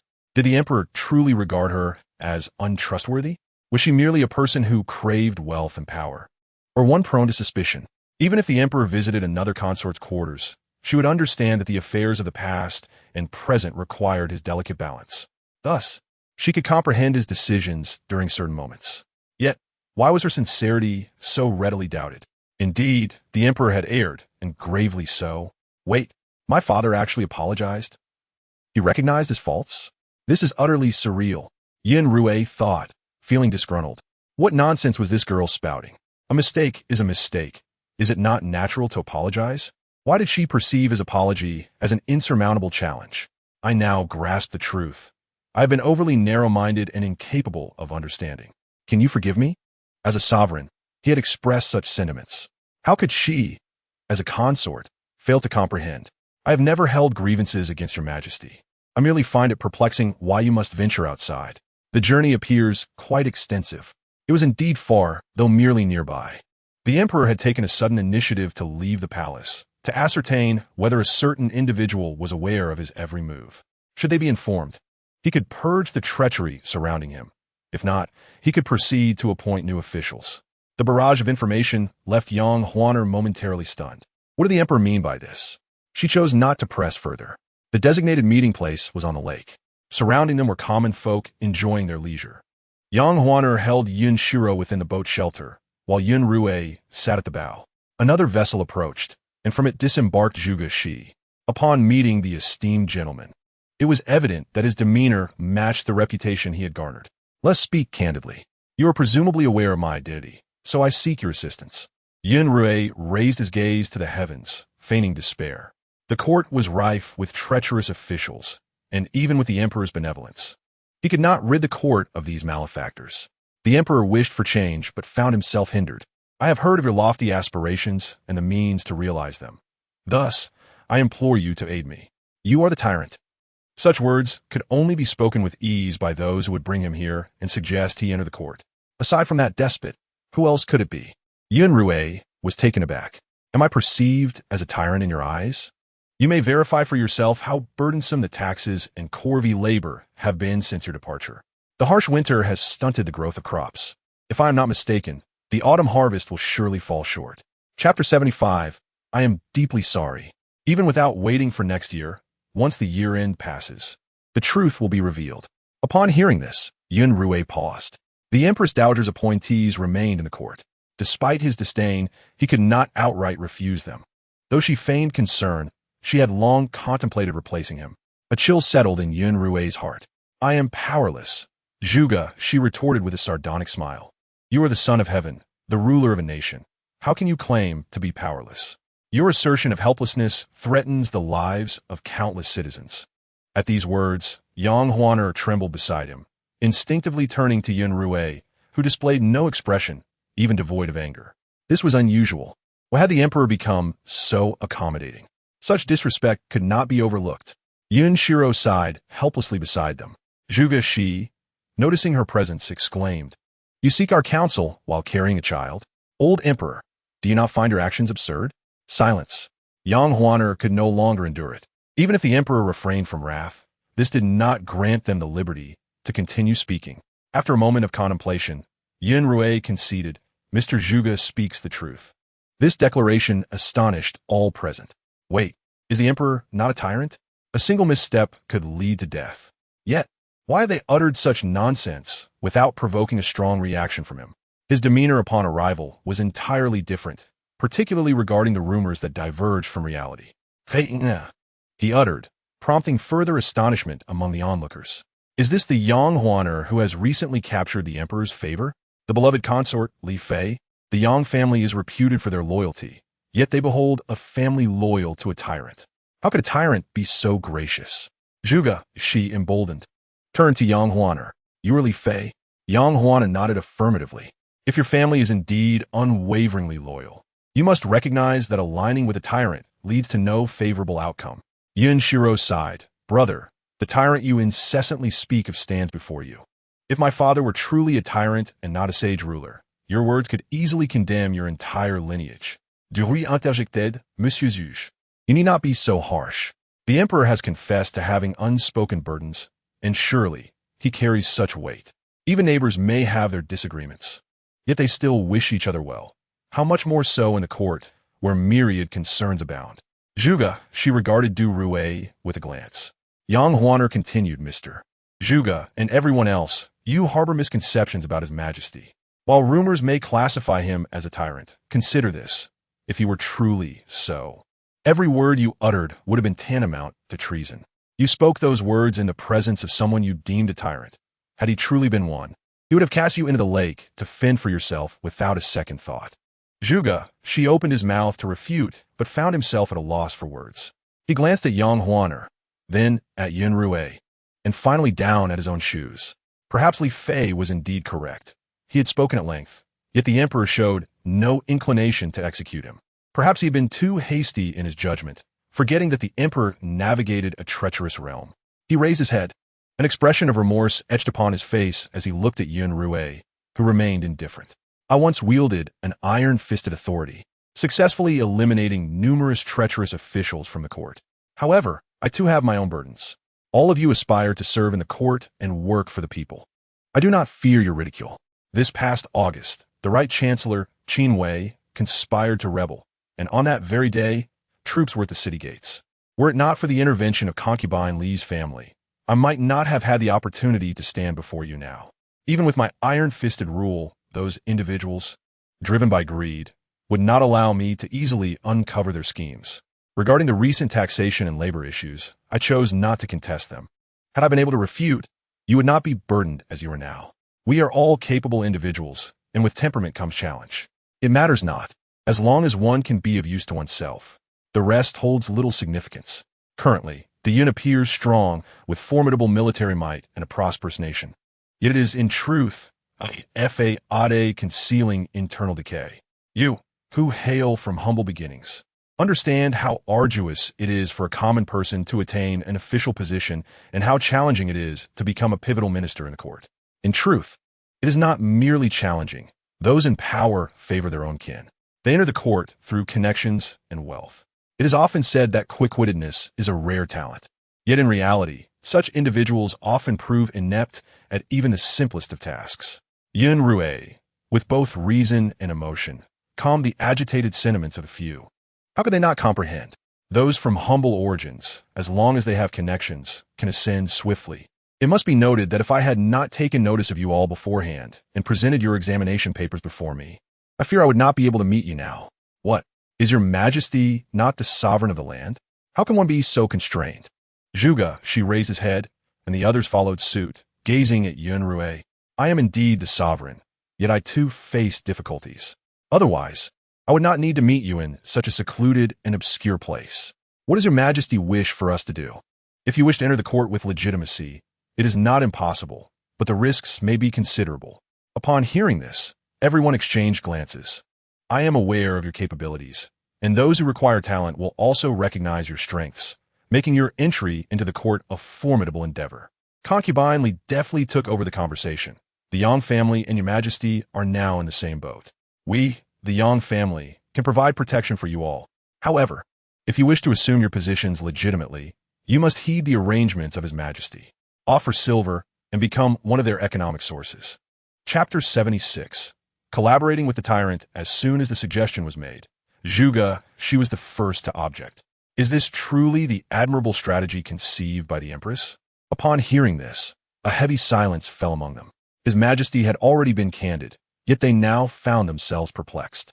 If what His Majesty stated were true, then would the court not be fraught with peril? Moreover, His Majesty has been restrained for years, and those factions impeding His Majesty will certainly not allow him to cleanse the court openly, even if they were to utilize the methods mentioned by His Majesty to enter. How could they purify the court of its corrupt atmosphere? Zhuge articulated this concern, and Yun Xirou sighed beside him. One must not overthink the situation, nor simplify it excessively. Since Father has devised a plan, there must surely be a solution. However, if this group were to enter the court unadorned, the Loyalists would not simply let matters rest. The individuals selected by Father to serve him are esteemed figures within the capital.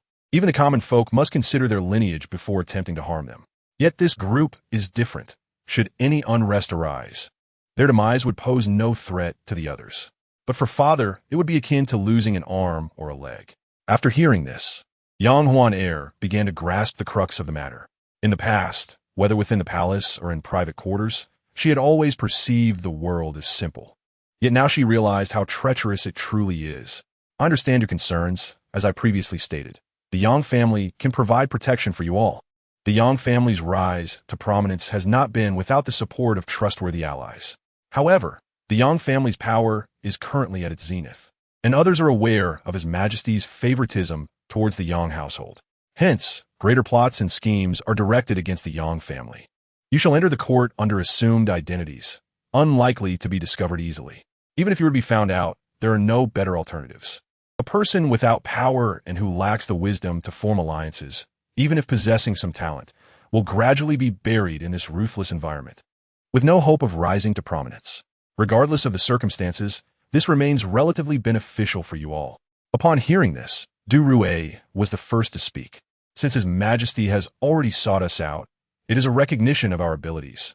His Majesty has humbled himself to come here, and we are naturally willing to serve him with utmost loyalty. No sooner had he spoken than a sharp sound pierced the air. Everyone turned to look. Across the lake's edge stood countless figures clad in black, bows drawn. At the forefront was a leader, though the distance made it impossible to discern his features. With a swift motion of his hand, arrows rained down like a torrential storm. Bai Ying, positioned at the outer edge, was caught unawares and fell instantly, blood staining the ground. The shadowy guards accompanying Yun Xirou emerged from the darkness, engaging in a fierce battle with the assailants across the water. Fear not. His Majesty shall undoubtedly protect us all. The sounds of clashing weapons echoed ominously. Everyone huddled together in trepidation as the enemy, sensing their weakened assault, dispatched another wave of attackers from above. With no other recourse, they had to plunge into the water. Yun Xirou looked at Yun Xirou, who was cradling Yun Xirou. Had I known today would unfold this way, I would not have brought Yun Xirou. Your Majesty, flee. I shall hold them off. I hope that your Majesty will raise our daughter well. Yun Xirou's expression darkened. What nonsense are you speaking? At that moment, an arrow hurtled toward Yun Xirou and Yang Huan. Without a moment's hesitation, Yun Xirou leapt forward and caught the arrow with his bare hands. The force of the shot sliced through his palm. There was no time for further words. Fu Zi arranged for a small boat to be sent. They were left wondering how those individuals had learned of their discreet gathering today, as they had kept it under wraps and informed no one else. Yang Huan was reluctant to leave. Another assassin attempted to attack the boat, but was thwarted by Yun Xirou. A fierce battle was on the verge of erupting. The scene on the lake and shore was one of unspeakable horror. Yun Xirou's heart pounded with fear. Only those closest to the family could have learned of the arrival of the parents. Yet Fu Zi has always remained steadfastly loyal to father. Chun Shui could not possibly be the source, could it? Yang Huan was also filled with doubt. Those around her and Yun Xirou were unlikely to have leaked the information. But who else could have known of their departure from the palace to this location? Even though she had agreed to meet this group, the meeting place was arranged at the last minute. As she recalled the maid's inquiry from earlier that day, Yang Huan suddenly reached an understanding. Seeing the realization dawn on Yang Huan, Yun Xirou felt a sense of relief. As long as mother could think clearly, there would be no favoritism. Fu Zi led 8 guards to wait on the shore. Yang Huan looked to the remaining 8 individuals. Your Majesty cannot contend with that group in the lake. You must assist. The 8 stood motionless. As Yang Huan prepared to erupt in anger, Fu Zi hastily interjected. Do not worry, Your Highness. I've already dispatched more personnel. There will be no unforeseen incidents. You may rest assured. Upon hearing these words, Yang Huan nodded, casting a lingering glance at Yun Xirou before getting into the carriage. Even after departing with Yun Xirou for quite some time, Yang Huan found it difficult to quell the turmoil within her heart. Of course, she could not dismiss another possibility. Yet, she held a greater belief in her daughter. His Majesty had undergone a significant transformation and would not deliberately stage a performance for anyone's sake. De Yun was in dire need of capable individuals at this juncture. Chapter 77. A heart filled with guilt within Yun Kuan Palace. The Empress commanded Chengyu to pack his belongings. Chengyu's task was fraught with anxiety. The others in the palace remained oblivious to the situation, and Chengyu wished he could clone himself to manage everything. However, the more he organized, the more trepidation filled his heart. This matter remained unknown to others, and if His Majesty were to discover it, would he not become a scapegoat? Yet, failing to tidy up would leave the Empress unable to provide an explanation. Observing Chengyu's slow movements, the Empress summoned him closer. Do you think I would abandon you when the time comes? Those with astute minds need not beat around the bush. Chengyu shook his head vigorously. Your Highness has always been benevolent, treating servants as family, and would never forsake them. The Empress suddenly smiled. You are clever and know well that I would never commit such acts. Today, I assure you, I shall never leave you here alone. You understand my intent behind having you pack these items and would not speak of it to outsiders, would you? Chengyu bowed deeply. How could a servant dare to discuss their master behind their back? Then go ahead and tidy up.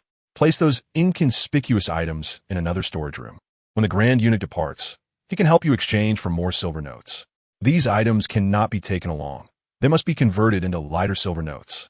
She and her father had long endured Yun Xirou. Neither of them harbored any affection for one another, having reached a point of mutual disdain. Yet, for the sake of that promise, it still allowed her to maintain her position as the matriarch of the harem. However, she was reluctant. Initially, she thought that as long as the crown prince remained unabolished, controlling him equated to controlling the entirety Yun. Who wouldn't aspire to be like El Wu? Who wouldn't wish to savor the taste of dominion? Yun Xirou had gained fame in his youth, displaying remarkable intellect and exceptional talents. His insights were far-reaching and profound. Yet, that was a matter of over a decade ago. The current Yun Xirou was a far cry from that figure. He had begun to pursue the absurd notion of immortality. What other ridiculous pursuits might he chase? Who could tell? Yet, they dared not rebel within Yun. This matter weighed heavily on the Empress's heart. Unspeakable. Yun Xirou had dealt with all the assassins and had joined forces with the arriving army.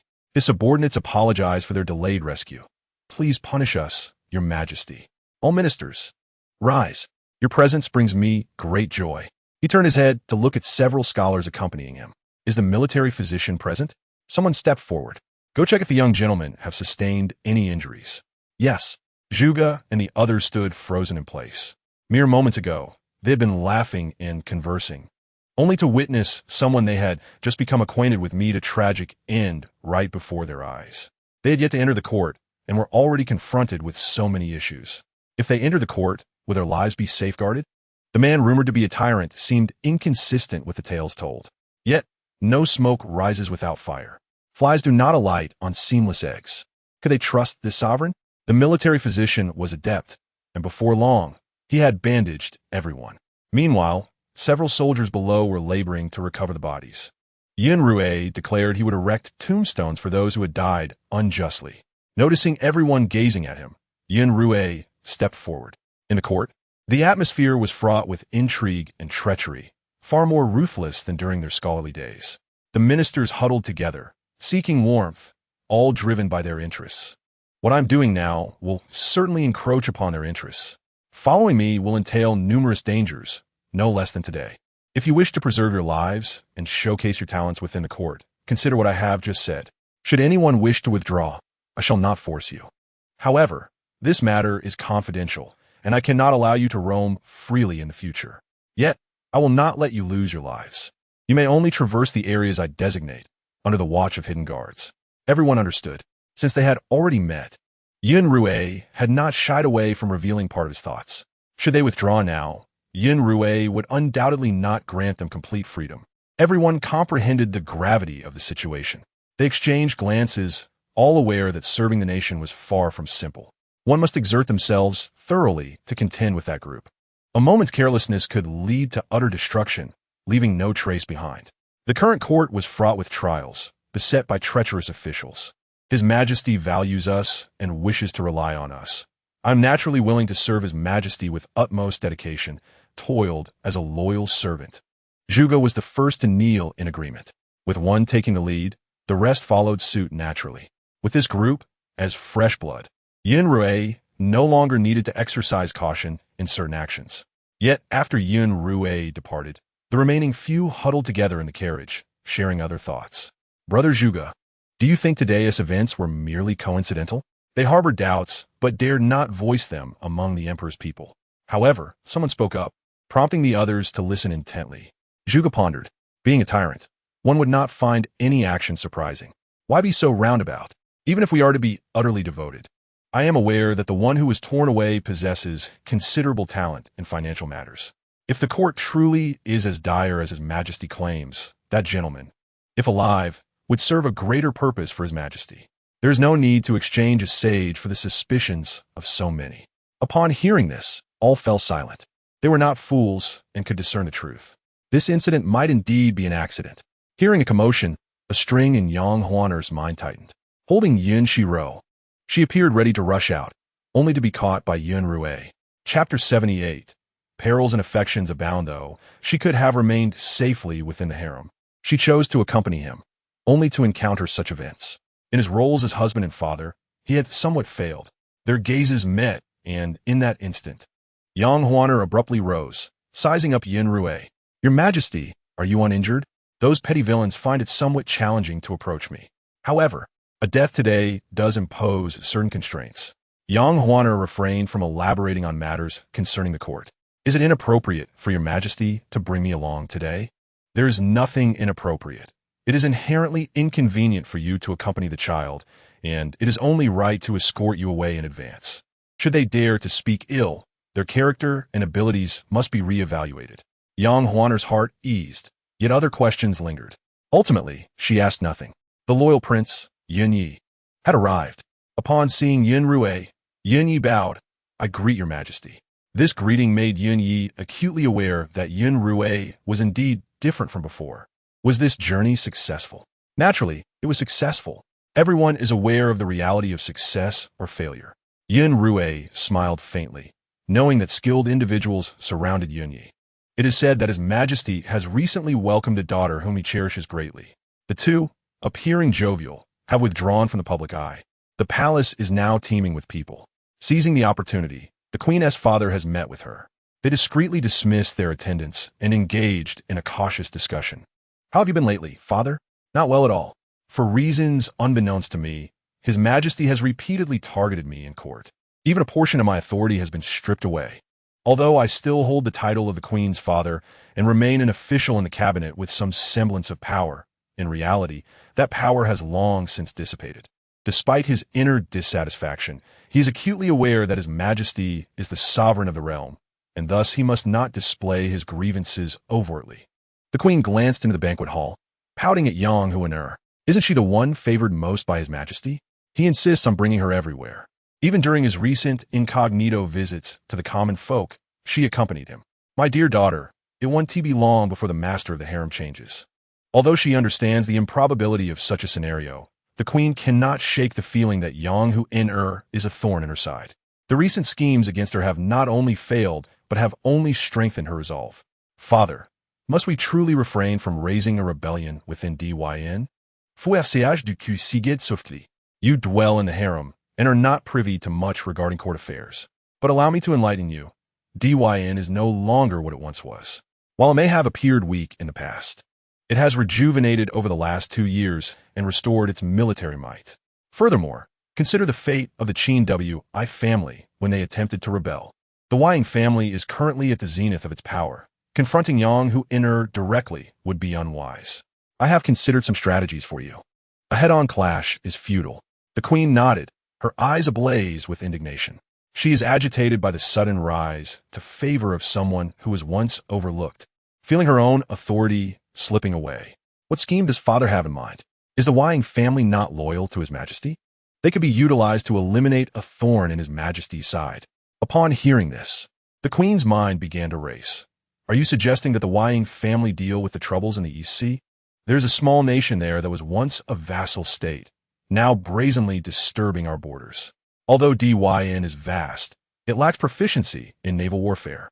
The pirates from that small nation are well aware of this weakness, frequently harassing us while managing to evade capture. The fishermen of Dyn are incensed, yet powerless. Is father proposing to use the pirates as a pretext for the Wang family to mobilize? His Majesty has always been suspicious. As long as the Wang family gains renown among the populace, one can orchestrate minor machinations from the shadows without fear of His Majesty's suspicion. Eventually, one can simply await His Majesty's judgment upon the Wang family. They may evade capture once, but they cannot do so indefinitely. When will father make contact with them? I have ample resources at my disposal. I can summon them whenever I desire.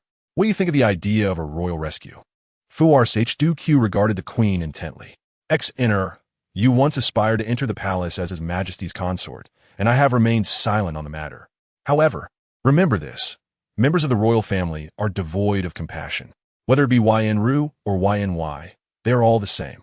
Upon hearing this, the Queen realized her father had misinterpreted her intentions. "Father, that is not what I meant. I desire a rift between those two brothers.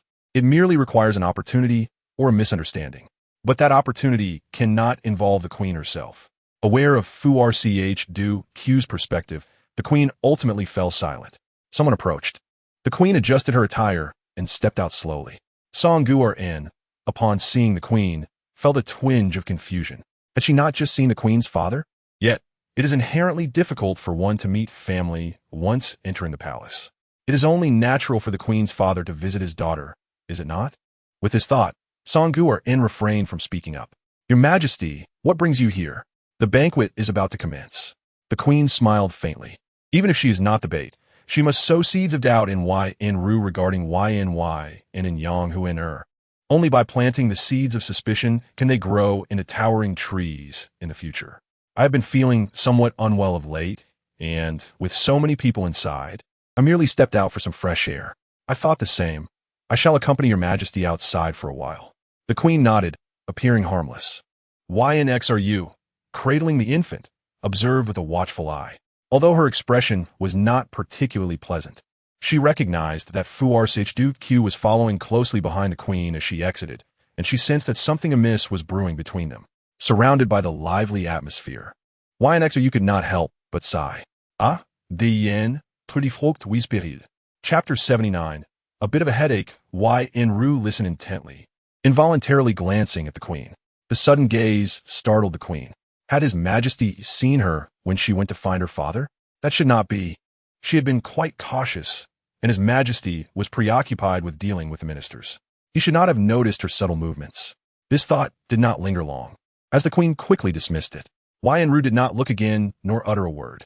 Yang Huan, finding things rather dull, took the child outside for some fresh air. The weather was cold, yet she found the outdoors somewhat refreshing. However, before long, a familiar voice called out from behind her. How have you fared in the capital these past years? It was Q.N.W.ing. Yang Huan was taken aback, but turned nonetheless. Ch.N.Shu was beside her, serving as a witness. She bowed to Q.N.W.ing. I have seen the prince. Is it necessary for us to be so formal with each other? Noticing Yang Huan's wariness, Yun did not press further. He casually averted his gaze. It is merely that there are too many people inside. I came out for some fresh air. He then turned to Yun Xirou. I hear that his royal brother is quite fond of you. The mention caused Yun Xirou to startle. Even Yang Huan, holding the child, felt something was amiss. She glanced down at Yun Xirou and remarked, the child requires feeding. I must take my leave. Q.N.W.ing wished to say more, but ultimately could only watch as Yang Huan and the child vanished from his sight. Indeed, if it were not for you by my side, I would not know what to do today. All eyes were upon her and Q.N.W.ing, and should anything arise, she feared she would be unable to wash away the stain of suspicion. Ch.N.Shu glanced at Yang Huan.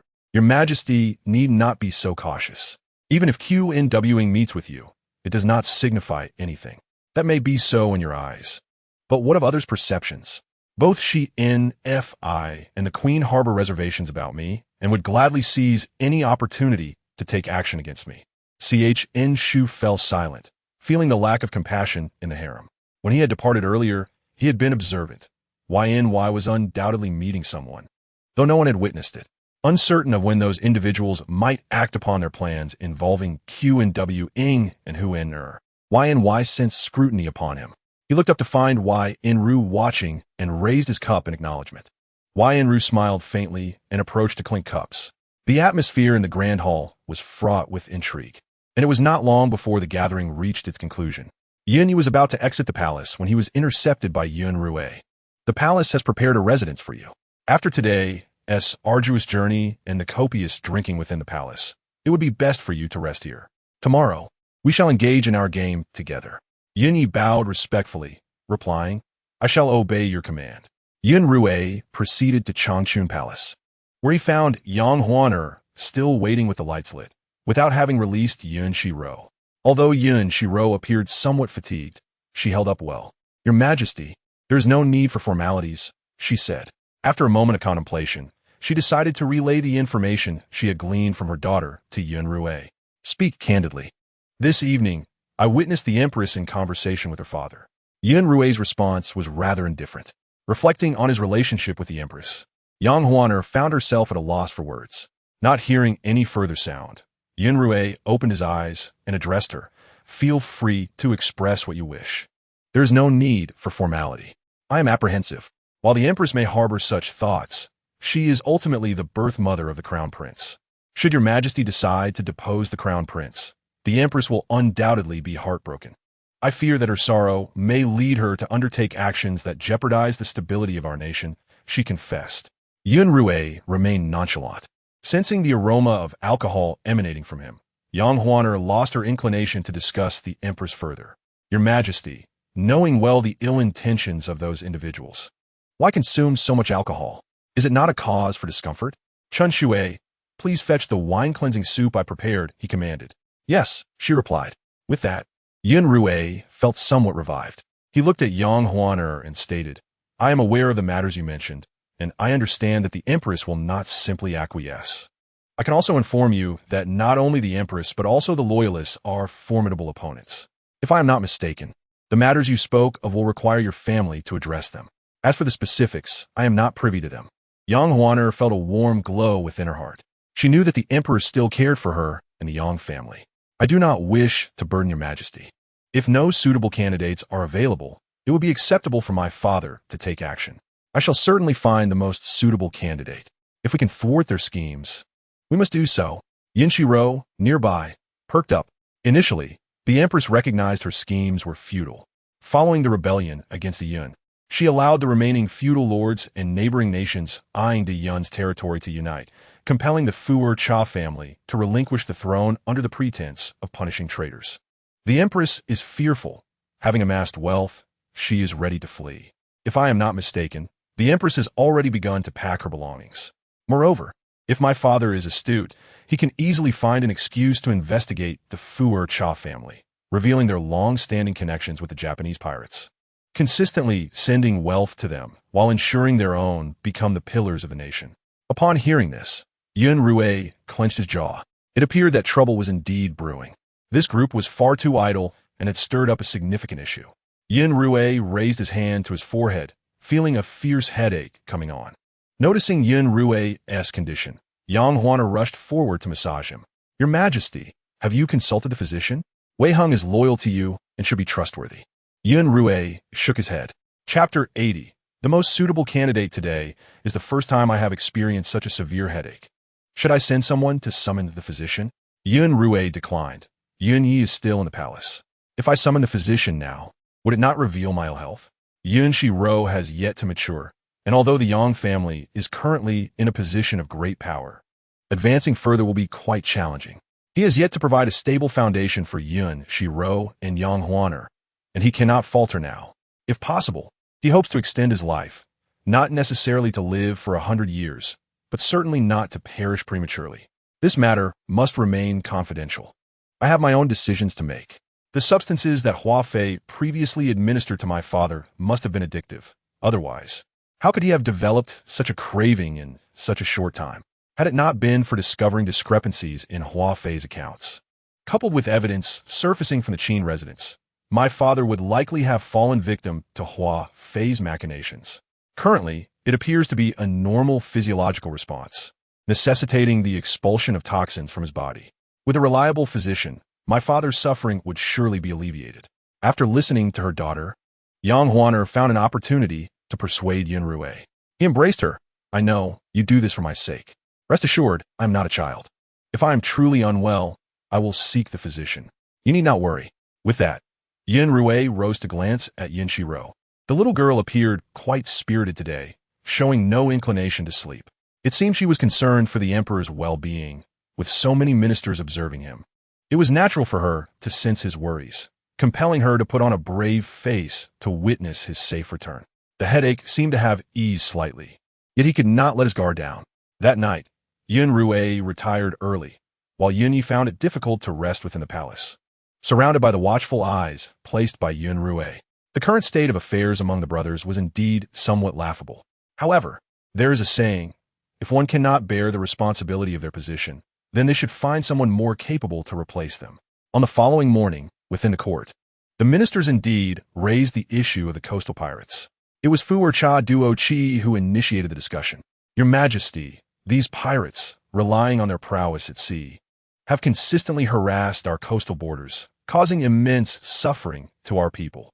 Just 3 days ago, they again invaded the coastal territories.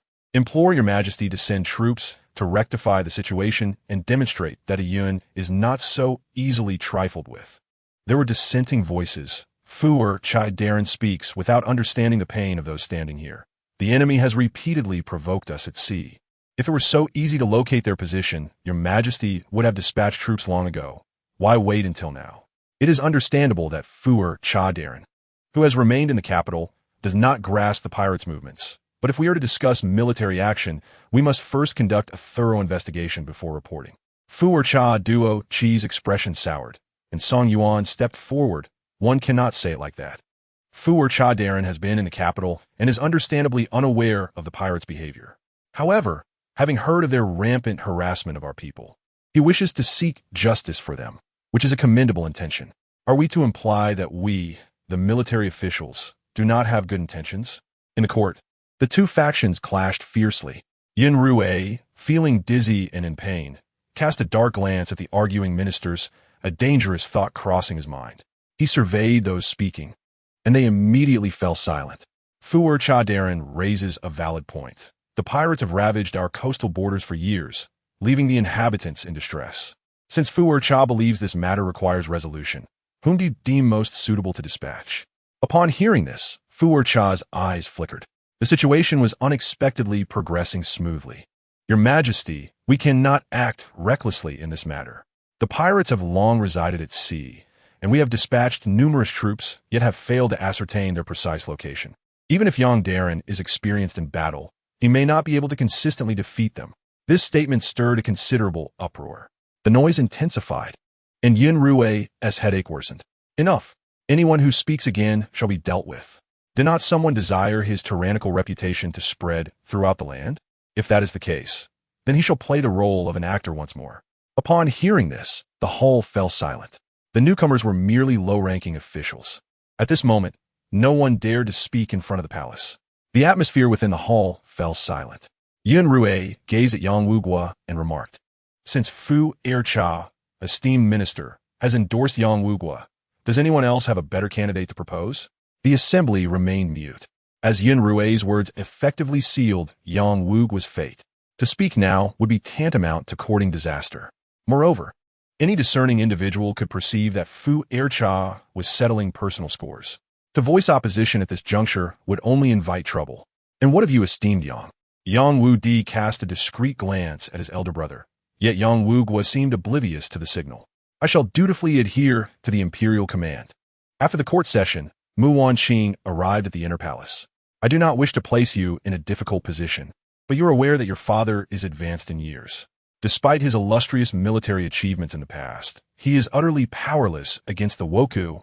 Today, the courtiers pressured your father to lead the troops into battle, and the emperor did not voice any objections, even inquired about your father's intentions.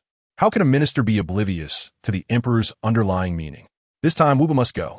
She had conveyed this to Yun Xirou's the previous evening. Yet, the emperor appeared unconcerned, suggesting he had already formulated a plan. The Wokou at sea could hardly be compared to the bandits on land. Sending your father to quell a few bandits would be a minor affair. However, those Wokou are elusive, typically appearing to create chaos and then disappearing without a trace. Even with your father's extensive experience, how could he combat foes at sea where traces are hard to find? Yang Huan poured a cup of water.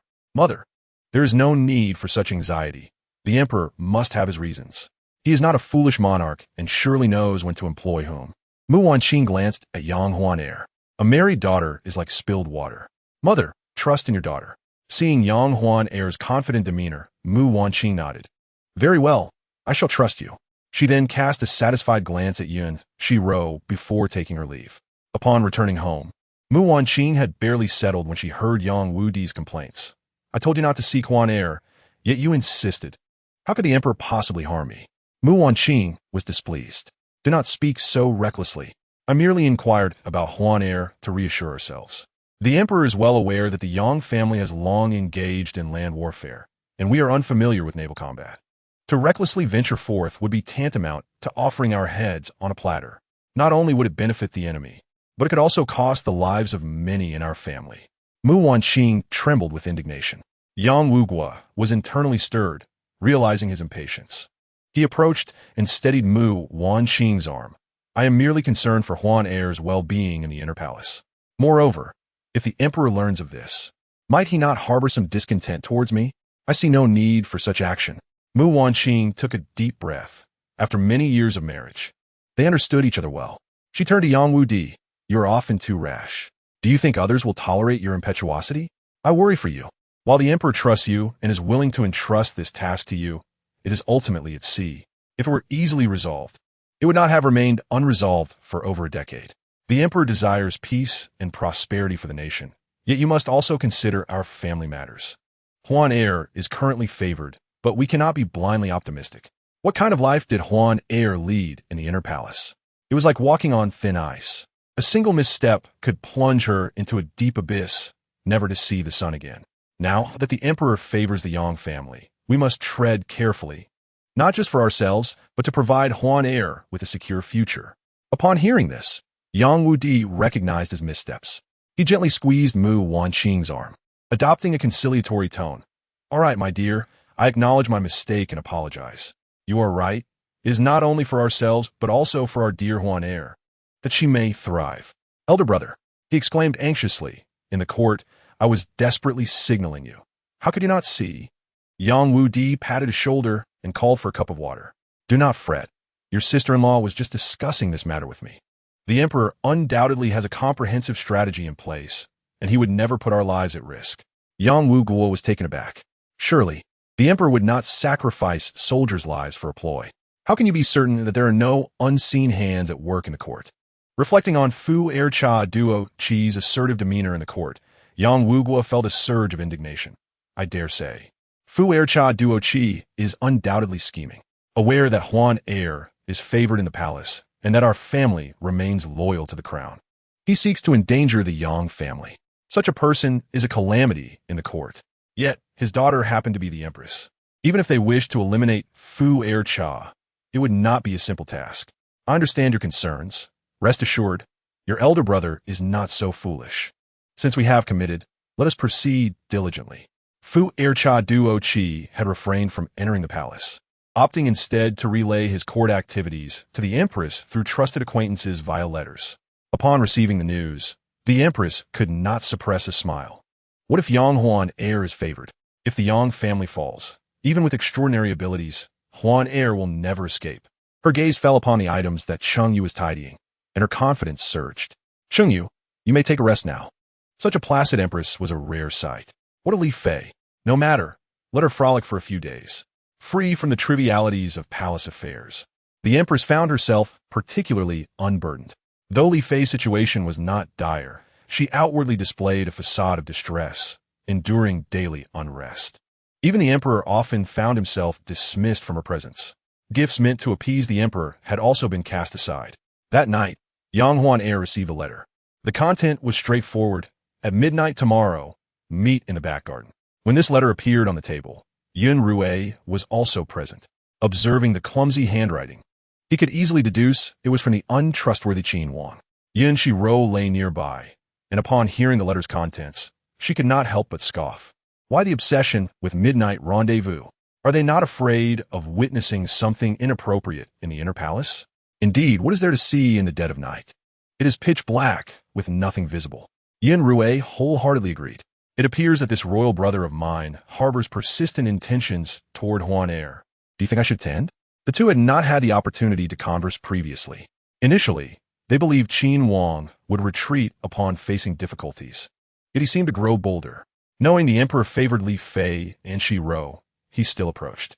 Mother, it would be best to avoid such associations. Who knows what schemes Qin Wang harbors? If it sows discord between father and mother, that would be unfortunate. However, Yang Huan heir held a contrary view. Your Majesty, I believe I should go to ascertain Qin Wang's intentions. If I can uncover his forthcoming plans, it will facilitate your dealings with him. Yun Xirou was quite touched, but also skeptical. He had already arranged replacements for several key positions, and barring unforeseen events, there should be no complications. Yet, he still preferred Huan heir not to meet with Qin Wang. I think your idea is commendable, but I believe it unwise to send you to investigate Qin Wang's affairs. He is not so weakened as to require a woman's intervention. Understanding Yun Xirou's thoughts, Yang Huan heir replied, I am aware of your Majesty's concerns. However, given that the treasury of the Yun is depleted, we lack the funds for extensive investigations. If we can avoid using these resources, that would be optimal. Men, it seems, are often drawn to women who enjoy spending their wealth. Just look at how lavishly Xianfei lives. Yet I believe that my father, being a man and the sovereign of the Yun, would never allow my mother to venture into danger alone, would he? This statement left Yun Xirou and Yang Huaner in a state of bewilderment. He now understood that once this little one matures, she would never find herself at a disadvantage. Whoever dares to make her suffer would undoubtedly be the first to face consequences. Chapter 82. One day, I shall pluck out his eyes. Yang Huaner felt a pang of unease within her. She raised her gaze to Yun Xirou, only to see him wave his hand dismissively. Perhaps it would be best to let it be. After all, I am a man and cannot allow you to take such risks. What kind of risk is this? To serve your majesty, I do so willingly. Indeed, it must be said that my father should willingly invest in my mother, for she is the only one in his life who truly cares for him. Mother, utilize your beauty to captivate father. Yun Xirou struggled to suppress a smile. In the past, when Xirou slumbered, he was unaware of her inner musings. Today, however, he realized that this little girl was quite clever, harboring such thoughts at a tender age. Whom does this mischievous child take after? My beloved has sacrificed far too much for me, and I am deeply moved. Yet, dear one, this matter is of great significance. Even if Yang Huaner is overwhelmed with tasks, there are those who would relish in her misfortune, including the Empress. Moreover, the Empress is well aware of the past entanglements between Kun Wang, Yun Yi, and Yang Huaner, and at this crucial moment, she will undoubtedly send someone to monitor Huaner. The moment Huaner steps out, the Empress's people will surely take action. Yet, Yun Xirou refrained from voicing these concerns. Yun Xirou nodded in agreement, displaying a maturity beyond her years. Father is right. It must be this way. Captivate mother, this mischievous girl. Once she grows up, I shall settle all accounts with her. With this thought in mind, Yun Xirou turned to Yang Huaner. Do you truly wish to go? Indeed, the treasury is depleted, and we must minimize expenses wherever possible. Moreover, I have some disputes with Kun Wang, and others would relish the opportunity to expose our vulnerabilities. Your Majesty could arrange for someone to keep watch nearby, and if they observe any onlookers, they could be apprehended as well. Upon hearing this, Yun Xirou appeared to make a significant resolution, his face filled with sorrow. Very well. Since my beloved has expressed such conviction, I shall entrust this matter to you. I only hope that you do not disappoint me. Yun Xirou was taken aback. Father, what are you doing? Kun Wang harbors ulterior motives towards mother. Mother, have you lost your mind? There are far better candidates. Why must you personally take action? The two adults felt a sense of satisfaction. Previously, they had been led around by this mischievous girl, but now they could lead her in turn. However, it must be said, the individuals Xirou mentioned are indeed of great utility. One has already discreetly included 2 types of seeds in a memorial that are drought-resistant and cold-hardy. As long as these can be sown, we need not fear future calamities. Additionally, we require someone on the outside to cooperate with us. My lord, I believe that Li Fei has agreed too readily. It feels amiss. What could possibly be amiss? Furthermore, I have heard that not long ago, Yun Xirou did not hold Yang Huaner in high regard. Understanding that feelings are complex, Yang Huaner would certainly want to seize the current affection. The confidant of Kun Wang advised, it is simply that Li Fei possesses everything now. Thus she may not need additional embellishments. Moreover, observing the interactions between your Majesty and Li Fei, it is evident that your Majesty holds affection for her. Yet, you have also heard that in court, your Majesty has assigned Li Fei's father to the sea to eliminate the pirates. If it were so easy to eradicate the pirates, the Yun's coastal borders would not have been harassed for so many years. Entrusting such a challenging task to Yang Wudi, what would you think if you were Li Fei? What to think? What else could I think? On one hand, your Majesty seems to trust me immensely, yet on the other, I feel a lack of trust. Your Majesty dotes on the Yang family, granting them immense power in the capital. Yet in reality, your Majesty does not favor them. If not, such a perilous task would not have been assigned to her father after merely a suggestion from the ministers. Of course, there's another possibility. Your Majesty may wish for the Yang family to resolve the pirate issue, thus silencing any inquiries about their favored status. However, it must be acknowledged that the dangers at sea are beyond our predictions. Even if Yang Wudi is formidable, he is not so at sea. My purpose in seeking Li Fei is not merely to rekindle old feelings. I must whisper to her of the dangers at sea. Even if Li Fei has recently developed feelings for your Majesty, upon learning of the maritime situation, would she still harbor affection for him? Certainly not. This is merely a matter of killing the heart. In an instant, the confidant nodded, clearly convinced. My lord has a clever scheme. Yet visiting Li Fei at this late hour may not be wise if others were to witness. I shall not appear immediately, but rather observe whether Li Fei comes on her own. If she arrives alone, it will confirm her feelings for me. Upon hearing this, the confidant ceased to speak. As long as my lord is aware, that is sufficient. The midnight of the following day arrived with surprising swiftness. After Yang Huaner had finished addressing the repairs needed in the 6 palaces, the time had come. The individuals arranged by Yun Xirou followed at a discreet distance. Li Fei donned inconspicuous attire and proceeded with Chen Shui. Yun Xirou, anxious and eager to follow, was heartlessly left at home. Yun Xi had not slept, and upon hearing the commotion, rose. What could Li Fei possibly be doing at such an hour? He contemplated how to engage Yun Xirou in conversation. Yet with skilled individuals surrounding him, he refrained from acting. Yang Huaner had arranged a covert route to the garden, taking approximately 15 minutes to arrive. All the necessary tales had followed, and she stood in the garden, anxiously awaiting, her fidgeting betraying her unease. Observing Li Fei's low-key approach to their meeting, Yun Yi smirked and stepped forward. Upon nearing, he appraised Yang Huaner and remarked, "You have lost weight. Indeed, your royal brother does not seem to care for you, assigning you such burdens." Yun Xirou, trailing behind, caught sight of Kun Wang's leering gaze upon Huaner, and a chill ran down his spine. I shall find an opportunity to pluck out Kun Wang's eyes one day. However, before he could devise a more severe punishment for Kun Wang, he witnessed him attempting to embrace Huaner. His blood boiled, nearly giving away his intentions. How could he, witnessing his beloved consort in this charade, feel like the one in the wrong? Fear not. My lord summoned me. For what purpose? Huaner, do you wish to come with me? Yang Huaner stared at Yun Yi in astonishment, unable to believe what she had just heard. Are you aware of what you are saying? Chapter 83. One must not be complacent in pursuit of power. Yun Yi cared little for anything else.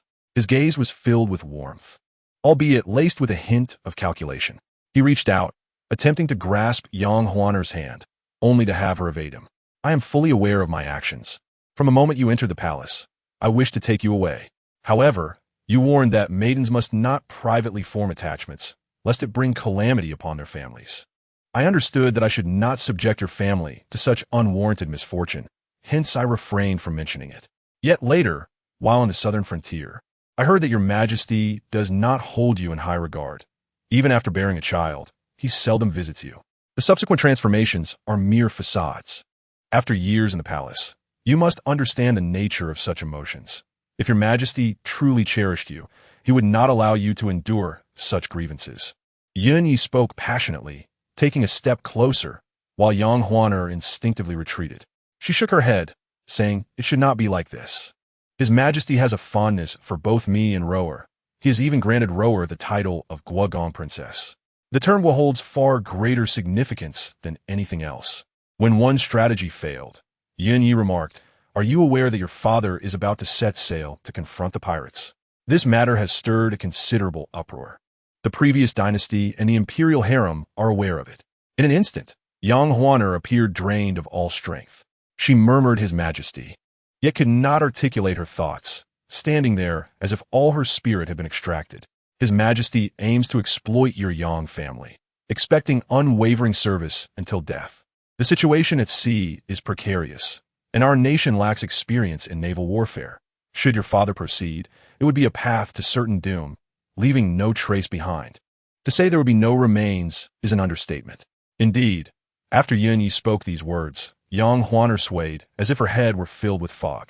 She seemed unable to hear Yun Yi's subsequent words, only able to observe his lips moving. His majesty had promised her he would ensure her father's safety, all in the pursuit of uncovering the hidden instigator. Yang Huaner felt she was performing masterfully, even bewildering a seasoned actor like Yun Yi. She struggled to lift her gaze towards him, her only glimmer of hope seemingly focused on him.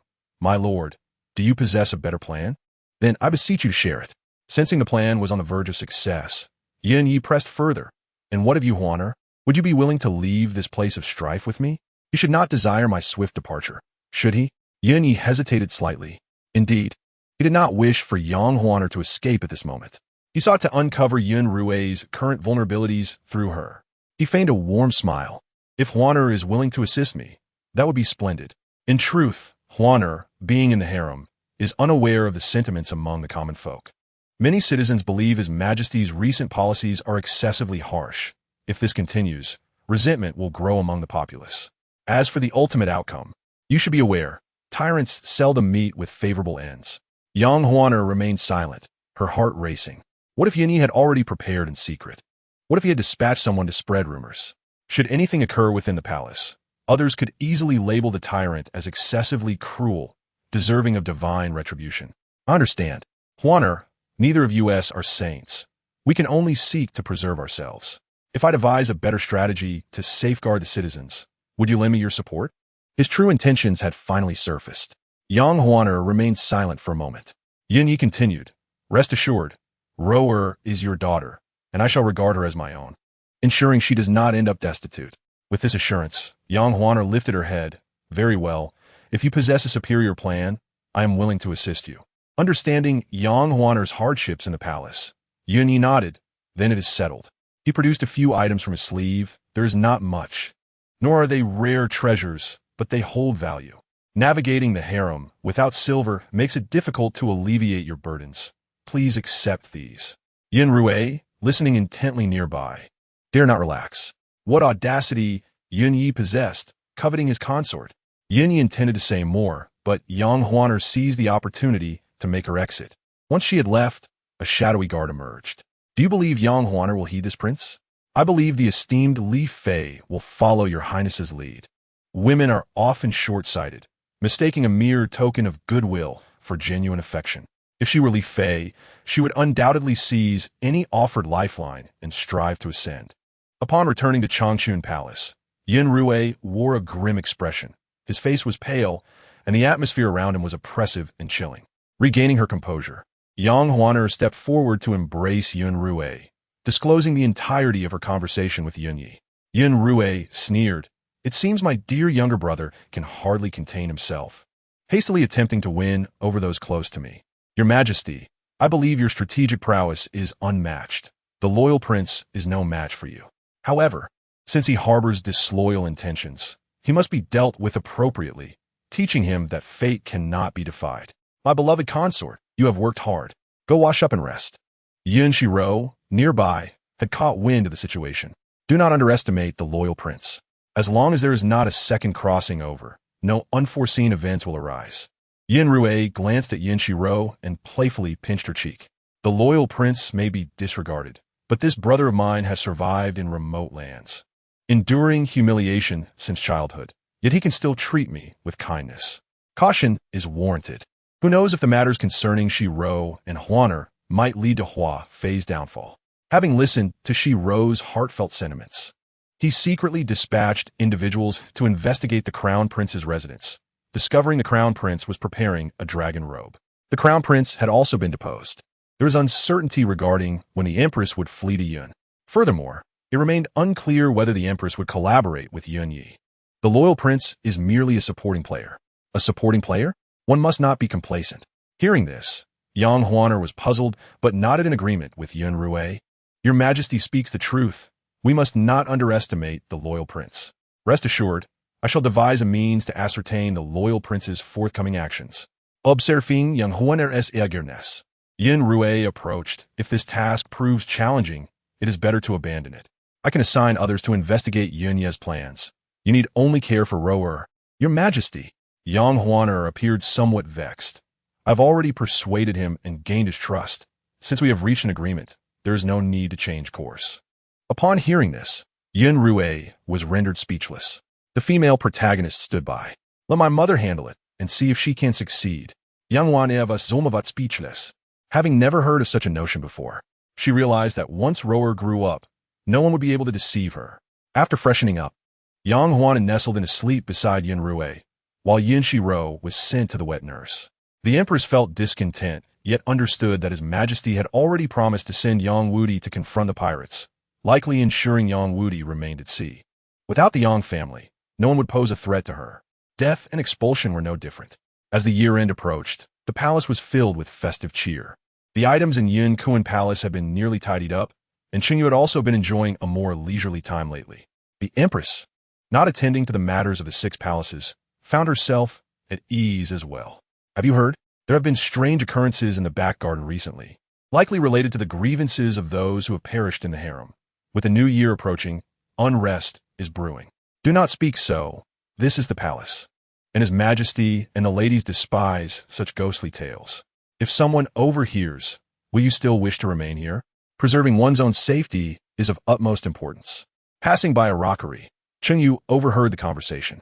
Before the death of Exanguiran, similar ghostly tales had circulated.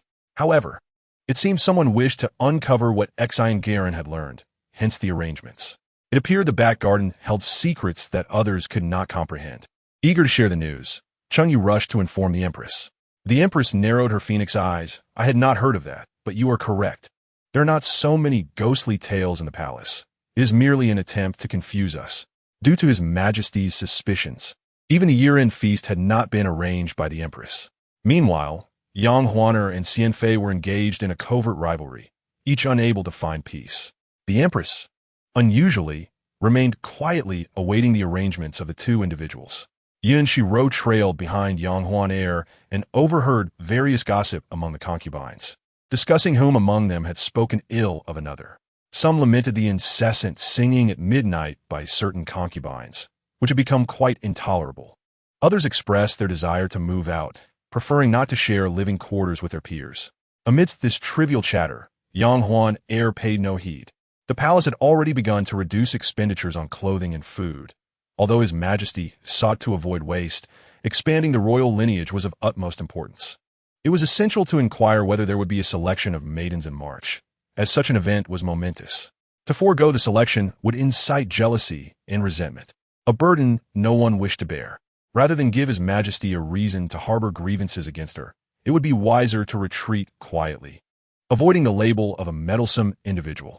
However, matters concerning Xian Fei were bustling. Recognizing her affluent background, many rushed to present gifts to Xian Fei. The discussions among the maidservants also reached Yun Xirou's ears. Fixating on a teacup, he inquired, I have heard some whispers. Yang Huaner was taken aback, realizing what Yun Xirou was alluding to. Your Majesty need not worry about me. I can manage everything adequately. Has Yun come to see you recently? He had not shown any unusual behavior at court, merely adopting a notably submissive demeanor, which was unlike his usual character.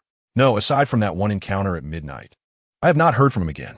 Perhaps he noticed my busyness and chose not to disturb me? This was indeed a possibility. If there are any signs of trouble, you must inform me.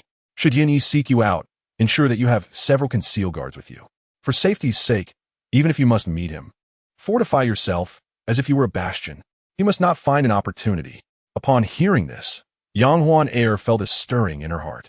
Understood. Watching her retreating figure, Yun Xirou wanted to say something, but ultimately swallowed his words. Some matters were best left unacknowledged for now. They could be addressed when the time was right. After their meal, Yun Xirou proceeded to the Empress's quarters.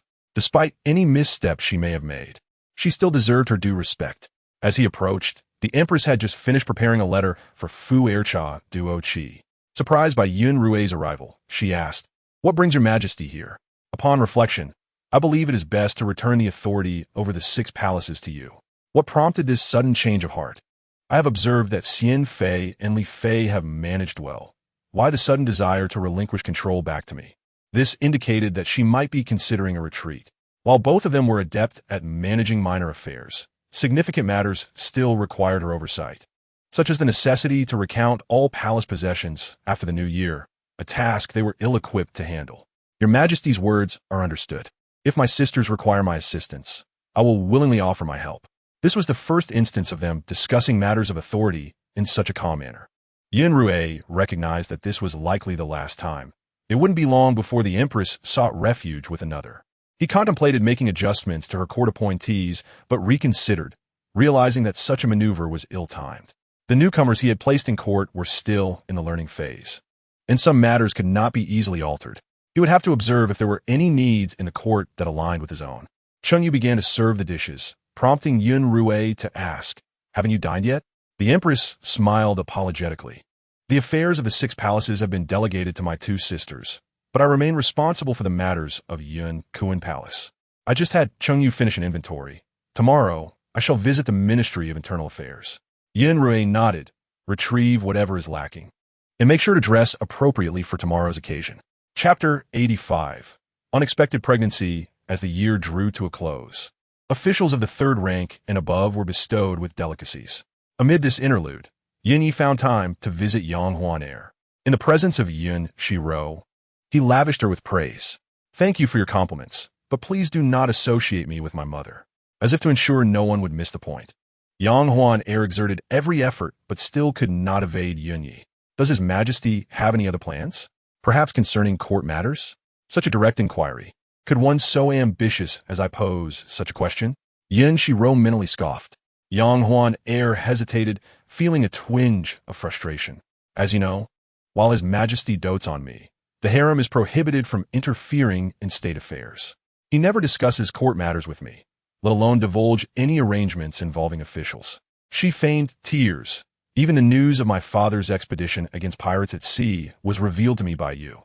I truly lack the means to acquire information regarding His Majesty's court plans. Lifting her gaze, she looked at Yun Yi with a pitiable expression. Do you think I am of no help to you? Will you still take me along? In that moment, a flicker of impatience crossed Yun Yi's eyes. Yang Huan Air had become quite adept, showing no fear in the face of these situations and continuing her performance effortlessly. Sensing someone observing him, Yun Yi regained his composure, his demeanor softening. It was my oversight. His Majesty certainly would not allow the harem to interfere with court matters. I understand this task poses a challenge for you. But he raised his head, determination gleaming in his eyes. Huan Air, for our future, so we may soar far and wide, I hope you could devise a means to glean at least some information. Otherwise, it will be difficult for me to strategize outside. Knowledge of both friend and foe ensures victory in every battle. Yang Huan Air nodded. It may not be the case that information from His Majesty's side is the most accurate. My father wields considerable influence in the court. If the prince seeks to know something, I could inquire with him for clarity. Her thoughtfulness moved Yun Yi deeply. Very well, when I seek information, I will confide in you. Be cautious in the harem, and prioritize your safety when facing adversaries. He turned to Yun Xirou, without a doubt. Rou Air's resemblance to me is quite notable. Would you not agree? Please, spare me the discomfort. My aspiration is to blossom into a beauty like my mother. Yang Huan Air took a deep breath, suppressing her discomfort, and nodded in agreement with Yun Yi's statement. You are indeed correct. I had not noticed before. But now I see that Rou Air truly bears a resemblance to you. Fearing that continuing the conversation might lead to exposure, Yang Huan Air hastily sought an excuse. I have been out for quite some time. His Majesty remains inside. If he does not seek me, it may stir up other issues. I must take my leave. Yun Yi reluctantly watched her depart. Aware that Xirou disliked hearing his previous words, Yang Huan Air adopted a serious demeanor. Rou Air, my dear Rou Air, I know you do not favor Yun Yi, nor does your mother, but for the sake of your father's plans, we must endure this humiliation. Miraculously, Yun Xirou ceased her complaints. Her darting eyes surveyed Yang Huan Air before she finally sighed in relief. Fortunately, my mother is not lost in love. Lost in love? What does that mean? Yang Huan Air, without hesitation, relayed Yun Yi's words to Yun Xirou during a lull. Yun Xirou snorted in response. He had not realized that his brother possessed such depth of thought, albeit misguided. He was curious to see what Yun Yi would do upon learning of his plans. With this in mind, Yun Xirou compiled a list for Yang Huan Air, stating, "You may discuss the names on this list with Yun Yi." Yang Huan Air was taken aback. This touched upon court affairs, and any misstep could prove problematic. Your Majesty, I am merely a humble concubine. It is of no consequence. If you cannot present any valuable information, Yun Yi will certainly grow suspicious, and then it will be difficult for you. Rest assured about the individuals on this list. There will be no unexpected developments. In jest, he was no fool.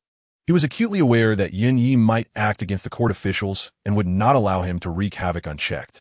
Naturally, he intended to stir the winds, pitting Yun Yi against the Empress Dowager first, while he concealed his true intentions, biding his time to make a remarkable comeback. However, such matters need not be shared with Yang Huaner. He would handle them himself. Upon hearing this, Yang Huaner nodded. Very well. I shall convey the list provided by your Majesty to Yun Yi. Yun Xirou acknowledged her response. The atmosphere within the harem was unusually placid. Even Xian Fei, who typically stirred trouble, was uncharacteristically subdued due to a significant discovery. After indulging in some wine at a banquet, Xian Fei stealthily emerged, only to witness Yun Yi and Yang Huaner engaged in clandestine plotting. Initially lacking evidence to incriminate Yang Huaner, this newfound proof had conveniently presented itself.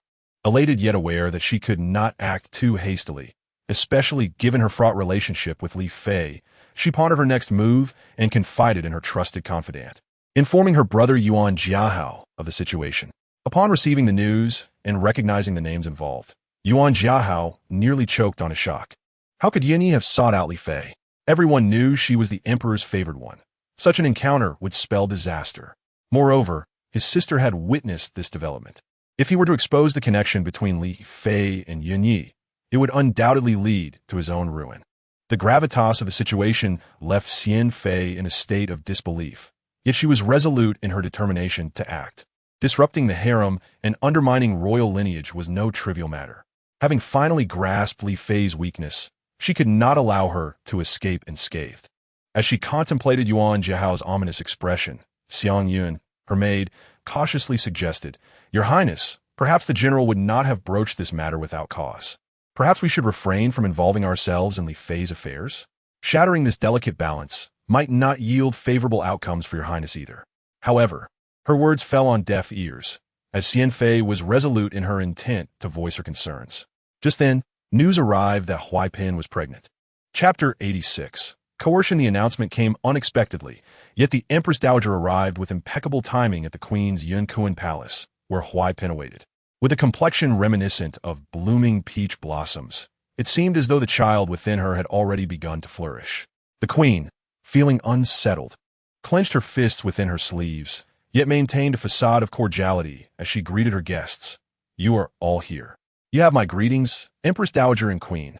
The Empress Dowager was surprised to find that even within the Queen's meticulously managed harem, there existed a stray fish. Yet, it suited her purposes. Yun Xirou was no longer content to be a mere pawn.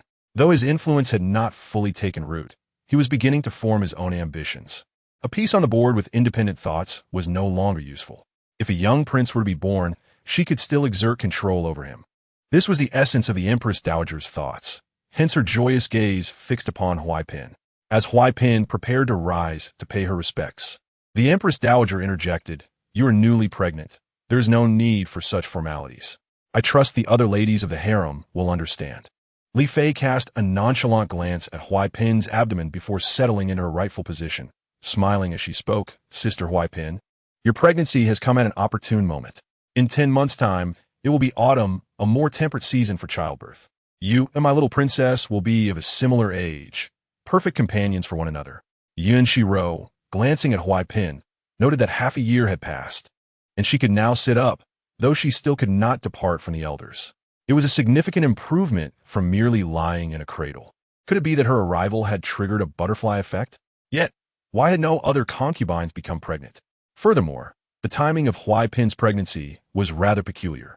Yun Xirou kept her thoughts to herself as she reclined comfortably in Yang Huaner's embrace. A stroke of fortune had descended. Huai Pin was finally with child, and the harem would soon welcome another infant. The matron in her palace possessed unique experience in child-rearing. So it was decided that Huai Pin would reside there until the birth. Everyone was aware of the underlying intentions. It was a precaution against potential rivalries, and a hope that Huai Pin's child would arrive safely. The Empress Dowager beamed with a smile that barely concealed her teeth. "You are expanding the royal lineage. How could I possibly find fault with you? If it is a young prince, that would be even better." None could ascertain the gender of the child yet, but the Empress Dowager's words struck a chord with Huai Pin. Aside from a young prince, no other offspring would garner favor. One only needed to observe the treatment of the national princess to understand this. Beyond the emperor's slight affection, no one else welcomed her. An unwelcome child would find it difficult to navigate the intricacies of the harem. Huai Pin smiled. The child is still small. It is too soon to discern whether it is a prince or a princess. Silence enveloped the room.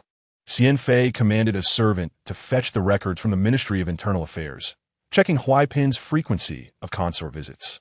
In a month, it amounted to only a few days, countable on one hand. Her teeth ground in frustration. If mere days could lead to pregnancy, then why could she not achieve the same? Xiang Yun, nearby, recoiled slightly. Your Highness, why should this trouble you? Huaipin is only newly pregnant. Her abdomen has yet to show, and it remains nearly a year until she can give birth. If she does, that is merely luck. Raising the child is the true challenge. Countless eyes in the harem were fixated on her belly. Even with the Empress Dowager's protection, others might still seize the opportunity. Since entering the palace, Xianfei had enjoyed great favor for many years, yet she remained childless, while those who had entered alongside her had already produced offspring. Though they were not yet old, they nonetheless had dependents. Witnessing those children appearing within the palace only intensified her anxiety. Xianfei found little solace in Xiang Yun's words, opting instead to dismiss her attendance for the time being. Observing Huaipin's consort visits, Xianfei felt a deep sense of imbalance.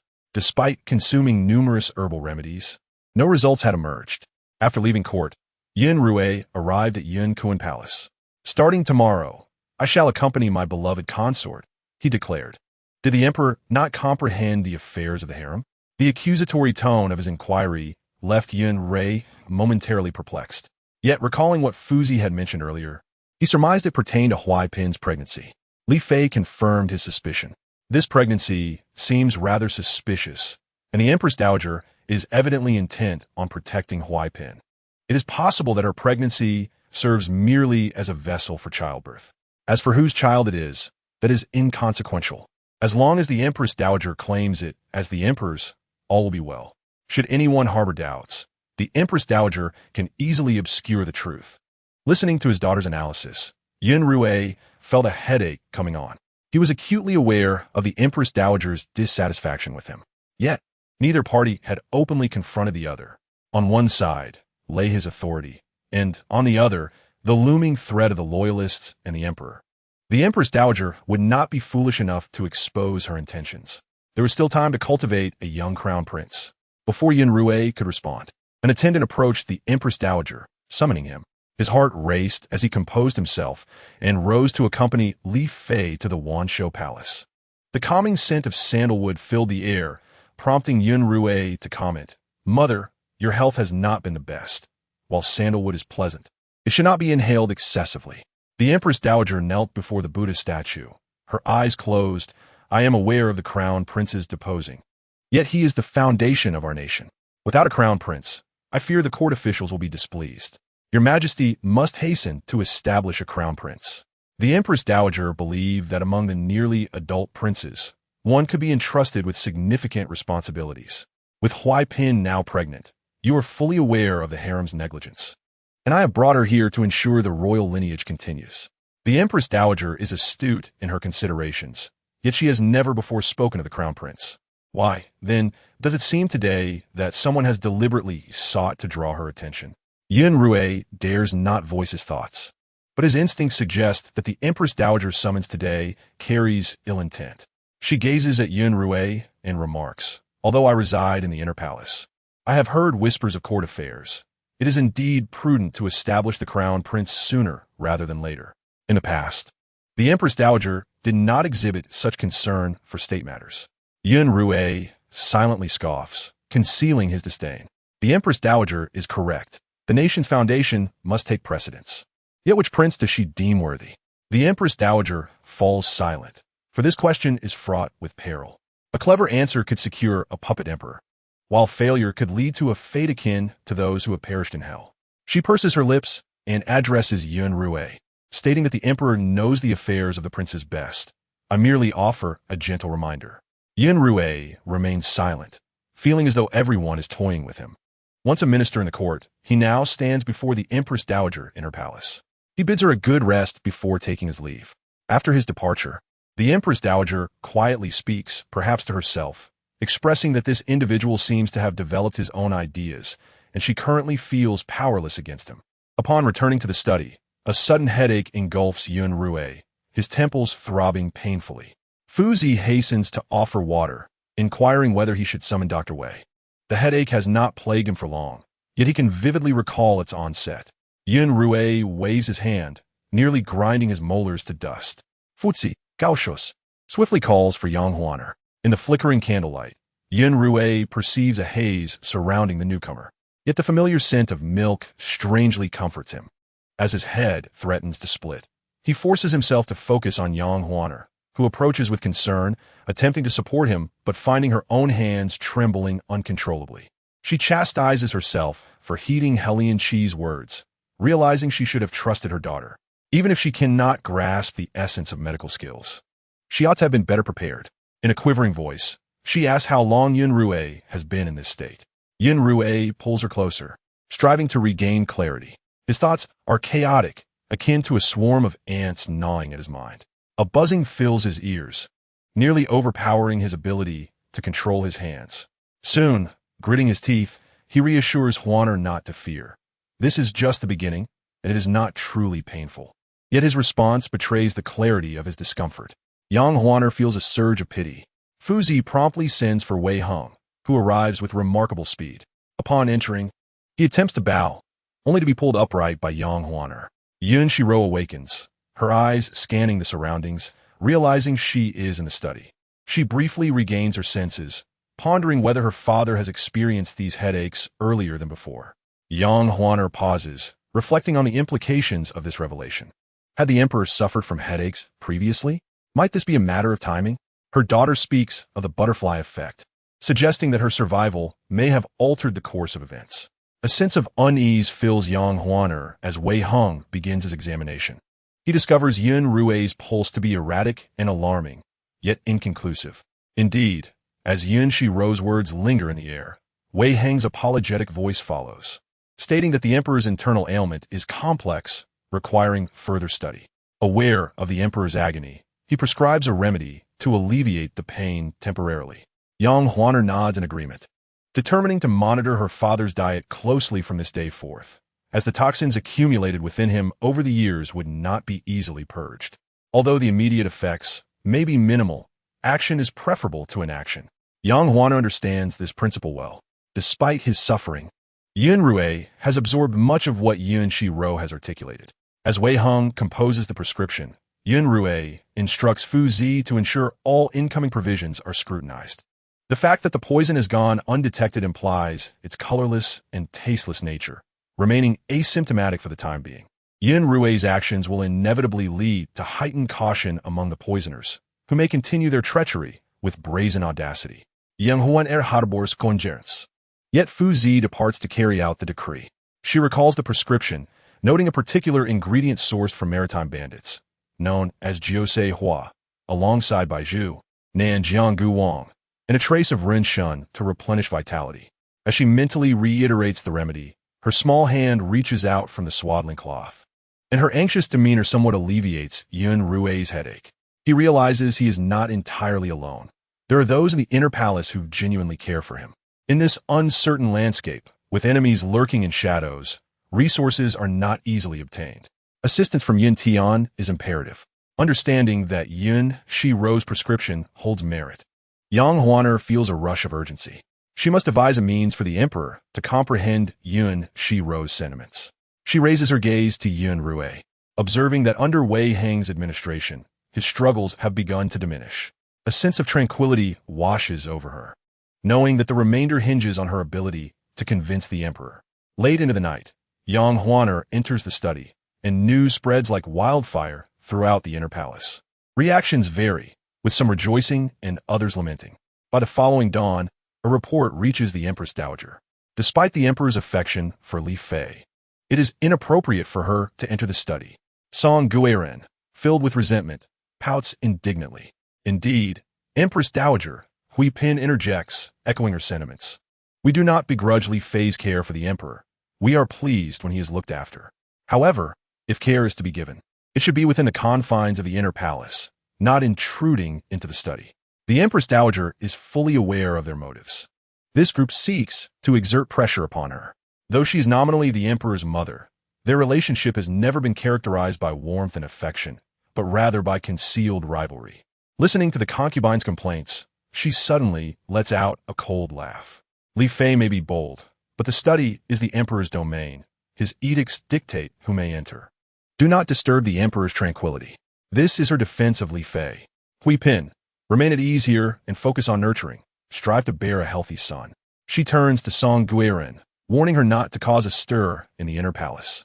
The emperor's preferences regarding whom he allows into the study are his own affairs. Should you disturb Hui Pin's pregnancy, I shall not spare you. Song Guerin shrinks back, her voice barely audible as she exits, casting scorn upon Hui Pin. With Hui Pin in a delicate condition, she possesses a protective charm that dissuades others from acting against her. What is so remarkable about merely being with child? Chapter 88. A daughter can protect her mother. Li Fei has recently exhibited unusual behavior, delegating all matters to Xian Fei, who is both pleased and overwhelmed. Meanwhile, Li Fei immerses herself in the library, seemingly in search of something. Although she has been granted considerable power, the accompanying responsibilities are suffocating. After managing the inner palace affairs, she attempts to visit Li Fei but is intercepted by Xiang Yun. What does the Empress wish to see Li Fei for? Even if the Emperor inquires, we can assert that Li Fei has chosen not to engage with palace matters, delegating everything to you. The Emperor will surely notice how well you manage the inner palace, ensuring your authority remains intact. Enduring a bit of hardship now will not matter, as long as future burdens are alleviated. As Xian Fei pondered, she nodded slightly, acknowledging, "You speak truthfully. It is indeed my duty to take charge and reveal to His Majesty who among us is truly loyal." Contemplating Hui Pin's condition, Xian Fei felt a twinge of melancholy. Should I send my brother to find a physician to come and examine me discreetly, without making a fuss? I simply wish to be informed. Observing Li Fei, she could not fathom why His Majesty favored Yun Xirou, that insufferable girl, yet Li Fei's status had undeniably risen alongside Yun Xirou's, along with her influence. Moreover, she had gained the privilege to enter the imperial study. Who would not desire to be esteemed in His Majesty's eyes? Shang Yun understood that while everyone else had borne children, it was her mistress who had not, leaving her feelings of imbalance. However, inviting outside physicians into the palace was no simple matter. Your Highness, I comprehend your thoughts, but this task is not easily accomplished. It may be wiser to heed the palace physicians for your recuperation. Recuperation, recuperation, recuperation. How long must I endure this? Yet my belly shows no sign of life. Is this just? Shang Yun opened her mouth, unsure of what to say, and merely stood by. Xian Fei, somewhat agitated, refrained from lashing out at Shang Yun. Instead, she gazed at the myriad of matters needing her attention in the harem, her mind a chaotic swirl. Meanwhile, Yang Huaner was in the library, idly flipping through books, spending most of her day without discovering anything useful. Just as despair began to set in and she turned to leave, a book suddenly tumbled down from above. Adhering to her principle of not overlooking anything, Yang Huaner picked it up and found it inscribed with ancient formulas. Her thirst for knowledge compelled her to peruse it. To her astonishment, she indeed discovered descriptions that closely matched the ailments mentioned by her daughter. If Wei Hong were to undertake this task, he would surely ascertain the precise medicinal ingredients required. Elated, Yang Huaner picked up the book and prepared to exit. Suddenly, black smoke billowed from outside. She hurriedly scooped up Yun Xirou, while Chun Shui rushed over from the other side. Your Highness, the two of them combined their strength to open the door, but would not budge. Someone was intent on ending their lives. Where were the guards? Chun Shui, covering her nose, stammered. The smoke soared towards the heavens, leaving them in a state of panic. It appeared that someone had acted from the shadows, and the guards had been dispatched one by one. Clearly a strategy to lure them away. The 8 elite guards were tormented internally as one rushed out while the remaining 7 doused the flames. The billowing smoke heightened everyone's alertness. The maids fetched buckets of water to extinguish the fire. Inside, Yun Xirou remained calm, not a sound of distress escaping her lips. We must not panic. I seem to recall seeing a water vat near the entrance. We can dampen our clothes to cover our mouths and noses, then drape them over ourselves. If we act swiftly before the flames grow too fierce, we may still have a chance. Uncertain of the whereabouts of the 8 guards, their immediate concern was self-preservation. Yang Huaner acted decisively, placing Yun Xirou in Chun Shui's arms while she began to soak her garments. Chun Shui hurriedly followed suit, though holding the child made her movements less agile. Yang Huaner draped the prepared clothes over Chun Shui, who was taken aback. Your Highness, do not hesitate. Take this. Protect the little princess. As the flames intensified, the thick smoke obscured their facial expressions. Inhaling deeply, Yang Huaner succumbed to a fit of coughing. Chun Shui, frantic with worry, heard Yang Huaner shout hoarsely, "Get down." As her daughter had said, the smoke would rise, and if they lay low, they could avoid inhaling the toxic particles, granting them a sliver of hope. Though the library stood by the water, their assailant was adamant about taking Li Fei's life. The fire surged unexpectedly. Yang Huaner and Chun Shui stood before the water vat when suddenly a large wooden beam fell. Chun Shui instinctively kicked Yang Huaner aside, causing them to separate. Chun Shui's heart raced with fear. "Your Highness," Yang Huaner, filled with trepidation, urged, "do not fear. Look for a window. We must see if we can escape." Outside, help had arrived, and water was being thrown onto the flames, but it was a futile effort. Yun Xirou rushed over and, upon witnessing the scene, commanded, "Find out where the 8 elite guards are. Your Majesty, the princess and her highness are still inside. Discussing this now wastes time." Yun Xirou nodded, understanding. "Yes. First put out the fire." As the emperor, it was the first time he felt such urgency. He joined the effort to extinguish the flames, creating a scene of astonishment. When Yun heard the news, he couldn't help but smirk. It seemed Yun Xirou's attention towards Yang Huaner was indeed different, if he intensified his efforts. Winning Yang Huaner's unwavering loyalty would be a mere trifle, thus securing his own arrangements with Yun Xirou. After this incident, surely Yang Huaner would hold him in higher regard. Yang Huaner fought for survival. The glow of flames reflected in her eyes, and a thought flashed through her mind. In that moment, she resolved that if she managed to escape, she would ensure that those who sought to harm her would meet their demise. With this clarity, Yang Huaner turned to find Chun Shui and Yun Xirou. Seeing that Chun Shui had found a relatively safe spot, she exhaled deeply. Taking Yun Xirou from Chun Shui's arms, she boldly stepped towards the fire. Chun Shui was taken aback. "Your Highness, cough, cough. What are you doing?" His Majesty cherished Yun Xirou greatly and held affection for her. He would surely seek justice for her Highness. "Your Highness." Chun Shui's internal alarms rang loudly. "Do not act recklessly. You must have realized that if either you or the little princess emerge unscathed, His Majesty is unlikely to impose severe punishment on the perpetrator." Though she did not know who was behind this, she was certain it was no coincidence. She had only just entered the library when the fire broke out. What a fortuitous coincidence could that be? Yun Xirou nodded in agreement. "Mother is right. I can only wager my own life." She stretched out her little hands towards the flames. Such an understanding demeanor caused Yang Huaner to feel a pang of guilt. She felt she had failed Yun Xirou. Tears welled in her eyes, droplets cascading onto Yun Xirou's arm, burning hotter than the flames themselves. Chapter 89. Is this merely a ruse or a reincarnated demon? Observing the wounds on her daughter's hands, Yang Huaner felt her heart wrench. Chun Shui, witnessing this, had tears brimming in her eyes. "Your Highness, we must find a way to escape first." Amidst the chaos, a small figure approached the doorframe, and for the first time, Helian Qi displayed a look of disdain. "Are you waiting to perish here? Even if you intend to confront someone, you must first ensure your own safety, regardless of everything else." Yang Huaner was the first to inquire, "How did you get in?" Helian Qi pointed to the direction from which he had come. "There's a small door there. Just requires a slight bend to pass through." Leading the way, Helian Qi moved forward, with Yang Huaner and Chun Shui following closely behind. Once they emerged from the flames, Yang Huaner inhaled the fresh air, but did not forget her daughter's counsel. She needed to find His Majesty. Having exited, Helian Qi attempted to leave, but was seized by Yang Huaner. "You cannot leave. If you do, Chun Shui and I will have no explanation." Her daughter spoke wisely. Regardless of Helian Qi's grievances against her or to Yun, it was imperative to get him on their side. Seeing her hand gripping him tightly, Helian Qi pressed his lips together. He did not want Yun Xirou to know he had been in this vicinity, nor that he was aware of the library's small door. Yet, seeing the determination in Yang Huaner's eyes, he relented. "Very well." The four proceeded to the front of the library. Yun Xirou was no longer sifting through the ashes. He sat watching Yun Tian issue commands. However, the ash on his clothing spoke volumes about how frantic he had been moments earlier. At that moment, a cold, menacing glint filled his eyes, surveying everyone present like a wolf. Those who were swept by the flames felt a chilling breeze. The Empress arrived late, and, upon witnessing the ferocious blaze of the library, could not help but gasp in shock. She timidly approached Yun Xirou, exclaiming, "Your Majesty, how could the library possibly catch fire so suddenly?"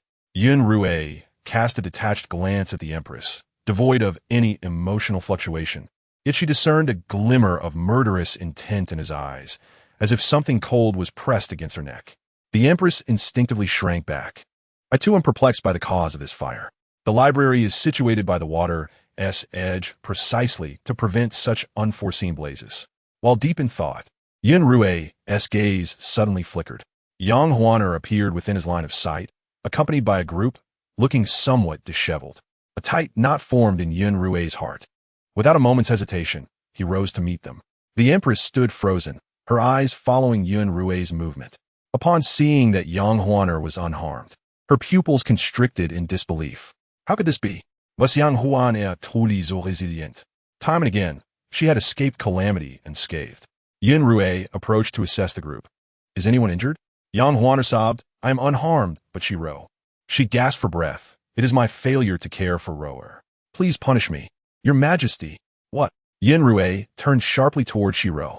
The infant in the cradle had tears in her eyes, but did not dare to cry out. Her clothing was dampened from the water. He waved his hand, and the imperial physician immediately stepped forward. Attend to the young princess. Before Yun Xirouou could inquire further, Yang Huaner spoke up. Had it not been for young Master Hellion finding a safe place, I fear Rower, and I would have perished today. Your Majesty, I have always conducted myself with utmost caution since entering the palace, never bold or audacious towards anyone. Since Rower's birth, I have been dutiful, treating everyone with respect. Yet, ever since Rower came into this world, I have faced the schemes of Hua Fei and the madness of Exangaran. At Rower's birthday banquet, there were those who slandered us as reincarnated demons, bringing calamity to the nation. If I were truly a demon, I could have brought down the harem with Rower. But I did not. I cannot. I am not a demon bringing disaster. Neither is Rower. If Rower suffers because she is my daughter, then I. She wept, articulating her plea for Yun Xirouou to take a stand on her behalf. Yun Xirouou understood that if he did not act now, there would be no recourse left. However, the Empress was not so easily swayed. The current situation hinged on whom the Empress would choose to sacrifice. He also needed to provide Yang Huaner with an explanation, so as not to dishearten her. Taking a deep breath, Yun Xirouou glanced at the wound on Xirou's wrist, blood oozing and pus forming. The tiny child remained silent, though he sensed her inner turmoil. Despite her mature thoughts, she was still but a child. In that moment, Yun Xirouou felt an overwhelming ache. Each breath a reminder of his pain. The Empress stepped forward, observing Yang Huaner's distressed state, and felt a slight comfort. Before the Empress could speak, Yun Xirouou declared, I shall personally investigate this matter. The very utterance left the Empress in shock. Your Majesty, what did you say? You will conduct the investigation yourself? This is unacceptable. Before she could voice further objections, the physician reported, Your Majesty, the princess's wound is deep, and given her tender age, I dare not apply potent medicine. This signified that the wound was serious and difficult to treat. Yang Huaner closed her eyes, without mentioning the list Rower had provided. The fact remained that she was his child, and he must uncover the truth. Taking another deep breath, Yun Xirouou resolved, very well, investigate. Yun Tian, a trusted aide of Yun Xirouou, immediately took on the task, beginning to search around the library. The fire had been brought under control, and the servants dispatched worked diligently to salvage what they could. Eventually, they managed to rescue a portion of the library's books. As thick smoke billowed, Yun Xirouou led Yang Huaner and Xirou to the study, summoning Wei Hong. The young princess is still very young. We mustn't use overly strong medicine. How long will it take to heal? According to the prescription I provided, it will take 3 days to stabilize her condition, but to avoid scarring, it will require 3 months. Observing the wound, Hellion Chi expressed his disdain. While it was said that De Yun was formidable, he found the capabilities of their physicians lacking. A mere burn was proving difficult to remedy, and this was supposed to be De Yun's finest physician. Hellion Chi thought to himself, though he kept his demeanor neutral. Noticing that all eyes were on him, he hastily added, I was also commanded by Consort Li to patrol the vicinity of the library, which led me to discover the small door. Ordinarily, he should have been reprimanded, but his rescuing of Yun was auspicious. Xirou changed the narrative. Hellion Chi cautiously glanced at Yun Xirouou, relieved to see no visible expression on his face. Could that girl not discern the myriad of discrepancies? Why had the library's vulnerabilities gone unnoticed? Was it mere pretense, or were they truly reincarnated demons? Chapter 90. Can I still learn? Elian, qui pondered inwardly. Observing Yun Xirou and the others, Yun Xirou turned to Yang Huaner, helping her to her feet. Xiang Gui Pin remarked, glancing at Xirou. Though the young princess is but a child, she exhibited remarkable courage in the face of danger at the library. Everyone was aware of the relationship between Xiang Gui Pin and Yang Huaner. Such a statement, made in the present context, was merely an attempt to draw Yang Huaner's attention. Some looked on with disdain, yet they perceived a shift in Yun Xirou's affections towards Yang Huaner and Xirou. At the very least, he was now willing to advocate for them. Many felt apprehensive. Previously, due to the Empress, or Xian Fei, they had treated Yang Huaner with a degree of disrespect. Should Yang Huaner gain prominence, they would inevitably find themselves under her authority. Though she had thus far refrained from acting against them, some were anxious, while others feigned calmness. However, Yun Tian swiftly discovered an oil substance that did not belong to the library. In the study, Yun Tian reported, "This individual is particularly cautious. Thus far, I have found only a trace of evidence near the library. Beyond that, no further clues can be found. If we continue searching, how long will it take to uncover the truth? The library does not contain many valuable items, and the patrols have been lax, providing little deterrent." Understanding the palace's circumstances, Yun Tian presented the facts. To investigate this matter would not be simple. Yang Huaner, positioned as the victim, received ample consideration from Yun Xirou.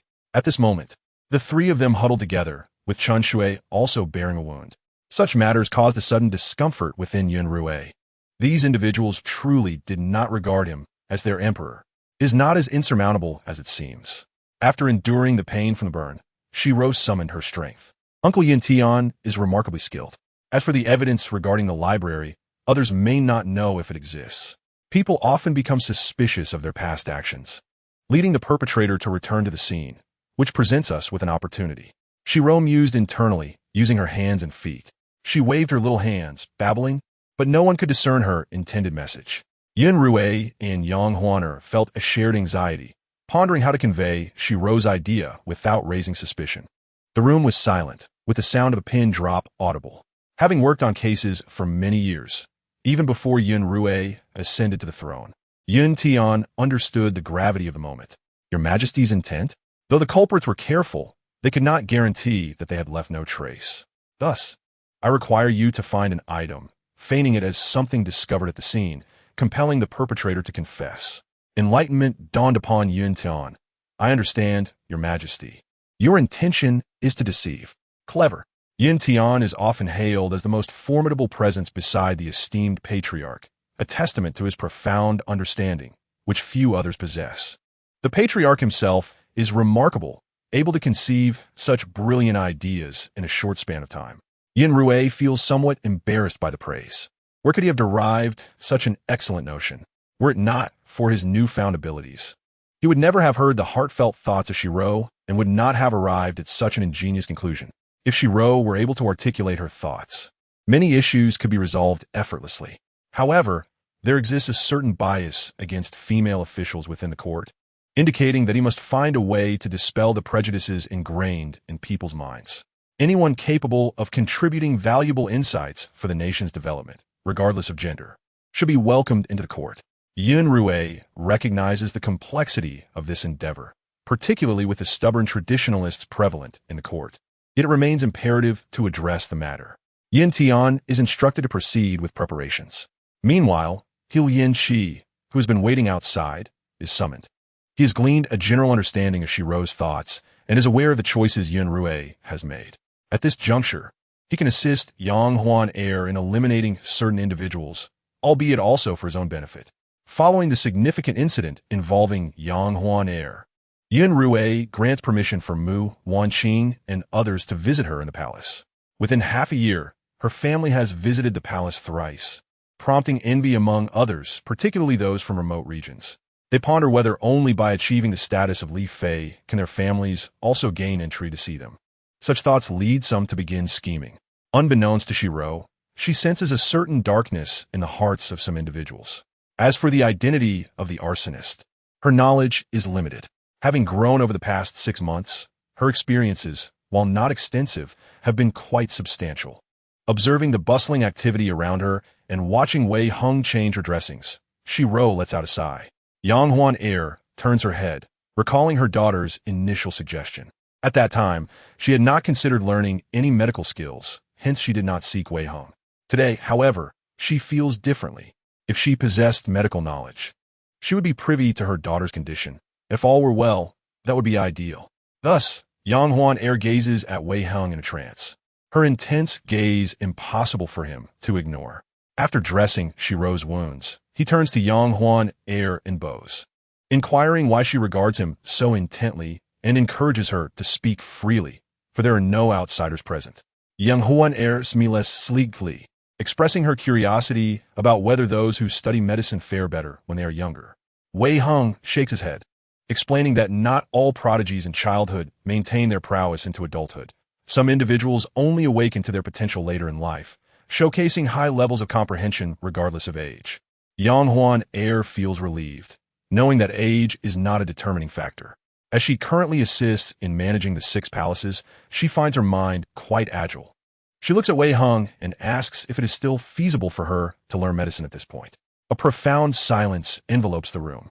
Wei Hong, internally berating himself, maintains an outwardly composed demeanor. He wonders why Li Fei would wish to study medicine, considering that the imperial palace already has physicians to ensure her well-being. Yang Huan Air sighs, explaining that she had not perceived the gravity of the situation in the past, but through recent tribulations. She has come to realize that possessing medical knowledge could serve as a means of self-protection and help prevent others from inflicting harm upon her. In this recent incident, her ability to save herself amid the fire was commendable. Without He Lianqi's assistance, they might have truly perished. If the lady wishes to learn, I can impart my knowledge, but this will require prolonged contact between us, necessitating the emperor's approval. Yang Huan notes an agreement, affirming that she will seek the emperor's consent before proceeding. Wei Hong acknowledges this and promptly departs. Once he leaves, Yang Huan Air exhales deeply, feeling utterly drained. She cannot fathom how they would have escaped had it not been for He Lianqi. Most of the items in the library have been reduced to ashes. Even if they assert that the doors and windows were locked from the outside, leaving no witnesses, the situation is still precarious. Worn out in both body and spirit, she gazes at Chen Xue, fatigue evident in her eyes. Had she known this would transpire, she might have refrained from entering the palace in the first place. Chen Xue, I'm truly sorry. What are you saying, my lady? You have treated this servant exceptionally well, akin to family. This servant willingly attends to your needs. How could you say such things? It must not be spoken of again. Besides, it is the duty of this servant to protect you. The 8 guards, appearing suspicious, have been removed by Yun Xirou for questioning. Before departing, he has also dispatched a trustworthy contingent to patrol the vicinity of Changchun Palace. Xiang Gupin, left with no choice, places her items on the ground and turns to leave. The items are brought in by the guards, inspected, and only then permitted inside. Who delivered these? Xiang Gupin. Yang Huan Air nods, instructing Chen Xue to gather them. They remain oblivious to the events unfolding outside. Yet, Yun Xirou is closely monitoring the imperial guards, urging Yun Tian to investigate the matter. A few individuals meander near the library, eventually discovering a corner of fabric, which appears rather luxurious. Yun Tian disseminates information, revealing that not only has he found a piece of fabric, but also other items. Those wishing to avoid repercussions should reveal themselves swiftly, as the emperor may show leniency. Some are anxious while others breathe sighs of relief, with those in fear trembling within the palace, undergoing interrogation. Did you not claim everything had been disposed of? Why then are there still traces left behind? She cannot comprehend why it is so difficult to eliminate Li Fei. Failing to eliminate Hui Pin, can they not even remove Li Fei? Xian Fei closes her eyes, bewildered by the resilience of these individuals. Chen Lu kneels, asserting, I swear, my lady, everything has indeed been concealed without a flaw. Yet I cannot fathom why the emperor was able to uncover such items. Moreover, the location where I buried them was not near the library. It should not have been discovered so swiftly. The library has already been burned, and the books require replacement. Xian Fei inhales sharply, asking if anyone witnessed him during the act. Of course not. I was exceedingly cautious, ensuring no one was around before I left. It is impossible for anyone to have seen me. Surely, someone must have envied my lady and spread falsehoods. Xian Fei's voice rises sharply. her gaze fierce as she fixes an intense stare on the servant. I have never instructed you, nor do I know you, nor have I held any jealousy toward Li Fei, nor have I plotted against her. This is solely your doing. Upon hearing this, Chen Lu suddenly comprehends that his actions have been reduced to mere trivialities in Xian Fei's eyes, rendering all his subsequent efforts futile. He bursts into laughter. Xian Fei, unfazed, declares that Yun Tian is the emperor's most capable aide, and he should be wary of his fate. Before departing, Xian Fei adds, "You know well what you ought to say. Do not forget, your family remains in my hands, and your child has only just been born." Upon hearing this, Chen Lu realizes he has no opportunity for resistance, nor any chance of survival. After all, he is destined to be a servant. Chen Lu remains silent, feeling as though life itself is a performance, with him playing the most humble role, both within and beyond the palace walls. Chen Lu remained silent, merely rising to his feet, a trace of despondency evident in his demeanor. Xian Fei did not cast a glance in his direction. Some individuals, once deemed devoid of utility, inevitably meet such a fate. Although she possessed little insight into the Empress's ultimate destiny, it was apparent that His Majesty had grown weary of her, harboring no affection whatsoever. She could only cleanse herself of involvement. As for others, having acted, they must bear the consequences. Xian Fei inhaled deeply, watching as Chen Lu exited, hailing from a general's household. Though not embroiled in the intricate schemes of courtly life, Shang Yun had witnessed considerable machinations within the harem. Hearing Xian Fei's words now sparked a flicker of concern within her. With one's fate resting in another's hands, the kind-hearted mistress, despite wishing to alleviate others' burdens, ought to prioritize her own well-being first. What do you mean? Xian Fei inquired. The servant means that it is acceptable to part with 100 taels, yet there is fear that they may be insatiable, ultimately leading us to lose that sum in vain. Xian Fei was taken aback by Shang Yun's statement. So, you suggest we withhold the payment? Or perhaps eliminate the source of future troubles? The servant believes that the sum should match what was previously communicated between Chen Lu and his family. There is no need to offer more, as the items remain the same. Upon hearing this, Xian Fei suddenly felt less malevolent, though she acknowledged Shang Yun's reasoning. With Chen Lu's family unaware of his demise, the world is rife with whispers. Should news of his death surface, how could she extricate herself from the ensuing chaos? Yet with Chen Lu deceased, he would no longer draw a salary from the palace. Bestowing wealth upon his family would, in effect, be a means of self-betrayal. Xian Fei, in a rare moment of clarity, swiftly countered Shang Yun's suggestion. Though I am no virtuous being, I shall not resort to murder or treachery. Chen Lu has already done enough. I did not foresee His Majesty's affections for Li Fei. If an inquiry is to be made, I shall be the one to offer a scapegoat. I will not commit murder or engage in treachery, nor shall I part with that sum of wealth. Let us proceed as I have instructed and swiftly send them away. Once Chen Lu confesses, both Yun Tian and His Majesty will continue their investigation, inevitably tracing it back to me, leading to my ruin. Chapter 92. A scapegoat. Shang Yun offered no rebuttal, discreetly relaying the message that Chen Lu's family was hastily escorted out of the capital. By nightfall, Chen Lu arrived near the library. It had been agreed to allow his family time to escape. They should have left the city by now. It was enough. As long as Xian Fei honored her word, there would be no repercussions. Chen Lu closed his eyes, taking only a few steps before a massive net descended from above, blocking all his paths. Yun Tian's impassive visage appeared before Chen Lu, causing him to shudder involuntarily. Chen Lu, what brings you out at such a late hour? I heard that the esteemed one awaited the rebel here, and I came to see if I might glean some information. Yun Tian was not amused. Are you here to provide information or to surrender? To frame a consort within the palace is a grave crime, especially when the target is the Empress's most cherished. A cold smirk crossed Yun Tian's lips, rendering Chen Lu instantly subdued. Internally, his heart raced like a drum, yet he maintained an outward calm.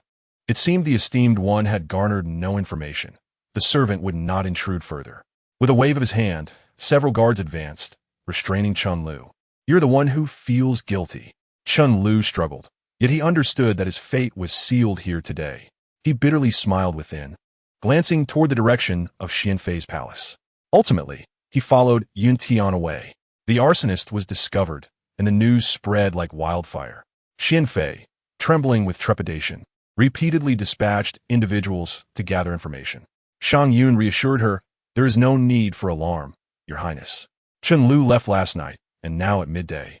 The absence of inquiries is the best proof. You should relax and partake in your meal." Xianfei shot a sudden glance at Shang Yun. "My right eye has been twitching incessantly, and I feel quite unsettled, even in the absence of visitors." "Your Highness," Shang Yun interjected suddenly, halting Xianfei. "Even if someone were to find you, what would it matter? You remain the esteemed Xianfei. The general fights valiantly on the battlefield. As long as His Majesty requires him, no matter your actions, His Majesty will turn a blind eye. Furthermore, this time, His Majesty merely seeks a report to placate the murmurs of the harem, providing Li Fei with an answer, nothing more. Whether it is Chen Lu or Lu Qi, it is of little consequence." With this perspective, Xianfei exhaled in relief. "You are correct. I should not panic unduly. To avoid raising suspicion, I must also seek the truth." Upon arriving at Changchun Palace, many had gathered. Upon Xianfei's arrival, all rose to bow in respect. Yang Huaner, aware of the connection, stood to offer her greeting but refrained from openly confronting the matter. Feeling guilty, Xianfei prepared an elaborate gift, subtle yet opulent jewelry. "Sister, I have just learned that the arsonist yesterday was from my palace. I failed to discipline my servants, causing you distress." Yang Huaner smiled. "Whether it was poor discipline or instigation, the truth shall reveal itself after His Majesty's interrogation. There is no need for you to shoulder such guilt. Since you are here, why not stay and hear the outcome?" Xianfei felt a pang of discomfort. Yang Huaner's words subtly implied that she was the mastermind behind the scenes. Yet, she found herself unable to refute this accusation. "Your Highness should be unharmed. Yes, the affairs of the 6 palaces have significantly diminished over these past few days." Xianfei nodded. "I too wish to understand what such a servant harbors within. Does she harbor resentment toward me, aiming to drag me into perdition? I bear no grudge against you, nor enmity of late. Why would I command a servant to act so ruthlessly against you? If any cruelty were to be directed, it should be toward Hui Pin." The Empress cleared her throat. "Enough. His Majesty has not yet concluded his inquiries. Speaking further is of no use. We should remain here and wait." Some sought peace of mind, others awaited the final verdict, while a few plotted malice. In that moment, the intentions of all were laid bare, yet cleverly concealed. Yun discreetly sought information nearby.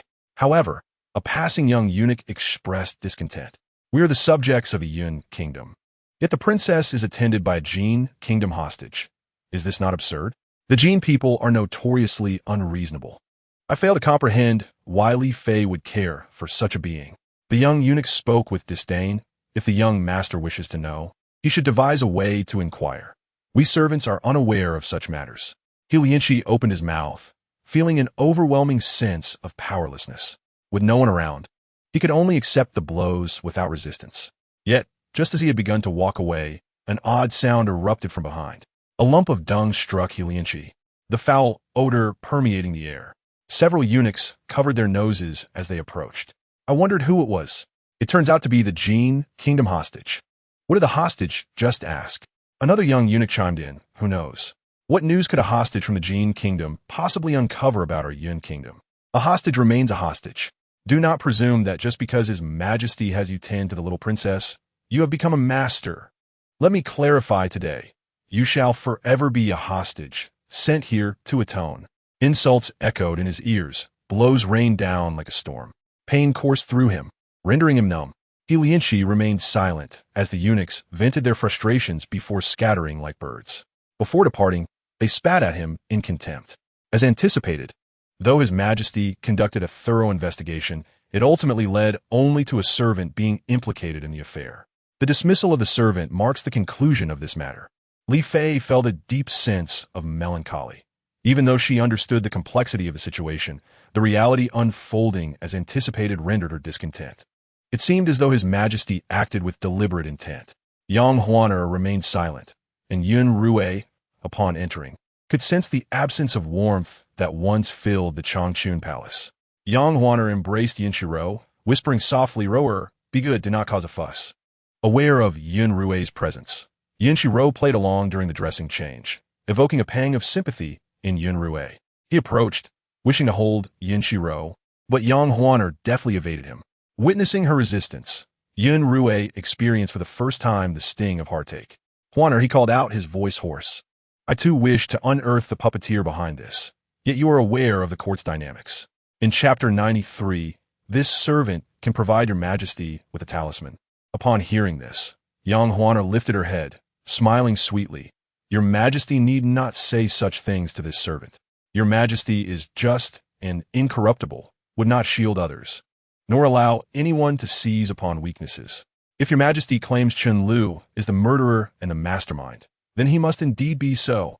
I trust your majesty will not allow Rower and me to suffer losses or heartache. Though she maintained her gentle demeanor, Yun Xirou sensed an inexplicable distance growing between them. Alas, father struggles, and we all understand. Yet this time it is arson. Previously, it was slander. Over time, who can endure this? It is no wonder mother feels disheartened. We all know Chun Lu is merely a scapegoat, while the true perpetrator remains at large. My wound is so pitiful. Yun Xirou felt a surge of anger within. Yet he refrained from speaking out. It was natural for Li Fei to be upset. If she sought nothing for herself, that would indeed be unusual. Within Yun Kuan Palace, the Empress urged Cheng Yu to clarify matters swiftly. Cheng Yu trembled. Your Highness, after the year-end, you will need to recount the items. This will surely be noticed. Items belonging to the palace were one thing, but anything the Empress brought herself, if lost, would not raise eyebrows. However, if numerous items vanished together, that was unacceptable. The Empress cast a glance at Cheng Yu, speaking nonchalantly. What do you understand? I am certain that the atmosphere in the palace is tense. Although Chun Lu has taken the blame, everyone is aware of the truth. The rivalry between Xian Fei and Li Fei will divert attention away from my affairs. She added, as long as you do not betray me, there will be no issues here. Cheng Yu, frightened, fell silent, quietly gathering her belongings. The Empress treated her like family, and naturally, she would not betray her, nor dare to. Having received her answer, the Empress said nothing more. Is it nearing March? A seemingly casual remark caused Cheng Yu to pause. Yes, soon. The year-end would fall in mid-February, and March was fast approaching. Indeed, the army is also preparing to depart. For some reason, an unsettling feeling gripped the Empress's heart. The plan was underway and proceeding smoothly. In Changchun Palace, the atmosphere felt strained. Yun Xirou, though saddened, reminded himself of his status as emperor. Noticing Yang Huaner avoiding his gaze, he took the initiative to grasp her hand, assuring her, I promise. This will be the last time. You and your daughter will never suffer grievances again. Yang Huaner withdrew her hand. Your Majesty should eat quickly. Afterward, you must review memorials. Just as she struggled to broach the subject of the sea voyage, her words provided Yun Xirou with an opportunity. I wish to inquire about Yang Aiqing, who is set to depart for Haikao next month to prepare for the eradication of the Woku. Do you have anything to say to me? Woku, why is father suddenly asking about this? And moreover, addressing mother. A fleeting doubt crossed Yun Xirou's mind, yet she continued to ponder. The traces of the Woku at sea are easily found, just beneath the passage behind Lu Haifeng. As Yang Huan arose to retrieve paper and ink, she recounted, coincidentally, while visiting the library, I discovered a book detailing matters at sea. I noticed a location where Woku may be hiding. Yun Xirou listened intently, speak. To prevent significant losses for the Yun and ensure her father's safe return, Yang Huaner hesitated for a moment before speaking. I hope your Majesty will agree to my request. I shall provide you with several locations for the army to investigate, but aside from you and my father, no one else must know. Yun Xirou remained silent. Then heard Yang Huaner continue, Your Majesty has burdens that are difficult to express, and I understand. Thus, I will endure some grievances in the palace. However, my father must not suffer. He was appointed to this position by your Majesty and leads hundreds of thousands of soldiers. Every item he carries serves a purpose. In essence, this was a precaution to prevent anyone from causing trouble behind the scenes. Should Yun Xirou agree, she would provide him with a map. If he did not, she would have no choice but to secretly inform her father or prevent him from going altogether. Yun Xirou narrowed his eyes, feeling displeased, yet quickly realized that Li Fei, living in the inner palace, must be sharp-tongued and possess a keen edge to navigate court intrigues. With a sigh, he felt a twinge of sympathy for Yang Huaner, saying, What you say is entirely valid. Thus, he acquiesced to her request. Mother and father are indeed cautious, But such caution is warranted, Yun Xirou silently criticized. There must be people loyal to the Empress within the army. One must be wary they do not collaborate with the Wokou to eliminate my grandfather. Regardless, vigilance is essential. Recalling the historical accounts learned in modern history, where those who colluded with the Wokou harmed their kin, Yun Xirou felt a surge of anger. Traitors should perish. Yun Xirou could not help but glance at his daughter, recognizing the truth in her words, and resolved to caution Yang Wudi to remain vigilant against suspicious individuals in the army. Reflecting on his earlier irritation with Yang Huaner, Yun Xirou felt a pang of guilt. Although her request stemmed from concern for her father, she had indeed considered more than he had. He acknowledged his oversight. Wrapping his arm around Yang Huaner's shoulder, he reassured her, "Fear not, I shall not allow Yang Iching to suffer." "Thank you, Your Majesty." Yang Huaner curtsied gracefully. "I shall draft the map now."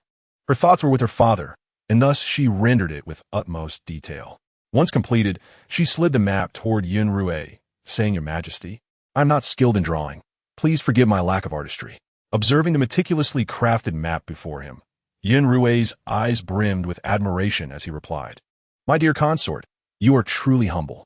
This map surpasses that of many renowned artists." Yun Xirou internally cheered. Mother's drawing is exceptional. It's a perfect replica. Hearing her daughter praise her, Yang Huaner could not help but smile. Yun Xirou, believing her smile was for him, felt his mood lift considerably, rewarding her with a generous gesture. Yang Huaner was delighted. For having endured grievances, she was determined to seize the benefits. "Remember, this must only be entrusted to Yang Wudi. Do not disclose it to anyone else," Yun Xirou instructed solemnly. With the aid of this map, victory with minimal losses was assured for the Yun. In Chapter 94, Brothers, Kill for Me, Yang Wudi received a secret letter from the palace. Upon opening it, he first beheld a map, and filled with curiosity, he began to read the letter. After finishing, he was overjoyed. It was the blueprint of the Wokou's main camp. With this map in hand, defeating the Wokou would be a simple task. The letter also stipulated that the map was only to be shared with trusted individuals. Thus, even in his joy, Yang Wudi spoke in hushed tones. Upon recalling the matters that the emperor had discreetly advised him to be wary of, Yang Wudi summoned his trusted subordinates and instructed them to keep a vigilant watch over the restless individuals within the camp, urging them to report any irregularities promptly. After completing this task, Yang Wudi called upon the generals he trusted to convene in his tent. "General, what pressing matters do you have for us at such a late hour?" One of the generals inquired, puzzled after offering his respects. With battles looming in the daylight, it was only fitting to rest well at night. After ensuring that no one was eavesdropping, Yang Wudi unfurled a map and began to sketch out the routes on the sand table. Observing this, the generals comprehended the gravity of the situation and excitement bubbled within them, yet they maintained their composure. "His Majesty is truly wise, even from the capital. He is able to assist us," one general exclaimed. Indeed, they collectively studied the offensive routes and battle plans, and after much deliberation, the discussion only concluded when the moon was shrouded. The general most familiar with Yang Wudi, Wang Lianji, lingered behind and whispered, "General Yang, Li Jiao and his men are quite unsettled."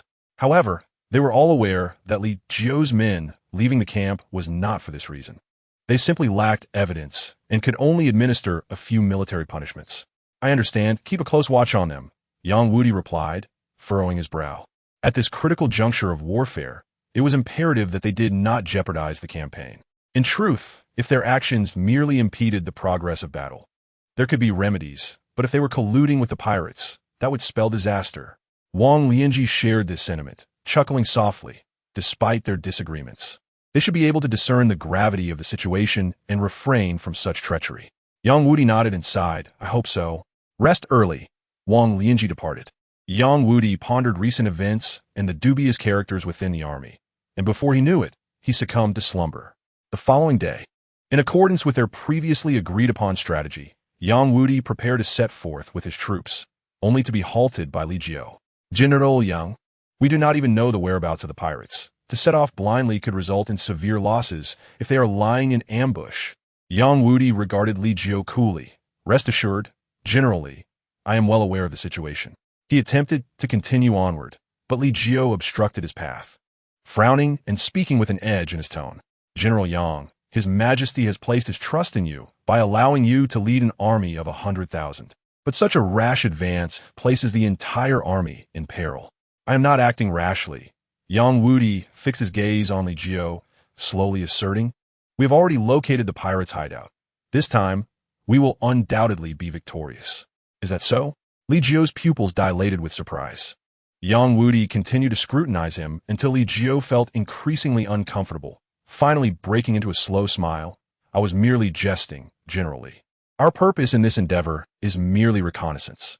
Look, I bring a mere few thousand men. How could we engage in battle?" Li Jio felt a twinge of discomfort, but, upon closer inspection, realized the number indeed matched Yang Wudi's claim. Unbeknownst to him, someone was closely trailing behind. Meanwhile, upon learning that Li Jio had departed the camp, Wang Lianji led 30,000 elite soldiers along another route, heading towards the sea.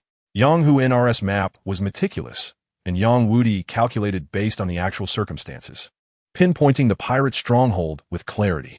Yang Wudi positioned 5,000 elite soldiers in ambush along the potential escape routes of the pirates. Wang Lianji, in turn, led 30,000 elite troops directly towards the pirates' lair. The pirates, concealed upon the vast sea, found it exceedingly difficult to locate their hideaway among the islands. Thus, they had not anticipated an assault from Yungue so swiftly, without any warning. They were caught entirely unprepared. The pirate leaders cried out, rallying their soldiers to counterattack. But it was too late. Their forces were utterly disorganized and scattered. Soon, the pirates were rendered defenseless, desperately shouting in their native tongue to retreat. Wang Lianji did not pursue them closely. Instead, he directed his men to seize the pirate storerooms and the study of their leader, collecting all correspondence he deemed valuable. At this juncture, Yang Wudi, lying in ambush, encountered the fleeing pirate leader, effortlessly capturing him with minimal exertion. The pirate leader, seething with rage, began to curse. Yang Wudi, impatient, tore a piece from the blood and mud-stained garment and stuffed it into the pirate leader's mouth, exclaiming, "Cease your incessant noise." The pirate leader glared at him with renewed fury, yet Yang Wudi remained unfazed. Instead of seeking out Wang Lianji directly, he strolled towards the island's edge, soon encountering the individual he sought. "General Li, where do you think you're headed?" Yang Wudi blocked Li Jio's path, a smile playing on his lips, but his gaze icy. "General Li, should you not be in the tent? How is it you find yourself here?" Li Jiu, beads of cold sweat forming at his brow, forced a smile. "I was concerned for you, General Yang, and came to see how you fared. I had no idea you were so valiant. You have already captured the pirate leader. Truly admirable. Is that so?" Yang Wudi cast a glance at the pirate leader, who had become particularly animated upon seeing Li Jio, and sneered, "I thought General Li had come to warn the pirates." "How could that be?" Li Jio forced a smile, eager to offer further justifications, but was interrupted. "How could it not be?" Wang Lianji approached, clutching a stack of letters, his gaze piercing as he regarded Li Jio. "Li Jio, you have been corresponding with the pirates, leaking our nation's secrets. To be sentenced to death by slow slicing would be too lenient for you." He presented the letters to Yang Wudi. "General, please look. These letters are not solely Li Jio's." Chapter 95. You are a traitor. Upon seeing the letters, Li Jio was consumed by panic. He attempted to snatch them back, but soldiers firmly restrained him to the ground, leaving him helplessly watching as Yang Wudi took possession of the correspondence. His mind was flooded with a singular thought. It was over, utterly finished. He had warned against leaving behind any letters, but that accursed pirate leader insisted on retaining them, claiming a fear of being untrustworthy. And now, look at the situation. He was doomed. And what of the Empress and the Grand Duke? Yang Wudi perused the letters, a satisfied smile gracing his features. Li Jiu's anxiety d'apanat. He could not ascertain whether these letters represented the entirety of their correspondence or whether their activities had been fully exposed. But the joy on Yang Wudi's face suggested they contained critical information. Under such circumstances, he could only silently pray that the Empress and the Grand Duke would be able to mitigate the impending crisis. After detaining Li Jio, Yang Wudi secured the letters and proceeded to the pirate stronghold, commanding his men to empty the pirate storerooms. He then ventured into the study, hoping to uncover additional valuable items. To his delight, he discovered a jade pendant inscribed with the emblem of the Empress's maternal clan. Upon returning to the military camp, Yang Wudi first composed a secret missive to send to the capital, then ordered a tally of the casualties from the battle.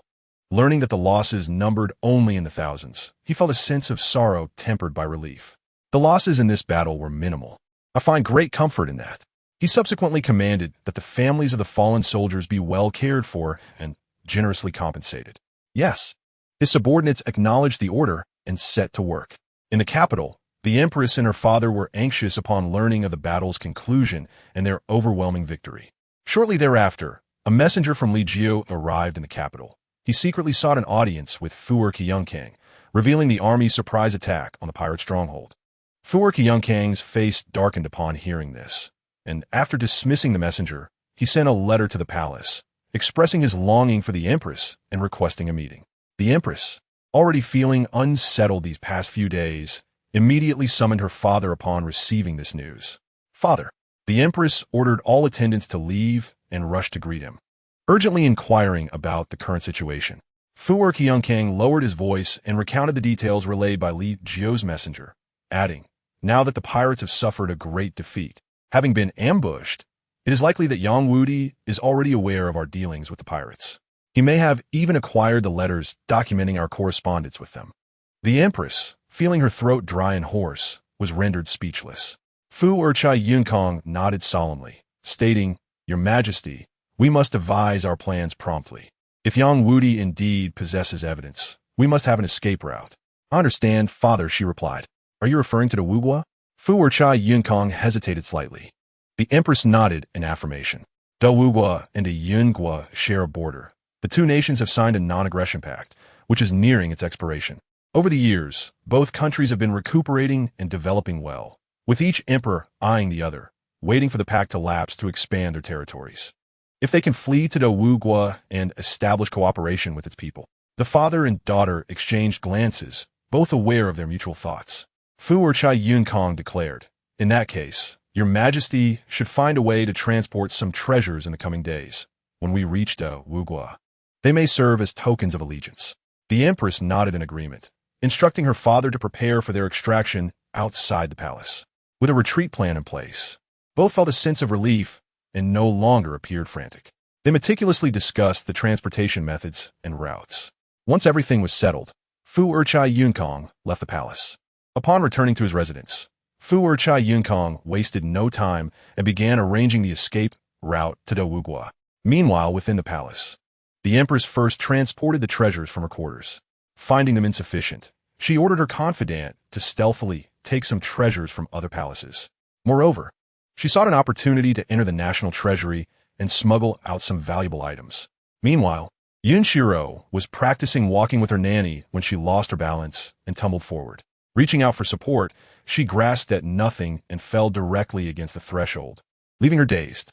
After a moment of confusion, she began to wail, "Where is the large vase at the entrance?" Yun Xirou's eyes widened in disbelief. She distinctly remembered a large vase being there. How could she have reached out for support otherwise? As Yun Xirou passed by the palace, he overheard his daughter's loud lamentations and approached her curiously. Yun Xirou was oblivious to her father's presence as she scanned the palace for other missing items, noticing several spots from her memory that were now empty. Suddenly, a thought struck her. She inwardly exclaimed, could the Empress be planning to flee? Now, as Yun Xirou waved her small hands anxiously, she pondered, the Empress is absconding with the wealth of a Yungua. What should I do? How can I inform mother and father? Upon hearing her thoughts, Yun Xirou halted in his tracks, his expression darkening. He recalled his daughter's mention of the missing vase and turned to look behind the palace door, confirming that the items from his memory were indeed gone.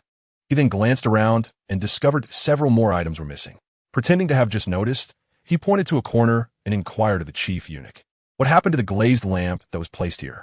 Yun Xirou sighed with relief, thinking, it seems father has keen eyesight, noticing the missing items so quickly. However, the Empress's plans to abscond must involve more than just these stolen goods. Yun Xirou's expression darkened further as he immediately instructed the chief eunuch to conduct a thorough investigation into what had recently gone missing from the palace. Every single flower and blade of grass must be accounted for. "Yes, Your Majesty," the chief eunuch replied, preparing to leave for the investigation. Yet, He was halted by Yun Xirou's command to conduct the inquiry discreetly, ensuring not to alert the would-be thieves. I want to catch that little mouse. Understood, Your Majesty. The chief eunuch affirmed as he departed. Chapter 96. Escape. Yun Xirou lifted Yun Xirou, declaring, "My little daughter is a blessing. Had it not been for Rower playing here, I would have been oblivious to the thief in the palace." His eyes darkened ominously at the mention of the mouse. Seeing that Yun Xirou was already taking action, Yun Xirou felt a sense of relief wash over her. Yet fatigue soon overtook her, and she began to doze off in her father's embrace. Shortly thereafter, news of the emperor carrying Yun Xirou to Changchun Palace spread throughout the harem. Many concubines gritted their teeth, deeming Li Fei utterly shameless for using her daughter to entice the emperor into her quarters. Yang Huaner, oblivious to these sentiments, would have dismissed them. She still harbored a chill from previous events and regarded Yun Xirou with disdain. Upon arriving at Changchun Palace, as the palace maids prepared to bow, Yun Xirou waved them off, making his way into the grand hall, where he found Yang Huaner, clad in a light pink dress, elegantly painting by the window. A gentle breeze stirred the strands of her hair, creating a picturesque scene. Yun Xirou watched quietly until Yang Huaner called for her maid to grind ink.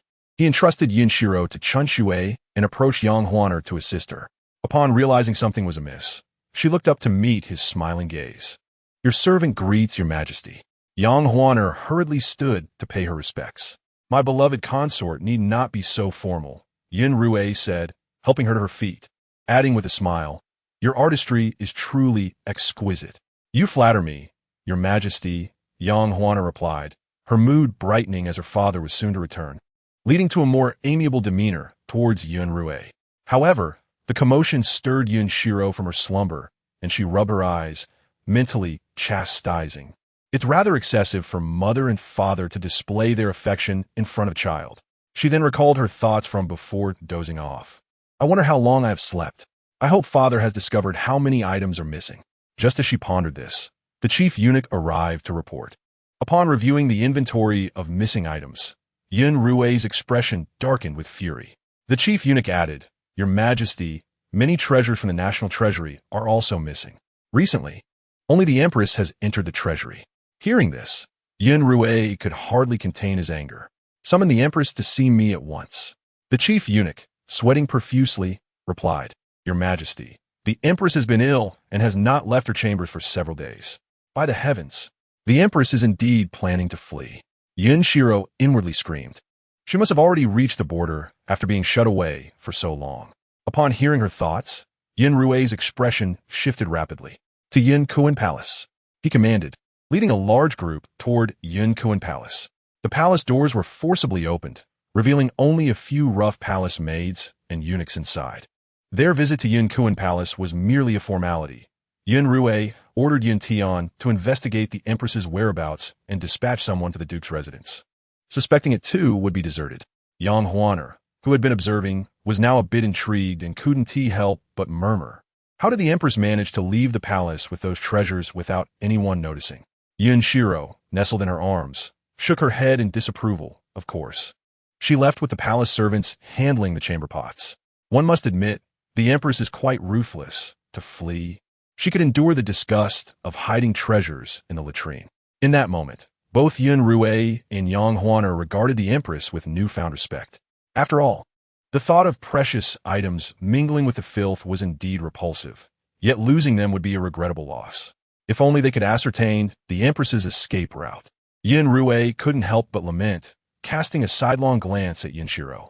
"Previously, we captured an individual who provided some clues. Follow this route for pursuit," he instructed. "Yes, Your Majesty," Yun Tian replied before departing. Watching Yun Tian's retreating figure, Yun Xirou sighed, believing that if Rower was right, the Empress and her party would soon reach the border. If Yun Tian did not act swiftly, it would be troublesome once they crossed into Da Wu Gua territory. Having a daughter like Rower was indeed his good fortune. With this thought in mind, Yun Xirou went to Changchun Palace, concocting a reason to reward Yun Xirou with a gift. Meanwhile, Yun Tian, following the route provided by Yun Xirou, spurred his men onward, tirelessly pursuing day and night, reaching Qingying City in just 3 days. Qingying City, a frontier town, was known for its simple folk, The arrival of outsiders would easily draw attention. Although the Empress and her entourage had disguised themselves, the considerable treasures they carried made them conspicuous. As such, with a few inquiries, Yun Tian soon learned that the Empress's group had left Qingying City just an hour prior. He decided to rest for half an hour before continuing the chase. After 3 days of relentless travel, they were utterly exhausted. Without taking a moment to rejuvenate, they risked being suppressed by the guards of the Guogong mansion. Half an hour later, Yun Tian and his men caught up with them. They were mounted on horses while the Empress's party traveled in a carriage. Thus, within an hour, Yun Tian had encircled the Empress's entourage. With his hand resting on the hilt of his sword, he stood ready to act at a moment's notice. Fu Ercha Yun Kong commanded the guards to take action while he and the Empress sought to abandon all their treasures, hastily steering the carriage towards the border between the Yun and Da Wu. After all, treasures could be replaced, but a lost life meant losing everything. As long as they crossed into Da Wu territory, their lives would be spared. Chapter 97. The Arrest Returns. Yun Tian offered them no chance to escape. A dozen dark figures descended from the sky, blocking the path of Fu Ercha Rong Xin and Fu Ercha Duo Qi. Upon seeing the obstruction, Fu Ercha Rong Xin's heart trembled. How could this be? She recognized that the individual before her was a capable aide of Yun Xirou, someone who had handled numerous significant cases. Being captured by Yun Tian would mean a perilous fate. Fu Ercha Rong Xin exchanged a glance with her father, and in an instant, they divided their paths. Yun Tian narrowed his eyes. He had already left several guards behind, and now splitting their forces again posed a risk of ambush for the Fu Ercha family. Without hesitation, Yun Tian decisively ordered, "You two pursue Fu Ercha Duo Qi. We must see him alive or dead. The rest, follow me." Armed with the route provided by Yun Xirou, Yun Tian's men were nearly invincible. Just a step away from the border of Dawu, Fu Ercha's duo was captured and returned. Fu Ercha Rong Xin attempted to speak, but was silenced by Yun Tian stuffing a wad of cloth into her mouth. Her words were completely stifled, filled with despair. She cast her gaze elsewhere, only to be struck by Yun Tian. She was advised not to dwell on frivolous thoughts. The emperor was merciful and had not decreed immediate execution for the captured Fu Ercha family. Fu Ercha Rong Xin scolded, regretting that she had not brought poison with her when she left the palace. The Jin kingdom quickly received the news and dispatched envoys without delay. 2 groups entered the palace almost simultaneously. Aware of the situation concerning the Empress of Yun, the Jin envoys feigned ignorance. Setting aside the intricate schemes with the Fu Ercha family, Yun Xirou proceeded to the court hall to meet with them. The petition was succinct, stating that the Jin kingdom faced internal strife and external threats, with princes competing against one another, resulting in inexplicable deaths over the past 2 years. Except for He Lianqi, who was a hostage in the Yun kingdom, no one had survived. Such a candid disclosure of their national circumstances left Yun Xirou apprehensive. He had heard from his daughter about He Lianqi being a pivotal figure. Though somewhat unfamiliar with the term, he grasped the essence. The Jin kingdom had previously eyed the borders of Yun kingdom with hostility, having suffered losses at the hands of Yang Wu Di, which led to their recent restraint. In recent years, there had been no further unsettling rumors from Jin, but they could not deny the visit of their prince. Considering this, Yun Xirou summoned Fu Zi and called for the young prince He Lian. As soon as he spoke, a glimmer of recognition flashed in the crowd, indicating that He Lianqi's life in the Yun kingdom had been quite favorable. The boy was brought forth, and his wounds had been adequately treated. Yang Huan Heir arrived with Yun Xirou. Yang Huan Heir remarked, "A few young eunuchs acted thoughtlessly. I have already reprimanded them." Yun Xirou narrowed his eyes slightly. "Was it a deliberate provocation today?" Yang Huan Heir replied, "We are still investigating and will provide your majesty with a resolution and an explanation for the young prince." The visitor was Li Fei, who appeared to be quite familiar with He Lianqi, while some harbored internal doubts. They did not express them outwardly. He Lianqi understood this well. He glanced at his slender arms and legs, and his gaze met a sensitive pair of eyes. If he guessed correctly, that person was his long-lost second brother, who had accompanied the delegation today for reasons unknown. He Lianqi bowed and presented himself as a typical hostage. "Before my departure, father was in good health. How could he have become so weakened in just a few years? I am living well in the Yun kingdom. Both the emperor and empress are kind individuals. I harbor no grand ambitions, simply wishing to spend my days here in peace. I recall that before I left, you had already learned of my second brother's whereabouts. By age, he should be more suitable for the position of heir to the Jin Kingdom. What a chaotic situation. A hostage enduring grievances in a foreign land. Today served as a prime example. Why did Lin Shi still wish to remain in the Yun Kingdom? Yun Xirou gazed at the delegation, momentarily unsure of how to proceed. This was a matter for the Jin Kingdom. It was not his place to intervene. They had been summoned, and their intentions had been made clear. Even if Yun Kingdom were to meddle in Jin's internal affairs, such an excuse would not suffice. With so many eyes upon him in the Grand Hall, it was unwise to provoke trouble. Very well, you may discuss amongst yourselves. I shall take my leave to grant you some space. Yun Xirou, accompanied by Yang Huan heir, prepared to depart. Before leaving, he felt Lin Shi's gaze on Yun Xirou. This feeling was unsettling, and Yun Xirou disapproved. My beloved, I feel it is inappropriate for the young princess to interact with Lin Shi. What do you mean? The young princess is still innocent, knowing faces but not hearts. Who knows what Lin Shi truly thinks? What if all his actions are mere deception? Aware of Yun Xirou's concerns, Yang Huan heir shook her head in resignation. Your Majesty, you may not be aware, but Lin Shi has indeed formed a good relationship with Rou heir. Even if you were to send him away now, he might not leave. Did he not make that quite clear in the Grand Hall? Despite this, Yun Xirou remained deeply unsettled. He turned to Yun Xirou. My dear child, do not be swayed by Lin Shi if he truly remains in the Yun Kingdom while secretly controlling everything in the Jin Kingdom. That would be exceedingly cunning.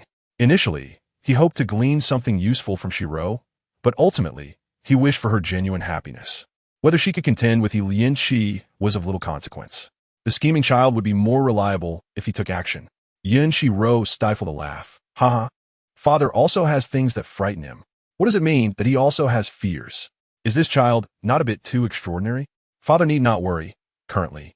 The internal affairs of the Jin Kingdom are not overt. Although the letters are heart-wrenching, the struggles have never ceased. Chapter 98. Not just a child.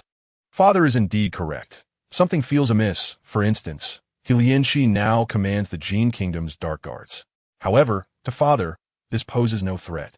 Mother has been doing her utmost to win over Lin Shi, and even if he is a little demon, he should be swayed by now. It is unfortunate that I cannot speak yet. If I could, I would proclaim that I have become enlightened, for some things are the will of the divine. Yun Xirou cast a glance at Yun Xirou. Yang Huan heir followed suit. Both parties breathed a sigh of relief, grateful that neither was aware of their ability to hear their daughter's thoughts. Otherwise, it would be difficult to clarify matters in the future. Yet, Xirou was quite audacious to conceive such a strategy. Perhaps she could assist the emperor in making decisions in the future using this method. Having made up his mind, a palace attendant came to report that the issues concerning the Jin delegation had been resolved. What now? Prince Lin expressed his contentment with your esteemed country, and acknowledged that in terms of age, he is indeed inferior to the second prince. Therefore, we are preparing to set off in search of the second prince. While young master Lin shall remain in Yungu as a symbol of the amicable trade relations between our two nations. The envoy spoke earnestly, and Yun Xirou nodded in agreement. As long as no one is taken away, he can ascertain Lin Ch's subsequent actions. However, the envoy's tone shifted, leaving Yun Xirou somewhat perplexed. Might His Majesty of Yungu elucidate the wounds on our young prince, Lin? Those injuries can no longer be concealed. Yun Xirou's expression stiffened. I was just about to address this matter. My several princes are no longer young, yet they possess little knowledge of horsemanship and archery. The vast grasslands of Ngu prompted them to gather for some practice, and it was during this that the young prince inadvertently fell, resulting in his minor injuries. However, I have already arranged for the finest imperial physician to attend to him, so you need not worry. In that case, we shall not impose further. The emissaries from Ngu arrived swiftly and departed just as quickly, vacating the borders of Yungu. Yun Xirou even took the liberty of dispatching someone to ensure that they left no peculiar items behind. Once they had departed, Yun Xirou, accompanied by Ying Huinar, personally ventured into the inner palace. Young Prince Lin, feel free to disclose who has shown such disrespect to our guest from Yungu. Lin glanced at Yun Xirou, his gaze clear, revealing nothing of his inner thoughts. Upon meeting the eyes of the person who struck him, Lin suddenly lowered his head. It's nothing, really, I have been treated this way before, and I have grown accustomed to it. They claimed it was merely in jest. Otherwise, I would not be standing here. Yun's heart grew cold. Initially, he had dismissed such intangible matters. Yet his daughter's prophecies had proven increasingly accurate, even foretelling the movements and hideouts of pirates at sea, leading him to reconsider. Yun's voice turned grave. I have brought you here to advocate for young Prince Lien. Step forth if you have wronged him. I shall not implicate your family, but should I uncover the truth, do not blame me for my ruthlessness. The punishment shall extend to your kin. What hope do you have then? Someone stepped forward. It was I, a servant. I acknowledge my mistakes. I understand that young Prince Lien is a guest of our country, and I shall not dare again. The individual crawled before Lien. Removing his belt. Young Prince Lien, please vent your grievances. Lien blinked innocently. But we all agreed it was just a playful jest. Isn't this merely a case of feigning weakness to ensnare the strong? Yun Xirou, unable to contain herself, interjected. This little eunuch is not the true mastermind. The real instigator lurks behind the scenes, that rat-eyed fiend. Now, fearing punishment, he has sent someone to take the blame. Yun's gaze swept over the assembly. His tyrannical presence and the weight of authority made others tremble involuntarily. Yet another stepped forth. With his majesty present, there must surely be evidence. Yun approached the individual, towering over him. The oppressive aura left the man quaking. Yun looked up, a sycophantic smile adorning his face. What does your majesty require of me? Do you have nothing to say regarding the harm inflicted upon young Prince Lien? Yun scoffed. It is said that Yun is quite resilient. I have yet to witness such fortitude. Why not demonstrate now? Upon hearing this, Yun trembled. What does your majesty mean? I have not. Yun retaliated. You have repeatedly bullied young Prince Lien. What is your intent? Your majesty. Your highness. I have not. Yun flung evidence before Yun. These items were found in your quarters. I have consulted the physician, and some of these items correspond precisely with the wounds on young Prince Lien. How do you explain their presence in your room? Yun became flustered. He raised his eyes to meet Lien's gaze, which held a chilling intensity beyond his years. He had never kept such items after dealing with Lien. He had always believed Lien to be easily bullied, only to discover that he had been biding his time. Yun bowed deeply. Your majesty, please see reason. The old servant would never do such a thing. You spoke of teaching me gratitude, of making me beholden to you, reminding me that no one in this palace could treat me better than you. Have you forgotten those words? The voice, though that of child, resonated in Ngu's ears like an incantation, inescapable. This is no mere child. This is far from child. Chapter 99. Punishment. Ngu. I anxiously glanced at Yun. Your majesty. I never said such things. Whether you said them is no longer significant. What matters is that Yun must provide an explanation to Lien and the emissaries from Jango. Lmgui, or even FZ, must face consequences today. Yun did not lift his gaze, yet FZ understood, leading men forward to seize Lmgui. How would you like to deal with this troublesome servant, young prince? Were it not for Yun's inability to speak, Lien would have entrusted this matter to her. He stood there, appearing completely indifferent. Yet to Lmgui, he appeared as a demon incarnate. Your majesty, I refuse to admit to actions I did not commit. Yun, agitated, closed his eyes. FZ, quick-witted, silenced Lmgui before he could utter another word. I am uncertain how to proceed aptly. He suddenly recoiled, turning to Yun, my lady. If I punish this eunuch today, will I forever face hardship in the palace? Alone and merely a child, it is natural to fear these servants. Many among them are traitorous, and these are quintessential examples. Yun's expression hardened. Yun Xirou, cradled in someone's arms, shivered at the scene. This binds us all to the same fate. Who could deny it? Yet at present, aside from keeping him close, there is no better course of action. Absolutely not. Yun replied resolutely. While you dwell within this palace, I shall not allow anyone to bully you. Furthermore, you must care for the little princess. Had it not been for your efforts in rescuing me and the little princess from the library, we might have already lost our lives.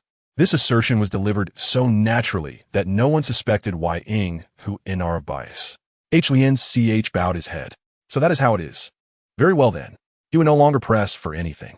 With Lady Wai Ying and His Majesty advocating for him, he felt emboldened to act. I wish for Eunuch L to experience the lashes he inflicted upon me that night. The others, trembling, crawled closer. Young prince, we are but foolish servants. And we hope for your magnanimity. Please do not hold our transgressions against us. At this juncture, both Wai Ying Hu Nr and Wai Nru felt a twinge of guilt. This is not about seeking justice. It is merely an acknowledgement of Lianch's future prominence. Though Wai Nru's headaches may have been infrequent, they still suggested precariousness. If Lianch proves formidable, he must set a precedent for harmonious relations between Jianggu and Yanggu, ensuring mutual non-aggression henceforth. Wai Nru's thoughts were myriad, yet time was short for realization. He cast a glance at Ngu I and the eunuchs surrounding him, simply closing his eyes. FZ understood the unspoken command and had them taken away, proceeding according to Lianch's earlier suggestions. The sounds of anguish echoed, and Wai Nru turned to Lianch. Are you satisfied with how I have handled this matter, young prince? Lianch remained outwardly composed, revealing no discernible reaction. The long-awaited justice has arrived, albeit belatedly. In the public eye, Lianchi smiled and nodded, expressing his satisfaction with the emperor and empress executing the sentence personally. Thank you, your majesty, he declared, kneeling to pay his respects. As long as Lianchi did not hold a grudge against himself and Yun Xirou, that was all that mattered. In truth, everyone understood the historical reality. Hostages have never enjoyed favorable circumstances, serving merely to avert conflict between nations, while their personal well-being remained of little concern. This was evident during the recent visit of the Jin Kingdom envoy. Yang Huan heir felt troubled, wishing Lianchi's demands were truly so simple. The entire Fu Ercha clan had been imprisoned, and even distant relatives expressed their discontent. I demand to see the emperor. The treasonous plot involves the Empress and Fu Ercha duo Qi. What does it have to do with us? You cannot treat us this way. Our clan is not comprised solely of Fu Ercha Rong Xian and Fu Ercha duo Qi. The emperor must acknowledge the sacrifices made by our entire family. We cannot all be executed. Your Majesty, such actions will dishearten the other ministers. Upon hearing these words, Yun Xirou let out a cold snort. Did they really think he was oblivious?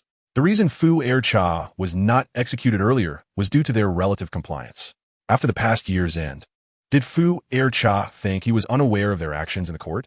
Yun Xirou tossed the evidence gathered by Yun Tian before the crowd, leaving them with a single admonition. Even if you claim to be wronged, you must first tidy up your filthy tales. Each of you has benefited from the Fu Ercha clan. Now that they face adversity, you wish to distance yourselves. The current state of the Fu Ercha clan is not unrelated to you. Yun Xirou spoke with ruthless clarity, with the evidence laid bare. Even those unwilling to acknowledge the truth had no recourse. The emperor possessed ample proof of their corruption, and what awaited them was the hand of justice. Dismissing the empress was no trivial matter, and Yun Xirou summoned all ministers to attend. He revealed all the misdeeds committed by the empress and her father. Gasps filled the hall. Some presented additional evidence of the Fu Ercha clan's treachery. In an instant, the court was engulfed in turmoil. Yang Wudi and Yang Wuguo were not spared either.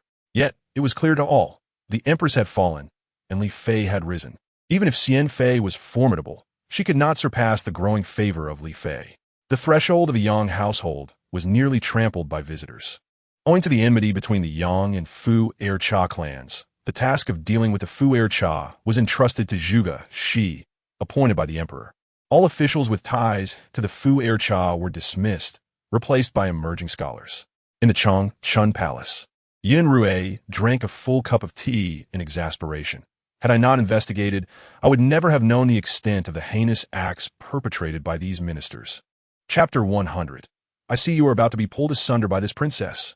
Yang Huan heir stepped forward to offer comfort. Your Majesty knows well. It is simply that there were not enough capable individuals before, which has led to this situation.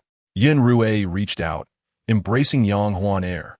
You may not believe it, but I've been dreaming recently, dreams of a phoenix soaring above the Changchun Palace. Upon hearing this, Yang Huan heir knelt, afraid to breathe a word. Your Majesty, donot jest with mistrzostw from Europa. Yun Xirou stood, speaking calmly yet earnestly. I understand your lack of ambition for the position of Empress, yet the harem cannot remain leaderless. I cannot allow Xian Fei to ascend to Empress. Should that happen, and a child unexpectedly appears, if it is a princess, it may be bearable. But if it is a prince, the faction of Xian Fei would not fare well either. The scholars had only just entered the court and were not yet fully versed in such matters. I must tread carefully with the Yuan family. However, many from the Yuan clan could attest that Yuan Jiao's brother, Yuan Jiahao, was bold and accomplished, renowned throughout the land. Some even felt a greater familiarity with him than with me, their emperor. The policies I enacted were forgotten, while the title of Tyrant lingered in the minds of the people. Yang Huan heir remained kneeling, and Yun Xirou did not insist she rise. Ascending to the position of Empress was undoubtedly a target. It was not only an eyesore to the Empress Dowager, but also a thorn in the side of the harem concubines. I have not considered this matter thoroughly. It is indeed wise for you not to pursue the role of Empress at this time. However, I wish for you to know that in my heart, you are the ideal candidate for Empress. Yun Xirou cast a fleeting glance at Yun Xirou and shook his head in resignation. Should Xirou learn of future events, she would undoubtedly face numerous challenges. Many would feign intentions to wed Xirou, yet the authenticity of their affection would remain uncertain. Yun Xirou remained silent, and Yang Huan heir rose to express her gratitude. Thank you for your trust, Your Majesty. However, there are many in the palace more senior than I. Should I oversee the harem, it would surely invite ridicule upon Your Majesty. She glanced at Yun Xirou. I harbor no ambition for the Empress position. To remain by Your Majesty's side is already a great fortune. I do not seek anything else. I only wish for Your Majesty and Xirou heir to be safe and healthy, with all affairs proceeding smoothly. Understanding the nature of Yun Xirou, who was inherently suspicious, the Yang family, now flourishing in the capital, was a potential threat. Should he falter, they could face extinction. The present circumstances were indeed preferable. Unaware of Yang Huan heir's true sentiments, Yun Xirou was profoundly moved. After assisting her to her feet and sharing light conversation, he took his leave. Once he departed, Chun Shui expressed her confusion. Why does the Empress not aspire to become the mistress of the harem? Yang Huan heir pondered for a moment. The role of harem mistress is not an easy one. I merely wish to see Xirou grow up healthy. As for the position of mistress, I leave it to whomever. The wealth of the Fu Ercha clan was entirely confiscated, with Fu Ercha Duo Qi identified as the mastermind, and alongside Fu Ercha Rong Xin was to be executed according to the law. Yun Xirou issued a decree, demanding the execution of the entire Fu Ercha clan within 3 days. Some labeled Yun Xirou a tyrant, asserting that he showed no compassion even to a wife who had accompanied him for over a decade. Others claimed the Empress sought power and colluded with enemies, causing suffering for the coastal populace for decades, a crime deserving of death. The Emperor's actions were seen as protecting the people, ensuring that future generations understood the consequences of breaking the law. Rumors circulated, both praising and condemning him, yet instilling caution among those loyal to the throne. A tripartite stalemate emerged in the court, leading to a convoluted existence for the ministers that persisted for 15 years. 15 years later, Yun Xirou had matured, and He Lianqi became her first male companion. Hui Pin had not given birth, remaining melancholic and clashing with the emperor, leading to her confinement in the cold palace, where was rumored she had descended into madness, losing her former beauty. Little princess, take care. Yun Xirou climbed the wall, addressing the chattering He Lianqi below. You're only 5 years my senior, nothing more. Who are you calling little princess? He Lianqi chuckled in disbelief. Since Yang Huan heir and Yun Xirou had punished those small servants, the inhabitants of the harem gradually understood that He Lianqi was no longer the easily bullied hostage from a rival nation. Do not chase after me. I will only be out for a short while. Rest assured, I will not allow you to be reprimanded by mother and father. He Lianqi felt a twitch at the corner of his mouth. Just as he was about to respond, she had already leaped down from the wall, disappearing from sight. He Lianqi shook his head helplessly. The once vulnerable little girl could no longer be trifled with. As he turned to leave, he suddenly felt a gust of wind behind him. Instinctively, he tried to evade, suppressing the urge within him. Endure this blow. A mocking voice resounded. Oh, Why aren't you by that person's side today, acting as their lapdog? That person referred to Yun Xirou. A group of young gentlemen sauntered over, their demeanor far removed from that of scholars. Hellion Qi merely brushed his hand over the spot where he had been struck, addressing them with a courteous request. I kindly ask all gentlemen to speak with caution. That individual is my national princess. Laughter erupted. The national princess? Li Qinglin doubled over with mirth, believing only you would think that petite figure could embody a national protector. If anything were to occur, she would be the first to flee. Li Qinglin glanced at his companions, only to find their expressions tense. Why aren't you laughing? Do you genuinely believe that soft-spoken princess could safeguard the nation? The title is merely a ceremonial one bestowed upon her by the emperor. How many troubles has Yun country faced since her birth? The events of yesteryear were well known among the residents of the capital. Such topics were mere gossip for them. Someone signaled Li Qinglin, who, unable to decipher the gesture, leaned closer, asking, "What is wrong, my friend? Are your eyelids twitching?" A lively voice chimed in from behind. Whether his eyelids are twitching, this princess knows not. But I am quite aware that you are about to be on the receiving end of my wrath. As the words fell, Li Qinglin shuddered. Hadn't this ancestor already jumped the wall to escape? Was this a secret divulged by Hellion Qi? Li Qinglin turned around slowly, wearing a sycophantic smile as he addressed Yun Xirou. What do you mean, princess? I was merely jesting with Master Hellion. Jesting? To say this princess is a weakling who would flee at the first sign of danger? Is it your idea of humor with Master Hellion? A cold sweat broke out on Li Qinglin. What else had this little ancestor overheard? Perhaps it would be better to eliminate him. I never said that. Hellion, what say you? The young girl had blossomed from a comical figure into a graceful lady. Despite the adversarial relations between their nations, Hellion Qi found himself irresistibly drawn to Yun Xirou. He recalled when she was merely 3, having just learned to issue commands. When someone bullied him, she had rushed to his aid without hesitation, defeating the assailant with ease. Her boisterous demeanor was in stark contrast to her name. Although aware that her actions stemmed from her understanding of her pivotal role in this world, he remained captivated, enchanted, and utterly besotted. Hellion had indeed heard Li Qinglin disparage the princess's ability to protect the nation, claiming it was nothing more than an empty title. It was irrelevant whether Yun Xirou and her mother recognized the worth of those individuals. Their parents' actions were undoubtedly justified. Yun Xirou circled around Li Qinglin. I never noticed before, but now it's evident. Master Li Qinglin possesses quite the audacity, even doubting the emperor's decisions. The suddenness of her statement caught Li Qinglin off guard. He swiftly scanned the surroundings, confirming there were no onlookers, and fell to his knees, pleading, "Princess, I mean no offense." Yun Xirou showed no mercy, striding forward to deliver a kick to Li Qinglin. "No offense. I see you're quite bold. Although Master Hellion is a hostage, he has contributed greatly to fostering goodwill between our two nations. If it were you, you would not possess such audacity, nor such value, to belittle such a loyal minister. What is your intent?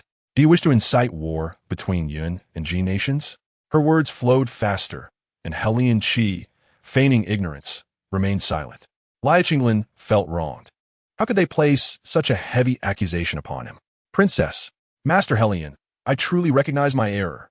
If not for Master Hellion advocating for the recruitment of talent, do you think you would be able to serve in the palace as a companion to the emperor? To belittle Master Hellion is one matter, but to belittle this princess signifies a lack of clarity. Li Qinglin, this year's imperial garden lacks color. Why not let you experience the taste of the 1 foot red? 1 foot red. That could be life-threatening. Even if Yun Xirou is the national princess, she cannot resort to such punishment privately, especially since Li Qinglin is the sole heir of the Liu family. Should anything happen, it would be indefensible. At that moment, everyone felt a wave of anxiety, rushing forward to plead for Li Qinglin. "Princess, Master Hellion." Li Qinglin did not mean it. He simply spoke without thinking, unaware of the gravity of his words. The princess possesses a tongue as sharp as a sword, her mere utterances prompting introspection. Li Qinglin momentarily lost his wits. "I implore the princess to forgive him." "Humph. A bunch of cowardly rats. My father and mother have long supported Hellion Qi, yet it is only this group that dares to utter such words. If this gets out, none of you will escape unscathed." Yun Xirou turned her gaze to Hellion Qi. "Master Hellion, do you think we should forgive them?" Elyanki stood respectfully, maintaining his demeanor as before. With the princess present, her decision shall suffice. I believe Master Li Qinglin acted without malice, hence his thoughtless words. Some began to view Hellion Qi differently. Though a hostage, he was quite astute. At least in matters of this nature, he was undeniably impressive. Hellion Qi remained indifferent to others' opinions, yet Yun Xirou could not overlook the actions of these individuals. Master Hellion's kind heart does not wish to trouble you. Yet this princess cannot turn a blind eye to such misconduct. I cannot condone this depravity. Li Qinglin must recognize his fault, which is the best outcome. However, while death may be avoided, living with the consequences is inescapable. Not allowing Master Li Qinglin to learn a lesson would be detrimental in the long run. What the princess says is true. Then let Li Qinglin receive 20 strokes of the rod. Should anyone be found to collude or show favoritism, this princess shall strike them as well. Her decree relieved many, and Li Qinglin grasped the price of his careless words. The rest regarded Hellion Qi with newfound respect. Once the crowd dispersed, Yun Xirou finally exhaled. What fools! Had I not been so clever in finding a compromise, once Hellion Qi stood up, you all would be begging for mercy. We are all family. Why must we speak of two different households? This group can do nothing but stir trouble. Upon hearing Yun Xirou's thoughts, Hellion Qi smiled broadly. Noticing his joy, Yun Xirou approached. You fool, don't you realize? Realizing her words were miscalculated, she quickly revised her statement. If they bully you, do you simply accept it without resistance? Would you not fight back? I merely think they speak trivial matters that do not affect me. Thus, I am indifferent. Your status is no longer what it once was. Remember, though you may be a hostage, you symbolize the friendship between our two nations. You cannot allow them to say whatever they please. It will only embolden their mischief. In the end, only you will suffer. Yun Xirou's proud demeanor reminded Hellion Qi of fragments of his past. As a child, he believed himself a prince and thought his future would be bright, only to find himself sent here as a hostage shortly after gaining consciousness. Hellion Qi felt a tinge of sorrow. Well, am I not fine now? That is because this princess arrived in time. Indeed, the princess is most formidable. Then you must not hesitate to accompany me in our outings. Otherwise, should anyone bully you, I would be unable to protect you. The 15-year-old girl, fragrant and delicate, captivated Hellion Qi's heart. He realized he might never again experience such moments. Chapter 102. How fortunate to marry such a daughter-in-law. He may never again experience such moments in his lifetime. However, it matters not, for one day, better days will come. Yang Huaner observed Yun Xirou and Hellion Qi growing increasingly close, feeling a tinge of concern. Your Majesty, do you think there might be any trouble with Xirou being so close to him? What trouble could arise? That clever girl is astute. She can deduce the course of events from a single occurrence. Although I do not frequently discuss court matters with Xirou, she comprehends metaphors well and provides me with excellent responses. Such a person is most suited to be by Hellion Qi's side, observing his subtle actions. I have heard that the Empress Dowager has recently become rather unruly, Yang Huaner remarked. Yun Rui's gaze turned stern. Regardless of her demeanor in these past years, the scholars have flourished and assisted me in numerous matters. Neither the Empress Dowager nor the Loyalists have gained any advantage. Due to your influence, the information the Loyalists have received is also inaccurate.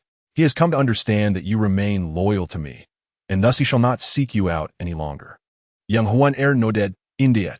This response slightly surprised Yun Rui. However, Your Majesty, I believe we must not let our guard down. Initially, after the Loyalists ventured out, we presumed they would take no action, thus we did not fortify against them. Little did we know, they have already established their own forces in the south, though we have yet to catch them red-handed. Yun Rui, not one to be foolish, acted swiftly upon realizing the Loyalists might be mobilizing, driving those hidden troops into disarray. The Loyalists have been hindered significantly, and many have begun to distance themselves from him, reducing his power considerably. Yet, there remain a few die-hard supporters of the Empress Dowager. I fear the Loyalists may act out of desperation and ally with the Empress Dowager. She is no benevolent figure and harbors no desire to see you prosper, which is precisely what concerns me. Upon hearing this, Yun Rui nodded in agreement. Indeed, there is little to worry about. They would never collaborate. The Loyalists and I do not share the same maternal lineage, although his birth mother was not favored in the palace. Having the loyalist as a son made others hesitant to offend him. In contrast, the Empress Dowager despises the loyalists, wishing for others to become her legitimate grandchildren. Consequently, she has consistently suppressed the loyalist's mother. Regardless, the loyalists would never collaborate with the Empress Dowager. The enmity over his mother's death cannot be easily resolved. Even if the Empress Dowager sought his assistance, it would be unlikely. What of Xirou and Helian Qi? Young Huan Rachaled. These two children have grown quite close recently. They even ventured outside the palace to explore shops. Our Xirou truly possesses a knack for business. I believe your majesty should seriously consider that memorial. Even if not under your daughter's name, it could still carry the weight of the courtier's reputation. It would be best to enact such ventures under another's name. In the bustling streets of the capital, Yun Xirou tugged at the landlord. After stepping outside, she had changed her appearance, along with Helian Qi consequently. The landlord was oblivious to the fact that the person before him was the revered national princess. Sister, look at the location of our shop. It is as secluded as can be. I shan't mention anything else, but I will rent it if you reduce the rent by 50 taels. Helian Qi's eyes widened in shock. Accompanying Yun Xirou on this outing had truly broadened his horizons. For instance, the landlord, who could be described as middle-aged, was affectionately addressed as sister by Yun Xirou, making her beam with joy, her eyes sparkling. Little girl, I feel a connection with you, so I will offer you a monthly rent of 300 taels. If you want it reduced by 50 taels, it may not sound good if it gets out, right? Moreover, as a young lady from a wealthy family, do you really need that 50 taels? Of course I do. Earning money is no easy task, dear sister. I also feel a connection with you. Look around. There are other shops for rent, and I have not inquired about them. Besides, I have heard that your shop has a rather unsavory reputation. As she spoke, Yun Xirou lowered her voice until only the landlord, herself, and Helian Qi could hear her. The landlord's expression soured. Yun Xirou quickly added, I understand that we prefer not to discuss business in such a manner, but this is merely a test. If it were not for those issues, your rent would easily be 400 taels. But, dear sister, to speak frankly with those matters at hand, it would be difficult to rent out your property. The landlord gritted her teeth, realizing that if she continued to concede, she would not even secure 300 taels. Despite having a prime location in the capital, she ultimately had to grit her teeth and rent it out for just over 200 taels. It was disheartening, and she could not fathom what had transpired to lead to such drastic measures. Dear sister, you appear so affluent. Surely you have more than one property? Let's not linger on this. I will pay an additional 10 taels, and you will rent it to me for 260 taels. I will sign a long-term contract with you. What does that sound? Long-term? For how long? 10 years. How about it? It will remain vacant otherwise. Considering the girl's words, the landlord nodded. Very well, let us proceed as you suggested. Come, let's finalize this. Fearing that Yun Xirou might change her mind, the landlord promptly took her to the magistrate's office, ensuring that the contract could not be easily altered. What you do is not my concern, but do not let my property suffer any damage. Rest assured, I will not. The landlord smiled slightly. You are indeed fortunate, having married such a persuasive wife. With that, the landlord swiftly departed, leaving no trace behind. Helian Qi, wanting to retort, found no one left to argue with. If one is to conduct business, why not seek a prime location? This place is excellent. After all, it is in the capital where every inch of land is precious. Thus, there is no need for excessive contemplation. While others may be unable to handle the supernatural occurrences here, I am not afraid. Helian Qi admired Yun Xirou's ability to turn the dead into something lively. Furthermore, her entrepreneurial endeavors had now expanded across the entirety of the Yun, with her shops visible wherever carriages and horses traveled. The depth of her intellect is truly remarkable. What type of shop are you planning to open? Stationery, a courier service, daily necessities, anything you can find on the streets. I have invested in it all. Yun Xirou instructed Xiao Jing to gather people to tidy up the shop and turn to Helian Qi. The transmission of news is often slow. Typically, it requires beggars or refugees to spread it, which is inefficient. Their journeys are too slow to achieve the results I desire in a short time. What do you plan to do? By staying close to me, you will naturally learn that I possess numerous fleets and caravans. The travel time between them is at most 2 hours. Regardless of whether by land or water, the time intervals are identical. The capital is well connected, and and the distances to various regions are nearly equivalent. Thus, I do not worry about delayed news. I intend to create a newspaper covering both court decisions and common gossip. It will captivate not only scholars and politicians, but even ordinary young ladies curious about daily gossip. Once established, it is destined to be embraced by the masses. Chapter 103. Suddenly gaining a daughter, freshly roasted candied chestnuts. Yun Xirou turned her head to see Helian Qi already approaching. "One gene, sir, please take it." Helian Qi sauntered over, exuding an air of nobility. "Freshly made, do try one." As he spoke, he peeled one and offered it to Yun Xirou. Upon meeting her gaze, Helian Qi paused, then retrieved another, scalding himself in the process. Yun Xirou laughed. "I am merely observing you. Why are you blushing?" The unguarded expression unexpectedly softened Helian Qi's heart, the lingering softness of touch still palpable on his hands. He resolutely suppressed his emotions and lowered his head to continue peeling the chestnuts. He broached the prior topic again, inquiring whether she cared about the murder that had occurred here. "What is there to care about? We deal in information and speed, not in other commodities. There will always be those in need," came the response. "Moreover, the human heart is the most terrifying thing in the world. There is no need to fear ghosts or deities." This was indeed a rather novel perspective, and Helian Qi nodded in acknowledgement. The unpredictability of human nature was evident here. They also had intelligence networks, albeit clandestine in nature. Yet, in Yun Xirou's domain, it seemed that nothing was off limits. To formalize the unsavory dealings was indeed a display of acumen.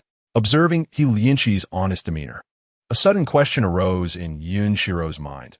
Helian Qi hesitated momentarily with his hand reaching for his money, then resumed his normal demeanor. "Is that so?" she thought, taking a deep breath. Gaining Helian Qi's trust would be a challenge. Nevertheless, there was ample time ahead, especially before his fiancée made her appearance. Opportunities were still plentiful. After purchasing the chestnuts, the two boarded a carriage, where Helian Qi handed her some water, saying, "Drink a bit."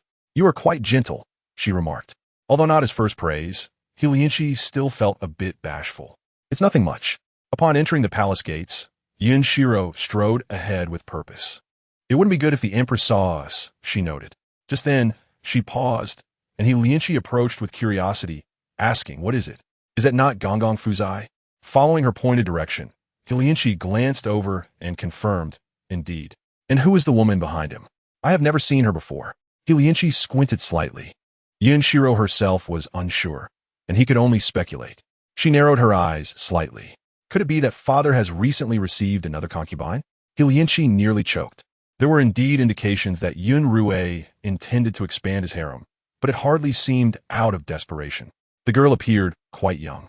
She likely would not have caught Yun Xirou's eye. Unwilling to relent without answers, Yun Xirou cheerfully approached. "Gonggong Fu." The elder turned his gaze. "Oh, has the princess ventured out again? Has the family cast you aside?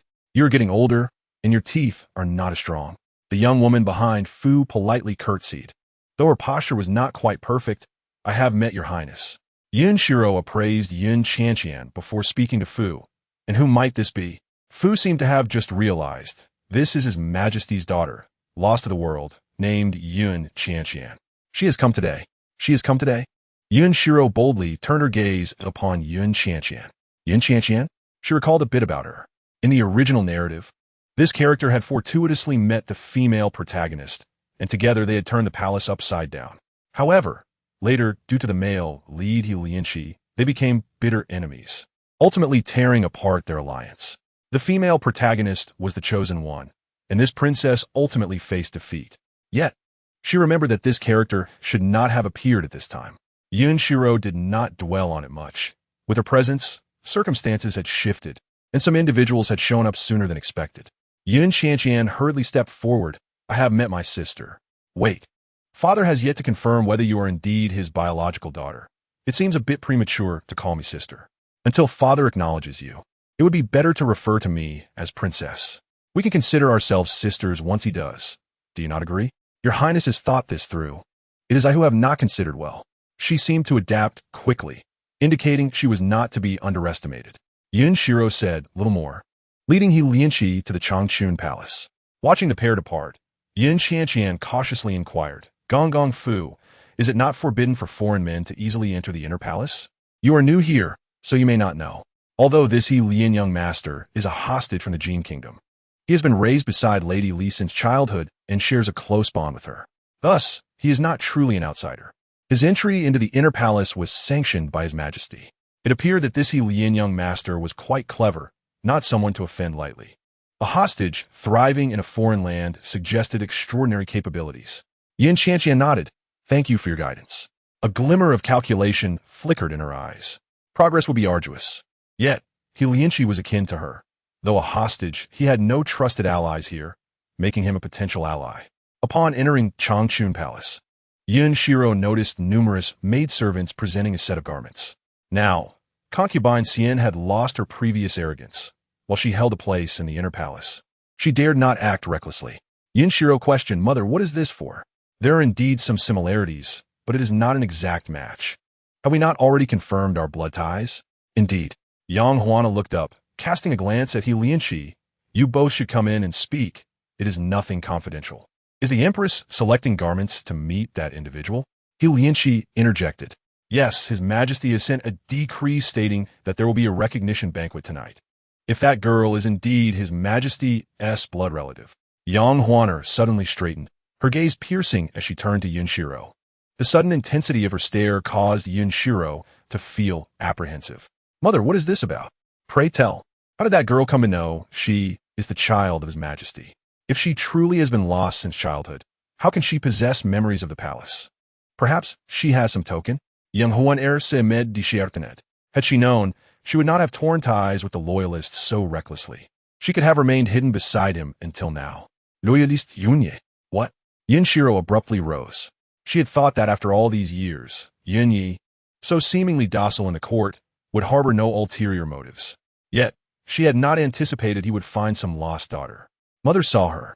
The girl appeared innocent and pure, yet her eyes held a depth of calculation that was alarming.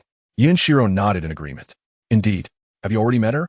Father was somewhat muddled in his past dealings, but since my birth, you have witnessed his significant transformation. I believe he would not be easily swayed. He Lian added flattery. The princess speaks wisely. His Majesty is a sagacious ruler, not easily influenced nor credulous to slander. With Yun Xirou present, he was no fool, after all these years. When he had not encountered Yun Xirou, life had indeed been challenging, but since residing in Changchun Palace, no one had plotted against him. In a sense, Lady Li was his savior, and he would find ways to protect her. Moreover, Yun Xirou grasped Lady Li's hand. With He Lian and me assisting you, you shall not suffer any grievances.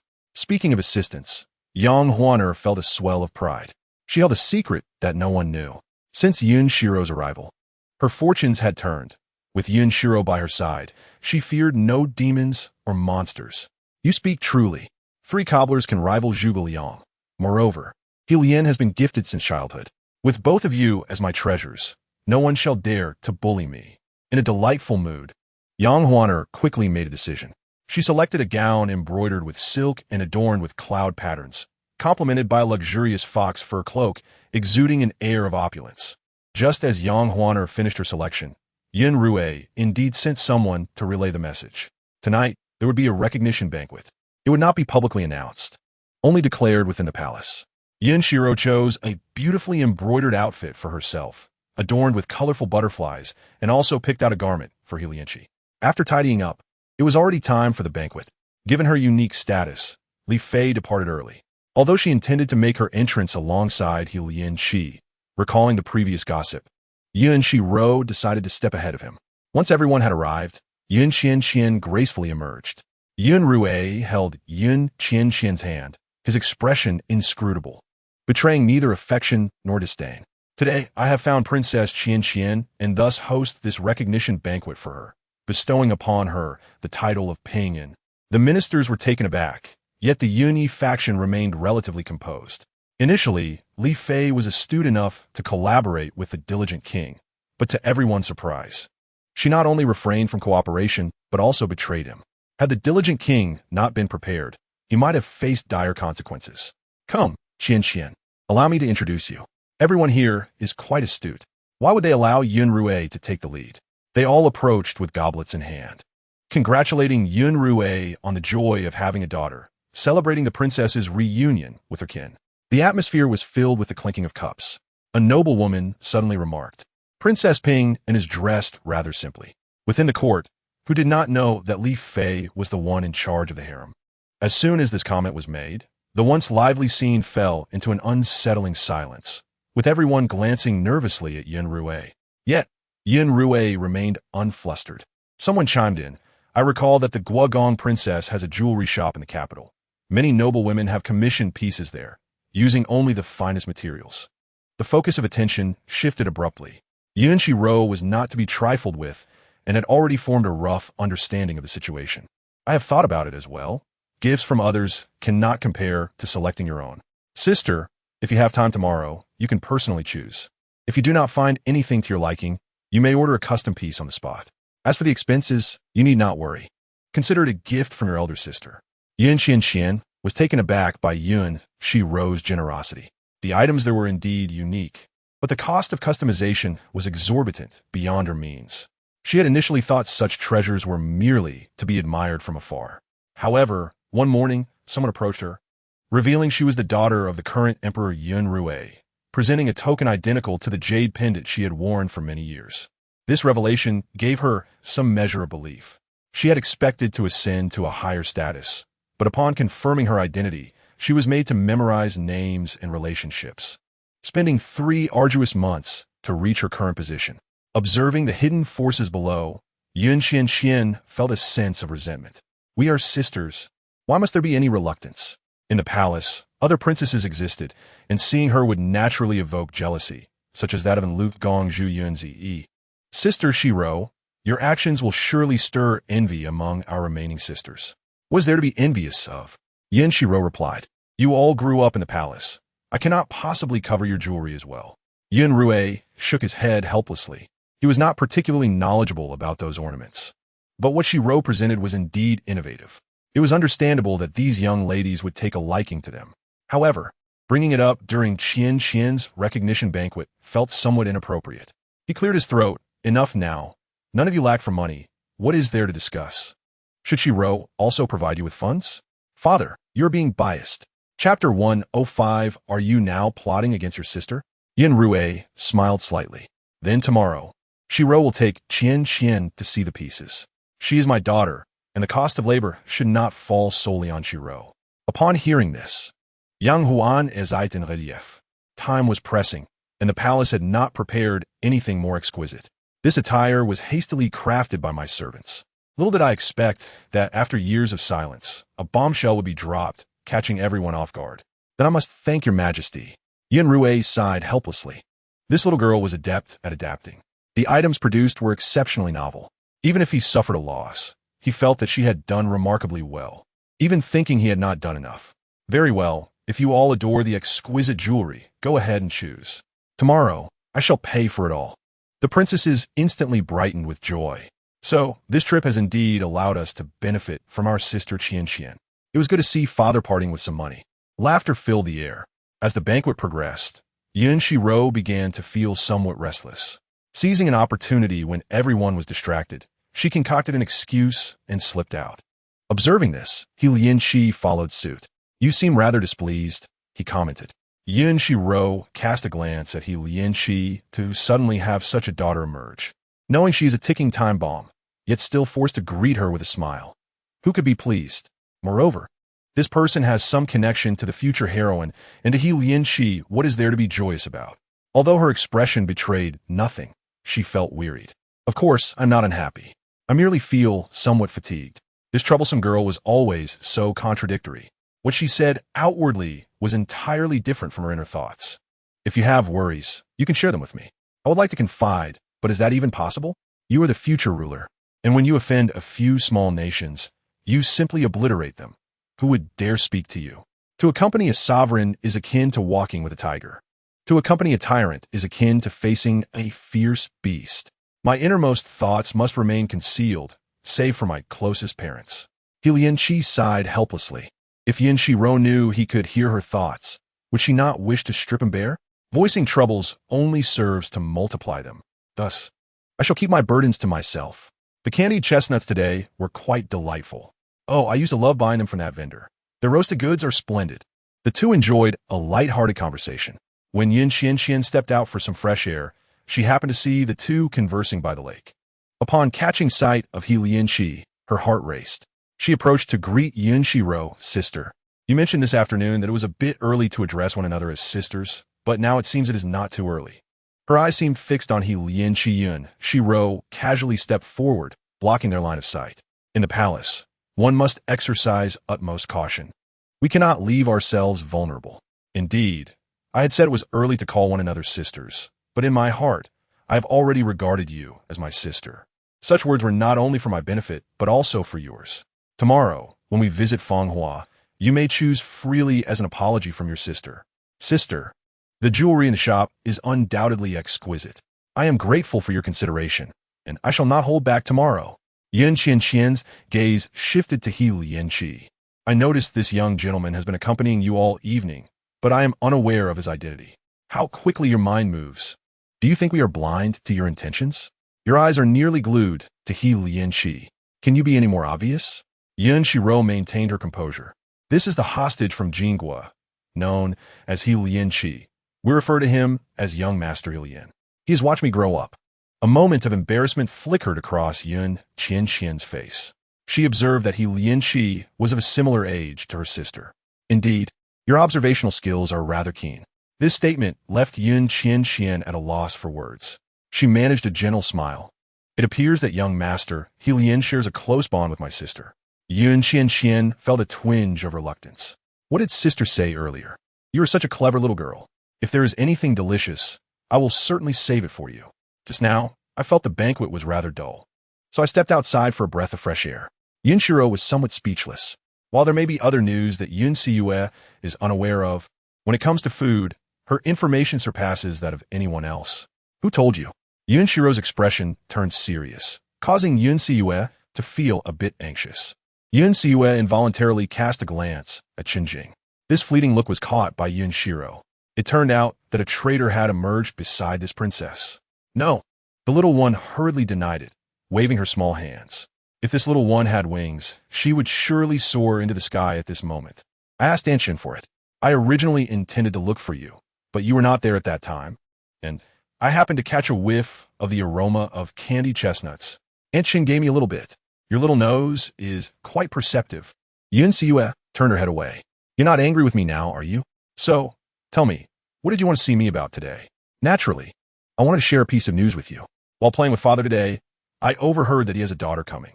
Initially, I thought having another sister would be wonderful, but upon seeing her, I realized something was amiss. What do you mean?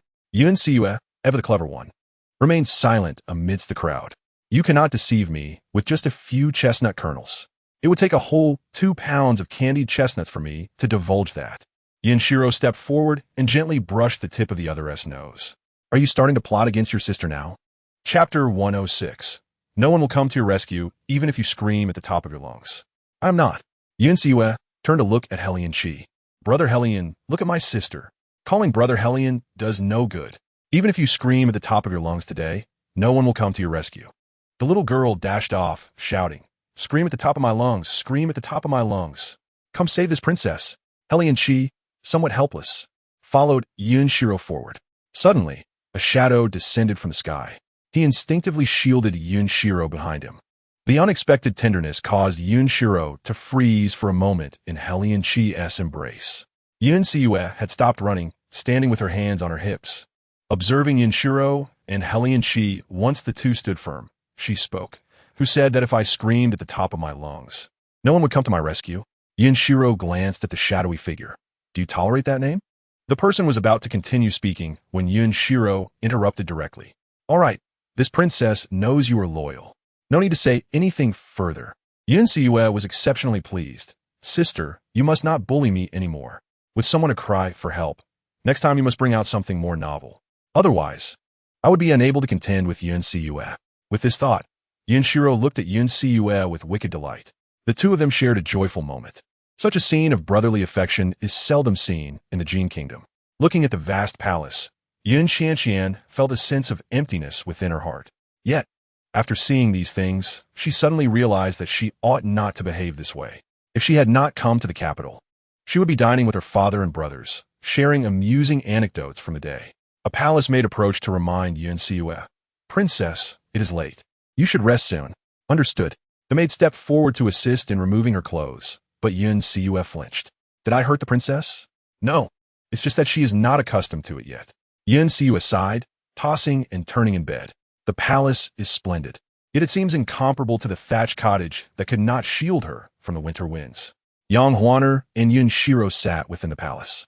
This person is not as simple as she appears. After experiencing so much, Yang Huaner held an unconditional trust in Yun Xirou. However, things have changed. Qin Wang is no longer the man he once was, and his feelings for Yang Huaner no longer hold the same significance. Seeking him now would yield no favorable outcome. Yun Xirou looked at Yang Huaner. "Do not worry. We have already taken precautions, right? You can rest assured, with father around, no accidents will occur." Yang Huaner appeared somewhat troubled. "I worry that those people will speak nonsense before your father. He is not like me. He cannot hear your heart's voice." The words slipped out, but upon seeing Yun Xirou's gaze, she abruptly halted. Curious about what Yang Huaner had left unsaid, Yun Xirou inquired, "Mother, what were you going to say? Is there something else you want to express?" "I meant to say that your father is a rough man. While he may be somewhat perceptive regarding matters in the court, he is not as knowledgeable about the affairs of the harem as I am." Yang Huaner nodded in agreement. The next morning, as Yun Xirou awoke, she heard Chun Jing say, "Princess Ping and is waiting for you outside." "What? Why would she come so early? Has she lost her mind?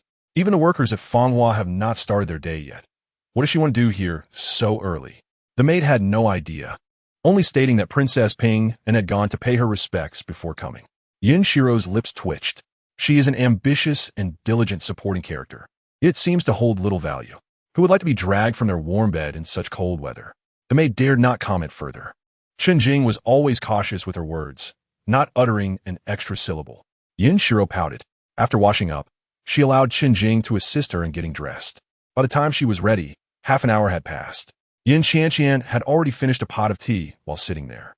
Upon seeing Yun Xirou emerge, she stepped forward to pay her respects. "Qianqian greets the princess. There is no need for such formality. Please sit." "Yes. Would you like to visit the shop? Did father not say that the other sisters would be going as well? Since you know, why come so early? It makes it seem as though I am treating you harshly." Yun Xirou forced a smile. They already know the location of the shop and are aware of the new items Fanghua has recently released. What was said yesterday was merely a pretense. They had already planned what they wanted to select today. "Let us go. We should head over and see. Perhaps we can choose some good items before they arrive." Yun Qianqian followed suit. "When I was wandering outside, I had heard of Fanghua's reputation. Sister, you are indeed impressive." Chun Jing remained neutral, neither happy nor sad. Yun Qianqian had no idea what other tricks this princess had up her sleeve. If she did, she might be left astounded. As Yun Qianqian followed Yun Xirou, they headed toward Fanghua, where the workers had just begun their day. The capital's people started work at this hour, yet you can select freely. "Where's Hellion Gongzi?" This question seemed rather abrupt.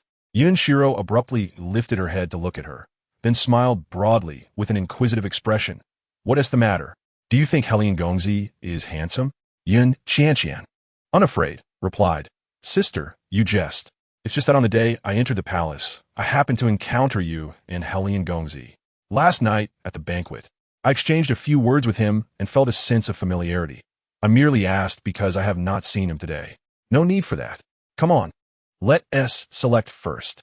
Although Fanghua's reputation is illustrious, without the main character, Yun Qianqian had little interest in browsing. If the person is absent, what good is it to select these items? Noticing that Yun Qianqian showed no inclination to choose, Yun Xirou asked, "What is wrong? Do you not see anything you like?" "I like everything." "Huh, such a large appetite? Whichever you like, let them bring it out for you to try on. It can be done like that. Why not? Fanghua is not just about jewelry. There are also cosmetics and powders. Everything you can think of and things you cannot imagine are available here. Rest assured to choose." Chapter 107. Wrap it up. Only royal treasures are worthy of admiration. If Yun Qianqian possessed any wit, she would have known what to say at yesterday's banquet.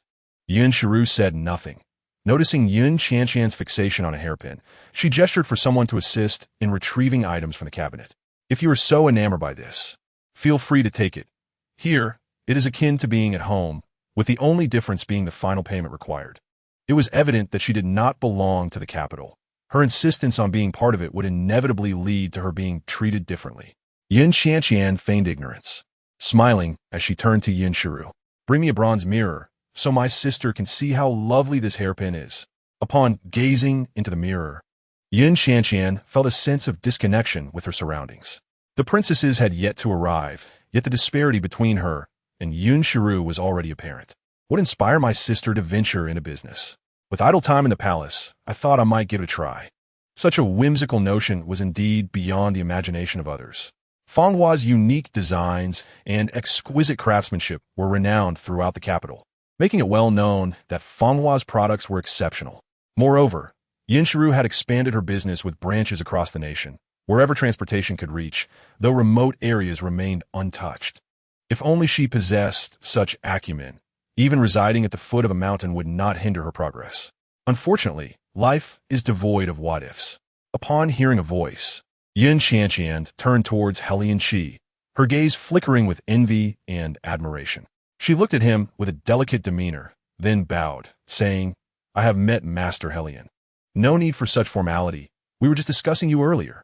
Hellion Qi raised an eyebrow. "What was said about me?" He wished only to accompany Yun Xirou to broaden his horizons. Furthermore, fostering relationships with other officials would also be beneficial.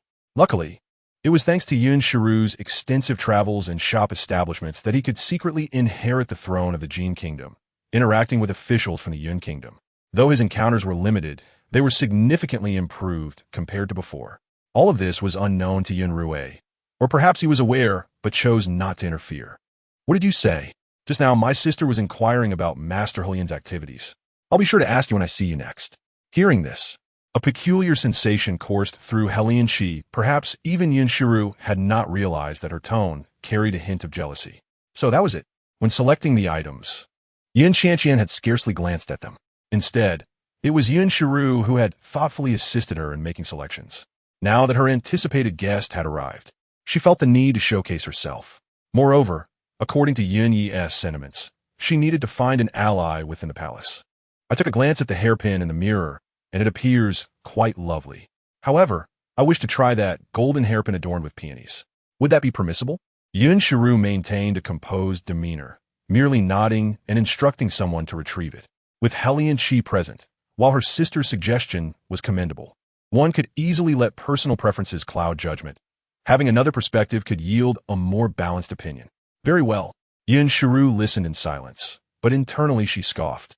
Why not just say, "My taste is lacking"? Why the elaborate roundabout? Now that this person has appeared, the true protagonist should not be far behind, right? If Hellion Qi develops feelings for her, will he lose interest in the other? Or will the rivalry between them only intensify? The way this girl gazes at Hellion Qi reveals her infatuation, albeit not overwhelming.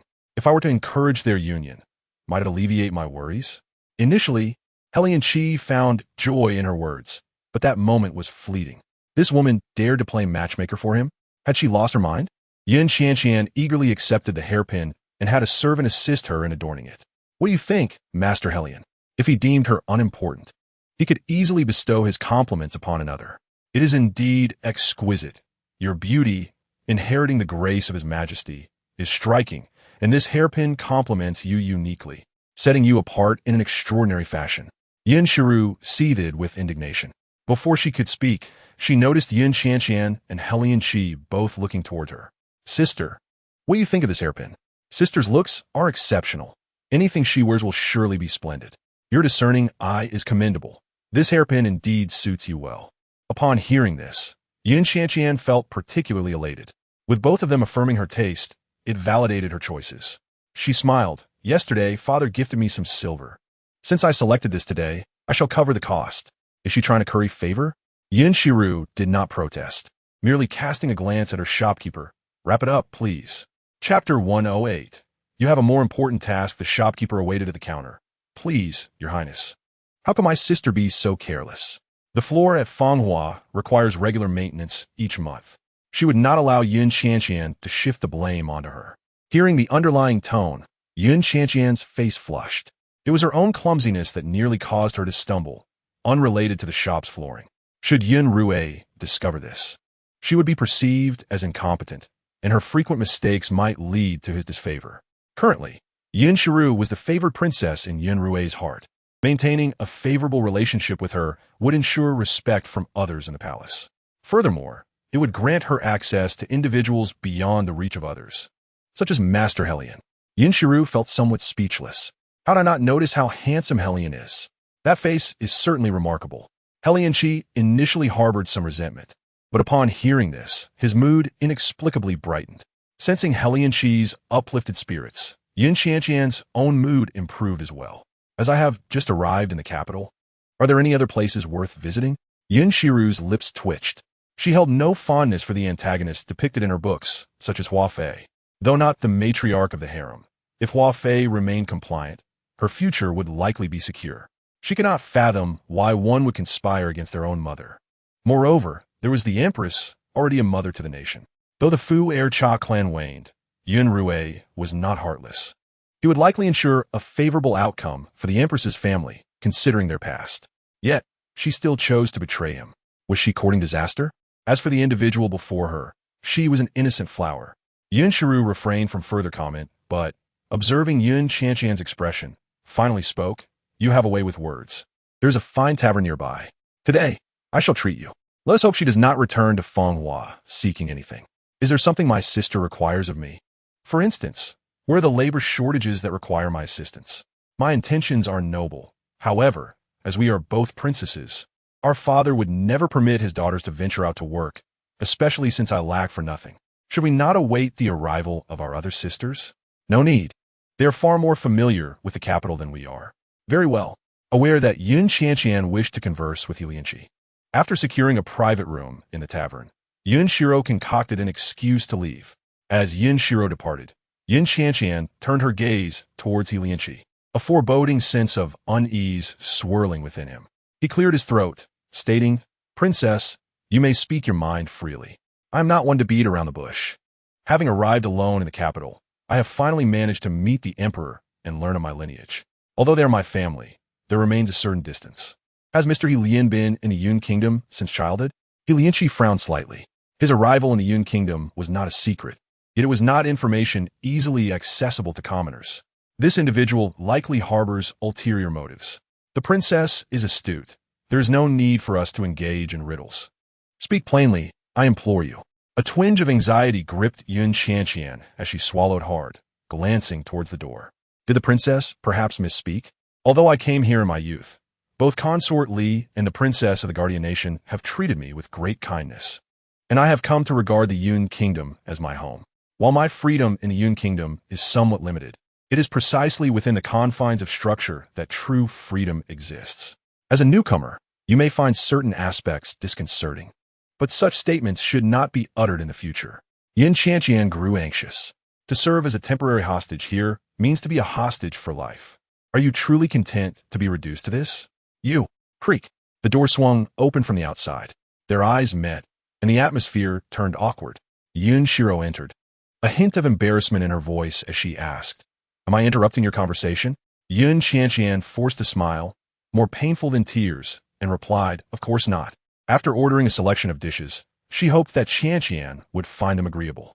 Upon hearing this, Yun Xianqian nodded, her mind already wandering elsewhere. She had been too hasty today. Witnessing the rapport between Lianqi and Yun Xirou, her impulsive revelation of her thoughts had undoubtedly raised suspicions. She could only wonder if Lianqi would confide in Yun Xirou. The meal left Yun Xianqian feeling unsettled. The moment Yun Xirou and Lianqi finished dining, she seized the opportunity to depart. Very well, there is nothing to keep me here. Upon returning to the palace, many had already acquired items from Fenghua. Yun Xirou felt a headache coming on. Fortunately, someone was covering the bill. "You have grown up," she said earnestly while standing by the window. "You should not remain in the harem. In the past, we were inseparable, but this is not beneficial for either of us. So, therefore, I have decided to find you a residence tomorrow. You must move out. Is that all? Of course, you have a far more significant task ahead." Chapter 109. Malicious intent. These newcomers are not to be underestimated.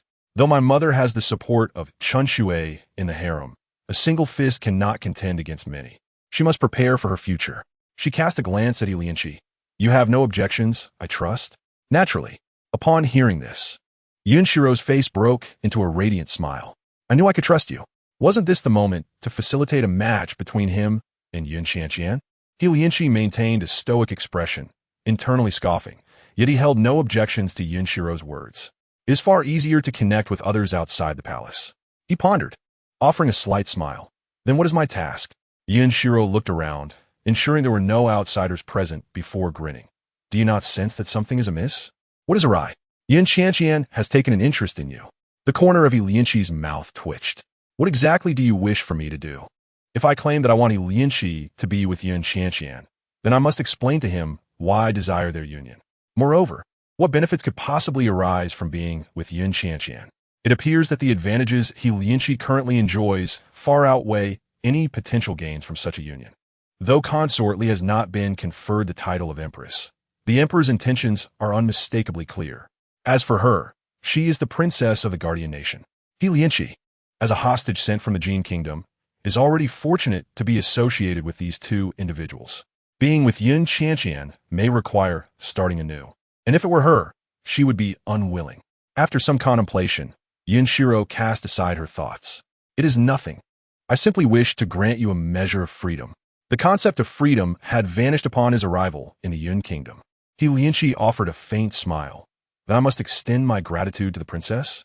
No need for formality. Off you go. Go tidy up. It will be perfect for you to check on the progress of that newspaper as well. Li Lianqi clenched his jaw, turning to leave without a backward glance. Observing Li Lianqi's retreating figure, a flicker of discomfort crossed Yun Xirou's eyes, yet she ultimately dismissed it. She murmured to herself, isn't it just staying outside the palace? We will not be unable to see each other in the future. This arrangement is quite favorable, allowing him to swiftly implement his plans. Despite her own confinement in the inner palace, Yun Xirou remained oblivious to any unfolding events. For instance, at this very moment, Li Lianqi should have ascended to the throne of the Jin Kingdom. Not only she, but even Yun Rui must be aware of the clandestine activities Li Lianqi has been engaged in. However, they both choose to turn a blind eye, perhaps genuinely seeking to ease relations with the Jin Kingdom. As Yun Xirou contemplated this, she remained unaware that those outside were fully informed. It is precisely because they hold the script that they can act so audaciously. If one possesses such capabilities, it is indeed commendable. Reflecting on her status as a foreigner, she nonetheless remained well informed about the circumstances in the Jin Kingdom. Every step taken to reach this point has been stained with blood. Countless bones lay beneath her feet. Suppressing her impulses, Li Lianqi continued onward. Should he genuinely fear the so-called heroine from the tales, he could easily take matters into his own hands and eliminate her. Yet, it seemed that Xirou disapproved of such actions. Li Lianqi narrowed his eyes slightly. Let us see how long the little girl can endure. As Yang Huaner dealt with matters in the harem, Yun Xirou escorted Li Lianqi outside the palace, fortuitously spotting Yun Xianqian at the entrance of Fenghua. Noticing the passing vehicles, Yun Xianqian took the initiative to greet them. She could not pretend she had not seen them. Yun Xirou smiled gently. Sister, you're out quite early. She had inquired and learned that Li Lianqi would be emerging today, so she had been waiting here since dawn. Though she had faced rejection before, she believed that with effort, perhaps Li Lianqi would eventually accept her. If all went well, they could gallop through the entire Yun Kingdom together. If possible, they could even venture to the Jin Kingdom to reclaim lost territories. Previously, Yun Xianqian had lived in a village, never daring to imagine the luxuries of the capital. However, now that she was here, she understood she needed to clarify her intentions. Supporting the monarch would require her to confront Yun Rui with unwavering resolve. Her entrance into this realm was merely to gain control over Yun Rui's every move, as well as the harem. The stakes were high, and failure could endanger her entire family. She had never been a princess. Her knowledge of opulence had been limited to tales. No, she had merely been acquainted with it. Li Lianqi glanced at Yun Xirou. At this moment, he fervently wished for Yun Xirou to firmly refuse. Absolutely refuse. To ensure Yun Xianqian would no longer seek them out. Yet, Yun Xirou was oblivious to the meaning behind Li Lianqi's gaze. She looked at him and said, very well, since my sister has this intention, let us go together. I know a place that serves quite delectable fare. Excellent. I shall hitch a ride with my sister. As the conversation unfolded, Yun Xianqian took the initiative to enter the carriage. However, at the last moment, her figure swayed, veering in the direction of Li Lianqi. Chun Jing furrowed her brows, and, without waiting for Yun Xirou to respond, swiftly steadied her. "Thank you, young master," she said, the words emerging unexpectedly. All eyes turned to Yun Xirou, who frowned slightly, feeling for the first time that he had been implicated. He spoke softly. "Princess, you ought to ensure you express gratitude to the right person. It is Chun Jing who saved you, not I." "Oh," Yun Xianqian realized, turning to see Chun Jing behind her. Anger surged within her, and she contemplated teaching Chun Jing a lesson. Yet, all attention was focused solely on her, and to others. It was evident that Chun Jing had acted out of kindness in rescuing her. If she were to cast blame, it would reflect her ingratitude. Taking a deep breath, Yun Xianqian then addressed Chun Jing and Yun Xirou. "Thank you, Chun Jing, for saving me. It is my duty as a servant," Chun Jing replied. In her haste before, she had not noticed the individuals accompanying Yun Xirou. Today, upon seeing them, she realized how many oversights she had made in her usual observations. With a slight smile, Yun Xianqian stepped into the carriage.